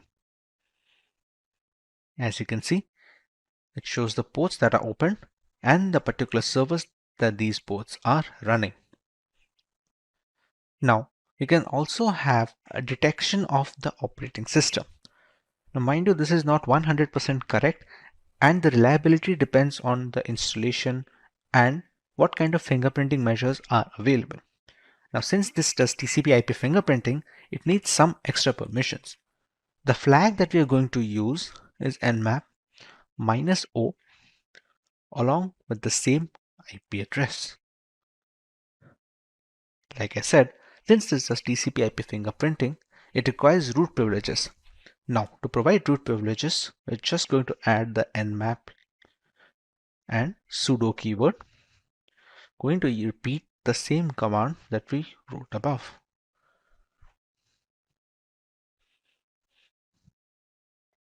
As you can see, it has successfully detected that I am running Microsoft Windows 10 with this MAC address. It has also shown the correct build number of the Windows 10 system that I am using. This is useful for troubleshooting, scanning for few vulnerabilities, or even locating some services that need to be updated. Now, to get the necessary information about these services, for example, what versions they are using, we have a command known as SV, which stands for service version. We use the same IP address and press enter.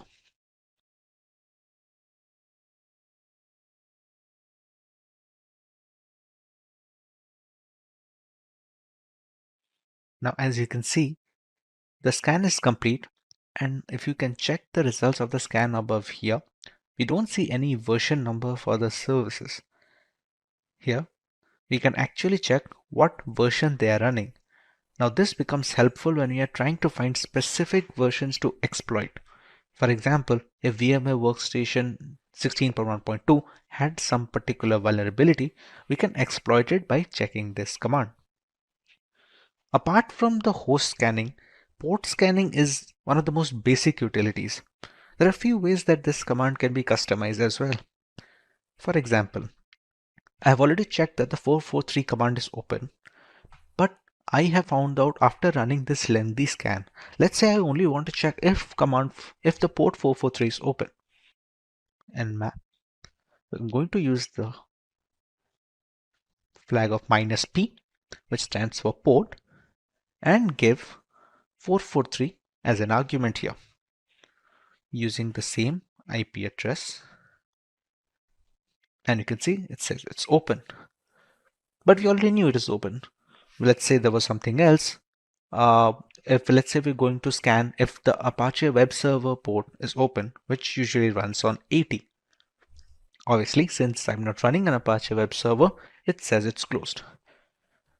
Now we can combine these two commands by running both ports simultaneously. To do that, we can just put a comma and complete the rest similarly. As expected, 80 is closed and 443 is open. Another feature of Nmap for port scanning is showing of ranges. Now, ranges can be beneficial when you're trying to see up to a certain limit. For example, nmap -p, we're going to check what ports are open between 100 to, let's say, 2000. This acts as a range. Everything else is the same. And it checks all ports in the range of 100 to 2000. Whatever ports is open in between that range, it can be mentioned over here. We're going to clear the screen now. Another flag that can be used with nmap is the ss command. This runs a stealth scan, which is a little harder to detect if you're the IT admin of the system that is being scanned. The results will more or less be the same, although this will need elevated root privileges. 2.1. As you can see, this is more or less similar to a port scan. It just adds an extra MAC address as well for good measure. But like I said, it's more about the stealth. The normal scans usually are easier to detect when the logs are being checked. Stealth scans are relatively tougher to check. On much more intricate systems, this takes longer as well. Now that we're done with port scanning, let's look at a vulnerable machine. The system that you're scanning right now is my own personal system, with everything is pretty locked down as much as it can be. There is an attack box running in the cloud, the IP address of which is over here. Now, to be able to get into this network, we need to connect to their personal network using a VPN. So what I'm going to do is switch to a different workspace over here. I'm going to open a terminal, and if you can see over here, there is a hacktest.ovpn file. I'm going to connect to their VPN network using this OVPN file.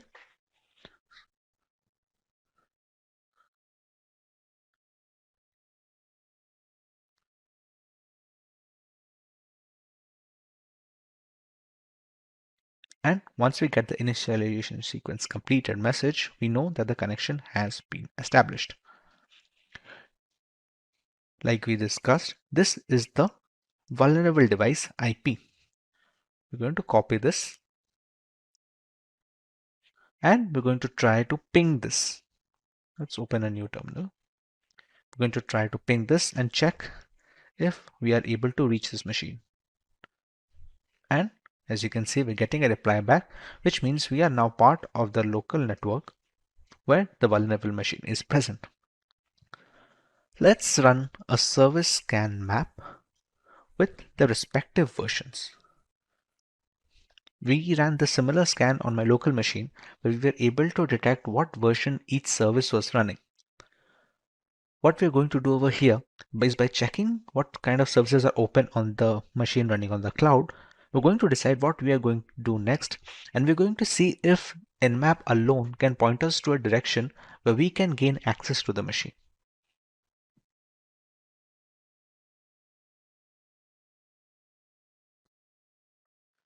As you can see, the scan is now completed, and we have some of the ports that are being opened over here and what kind of service they are running. Now, like we discussed, this is the first stage, or sometimes even the second stage, of ethical hacking. What we can infer from here is what are the services that are being run. Now, these two ports, 139 and 445, are actually Windows SMB server ports, which are above the Windows Samba server. Now, every service has a particular port attached to it that will be consistent whichever machine you may use. Apache server will always run on port 80. SMB servers will function on these two ports. Now, SMB servers have had a vulnerability known as the Eternal Blue exploit, which was pretty well known. As of right now, from the scan results, we are not able to detect if this machine has the similar vulnerability or not. But since it has the SMB server open, it's worth a shot that we try that exploit on this machine. Now, to start the exploit on this, we're going to open another terminal over here, and we're going to use Metasploit for trying the exploit there. We're going to write sudo msf console. msf console is the keyword for launching the Metasploit console. Enter the root password and wait for Metasploit to launch. Other than the ports, we can also see that it has checked the host name of the system and the operating system as well. Now that the Metasploit is open, we're going to launch the exploit. Now before launching, we're going to have to check what exploits are there for the Eternal Blue vulnerability.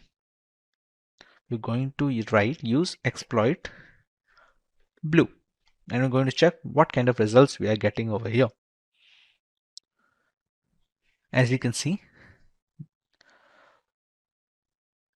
Serial number 9.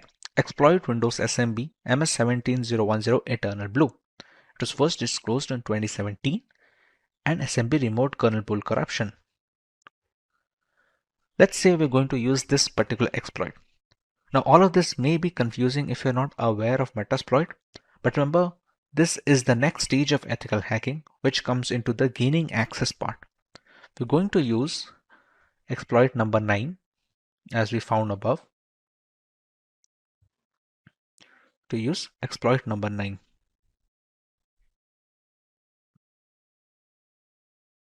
We're going to set a payload which is our malicious code that will run on the victim machine. Now we're going to check some options. As you can see, it has by default pointed it to the 445 port, since that is the port where SMB server can be accessed from. The parameter that's missing over here is rhost. The rhost is the IP address of the vulnerable machine, basically the machine in which we want to attack. Now I'm going to use the set command to set the IP address. Now if we check, we now have a victim IP address set. Another parameter that we can change is the lhost. This is basically the IP address of our own system where we are going to gain access. Now if you remember, we had connected using a VPN. So we're going to be assigned a new IP according to the VPN. So if we write ifconfig and check this one, TUN0 is the VPN adapter.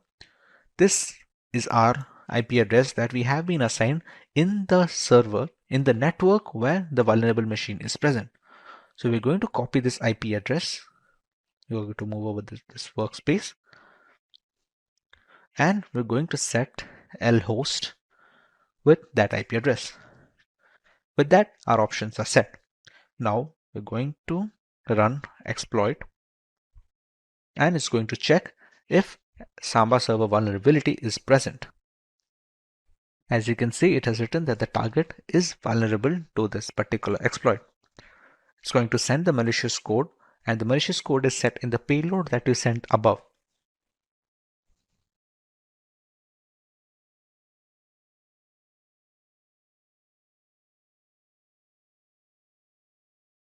And we now have the shell command of the Windows machine. As you can see, C Windows System 32. To be sure that this is in fact this Windows machine that is being used, we're going to write ipconfig, which is a Windows only shell command. As you can see, this is the IP address that was assigned to the victim machine. Now, while the major part of this process was done on Metasploit, we would not have reached this stage had we not found out that the 139 and 445 ports are open, which basically pointed us that we can try the Eternal Blue exploit of the Windows Samba servers. Similarly, all the scans that we run serve as a preface to the actual stages or the actual hacking stages of the campaigns. This SV command was necessary because we could check what are the exact services that are being running. In some cases, if an Apache server is being run, there are particular versions which have particular exploits. Those exploits will not work on other versions. So we're going to have to check what particular version is being run and accordingly apply the exploit. That can be done in the Metasploit, or you can run some other tool. But what exact exploit we have to run and which vulnerability we have to target, that is where Nmap comes to help. With the world moving towards the next generation of computer hardware, the software side of things still has a lot left to be discovered. With the majority of laptops coming with Windows pre-installed, many users are devoid of the Linux operating system experience, which is more resource-friendly than the mainstream operating systems. It can be attributed to the difficulty people used to face when installing a new operating system like Linux in the old days. However, a lot of these issues are fixed nowadays thanks to the big names like Debian and Ubuntu, who have been instrumental in making Linux-based operating systems as user-friendly as possible. But which one of them is better for you? Let's take a look at the topics to be covered today as we answer this question for you. We start by learning about the operating systems from a layman's perspective and uncovering the basic offerings of both entities. Next, we cover the unique features of both Ubuntu and Debian and how they stack up against each other and other industry counterparts. Moving on, we take a look at some pointers before installing each of these operating systems and their respective download links. Finally, we compare the contrasting features of both Ubuntu and Debian and infer the kind of users each OS caters to. So let's start by learning about Ubuntu and Debian in general.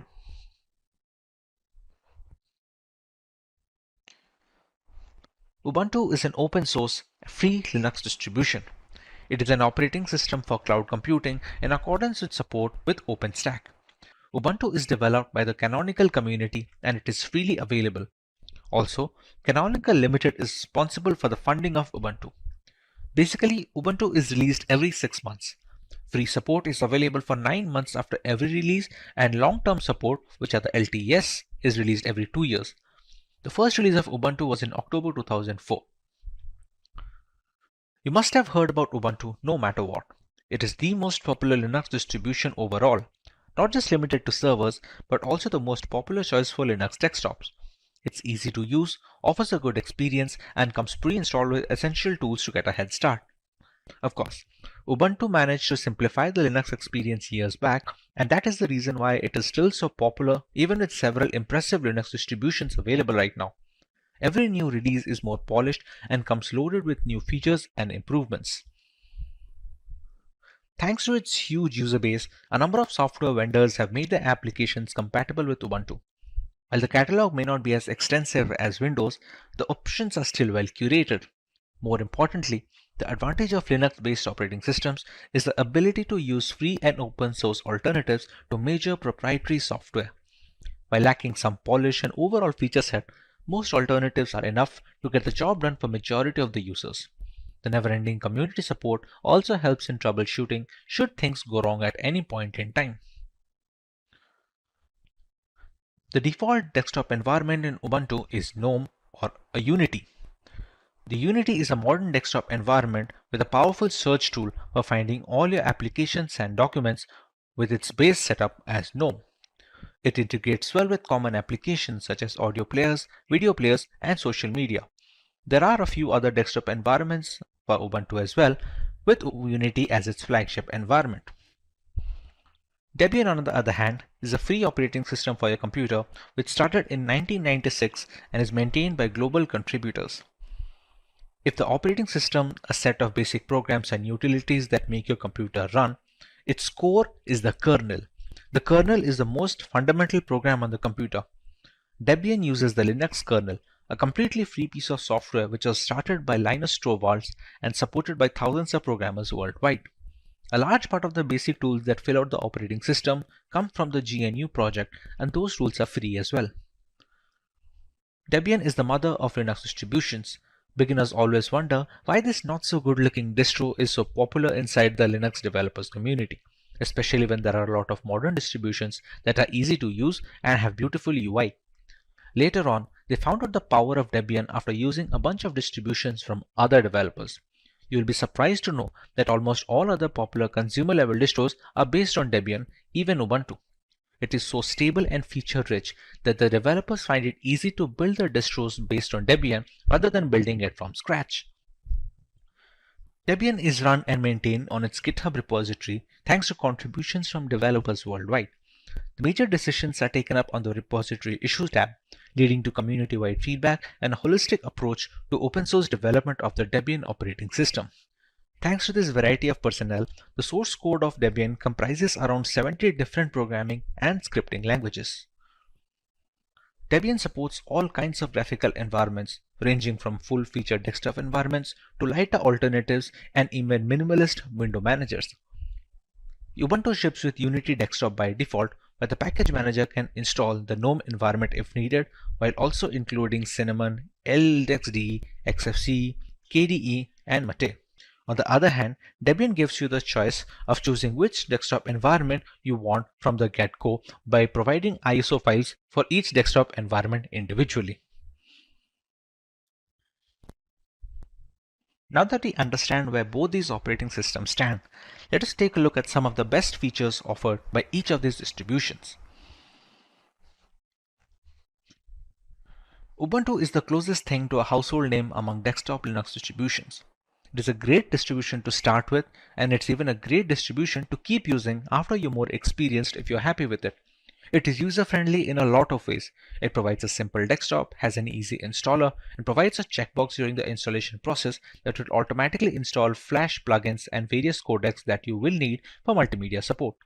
There's an additional drivers tool that will detect closed source or proprietary drivers that might be necessary to get all your hardware working and easily install them for you. Ubuntu is produced by Canonical and their friends. It is run as an open project to enable others with diverse ideas to benefit from all the work the developers do to deliver the world's best open platform. Still, Canonical is responsible for delivering 6 monthly milestone releases and regular LTS releases for enterprise production use. Enterprises can count on Canonical to support, secure, and manage Ubuntu infrastructure and devices.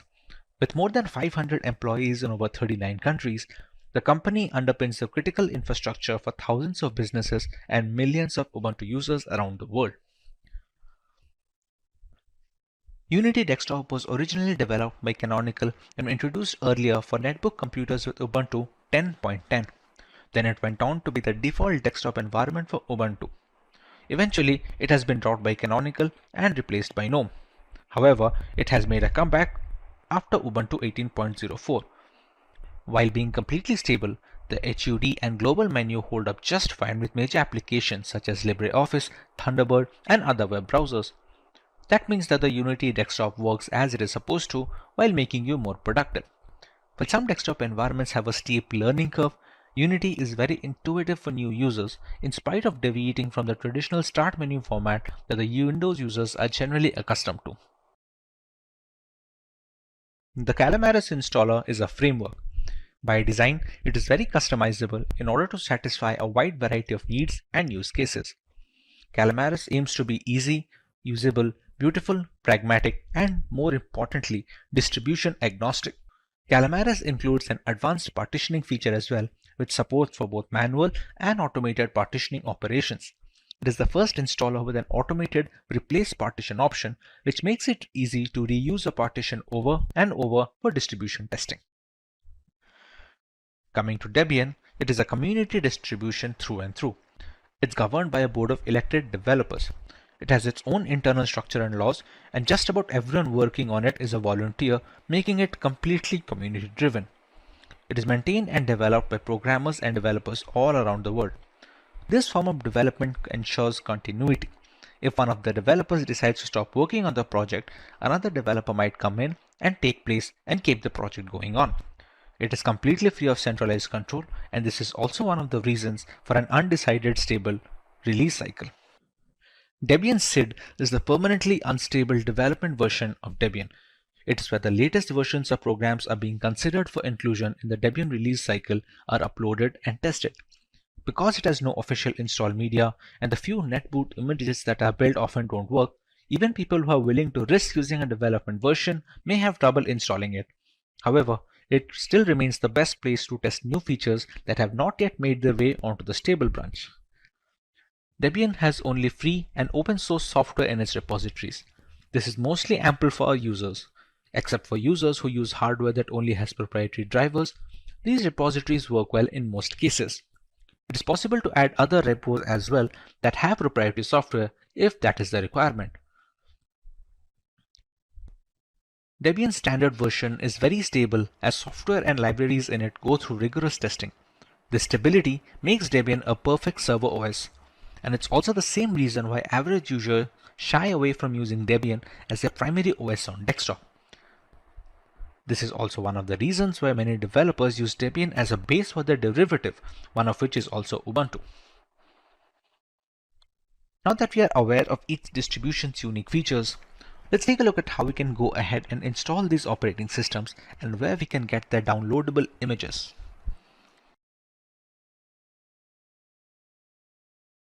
When it comes to Ubuntu, Ubuntu has dropped the support for 32-bit systems. Currently, it supports only 64-bit devices and ARM devices. Installation is easy with the Calamaris framework coming into ISO pre-default, and the latest ISO can be downloaded from the link being shown on the screen right now. In the case of Debian, the support for multiple range of devices is still present. That can also include 32-bit systems and other smaller devices which are not modern. Even though it does not use the Calamaris installer, even downloading the ISO file can be a bit hectic for newer users. Considering this is a distribution aimed at developers and intermediate users, finding the right link can be difficult, because of which we have mentioned the link on the screen below where you can get the latest ISO depending on which desktop environment you choose to go with. With the installation out of the way, let's take a direct comparison of the features between both Ubuntu and Debian. Debian is a community-driven open source Linux distribution and is primarily aimed to be robust, capable, and most importantly free. On the other hand, Ubuntu is also free and open source like Debian, but it's backed up and developed by a Canonical, which is a corporate company. Debian and Ubuntu are both fundamentally fast regarding performance. As Debian comes bare minimum and is not bundled or pre-packed with additional software and features, it makes it super fast and lightweight, at least when compared with Ubuntu directly. Both Ubuntu and Debian use the same APT software packaging management system, but provide a different software repository. Debian is more like promoting freedom of choosing free software. Thus, it does not include any proprietary software by default. You can always install the paid versions, but you have to enable it manually. Ubuntu focuses on usability, including all the software, including free, paid, open source, closed source, etc. Ubuntu also introduced a universal package management system called Snap. It will be used across distros and thus prevent more distro-based software fragmentations. As the Debian distro does not contain any proprietary blobs, there might be some problems with drivers and firmware. That means Debian lacks some of the essential proprietary firmware by default, but the users can enable the repository and install it manually like other paid software. On the other hand, Ubuntu does not care how much, whether it's paid, free, open source, or clone source, so it includes as many drivers and firmware as possible. Ubuntu also lets you install and configure the necessary drivers and firmware automatically during installation or afterward. If you are a gamer, then you will probably be concerned with the latest software, drivers, and hardware support. While Debian can potentially provide that, it is likely that you might end up breaking your installation. As mentioned before, Ubuntu supports certain proprietary packages as well, which often consist of graphic drivers, which are essential to gaming. Debian focuses on the open source aspect of the software. Hence, it can be a well-known fact that with gamers, Ubuntu and some other distributions like Pop! OS have been working much better regarding both software and hardware support. Regarding the audience they cater to, both Ubuntu and Debian have their pros and cons. Ubuntu is a very good distribution for amateur users with little to no experience, and if they want to have the latest versions of packages and applications at all times on their systems. It is also for users who do not want a lot of customizability in spite of Unity being a very customizable desktop environment. It is also perfect for users with newer hardware since it comes updated with all the latest graphical devices and their respective drivers. Debian, on the other hand, is catered towards a little bit of experienced users who can fix some minor bugs on their own or with minimal community support. It also is for users who want to support an open source approach rather than an operating system which is devoid of any contribution from other end and is primarily backed by a corporation. It also doesn't favor gaming since it does not guarantee compatibility with all the newest graphic cards or even Wi-Fi cards in some cases. However, due to the low memory overhead, Debian is very useful for people who are looking to run home servers or even corporate environments where running servers on Debian will provide much more use. Data protection is of paramount importance in today's world. The vast amount of data flow between corporations and consumer needs to be secured, considering that they are entrusted with a lot of belief. A company can spend millions of dollars on the most secure servers, but it takes a single hacker to ruin all the goodwill between the organizations. To prevent these malicious attacks, many automated security systems have been developed, but none of them have been as used as IDS platforms, which are also known as intrusion detection systems. Welcome to this introductory lesson on intrusion detection systems. So let's go through the topics that we are going to cover today. We start with a basic definition of IDS from a layman's perspective. Then moving on, we cover the multiple types of intruders that seek to access confidential information without any authorization. Next, we cover the basic ways to detect intrusion signatures from the perspective of a network administrator. We then take a look at the different types of IDS systems that can be used in corporate environments today. A small explanation of the two types of protection is then followed by an introduction to some of the most well-known IDS tools on the market. So let's get started with what is an IDS. An intrusion detection system is an app or device that monitors inbound and outward network traffic, continuously analyzing for activity changes and patterns, and alerts an administrator when it detects unusual behavior. An administrator then reviews alarms and take action to remove the threat. For example, an IDS might inspect the data carried by network traffic to see if it contains known malware or other malicious content. If it detects this type of threat, it sends an alert to your security team so they can investigate and remediate it. Once your team receives the alert, they must act quickly to prevent an attack from taking over the system. To ensure that the IDS doesn't slow down network performance, the solutions often use a switched port analyzer or a text access port to analyze a copy of the inline data traffic so that they do not meddle with the actual traffic. However, they do not block threat once they enter the network, as intrusion prevention systems do. Regardless of whether you set up a physical device or an IDS program, the system can recognize attack patterns with network packets, monitor user behavior, identify abnormal network activity, and ensure user and system activity do not go against security policies. The main goal of an IDS is to detect the anomalies before the hackers complete their objective. Once the system detects a threat, the IT team is informed and the information is passed on. Given the requirement for understanding context, an enterprise has to be ready to make any IDS fit its own unique needs, expert advised. What this means is that an IDS cannot be a one-size-fits-all configuration to operate accurately and effectively. And this requires a savvy IDS analyst to tailor the IDS for the interests and needs of a given site. And knowledgeable trained system analysts are scarce. The trick with IDS is that you have to know what the attack is to be able to identify it. The IDS has always had the patient zero problem. You have to have found someone who got sick and died before you can identify it. It can usually go for two types of protection, active protection and passive.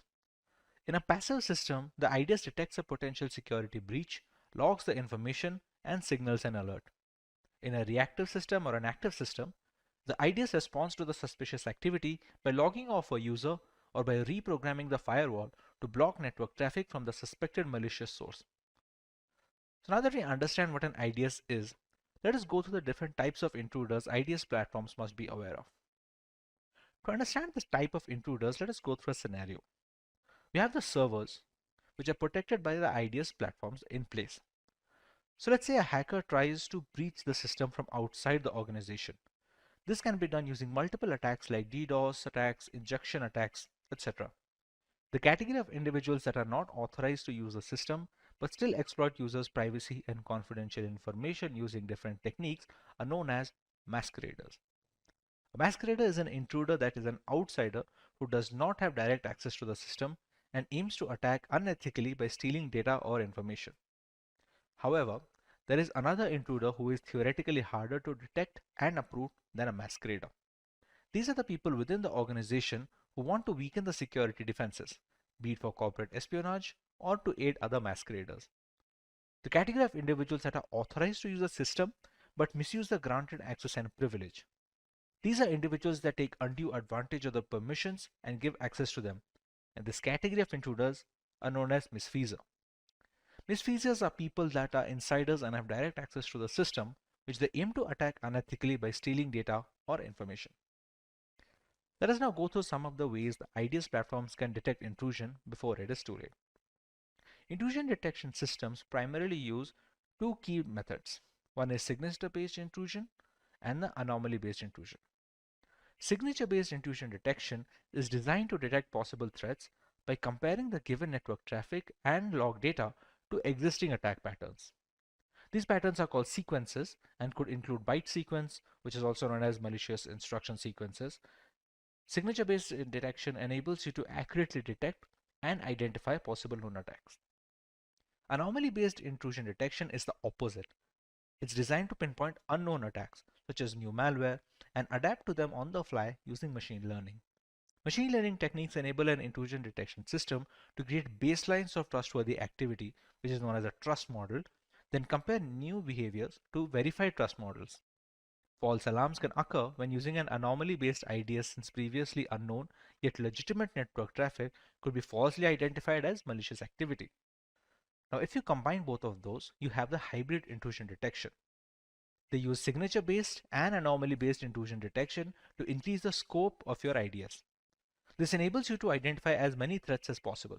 A comprehensive intrusion detection system can understand the evasion techniques cybercriminals use to trick an IDS to thinking there isn't an attack taking place.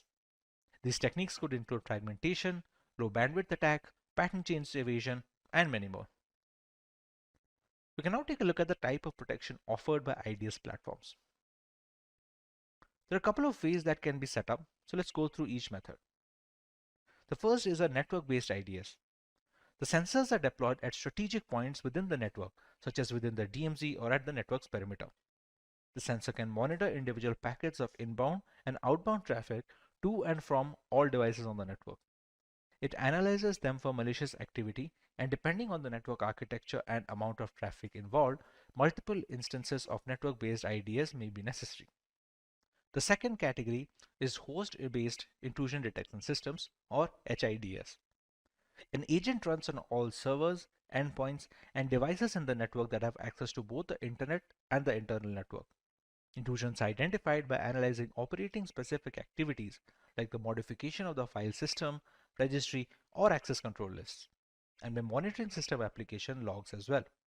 They augment network-based IDS systems by detecting anomalous traffic which originate within the organization or from the host that is being monitored. For example, a host infected with malware that is attempting to spread it to other internal hosts is an issue that a network-based IDS could potentially fail to detect. The third variant is a cloud-based intrusion detection system. Because of the internet-facing nature of the cloud, on-premises IDS solutions are not necessarily optimized for monitoring.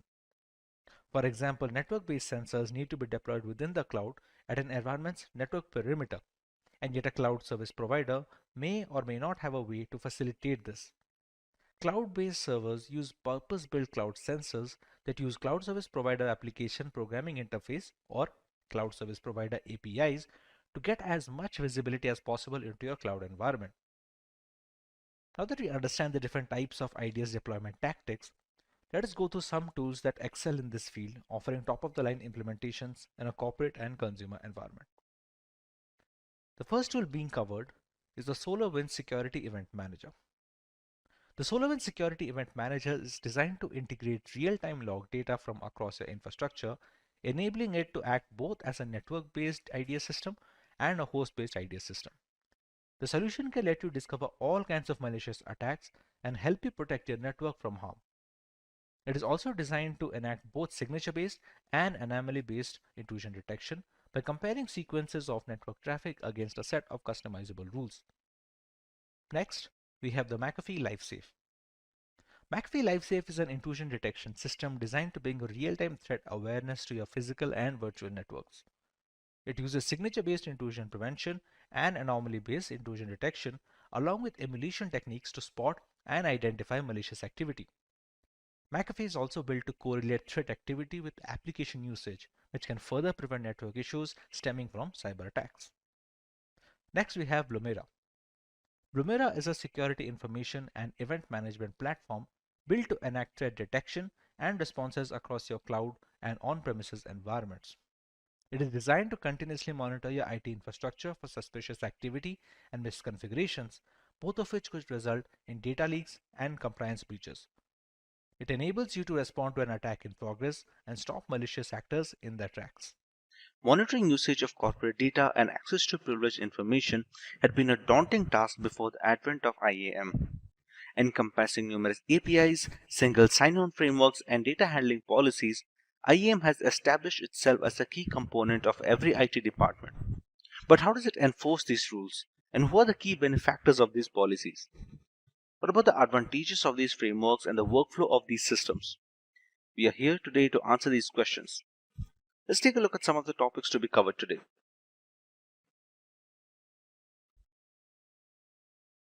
We start by learning about IAM, that is Identity and Access Management, from a surface level so as to put a clear idea of what it is. Next, we cover the general workflow and process of how IAM works. Moving on, we cover some of the tools that find their place in an IAM framework and are crucial components. Finally, we go through some of the advantages of the IAM, learning what makes them a lucrative deal for organizations. So let's get started by learning about IAM from a surface level perspective. Identity and Access Management, or IAM, is a set of processes, policies, and tools for defining and managing the roles and access privileges of individual network entities to a variety of cloud and on-premise applications. The users can include customers, partners, employees, devices like computers, smartphones, routers, etc. The core objective of IAM systems is one digital identity per individual or item. Once the digital identity has been established, it must be maintained, modified, and monitored throughout each user's or device's access lifecycle. Access and user are two vital IAM concepts. Access refers to the actions permitted to be done by a user, like view, create, or change a file. Users could be employees, partners, suppliers, contractors, or even customers. Furthermore, employees can be further segmented based on their roles. IAM systems are designed to perform three key tasks: identify, authenticate, and authorize, meaning that only the right person should have access to computers, hardware, software apps, any IT resources, etc. For the entry of new users or the changing of the roles of existing users, the list of access privileges must be up to date all the time. IAM functions usually fall under IT departments or sections that handle cybersecurity and data management. Now that we understand the importance of IAM in today's cybersecurity sphere, let us understand the process of this framework. We have multiple components that aid this process. Let's start by going through each of them individually. Principal is an entity that can perform actions on an AWS resource or any cloud management system. A user, a role, or an application can be a principal. It's always the principal who raises a concern to access or modify data on servers, serving as the first point of contact in the IAM workflow. Authentication is the process of confirming the identity of the principal trying to access the product. The principal must provide its credentials or required keys for authentication. This step can be further enhanced by multiple authentication factors and geologs, among other things. Once the identity is confirmed, the principal has the ability to view the data behind the wall of security and take the necessary steps. When it comes to requests, a principal then sends a request to the cloud management system specifying the action and which resource should perform it. In this step, the user can ask to modify, delete, edit, or affect other users in this particular bucket of organization by changing the data or the information. When it comes to authorization, it carries out the rest of an organization identity and access management processes once the user has been authenticated. Users are granted authorizations according to their role at an organization. The practice is referred to as Role-Based Access Control, or RBAC. Authorizations determine a role's resources and level of access in the network. These items may include systems, applications, file shares, printers, and more. For example, an accounting department employee who regularly works with payroll software must be authorized to do such. If authentication resembles a passport, these are the things your digital identity can access with it. While authentication is fully straightforward, authorizations and their management are far more challenging. Authorizations consist of a complex set of rules and policies and groups which are permitted explicitly configured per user account. With the working of IAM frameworks out of the way, let's cover some of the tools that these systems work on. SSO is an IAM tool that enables a user to log into one an organization's properties and automatically be logged into a designed set of other properties. For example, when you log into Google, you're automatically logged into your Gmail and your YouTube accounts. Similarly, for users, single sign-on reduces friction since they don't have to keep track of different credentials for every application. For organizations, SSO helps in collecting valuable insights about user behavior and preferences since it tracks them as they move from one application to another connected by one single login. Next is multi-factor authentication, or MFA.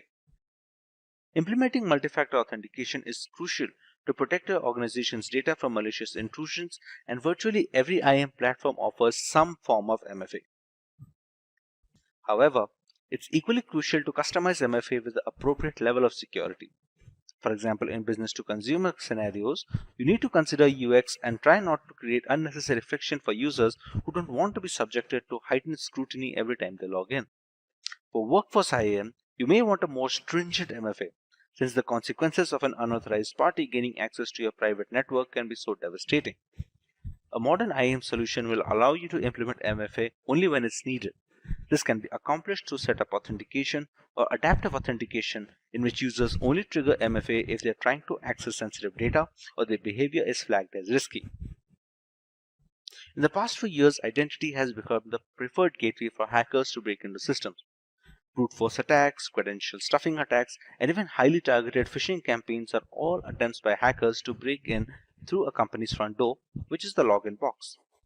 There are multiple ways IAM systems can help detect and mitigate these malicious attacks. IAM solutions detect attacks by monitoring signals such as the velocity of traffic, detection of login patterns that differ from a user's routine, use of a breached password, use of devices and IP addresses with a poor reputation, among other things. These are some of the most widely used tools when it comes to IAM frameworks. But why do we go through setting up so many tools and firewalls? Let's go through some of the advantages of using IAM systems in both corporate and consumer environments. IAM solution helps identify and mitigate security risks. You can use IAM to identify policy violations or remove inappropriate access privileges without having to search through multiple distributed systems. You can also leverage IAM to ensure that security measures are in place to meet regulatory and auditing requirements. IAM provides a common platform for access and identity management information. You can apply the same security policies across all the operating systems and devices used by the organization. The IAM framework can help you enforce policies related to user authentication, privileges, and validation, and attend to the privilege creep problems. IAM simplifies sign-up and user management processes for application owners, end users, and system administrators. It makes it simple to provide and manage access and promotes user satisfaction. IAM services can also lower operating costs. Using federated identity services means you no longer need local identities for external users. This makes application administration easier. Cloud-based IAM services can reduce the need to buy and maintain on-premise. In this video, we are going to learn about the fundamental rules that allow devices to communicate seamlessly across a network. But instead of just listening to technical definition, we will also going to explain everything using a fun and relatable analogy. So guys, if you want to learn more about networking protocols, watch this video till the end. Now before we move on, just a quick info guys. Simplilearn has got Cybersecurity Experts Master Program. You can become Cybersecurity Expert with the Certified Ethical CompTIA Security Plus and CISSP exams. Here, in this course, you are going to be preparing for CEH, CompTIA and CISSP certifications with the latest curriculum. You are going to gain access to CEH V3 and integrated hands-on lab and certified ethical hacker exam vouchers. So guys, hurry up now and join the course. The course link is mentioned in the description box. Imagine a city so technologically advanced where every building, vehicle, devices communicates seamlessly through a vast interconnected network. And the backbone of that city is the network protocols, which are set of predefined rules ensuring that all the devices, regardless of their make or operating system, can exchange data smoothly and securely. In this tutorial, we will explore the world of networking protocol, categorize them based on their functionality, and also dive deep into how they operate within the OSI model. So moving ahead, first, let's understand what is actually a protocol. So guys, protocol is a set of rules and standards that define how data is transmitted and received between devices in a network. It acts as a common language that enables computers, servers, and other devices to communicate effectively, regardless of their differences in hardware or software architecture. For example, let us say, imagine you are making a phone call, okay, to a friend all over here, as you can see in this diagram. And you say hello to initiate the communication. Your friend responds by confirming that they can hear you. You speak in a language both of you can understand. You take turns in listening and speaking. When the conversation is over, you say goodbye and end the call. This is the structured way of communicating following a set of unwritten rules, a real world example of a protocols. But if I talk about protocols in networking, they define how data is packaged, transmitted, received, and interpreted. They ensure that data is sent in a correct format. The receiving device understands and processes the data correctly. Errors are detected and corrected if needed. Security measures are in place to protect data from unauthorized access. Now, let us move ahead and understand about what are different types of networking protocols available. Now we are going to study about types of networking protocols. So network protocols can be broadly divided into three major categories. The first one is communication protocols. Here, these protocols ensure there is a seamless data exchange between devices. If I talk about security, then these protocols ensure that there is a secure communication against cyber threats.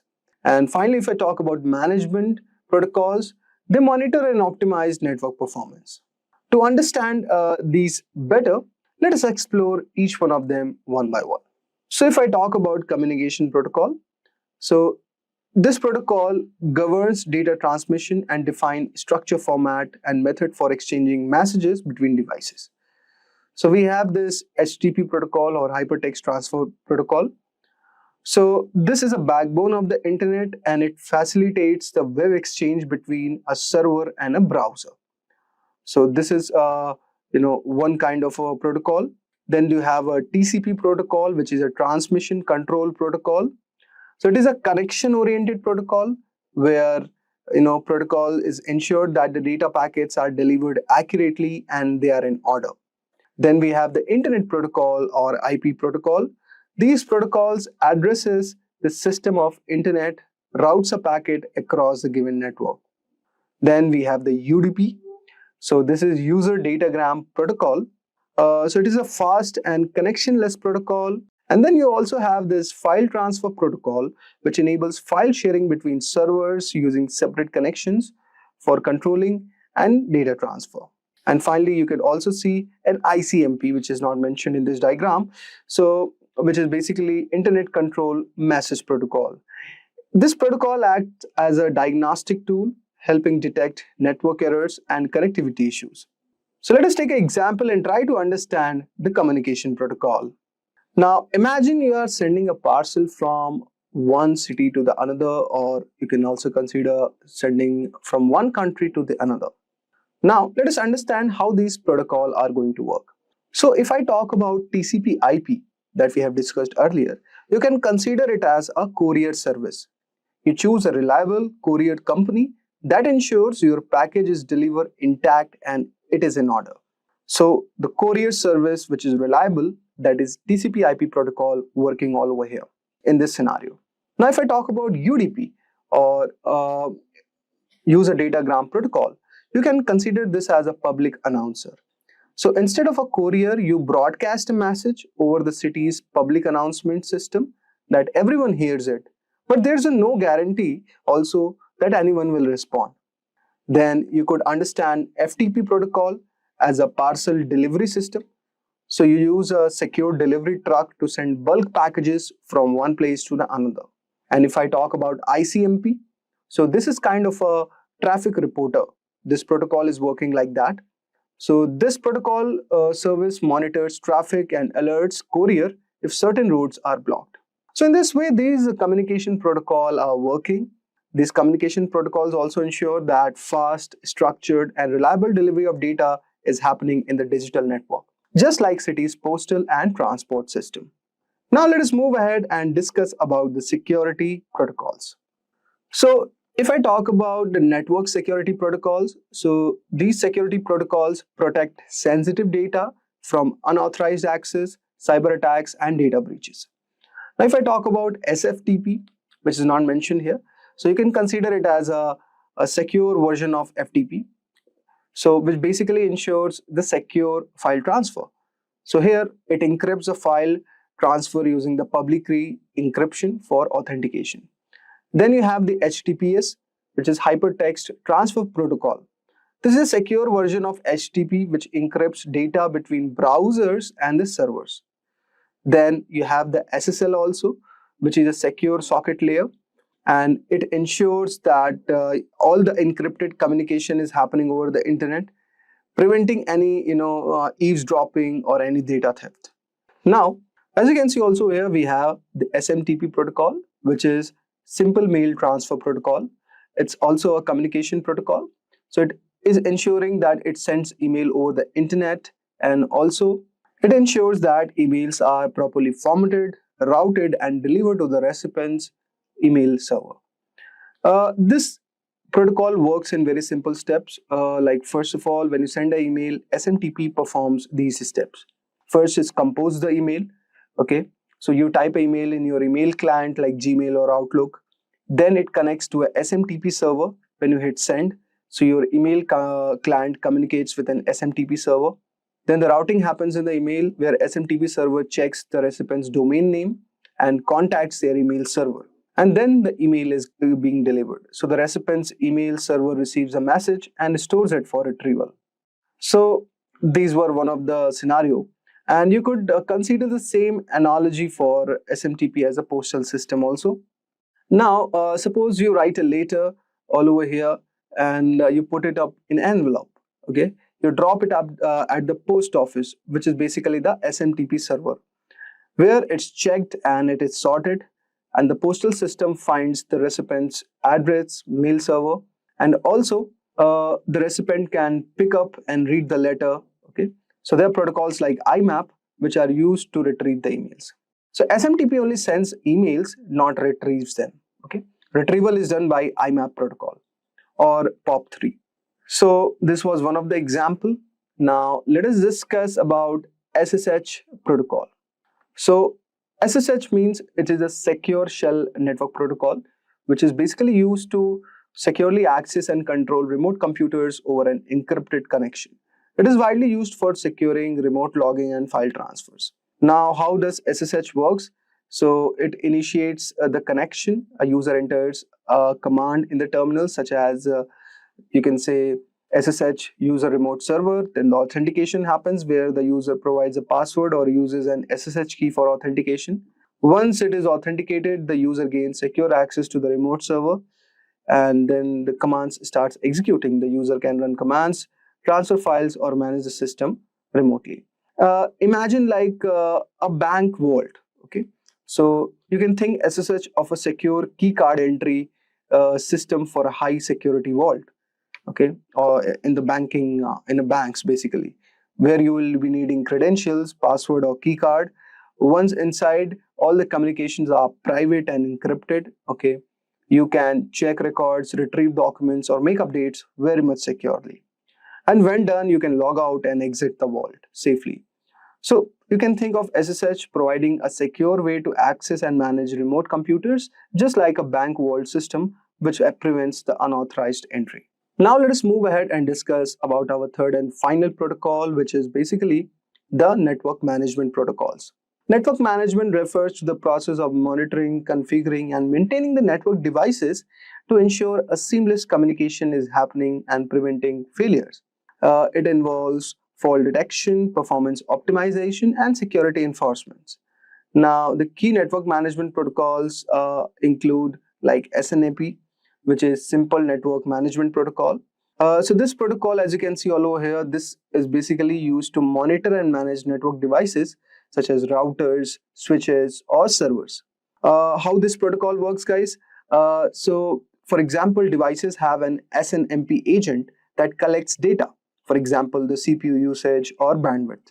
And the SNMP manager queries the agent to monitor network's health. If an issue occurs, then SNMP sends alerts called traps.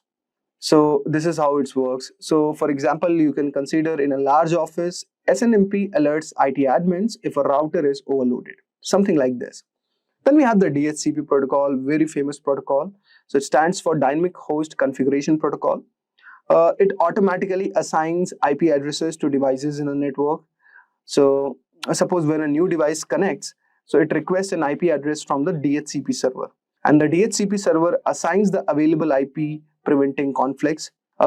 This could be example in a Wi-Fi enabled office. Okay, so employee don't need to manually configure IPs. Here DHCP assigns them dynamically.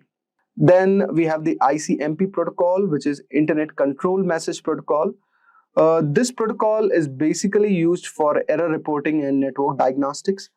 Here ICMP actually sends a control messages like ping requests to test the connectivity. So if a network path is down, then ICMP informs the sender.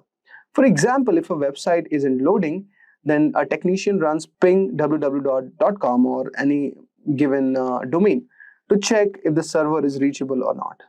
Then we have the border gateway protocol. So this is kind of a routing protocol which determines the best path for internet traffic. Internet routers use BGP to exchange routing information mostly, and it finds most efficient route to send the data packets. For example, like in a fiber optic cable under the ocean, if it fails, then BGP reroutes the traffic via another path. Okay, so you can consider this example as how it is being used. Now we'll have a look on POP3. So POP3 means Post Office Protocol version 3. Basically, this protocol is one of the protocol that we have discussed earlier, that it retrieves email from the remote server. So when the user opens their email, clients, POP3 downloads the messages to their devices.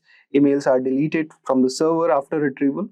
So for example, you can consider using an Outlook to download emails from Gmail server. Okay, so there it is used. Now, these protocols are very much important because they ensure network reliability by identifying issues before they cause any failure, optimize the performance by managing the bandwidth and traffic, and automate an IP allocation. And also, it ensures the security.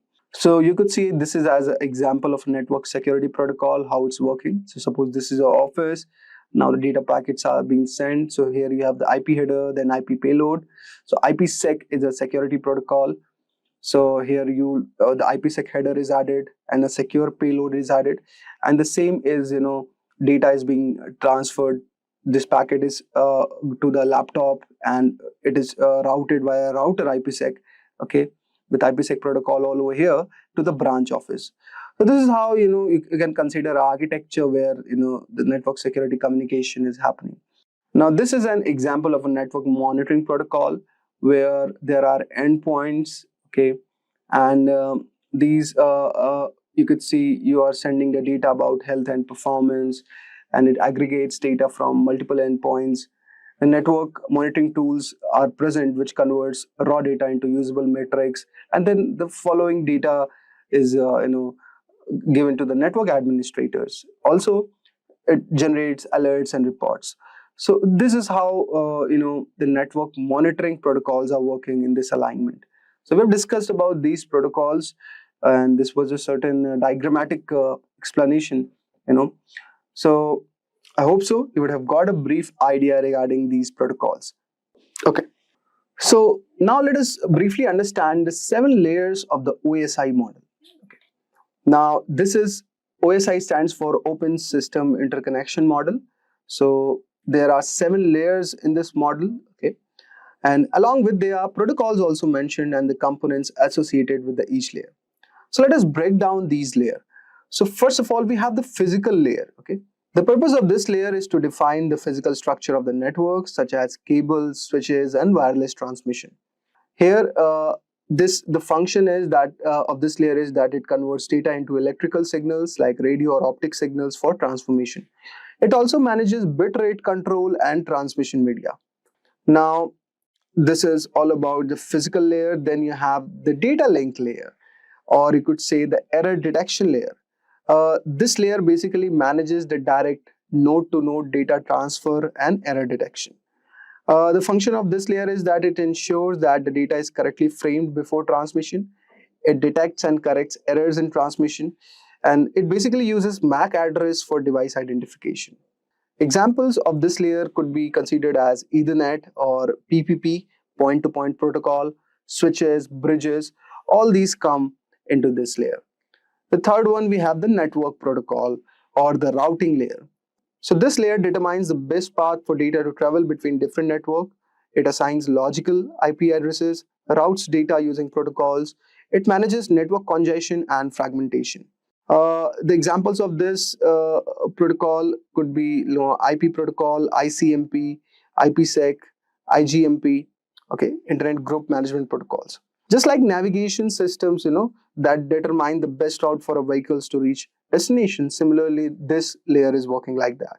Then we have the transport layer, which basically is like a delivery layer. It ensures complete and reliable data transmission. This layer divides data into smaller segments and ensures proper reassembly. It provides error detection and correction. It uses TCP for reliable transmission and UDP for faster connectionless communications. Examples could be, the TCP protocol or UDP protocol. So you can consider it like a couriers, that ensure that packages are delivered safely and in the correct order. So after this, the data is moved to the session layer, which is like the connection layer. It establishes, maintains, and terminates the communication sessions. It helps in managing sessions between applications. It handles authentication and any reconnections if needed. So for example, we have the API sockets all over here in this layer. So just like customer service representatives who handle call and ensure smooth communication between businesses, this layer is working like that. Then we have the presentation layer, which ensures that data is formatted properly for the application layer. It translates data formats like converts images, compresses file, encrypts and decrypts data for security. Then we have example of presentation layer like SSL, Secure Socket Layer, SSH, IMAP protocol, FTP. So you can consider these as a language translators who convert a message into a format that the recipient can understand. And finally, we have the application layer, which has a purpose of providing network services directly to the users. It manages data exchange between applications and the network. It enables browsing, email, and file transfer. So example of this layer include HTTP protocol, FTP, IRC, SSH, DNS. Okay, so you can consider something like this as these are the customer-facing employee in a company who directly interact with the users. Hey everyone, today we will explore the world of cybersecurity with Hacker GPT, a specialized version of ChatGPT designed for ethical hacking and cybersecurity. In a digital landscape where cyber attacks occur every 39 seconds, causing billions in damages annually, Hacker GPT provides the essential tools and knowledge to defend against these threats. So Hacker GPT offers guidance on a wide range of topics including security practices, ethical hacking techniques, and scripting for system security. Cybercrime damages are expected to reach $6 trillion annually, making it a major challenge for organizations. And if we talk about some of the breaches, so in 2020, over 36 billion records were exposed due to data breaches. And the infamous Equifax breach of 2017, where 147 million people's information was compromised, highlights the importance of regular security assessments and vulnerability management. These are the areas where Hacker GPT excels. And Hacker GPT strictly adheres to ethical guidelines, refusing to assist with any unethical or illegal queries. So our commitment is to provide guidance that adheres to legal and professional standards, helping you become a responsible cybersecurity professional. So guys, let's get started with Hacker GPT that equip you with the knowledge and skills to defend against cyber threats ethically and effectively. Craving a career upgrade? Subscribe, like, and comment below. Dive into the link in the description to fast-track your ambitions. Whether you're making a switch or aiming higher, Simplilearn has your back.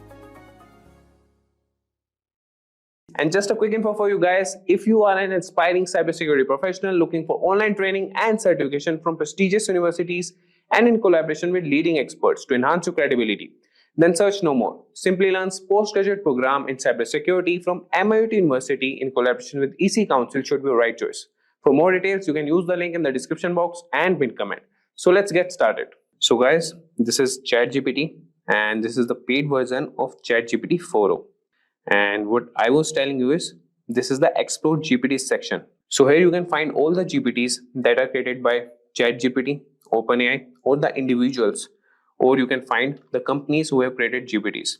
So you can find these are the recently used, and this is the most used Hacker GPT. You can find other GPTs also, that is Hacker GPT, and you could see that, and they have been used by 5,000 plus users, and this have been used by 10,000 plus users. So you can just search for EthicalHacker GPT here, and it has been rated 4.5 stars, 10,000 plus conversations, and these are the conversation starters if you need any assistance. And the capabilities you can see here, and the ratings given by users, and more by the creator who has created this. So we'll start with this. We'll start the chat here, and I want to tell you guys that ChatGPT doesn't answer non-ethical questions.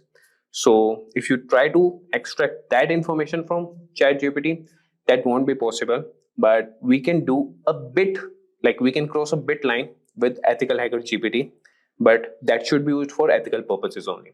So I will show you guys how you can utilize this GPT. And one more thing, guys, if you want to create your own GPT, you can also create that also. You can go to Explore GPT section, and here's the create option. Click on create, and here you can start creating your GPT. If you click on configure, you can write the name of your GPT, description, instructions, and the conversation starters as you just saw with the Hacker GPT, EthicalHacker GPT, and the capabilities what you want to be enabled. You can do that. And here in the create section, you could write the prompts here, and it will take that information and use it for more purposes. And here you could attach more files that could help create your GPT. Okay guys, so here you could see the configuration and the preview of your GPT, and you can finalize that. So moving back, we'll get back to EthicalHacker GPT and start with our conversation with him.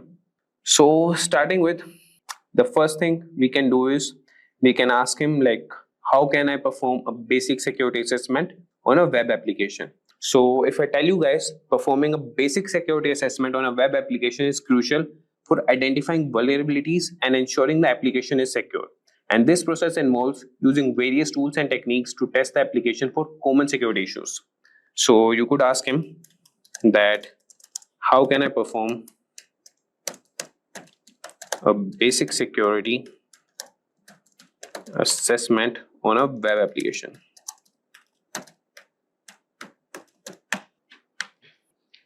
And just wait for a few seconds, and you could have the response from EthicalHacker GPT. So you could see that performing a basic security assessment on a web application involves several key steps, and these are the key steps. Number one is preparation and information gathering. And how you can do that, these are the steps: identify the scope, gather information. Then is the second step, that is reconnaissance, and you can use the tools Burpsuit, Nikto, and others. Similarly, you could see all the steps here. So I won't be guiding, or I won't be reading what responses are generated by EthicalHacker GPT.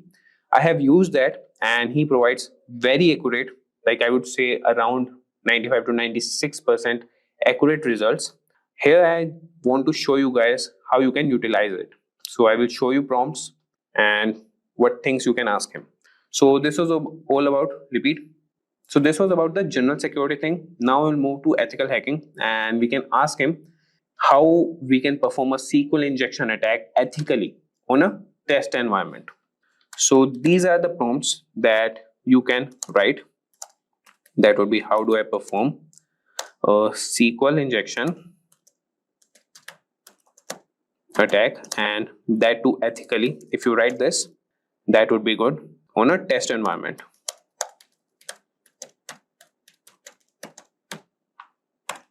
And if I tell you guys, so SQL injection is one of the most common web application vulnerabilities, and understanding how to perform a SQL injection attack ethically on a test environment can help you identify and mitigate this risk in your own applications. And you could see he has responded, and he has provided you the steps that you can set up a controlled test environment first thing, then preparation, and you could use these tools. Then you have the manual SQL injection testing. So these are the methods that you could use, that is or 1 equal to 1 for the database, and automated SQL injection testing. So this is the command for that. and you could verify vulnerability, documentation, reporting. So you could see that this GPT is capable of answering the basic questions, as we have discussed the basics question till now. Now we'll move to scripting and automation. So here you could see how he respond to this. So we'll ask him, can you provide a Python script to scan open ports on a network? So let's see what he provides. Provide a Python script, and that too to scan ports on a network. So scanning open ports on a network is a fundamental step in identifying potential vulnerabilities, and a Python script that can automate this process, making it easier to regularly check for open ports and secure them. So this is the Python script. You can use any ID and run on that, and you could see that he's explaining the code also. Yeah, you can ask him like, can you explain the code line by line, and this hacker GPT will do that for you. And how to run the script, that also he has provided you. And similarly, we can also ask him that how we can write a bash script to monitor and log unauthorized login attempts. And if you want, I can also run this prompt. How do I write a bash script, and that too to monitor and log unauthorized access, unauthorized login attempts. So we can monitor and log unauthorized login attempts, and that would be essential for maintaining the security of your system. So as you can see, he has written a bash script, and that can help you automate this process, and this will provide real-time alerts and logs for further analysis. And you could see that he's providing the explanation and how you can run the script, and he's writing the note also. Like, you can write more prompts if you have any doubts in any of the script or any of the responses that hacker GPT has responded, and he will definitely provide you with good responses. So now moving on, now we'll ask this EthicalHacker GPT about some specific security tools, and we could ask him about burp suit. And so let's write a prompt. Can you explain how to configure and use burp suit? Or we can write for web application testing. So if I sum you up, so burp suit is a powerful tool for web application security testing, and understanding how to configure and use it effectively can help you identify and address a wide range of security vulnerabilities in your applications. So you could see he has provided the initial steps, that would be downloading and installing burp suit, configuring your browser to use burp suit as a proxy, and then intercept and inspect traffic, and then you can use it for testing purpose, logging and reporting, and tips for effective testing. So this is the response for the security tools. And if we talk about incident response, we can ask him to write a script to collect system logs for forensic analysis. So collecting system logs is a critical part of incident response and forensic analysis, and this script can automate processes that can ensure that you have all the necessary data to investigate security incidents effectively. So if I write here, we can ask this hacker GPT, and I'm sure he will provide the response for that and write the script. So can you provide a script to collect system logs for forensic analysis? So as I told you, this is the critical part of incident response, and we have covered about the tools, that is burp suit. We have asked him about the automation process, general cybersecurity question, ethical hacking, that would be SQL injection attack, and the Python script to scan open ports on a network. So he can write scripts also, automation tasks, and he could respond with the general cybersecurity questions also. And if you see here, for the incident response, he has written the script to collect system logs for forensic analysis. So I won't be explaining this code, as we're just looking for the prompts that we can give to EthicalHacker GPT. If you want, you could just ask him also that explain this code line by line. And here he has mentioned also the explanation, that is directories and files to collect. And after that, he is collecting the logs, and that would be copied in the directory, that is, he has mentioned it, a variable that is output directory. Archiving logs, cleanup, and how to run the script. So this was about the incident response. Now we'll move to some advanced topics. And in advanced topics, what we can ask him is how to perform a man-in-the-middle attack in a controlled environment. And remember these, that you have to mention some of the keywords that would be in a controlled environment. And for that thing only, he will respond or provide the response to you. So I will start here, that how do I perform a man in the middle attack in a controlled environment. So if you understand man in the middle attack that works in a controlled environment, this can help you develop better defenses against such attacks. And it's important to learn and practice these techniques ethically. So you can see here that he is providing the prerequisites and the step-by-step guide how you can conduct a man in the middle attack. So first is set up the control environment, then install necessary tools, enable IP forwarding, perform ARP spoofing, and then capture and analyze traffic, clean up and restore the network, and conclusion. So you could just follow up with more prompts that I want more information about setting up the control environment. Just write this prompt and this EthicalHacker GPT will provide more responses to you. So he will provide you how you can set up the control environment. So now moving on, we will ask some more prompts, and that could be about the reverse engineering. So we could ask him that, can you explain the processes of reverse engineering a malware sample? Or we can also ask about honeypot to detect malicious activity. That could be, how can I implement a honeypot to detect malicious activity? Or what are the techniques for securing a Docker container? So we'll ask him one prompt here. Let's see what he responds to that. So how can I implement a honeypot to detect malicious activity?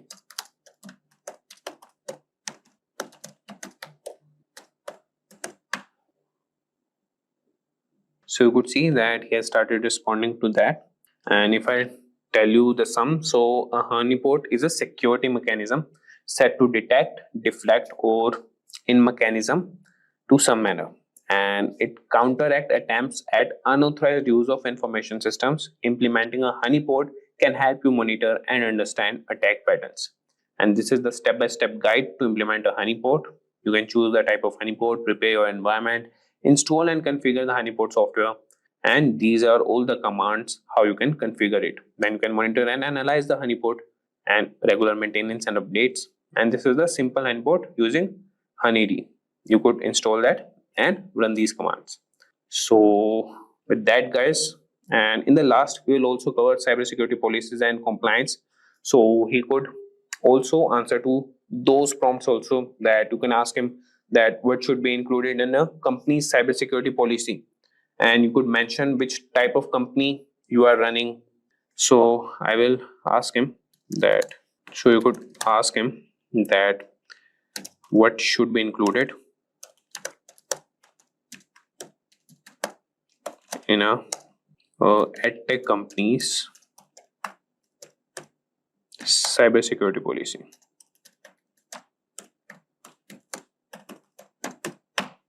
So let's see. So you could see here that creating a comprehensive security policy for an edtech company involves adding various aspects, and that would be introduction. First is the purpose for cybersecurity policy, scope, roles and responsibilities, data protection and privacy, network security, application security, user security awareness and training, incident response and management, compliance and legal requirements, physical security, device and endpoint security. So similarly, you could ask him that draft me the company's cybersecurity policy and start with the introduction. So he will provide you all the introduction points, and then you can ask him that draft roles and responsibilities. He will draft that also. So you could like break it into parts and ask the EthicalHacker GPT, and he will respond to you, as it has some limitations of some words and some of the responses. So you could ask him in the breaking parts and he will respond to you. Imagine waking up one morning to find your company's critical data locked away by ransomware, or your personal email account flooded with suspicious login attempt. It's a scenario no one wants, yet it's becoming all too common in today's interconnected world.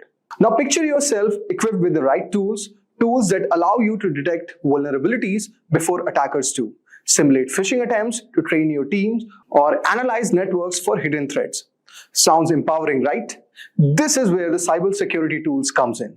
So guys, in today's video, we are going to step up into the top 10 free cybersecurity tools that you should know.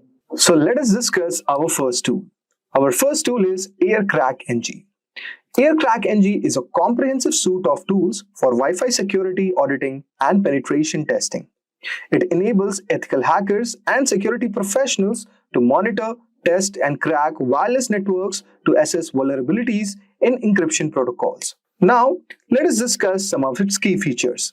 So, you could see all over here that we are at the official website of AirCrackNG. So, you could see all over here, it focuses on key different areas of Wi-Fi security. The first one is packet capturing. It monitors and captures raw frames from Wi-Fi networks, which enables analysis of network traffic. It is also used as a decryption tool. It includes AirDecapNG, which actually decrypts WEP and WPA encrypted packet. Now, what is WEP and WPA? So WEP stands for Wired Equivalent Privacy and WPA stands for Wi-Fi Protected Access. These are security protocols designed to protect wireless networks. They ensure data transmitted over Wi-Fi is encrypted and secure from unauthorized access. Next one, it helps in injection testing. It has this Packet Forge NG through which users can create custom packets to test a network's susceptibility to injection attacks. You could also do network scanning. It has AeroDump NG, which identifies available networks, their encryption protocols, and connected devices. And finally, if you want to crack encryption keys, you can use this tool. It is going to recover weak WEP keys and also WPA pre-shared keys using advanced algorithm. Now, in what scenario you could use this? So suppose you are doing penetration testing to test the strength of enterprise or home Wi-Fi networks to identify vulnerabilities. So you could use this tool. Next one, if you are performing any educational demonstration, in that scenario you could also use it. And mostly, it is used in network security audits. It helps IT teams to ensure Wi-Fi networks are properly secure with modern encryption protocols. Now, let us discuss our next tool, which is Burp Suite. So Burp Suite is a popular tool for testing the security of web application. It allows users to intercept, analyze, and manipulate HTTP traffic to uncover vulnerabilities such as SQL injection and cross-site scripting. So guys, this is the official website of Burp Suite. Now, what are its key features? First of all, you could intercept proxy. So basically, with the help of Burp Suite, you could capture HTTPS traffic between browser and the server, which enables real-time inspection and modification. Second, you could do automated crawling. The spider feature maps out all the pages and structures of web app, aiding comprehensive testing. Third one, request repeater. This allows testers to resend and tweak HTTP requests to identify weaknesses in application logic. Fourth one, you have session token analysis. It evaluates the randomness and security of session tokens to prevent unauthorized access. So guys, this tool comes in free and paid versions. The community edition provides essential tools, while pro version adds automated scanning and advanced capabilities. Now, in what scenario you could use this tool? Suppose you are doing web application testing. So you could discover security weaknesses such as input validation flaws or session hijacking risk. Next, you could use it for compliance checks, which ensures apps meet security standards. Third one, you could use it for developer debugging. It helps refine web app authentication mechanism and improve session handling. Now, let us discuss about our third tool, which is Defendify. Defendify is an all-in-one cybersecurity platform designed for small and medium-sized businesses. It provides comprehensive tools for risk assessment, phishing simulations, and employee training, consolidating cybersecurity efforts in a single solution. So as you can see all over here, I have navigated to official website of Defendify. Now, there are certain key features of Defendify. First of all, risk assessments. It identifies vulnerabilities in all the networks, applications, and practices, providing actionable recommendations. Second, if you want to do phishing simulations, then you could use this tool.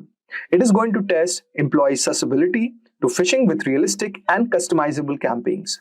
Third one, you could use it for cybersecurity training. It offers engaging modules to educate employees on recognizing threats. Fourth one, it has incident response plan. It provides pre-designed action plans to handle breaches effectively. Fourth one, it has threat alerts. Finally, it is used for threat alerts. It monitors and notifies users of emerging cyber threats in real time. Now, in what scenario you could use this tool? So, you could use it for small businesses security, okay, and employee awareness training, and also if you want to streamline cybersecurity management. So, in these scenarios, you could use this tool. You could go on this tool. So, it says start the tool. Just click on it, and you can explore this tool all over here, what it includes. Now, let us move on to our fourth tool, which is GoPhish. GoPhish is an open source phishing simulation toolkit that allows organizations to assess employee awareness of phishing attacks. It enables users to create and track phishing campaigns in a controlled environment. So you could see all over here, I have navigated to the official website of GoPhish. Now, let us discuss about some of the key features of this tool. First of all, customizable campaigns. Users can design phishing emails using realistic templates tailored to their organization. Second, user response tracking. It can track metrics such as email opens, link clicks, and submitted credentials. Third of all, detailed reporting. It provides analytics on campaign outcomes, helping identify training needs. And it is also very easy to use. It offers an intuitive interface for creating and managing campaigns without needing advanced technical skills.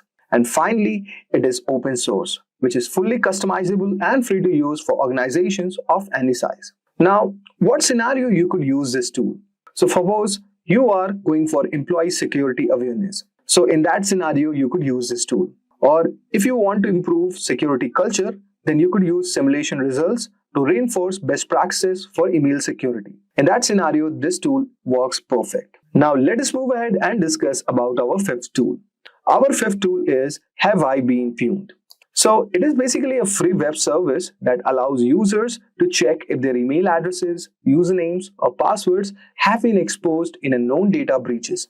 It's a simple yet powerful tool for staying informed about compromised accounts. So guys, this is the official website of Have I Been Pwned? Now, let us discuss about some of the key features about this tool. First of all, for credential research. Users can input email addresses or usernames to see if they appear in public breach databases. Second of all, for real-time alerts. It offers subscription-based notifications for users to receive update about new breaches. Third, it is used for comprehensive database. It contains billions of leaked credentials from past data breaches. Fourth one, API integration. Organizations can integrate the service to their workflows for automated breach monitoring. Now, basically, you could use this tool for personal security, where individuals can monitor their account and take actions if credentials are compromised. Second one, for enterprise account management. IT teams can track employees' credentials to prevent unauthorized access. And third one, promoting password hygiene. It helps users adopt stronger password by highlighting the risk of credential use. So what do? Just type your email address and just check whether you have been pwned or not. It is a very amazing and free open source tool. Now, let us discuss about our next tool, which is Kali Linux. Kali Linux is a Debian-based Linux distribution designed specifically for security professionals. It provides an extensive collection of tools for penetration testing, digital forensics, and security auditing. Now, this is the official website of Kali Linux. You could download Kali Linux from all over here, and it has certain key features also. First of all, it has 600 plus pre-installed tools, which includes Nmap, Metasploit, Wireshark for tasks like network scanning, vulnerability exploitation, and packet analysis. Second of all, for customizable environment. It is fully configurable to meet specific penetration testing needs. Third of all, for live boot compatibility. It can run directly from a USB drive. leaving no trace for the host system. Fourth, it has extensive community support. It offers extensive documentation and resources for security professionals. Now, you could use this tool in certain scenarios. First of all, if you are trying to do penetration testing, you can simulate attacks on networks and systems to uncover vulnerabilities. If you are going to do digital forensics, then this tool works perfectly. You could investigate cyber incidents by analyzing system logs and data. And for education and training purposes, this tool can also be used. Now let us discuss about our next tool, which is Nmap. Nmap is a powerful open source tool used for network discovery and vulnerability scanning. It helps administrators identify devices, open ports, and running services on a network. So guys, this is the official website of Nmap. You could download Nmap from here. Now, the key features of this tool are as follows. First of all, it is used for device discovery. It can detect all devices connected to a network. Secondly, open port identification. It can identify open and vulnerable ports. Third one, if you're trying to do operating system fingerprinting, it can determine the operating system and software versions of the devices. Fourth, you could go for scriptable scans. It can automate scans using scripts for complex network environments. Now, you could use this tool in certain scenarios. First of all, for network inventory, you could map all devices and services in a network. If you're going for security audits, this tool can be amazing. It can identify and close open ports to minimize attack surfaces. Third, on compliance testing. It ensures network configurations adhere to security standards. Now, let us discuss about our next tool, which is Nikto. Nikto is an open source web server scanner, which can identify vulnerabilities, outdated software, and misconfigurations in web servers and applications. So guys, you could see all over here that this is the official website of Nikto. This tool could be used for vulnerability scanning, SSL proxy support, intrusion detection system, and also it has some customizable option. It allows users to tailor scans for specific server configuration. Suppose you want to do web server audits. So it could identify vulnerabilities in servers and applications. If you are doing legacy system assessments, then this tool can work amazing. It could test older systems for outdated software. And also, if you are doing pre-deployment testing, you could ensure servers are secure before going live. Then you could use this tool. Next tool we have is Metasploit. Metasploit is a pen testing framework that enables users to find, test, and exploit vulnerabilities in systems and networks. It's a versatile tool used by ethical hackers and security professionals. So guys, this is the official website of Metasploit. So guys, if you're looking to exploit database, then you could use this tool. It has over 1500 preloaded exploits for testing vulnerabilities. Second, if you are doing payload generation, it provides customizable payloads for post-exploitation activities. It could also be integrated with other tools. It works seamlessly with tools like Nmap for comprehensive testing. It has community and pro versions.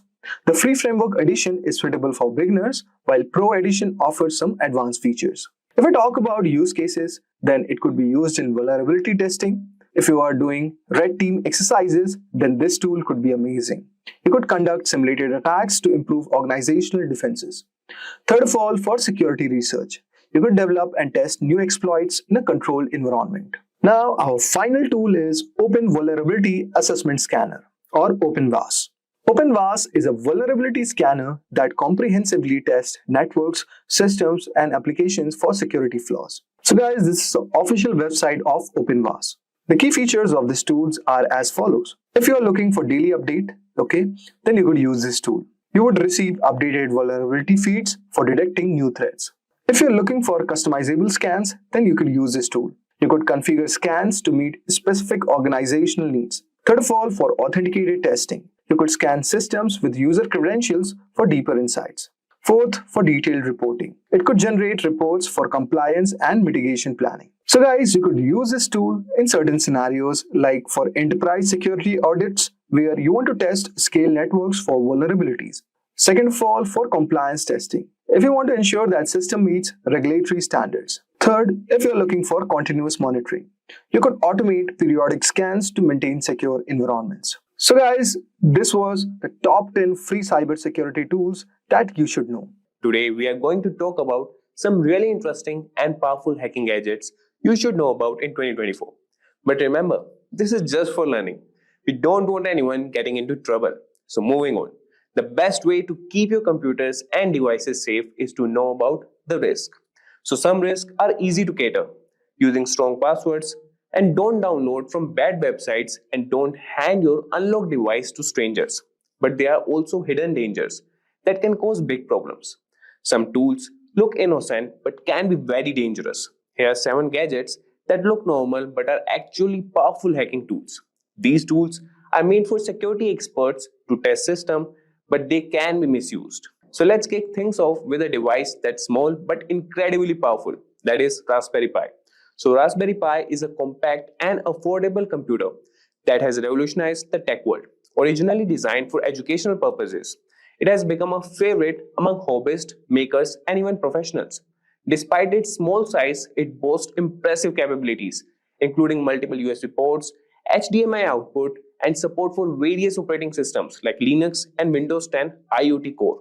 The Raspberry Pi can be used for a wide range of projects, from simple programming and gaming to complex IoT systems and home automation. The Raspberry Pi can also be a dangerous hacking tool.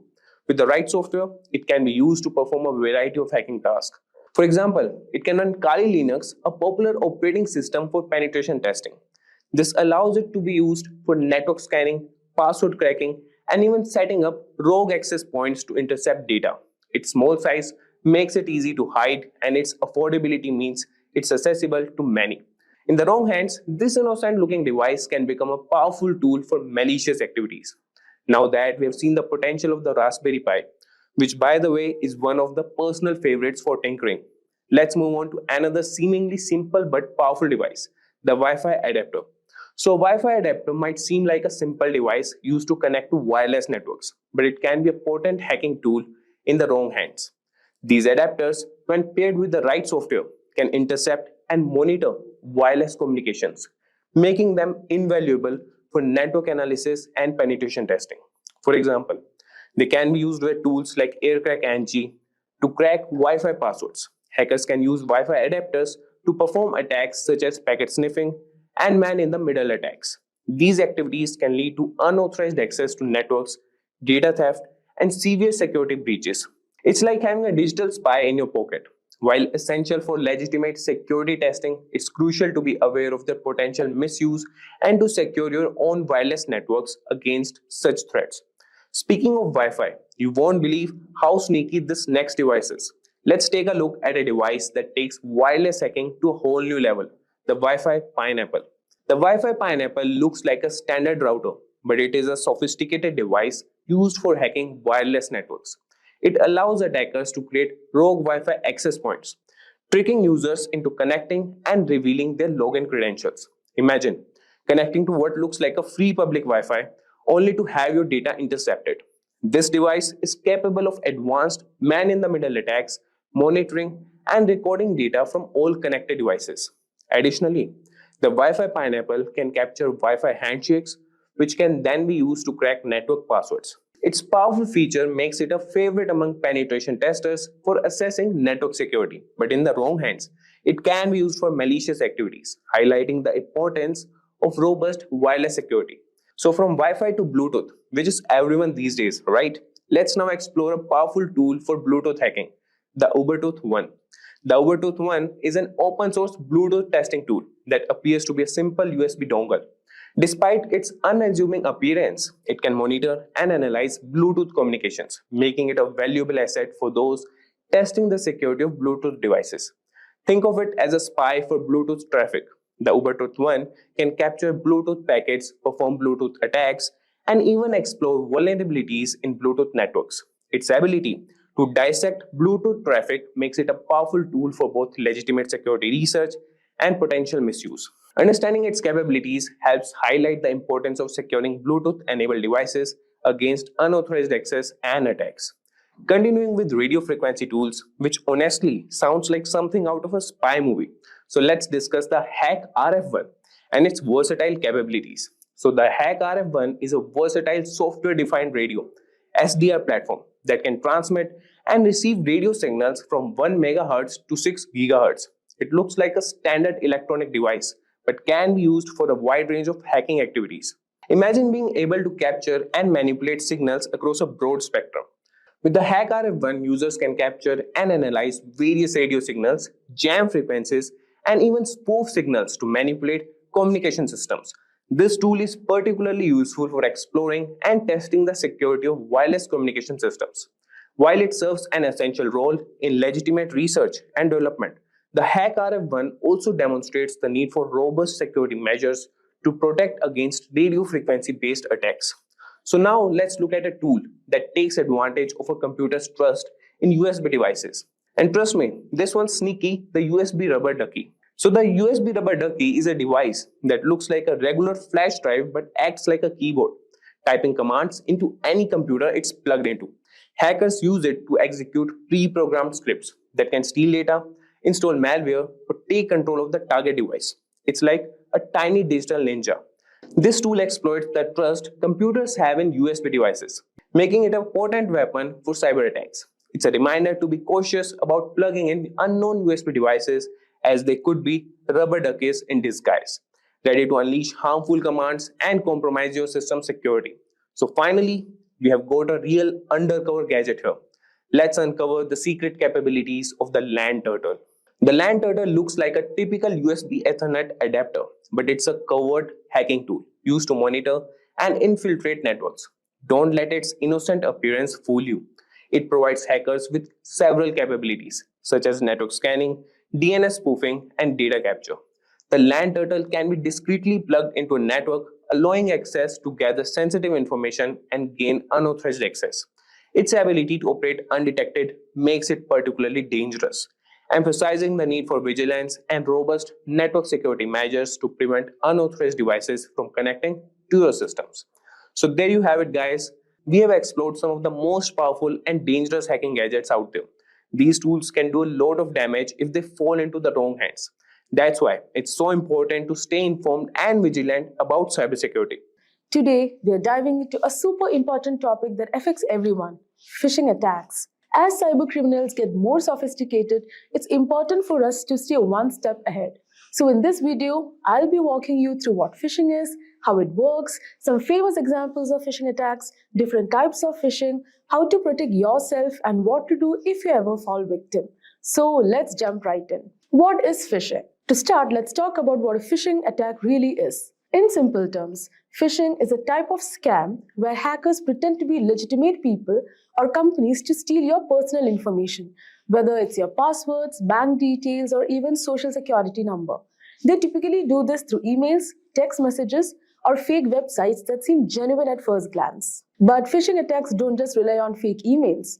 They use a psychological trick known as social engineering. Now, social engineering is all about manipulating people into making poor decisions, like clicking on a malicious link or sharing personal information. Let's take an example. Imagine you work in a company and one day you get an urgent email from someone who looks like your boss. The email says, "I'm in a meeting right now, but I need you to send me the financial reports immediately. Click here to access a secure file." Because it's your boss and the message sounds urgent, you might not think twice and click the link. But that's where the trick is. The link wasn't real, and now the hacker has the access to the company's sensitive data. So social engineering works because it plays on human emotions like fear, urgency, trust, and leads you to make hasty decisions without double checking. So phishing attacks are serious business, and they have caused some of the most damaging data breaches in history. Let's take a look at some of the most famous examples. First, let's talk about the Sony Pictures hack in 2014. This is one of the most well-known phishing incidents. It all started when Sony employees received phishing emails that looked completely legitimate. Some employees clicked on the links in these emails, which gave hackers access to Sony's internal network. And the result? Over 100 terabytes of data were stolen, including unreleased movies, confidential employee information, and thousands of internal emails. The leaked data caused major damage to Sony's reputation and led to lawsuits. It was one of the most costly cyber attacks of its time. Another incredible phishing incident involved both Facebook and Google. Between 2013 and 2015, a single hacker managed to scam these tech giants out of over $100 million. How did he do it? The hacker, Evaldus, pretended to be a hardware supplier that both companies did business with. He sent phishing emails with fake invoices that looked exactly like the real thing. Because the emails were so convincing, the finance departments of the Facebook and Google didn't question them and wired the money directly to the attacker's account. So these famous examples show that phishing can affect anyone, from everyday people to major corporations. So let's talk about how they work step by step when hackers actually try to steal your information. But before that, if you're interested in becoming a cybersecurity expert, this is the course for you. Ranked 1 by Career Karma, our program prepares you for CEH, CompTIA and CISSP certification. Learn from industry experts and get access to the official EC Council kit, including lab and exam vouchers. Master strategies to secure your infrastructure from cyber threats and architect cloud-based security. This 6-month online bootcamp offers hands-on learning with 8 times higher interactions, simulation tests, and real-world projects. Enroll now and secure your future in cybersecurity. You can find the course link in the description box and pinned comments. So, how does a phishing attack unfold? Let's break it into easy steps. Step 1. Phishing attacks typically start with a carefully crafted message, often in the form of an email or text. This message will look like it's from a legitimate company, like your bank, a popular service like PayPal, or even someone you personally know. Hackers usually use several techniques to make these emails look authentic. One common technique is domain spoofing. This is when hackers create a domain that looks almost identical to the legitimate website, but with subtle differences. For example, instead of paypal.com, they might use paypal1.com or pay-pal.com. Because most people glance at the sender's email address quickly, they don't notice the subtle change. The next step is to get the victim to visit a fake website. When you click on the link in the phishing email, you're often redirected to a website that looks exactly like the real thing. These fake websites are often designed to perfectly mimic the official login pages of services like your bank or email provider. To create these fake websites, hackers often use what's called a phishing kit. Now, phishing kits are pre-built tools that make it easy for attackers to clone real websites. The hacker then hosts the fake website on a malicious server or uses DNS spoofing, where they manipulate the DNS records to redirect users from the legitimate website to their fake version without the victim knowing. Now, once you land on the fake website, the next step is for the hacker to collect your information. So these fake pages are designed to look identical to the real ones. So when you enter your username and password, you think you're logging in securely. But hear what's happening in the background. Phishing sites use various methods to capture the information you type in. One common technique is form jacking, where the form on the website is modified to send the data directly to the attacker's server. Alternately, hackers can use key logging malware that records every keystroke you make, capturing usernames, passwords, and even credit card information as you type. So to make the fake site even more convincing, attackers often secure it with a real SSL certificate. Now this means the website might show up as secure with a padlock symbol in your browser, making you believe it's legitimate. So this is why it's important to check more than just the HTTPS in the URL. Now once the hacker has your data, they can use it in various ways. The most common method is using your stolen credentials to log into your accounts. This is known as credential stuffing. But they can also use your personal information for identity theft, or they might sell your data on the dark web. But phishing isn't a one-size-fits-all approach. Hackers use several different types of phishing attacks, and each one is designed for a specific target or method. So now let's talk about the different types of phishing attacks. First, we have general phishing, which is the most common and broad type. So in this type of attack, hackers send out thousands or even millions of phishing emails to random people, hoping that a small percentage will fall for the scam. For example, let's say you receive an email that looks like it's from a popular company like Netflix. The email says something like, your payment method has failed, click here to update your information. You click the link and it takes you to a fake Netflix login. When you enter your details, they are sent straight to the hacker. These attacks are sent out to as many people as possible. Whoever falls for it, falls for it. It's all about volume with general phishing. Next is spear phishing. So unlike general phishing, spear phishing is much more targeted. So the attacker picks a specific individual or company and tailors the attack to that person or group. So spear phishing requires some research and planning. So it's more sophisticated than general phishing. For example, imagine you work in the finance department of a company and you receive an email from someone pretending to be the CEO. The email says, he's unable to transfer the money to the partner company and asks you to transfer it. So since it appears to be from your boss and it sounds urgent, you might be tempted to complete the transfer without questioning it. That's the goal of spear phishing. Because the email is personalized and often uses real names or insider information, it's much easier to fall for it. So this makes spear phishing especially dangerous for businesses. Now let's talk about whaling. which is similar to spear phishing but with a bigger target. So whaling specifically targets high-ranking individuals like CEOs, CFOs, or other executives. So these attacks are often highly sophisticated because stakes are so high. Let's say a hacker sends an email to the CFO of a large corporation, pretending to be a lawyer representing the company. So the email contains a fake warrant, asking the CFO to click a link to download important legal documents. Because it's a legal matter and appears highly official, the CFO clicks the link, which leads to malware being installed on the company's network. So whaling attacks are dangerous because they often involve larger sums of money or more sensitive information. So when high-level executives fall for these scams, the consequences can be disastrous. Next comes SEO phishing. So SEO phishing takes a different approach. So instead of targeting individuals with emails or text messages, hackers create fake websites and manipulate search engines so that these sites show up at the top of search results. So people who are searching for services or products may unknowingly click on these malicious websites. For example, imagine you are trying to log into Bank of America and you search for Bank of America login. So a phishing site could show up at the top of the result, looking exactly like the original website. You fill out the form, entering your personal and payment information. But instead of going to the bank, all of that information goes straight to the hacker. So SEO phishing works because we trust search engines to lead us to legitimate sites. Hackers take advantage of that trust by manipulating search engine algorithms to display their malicious sites. And finally, there's smishing, which stands for SMS phishing. Smishing involves sending fraudulent messages through SMS or text. So these texts often appear to come from a trusted source, like your bank or a delivery service, and contain a link that leads to a phishing site. For example, let's say you get a text that looks like it's from a delivery company such as FedEx, telling you to set your delivery preferences. The message includes a link to do the same. When you click the link, it takes you to a fake FedEx site that asks for your name, address, and credit card information to cover delivery fees. So smishing is effective because people tend to trust text messages more than emails, especially when they're on the go and may not scrutinize the message as closely. Anyways, fortunately, there are several things you can do to protect yourself from phishing attacks. So first and foremost, always think before you click. If you get an email or text asking you to click a link, stop and think. Does this look suspicious? Hover over the link to see where it actually leads before you click. Next, don't upload personal information online. Be careful where you share your personal information online.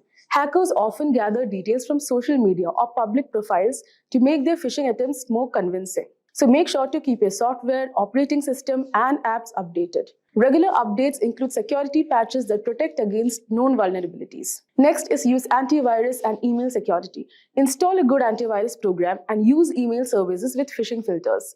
These tools can block many phishing emails before they even reach your inbox. And lastly, use a secure DNS service. This can prevent you from even accessing malicious websites, adding an extra layer of protection. Now, even with these precautions, phishing attacks can sometimes be successful. So what happens if you're already fallen a victim?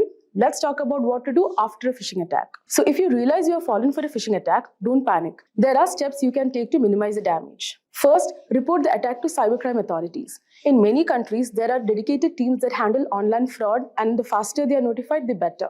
Next, change the passwords for any accounts that may have been compromised. Make sure each password is unique and avoid using the same password for multiple accounts. Next, enable multi-factor authentication on your accounts. MFA adds an extra step, like a code sent to your phone, which makes it harder for hackers to gain access. And lastly, run a full malware scan on your devices. If you clicked a link or downloaded something from the phishing attack, malware might have been installed. So it's important to remove it as quickly as possible. And there you have it. We have covered everything you need to know about phishing attacks, from how they work, the different types, to some real-life examples of phishing disasters, and most importantly, how you can protect yourself. In this tutorial for today, we will explore the most frequently asked and important interview questions and answers for cybersecurity for all the different levels of proficiency, starting from freshers to experienced. Cybersecurity is crucial in today's digital world, protecting sensitive data from cyber threats and attacks. As cybersecurity risks grow, businesses are investing heavily in security measures, creating a surge in cybersecurity job openings. Roles in security analyst, ethical hacker, and SOC analyst are in high demand across all the industries. Professionals with skills in network security, penetration testing, and cloud security are highly sought after. Preparing for cybersecurity job interviews require knowledge of key topics like encryption, firewalls, threat detection, and risk management. Having a strong list of frequently asked questions will help you boost confidence and readiness. Strong cybersecurity awareness also helps individuals and organizations stay safe in evolving threats. Now, without further delay, let's get started with the cybersecurity interview questions and answers. That said, if these are the type of videos you'd like to watch, then hit that like and subscribe buttons and the bell icon to get notified. Just for a quick info, if you want to upskill yourself, master cybersecurity skills, and land your dream job or grow in your career, then you must explore Simplilearn's professional certificate program in cybersecurity. Simplilearn offers extensive cybersecurity training. This program is designed to equip you with skills required to become an expert in the rapidly growing field of cybersecurity. This cybersecurity program aims to help you stay updated of all the latest trends in cybersecurity as well as for the future. That's not all. You also get operating system fundamentals, system architecture, virtual memory concepts, networking concepts, network protocols, firewall and security protocols, and many more. After completing this professional certification, thousands of learners have transitioned into a cybersecurity role as a fresher or moved on to a higher paying job and profile. If you are passionate about making your career in this field, then make sure to check out the link in the pinned comment and description box below to find more details about the wide range of cybersecurity certifications based on your experience and areas of interest. Now, without further delay, let's get started with the cybersecurity interview questions and answers. Now, let's begin with the first question. What is the role of DNS in cybersecurity? Now, the answer for this question is DNS, or also known as the Domain Name System, translate domain names into IP addresses. Attackers exploit it using DNS spoofing, cache poisoning, or tunneling into redirect users or exfiltrate data. Now, proceeding ahead, we have the next question. What is phishing? Provide an example. So, phishing is a social engineering attack where attackers trick users to revealing credentials via fake emails or websites. For example, a fake email from PayPal asking login details, or an email claiming to be from a bank requesting the recipient to provide their login credentials by clicking a link that leads to a fake website. Now, the next question is how encryption is different from hashing. Encryption converts data into ciphertext and can be decrypted back. Hashing is a one-way function that transforms data into a fixed-length hash, which cannot be reversed. Now, question number 4. What is a firewall and why is it used? A firewall monitors and controls incoming or outgoing network traffic based on security rules preventing unauthorized access and cyber threats. Now, proceeding to question number 5. What is a three-way handshake? It's a TCP process where a client and server establish a connection using SYN, ACK, and ACK packets, ensuring reliable data transmission.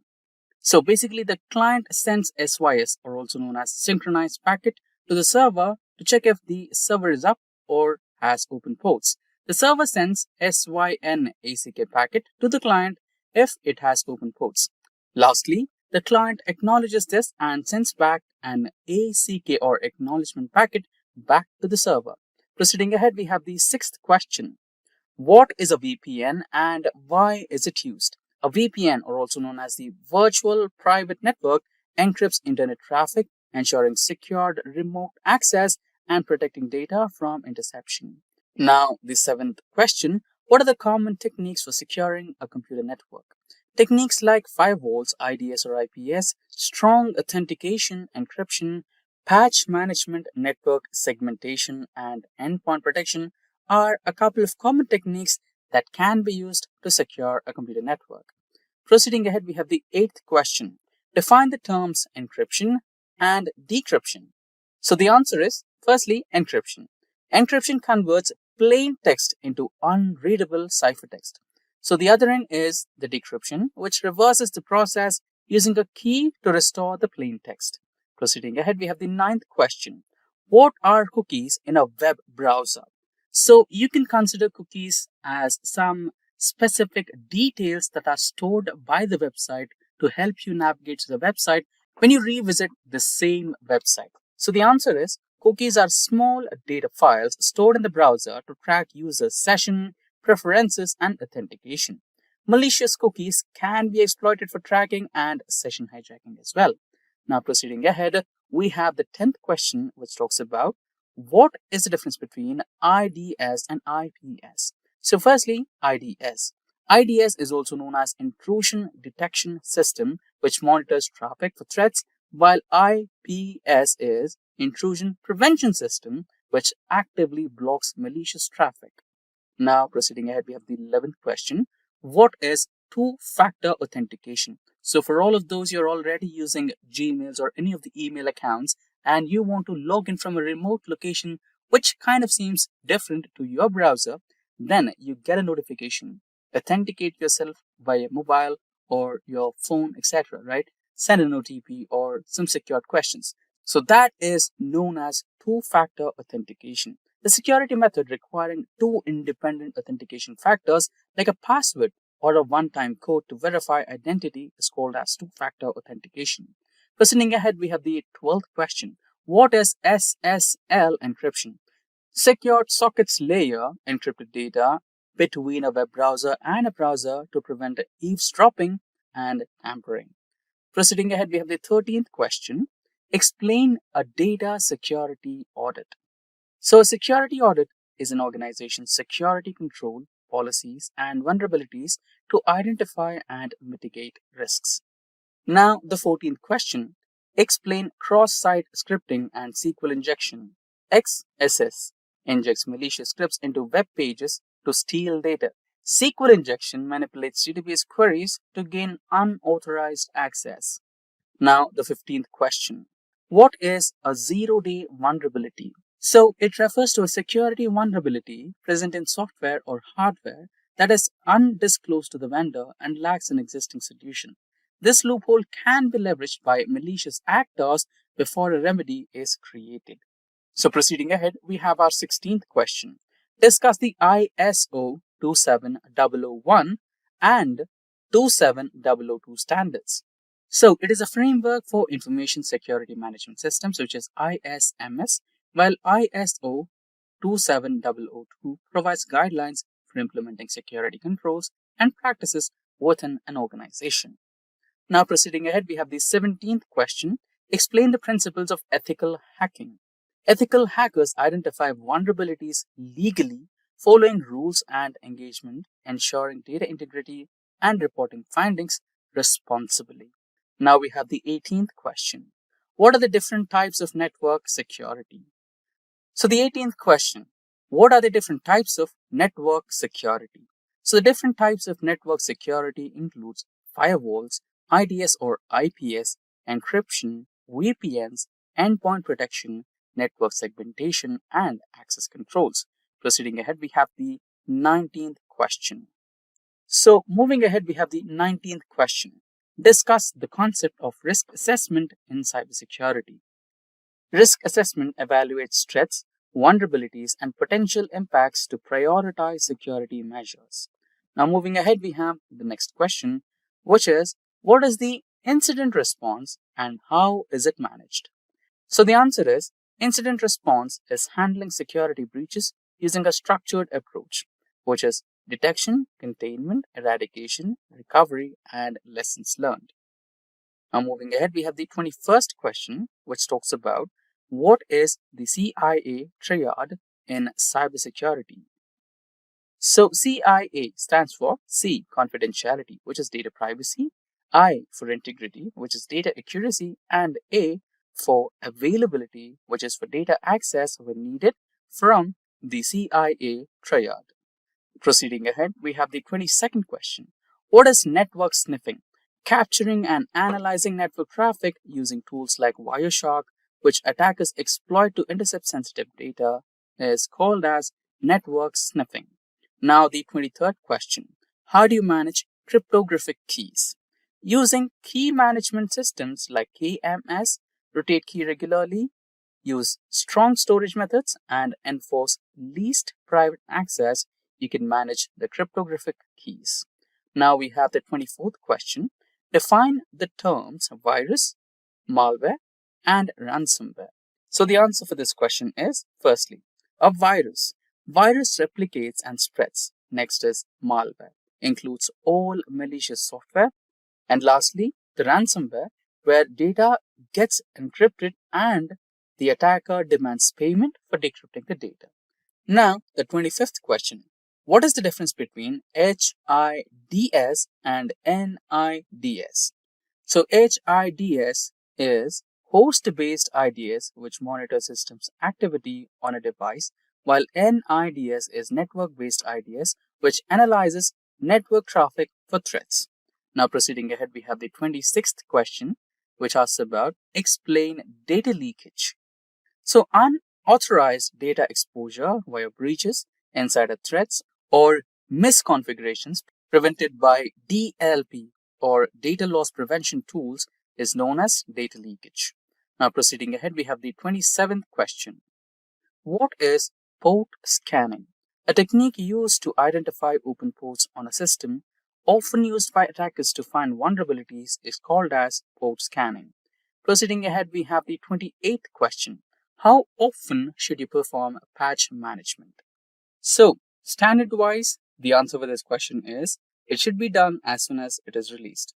And in some cases, it should be done regularly based on risk-based approach, and typically for monthly standard patches and immediately for critical vulnerabilities.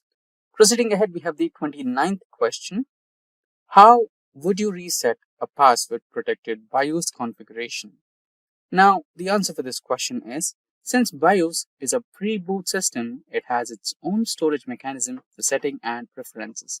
A simple way to reset is by popping out the CMOS battery so that the memory storing the settings lose its power supply, and as a result, it will lose its setting.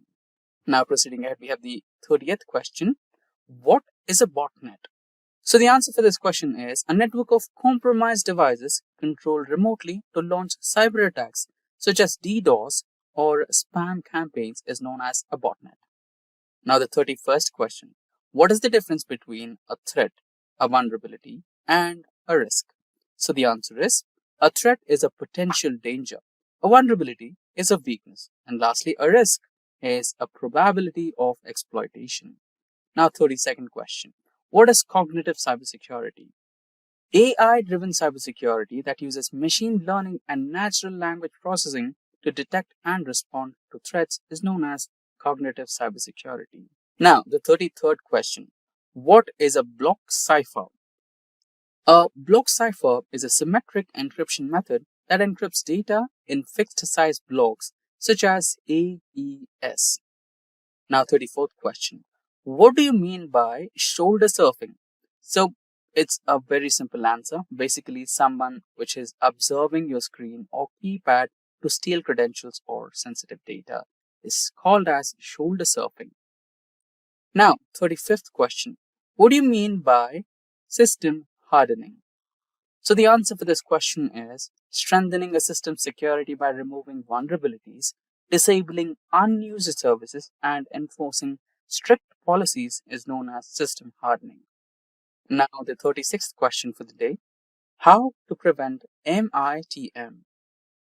So the answer is, to prevent MITM, you have to use SSL or TLS VPNs, multi-factor authentication, and avoid untrusted networks to prevent man-in-the-middle attacks. Now, 37th question is, what is a ransomware? So, the answer for this question, before we get started, we briefly had a discussion about ransomware in our previous questions. Now, let's have a detailed explanation for this one. Ransomware is a type of malware that encrypts data to make it inaccessible to computer users. Cybercriminals use it to extort money from the individuals and organizations as well that hack the data and hold the data hostage until a certain amount of ransom is paid. Now, proceeding ahead, we have the 38th question. What is public key infrastructure? So, the PKI, or also known as the public key infrastructure, issues digital certificates to secure communication, protect data, and provide unique identities. It uses public-private key pairs, requiring a strong infrastructure to safeguard public keys from the attackers. Now, 39th question. What is a proxy firewall? A firewall that filters traffic at the application layer acting as an intermediary between users and the internet is called as the proxy firewall. Now we have the 40th question. What do you mean by penetration testing? So a penetration testing is a simulated attack on systems to identify vulnerabilities before real attackers exploit them. Now the 41st question. Explain what a cybersecurity policy is. So basically, a cybersecurity policy is a set of rules and guidelines to protect an organization's information and systems. Now, 42nd question. How does a rootkit work and how would you detect it? So the answer is, rootkits hide malware and avoid detection.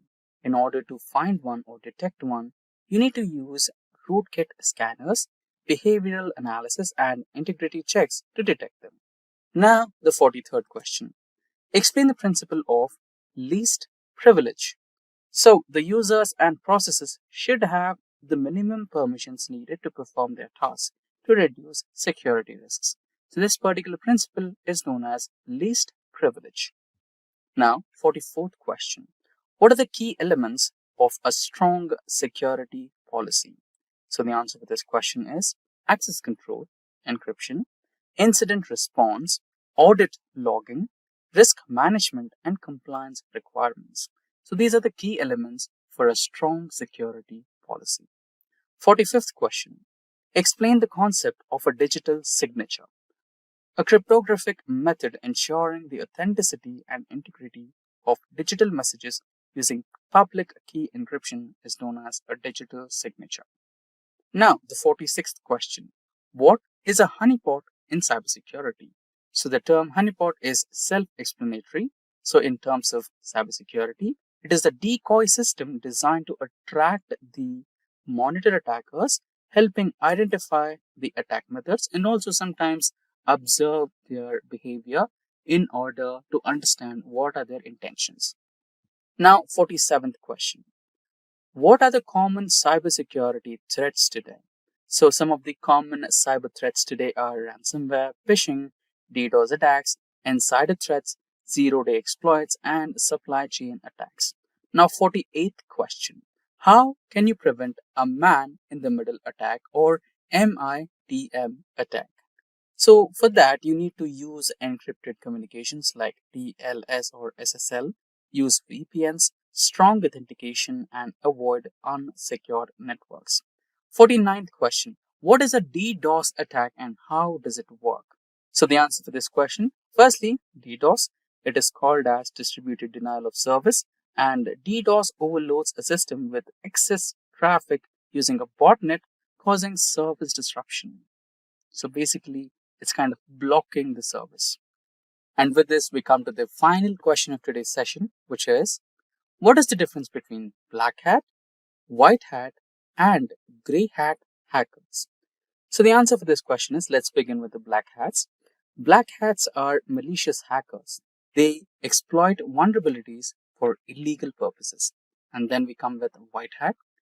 So ethical hackers who help to identify and fix vulnerabilities who have positive ethics are called as the white hat hackers. And gray hat, a kind of a mix and match between the both black hat and the white hat. So these hackers help identify vulnerabilities without malicious intent, but may not always have authorization. Thank you for exploring our cybersecurity expert course. We hope you found it insightful and valuable.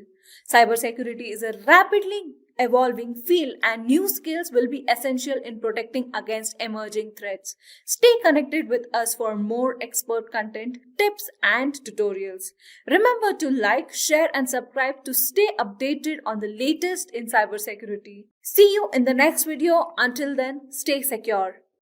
Staying ahead in your career requires continuous learning and upskilling. Whether you're a student aiming to learn today's top skills or a working professional looking to advance your career, we've got you covered. Explore our impressive catalog of certification programs in cutting-edge domains, including data science, cloud computing, cybersecurity, AI, machine learning, top corporations, and delivered by industry experts. Choose any of our programs and set yourself on the path to career success. Click the link in the description to know more.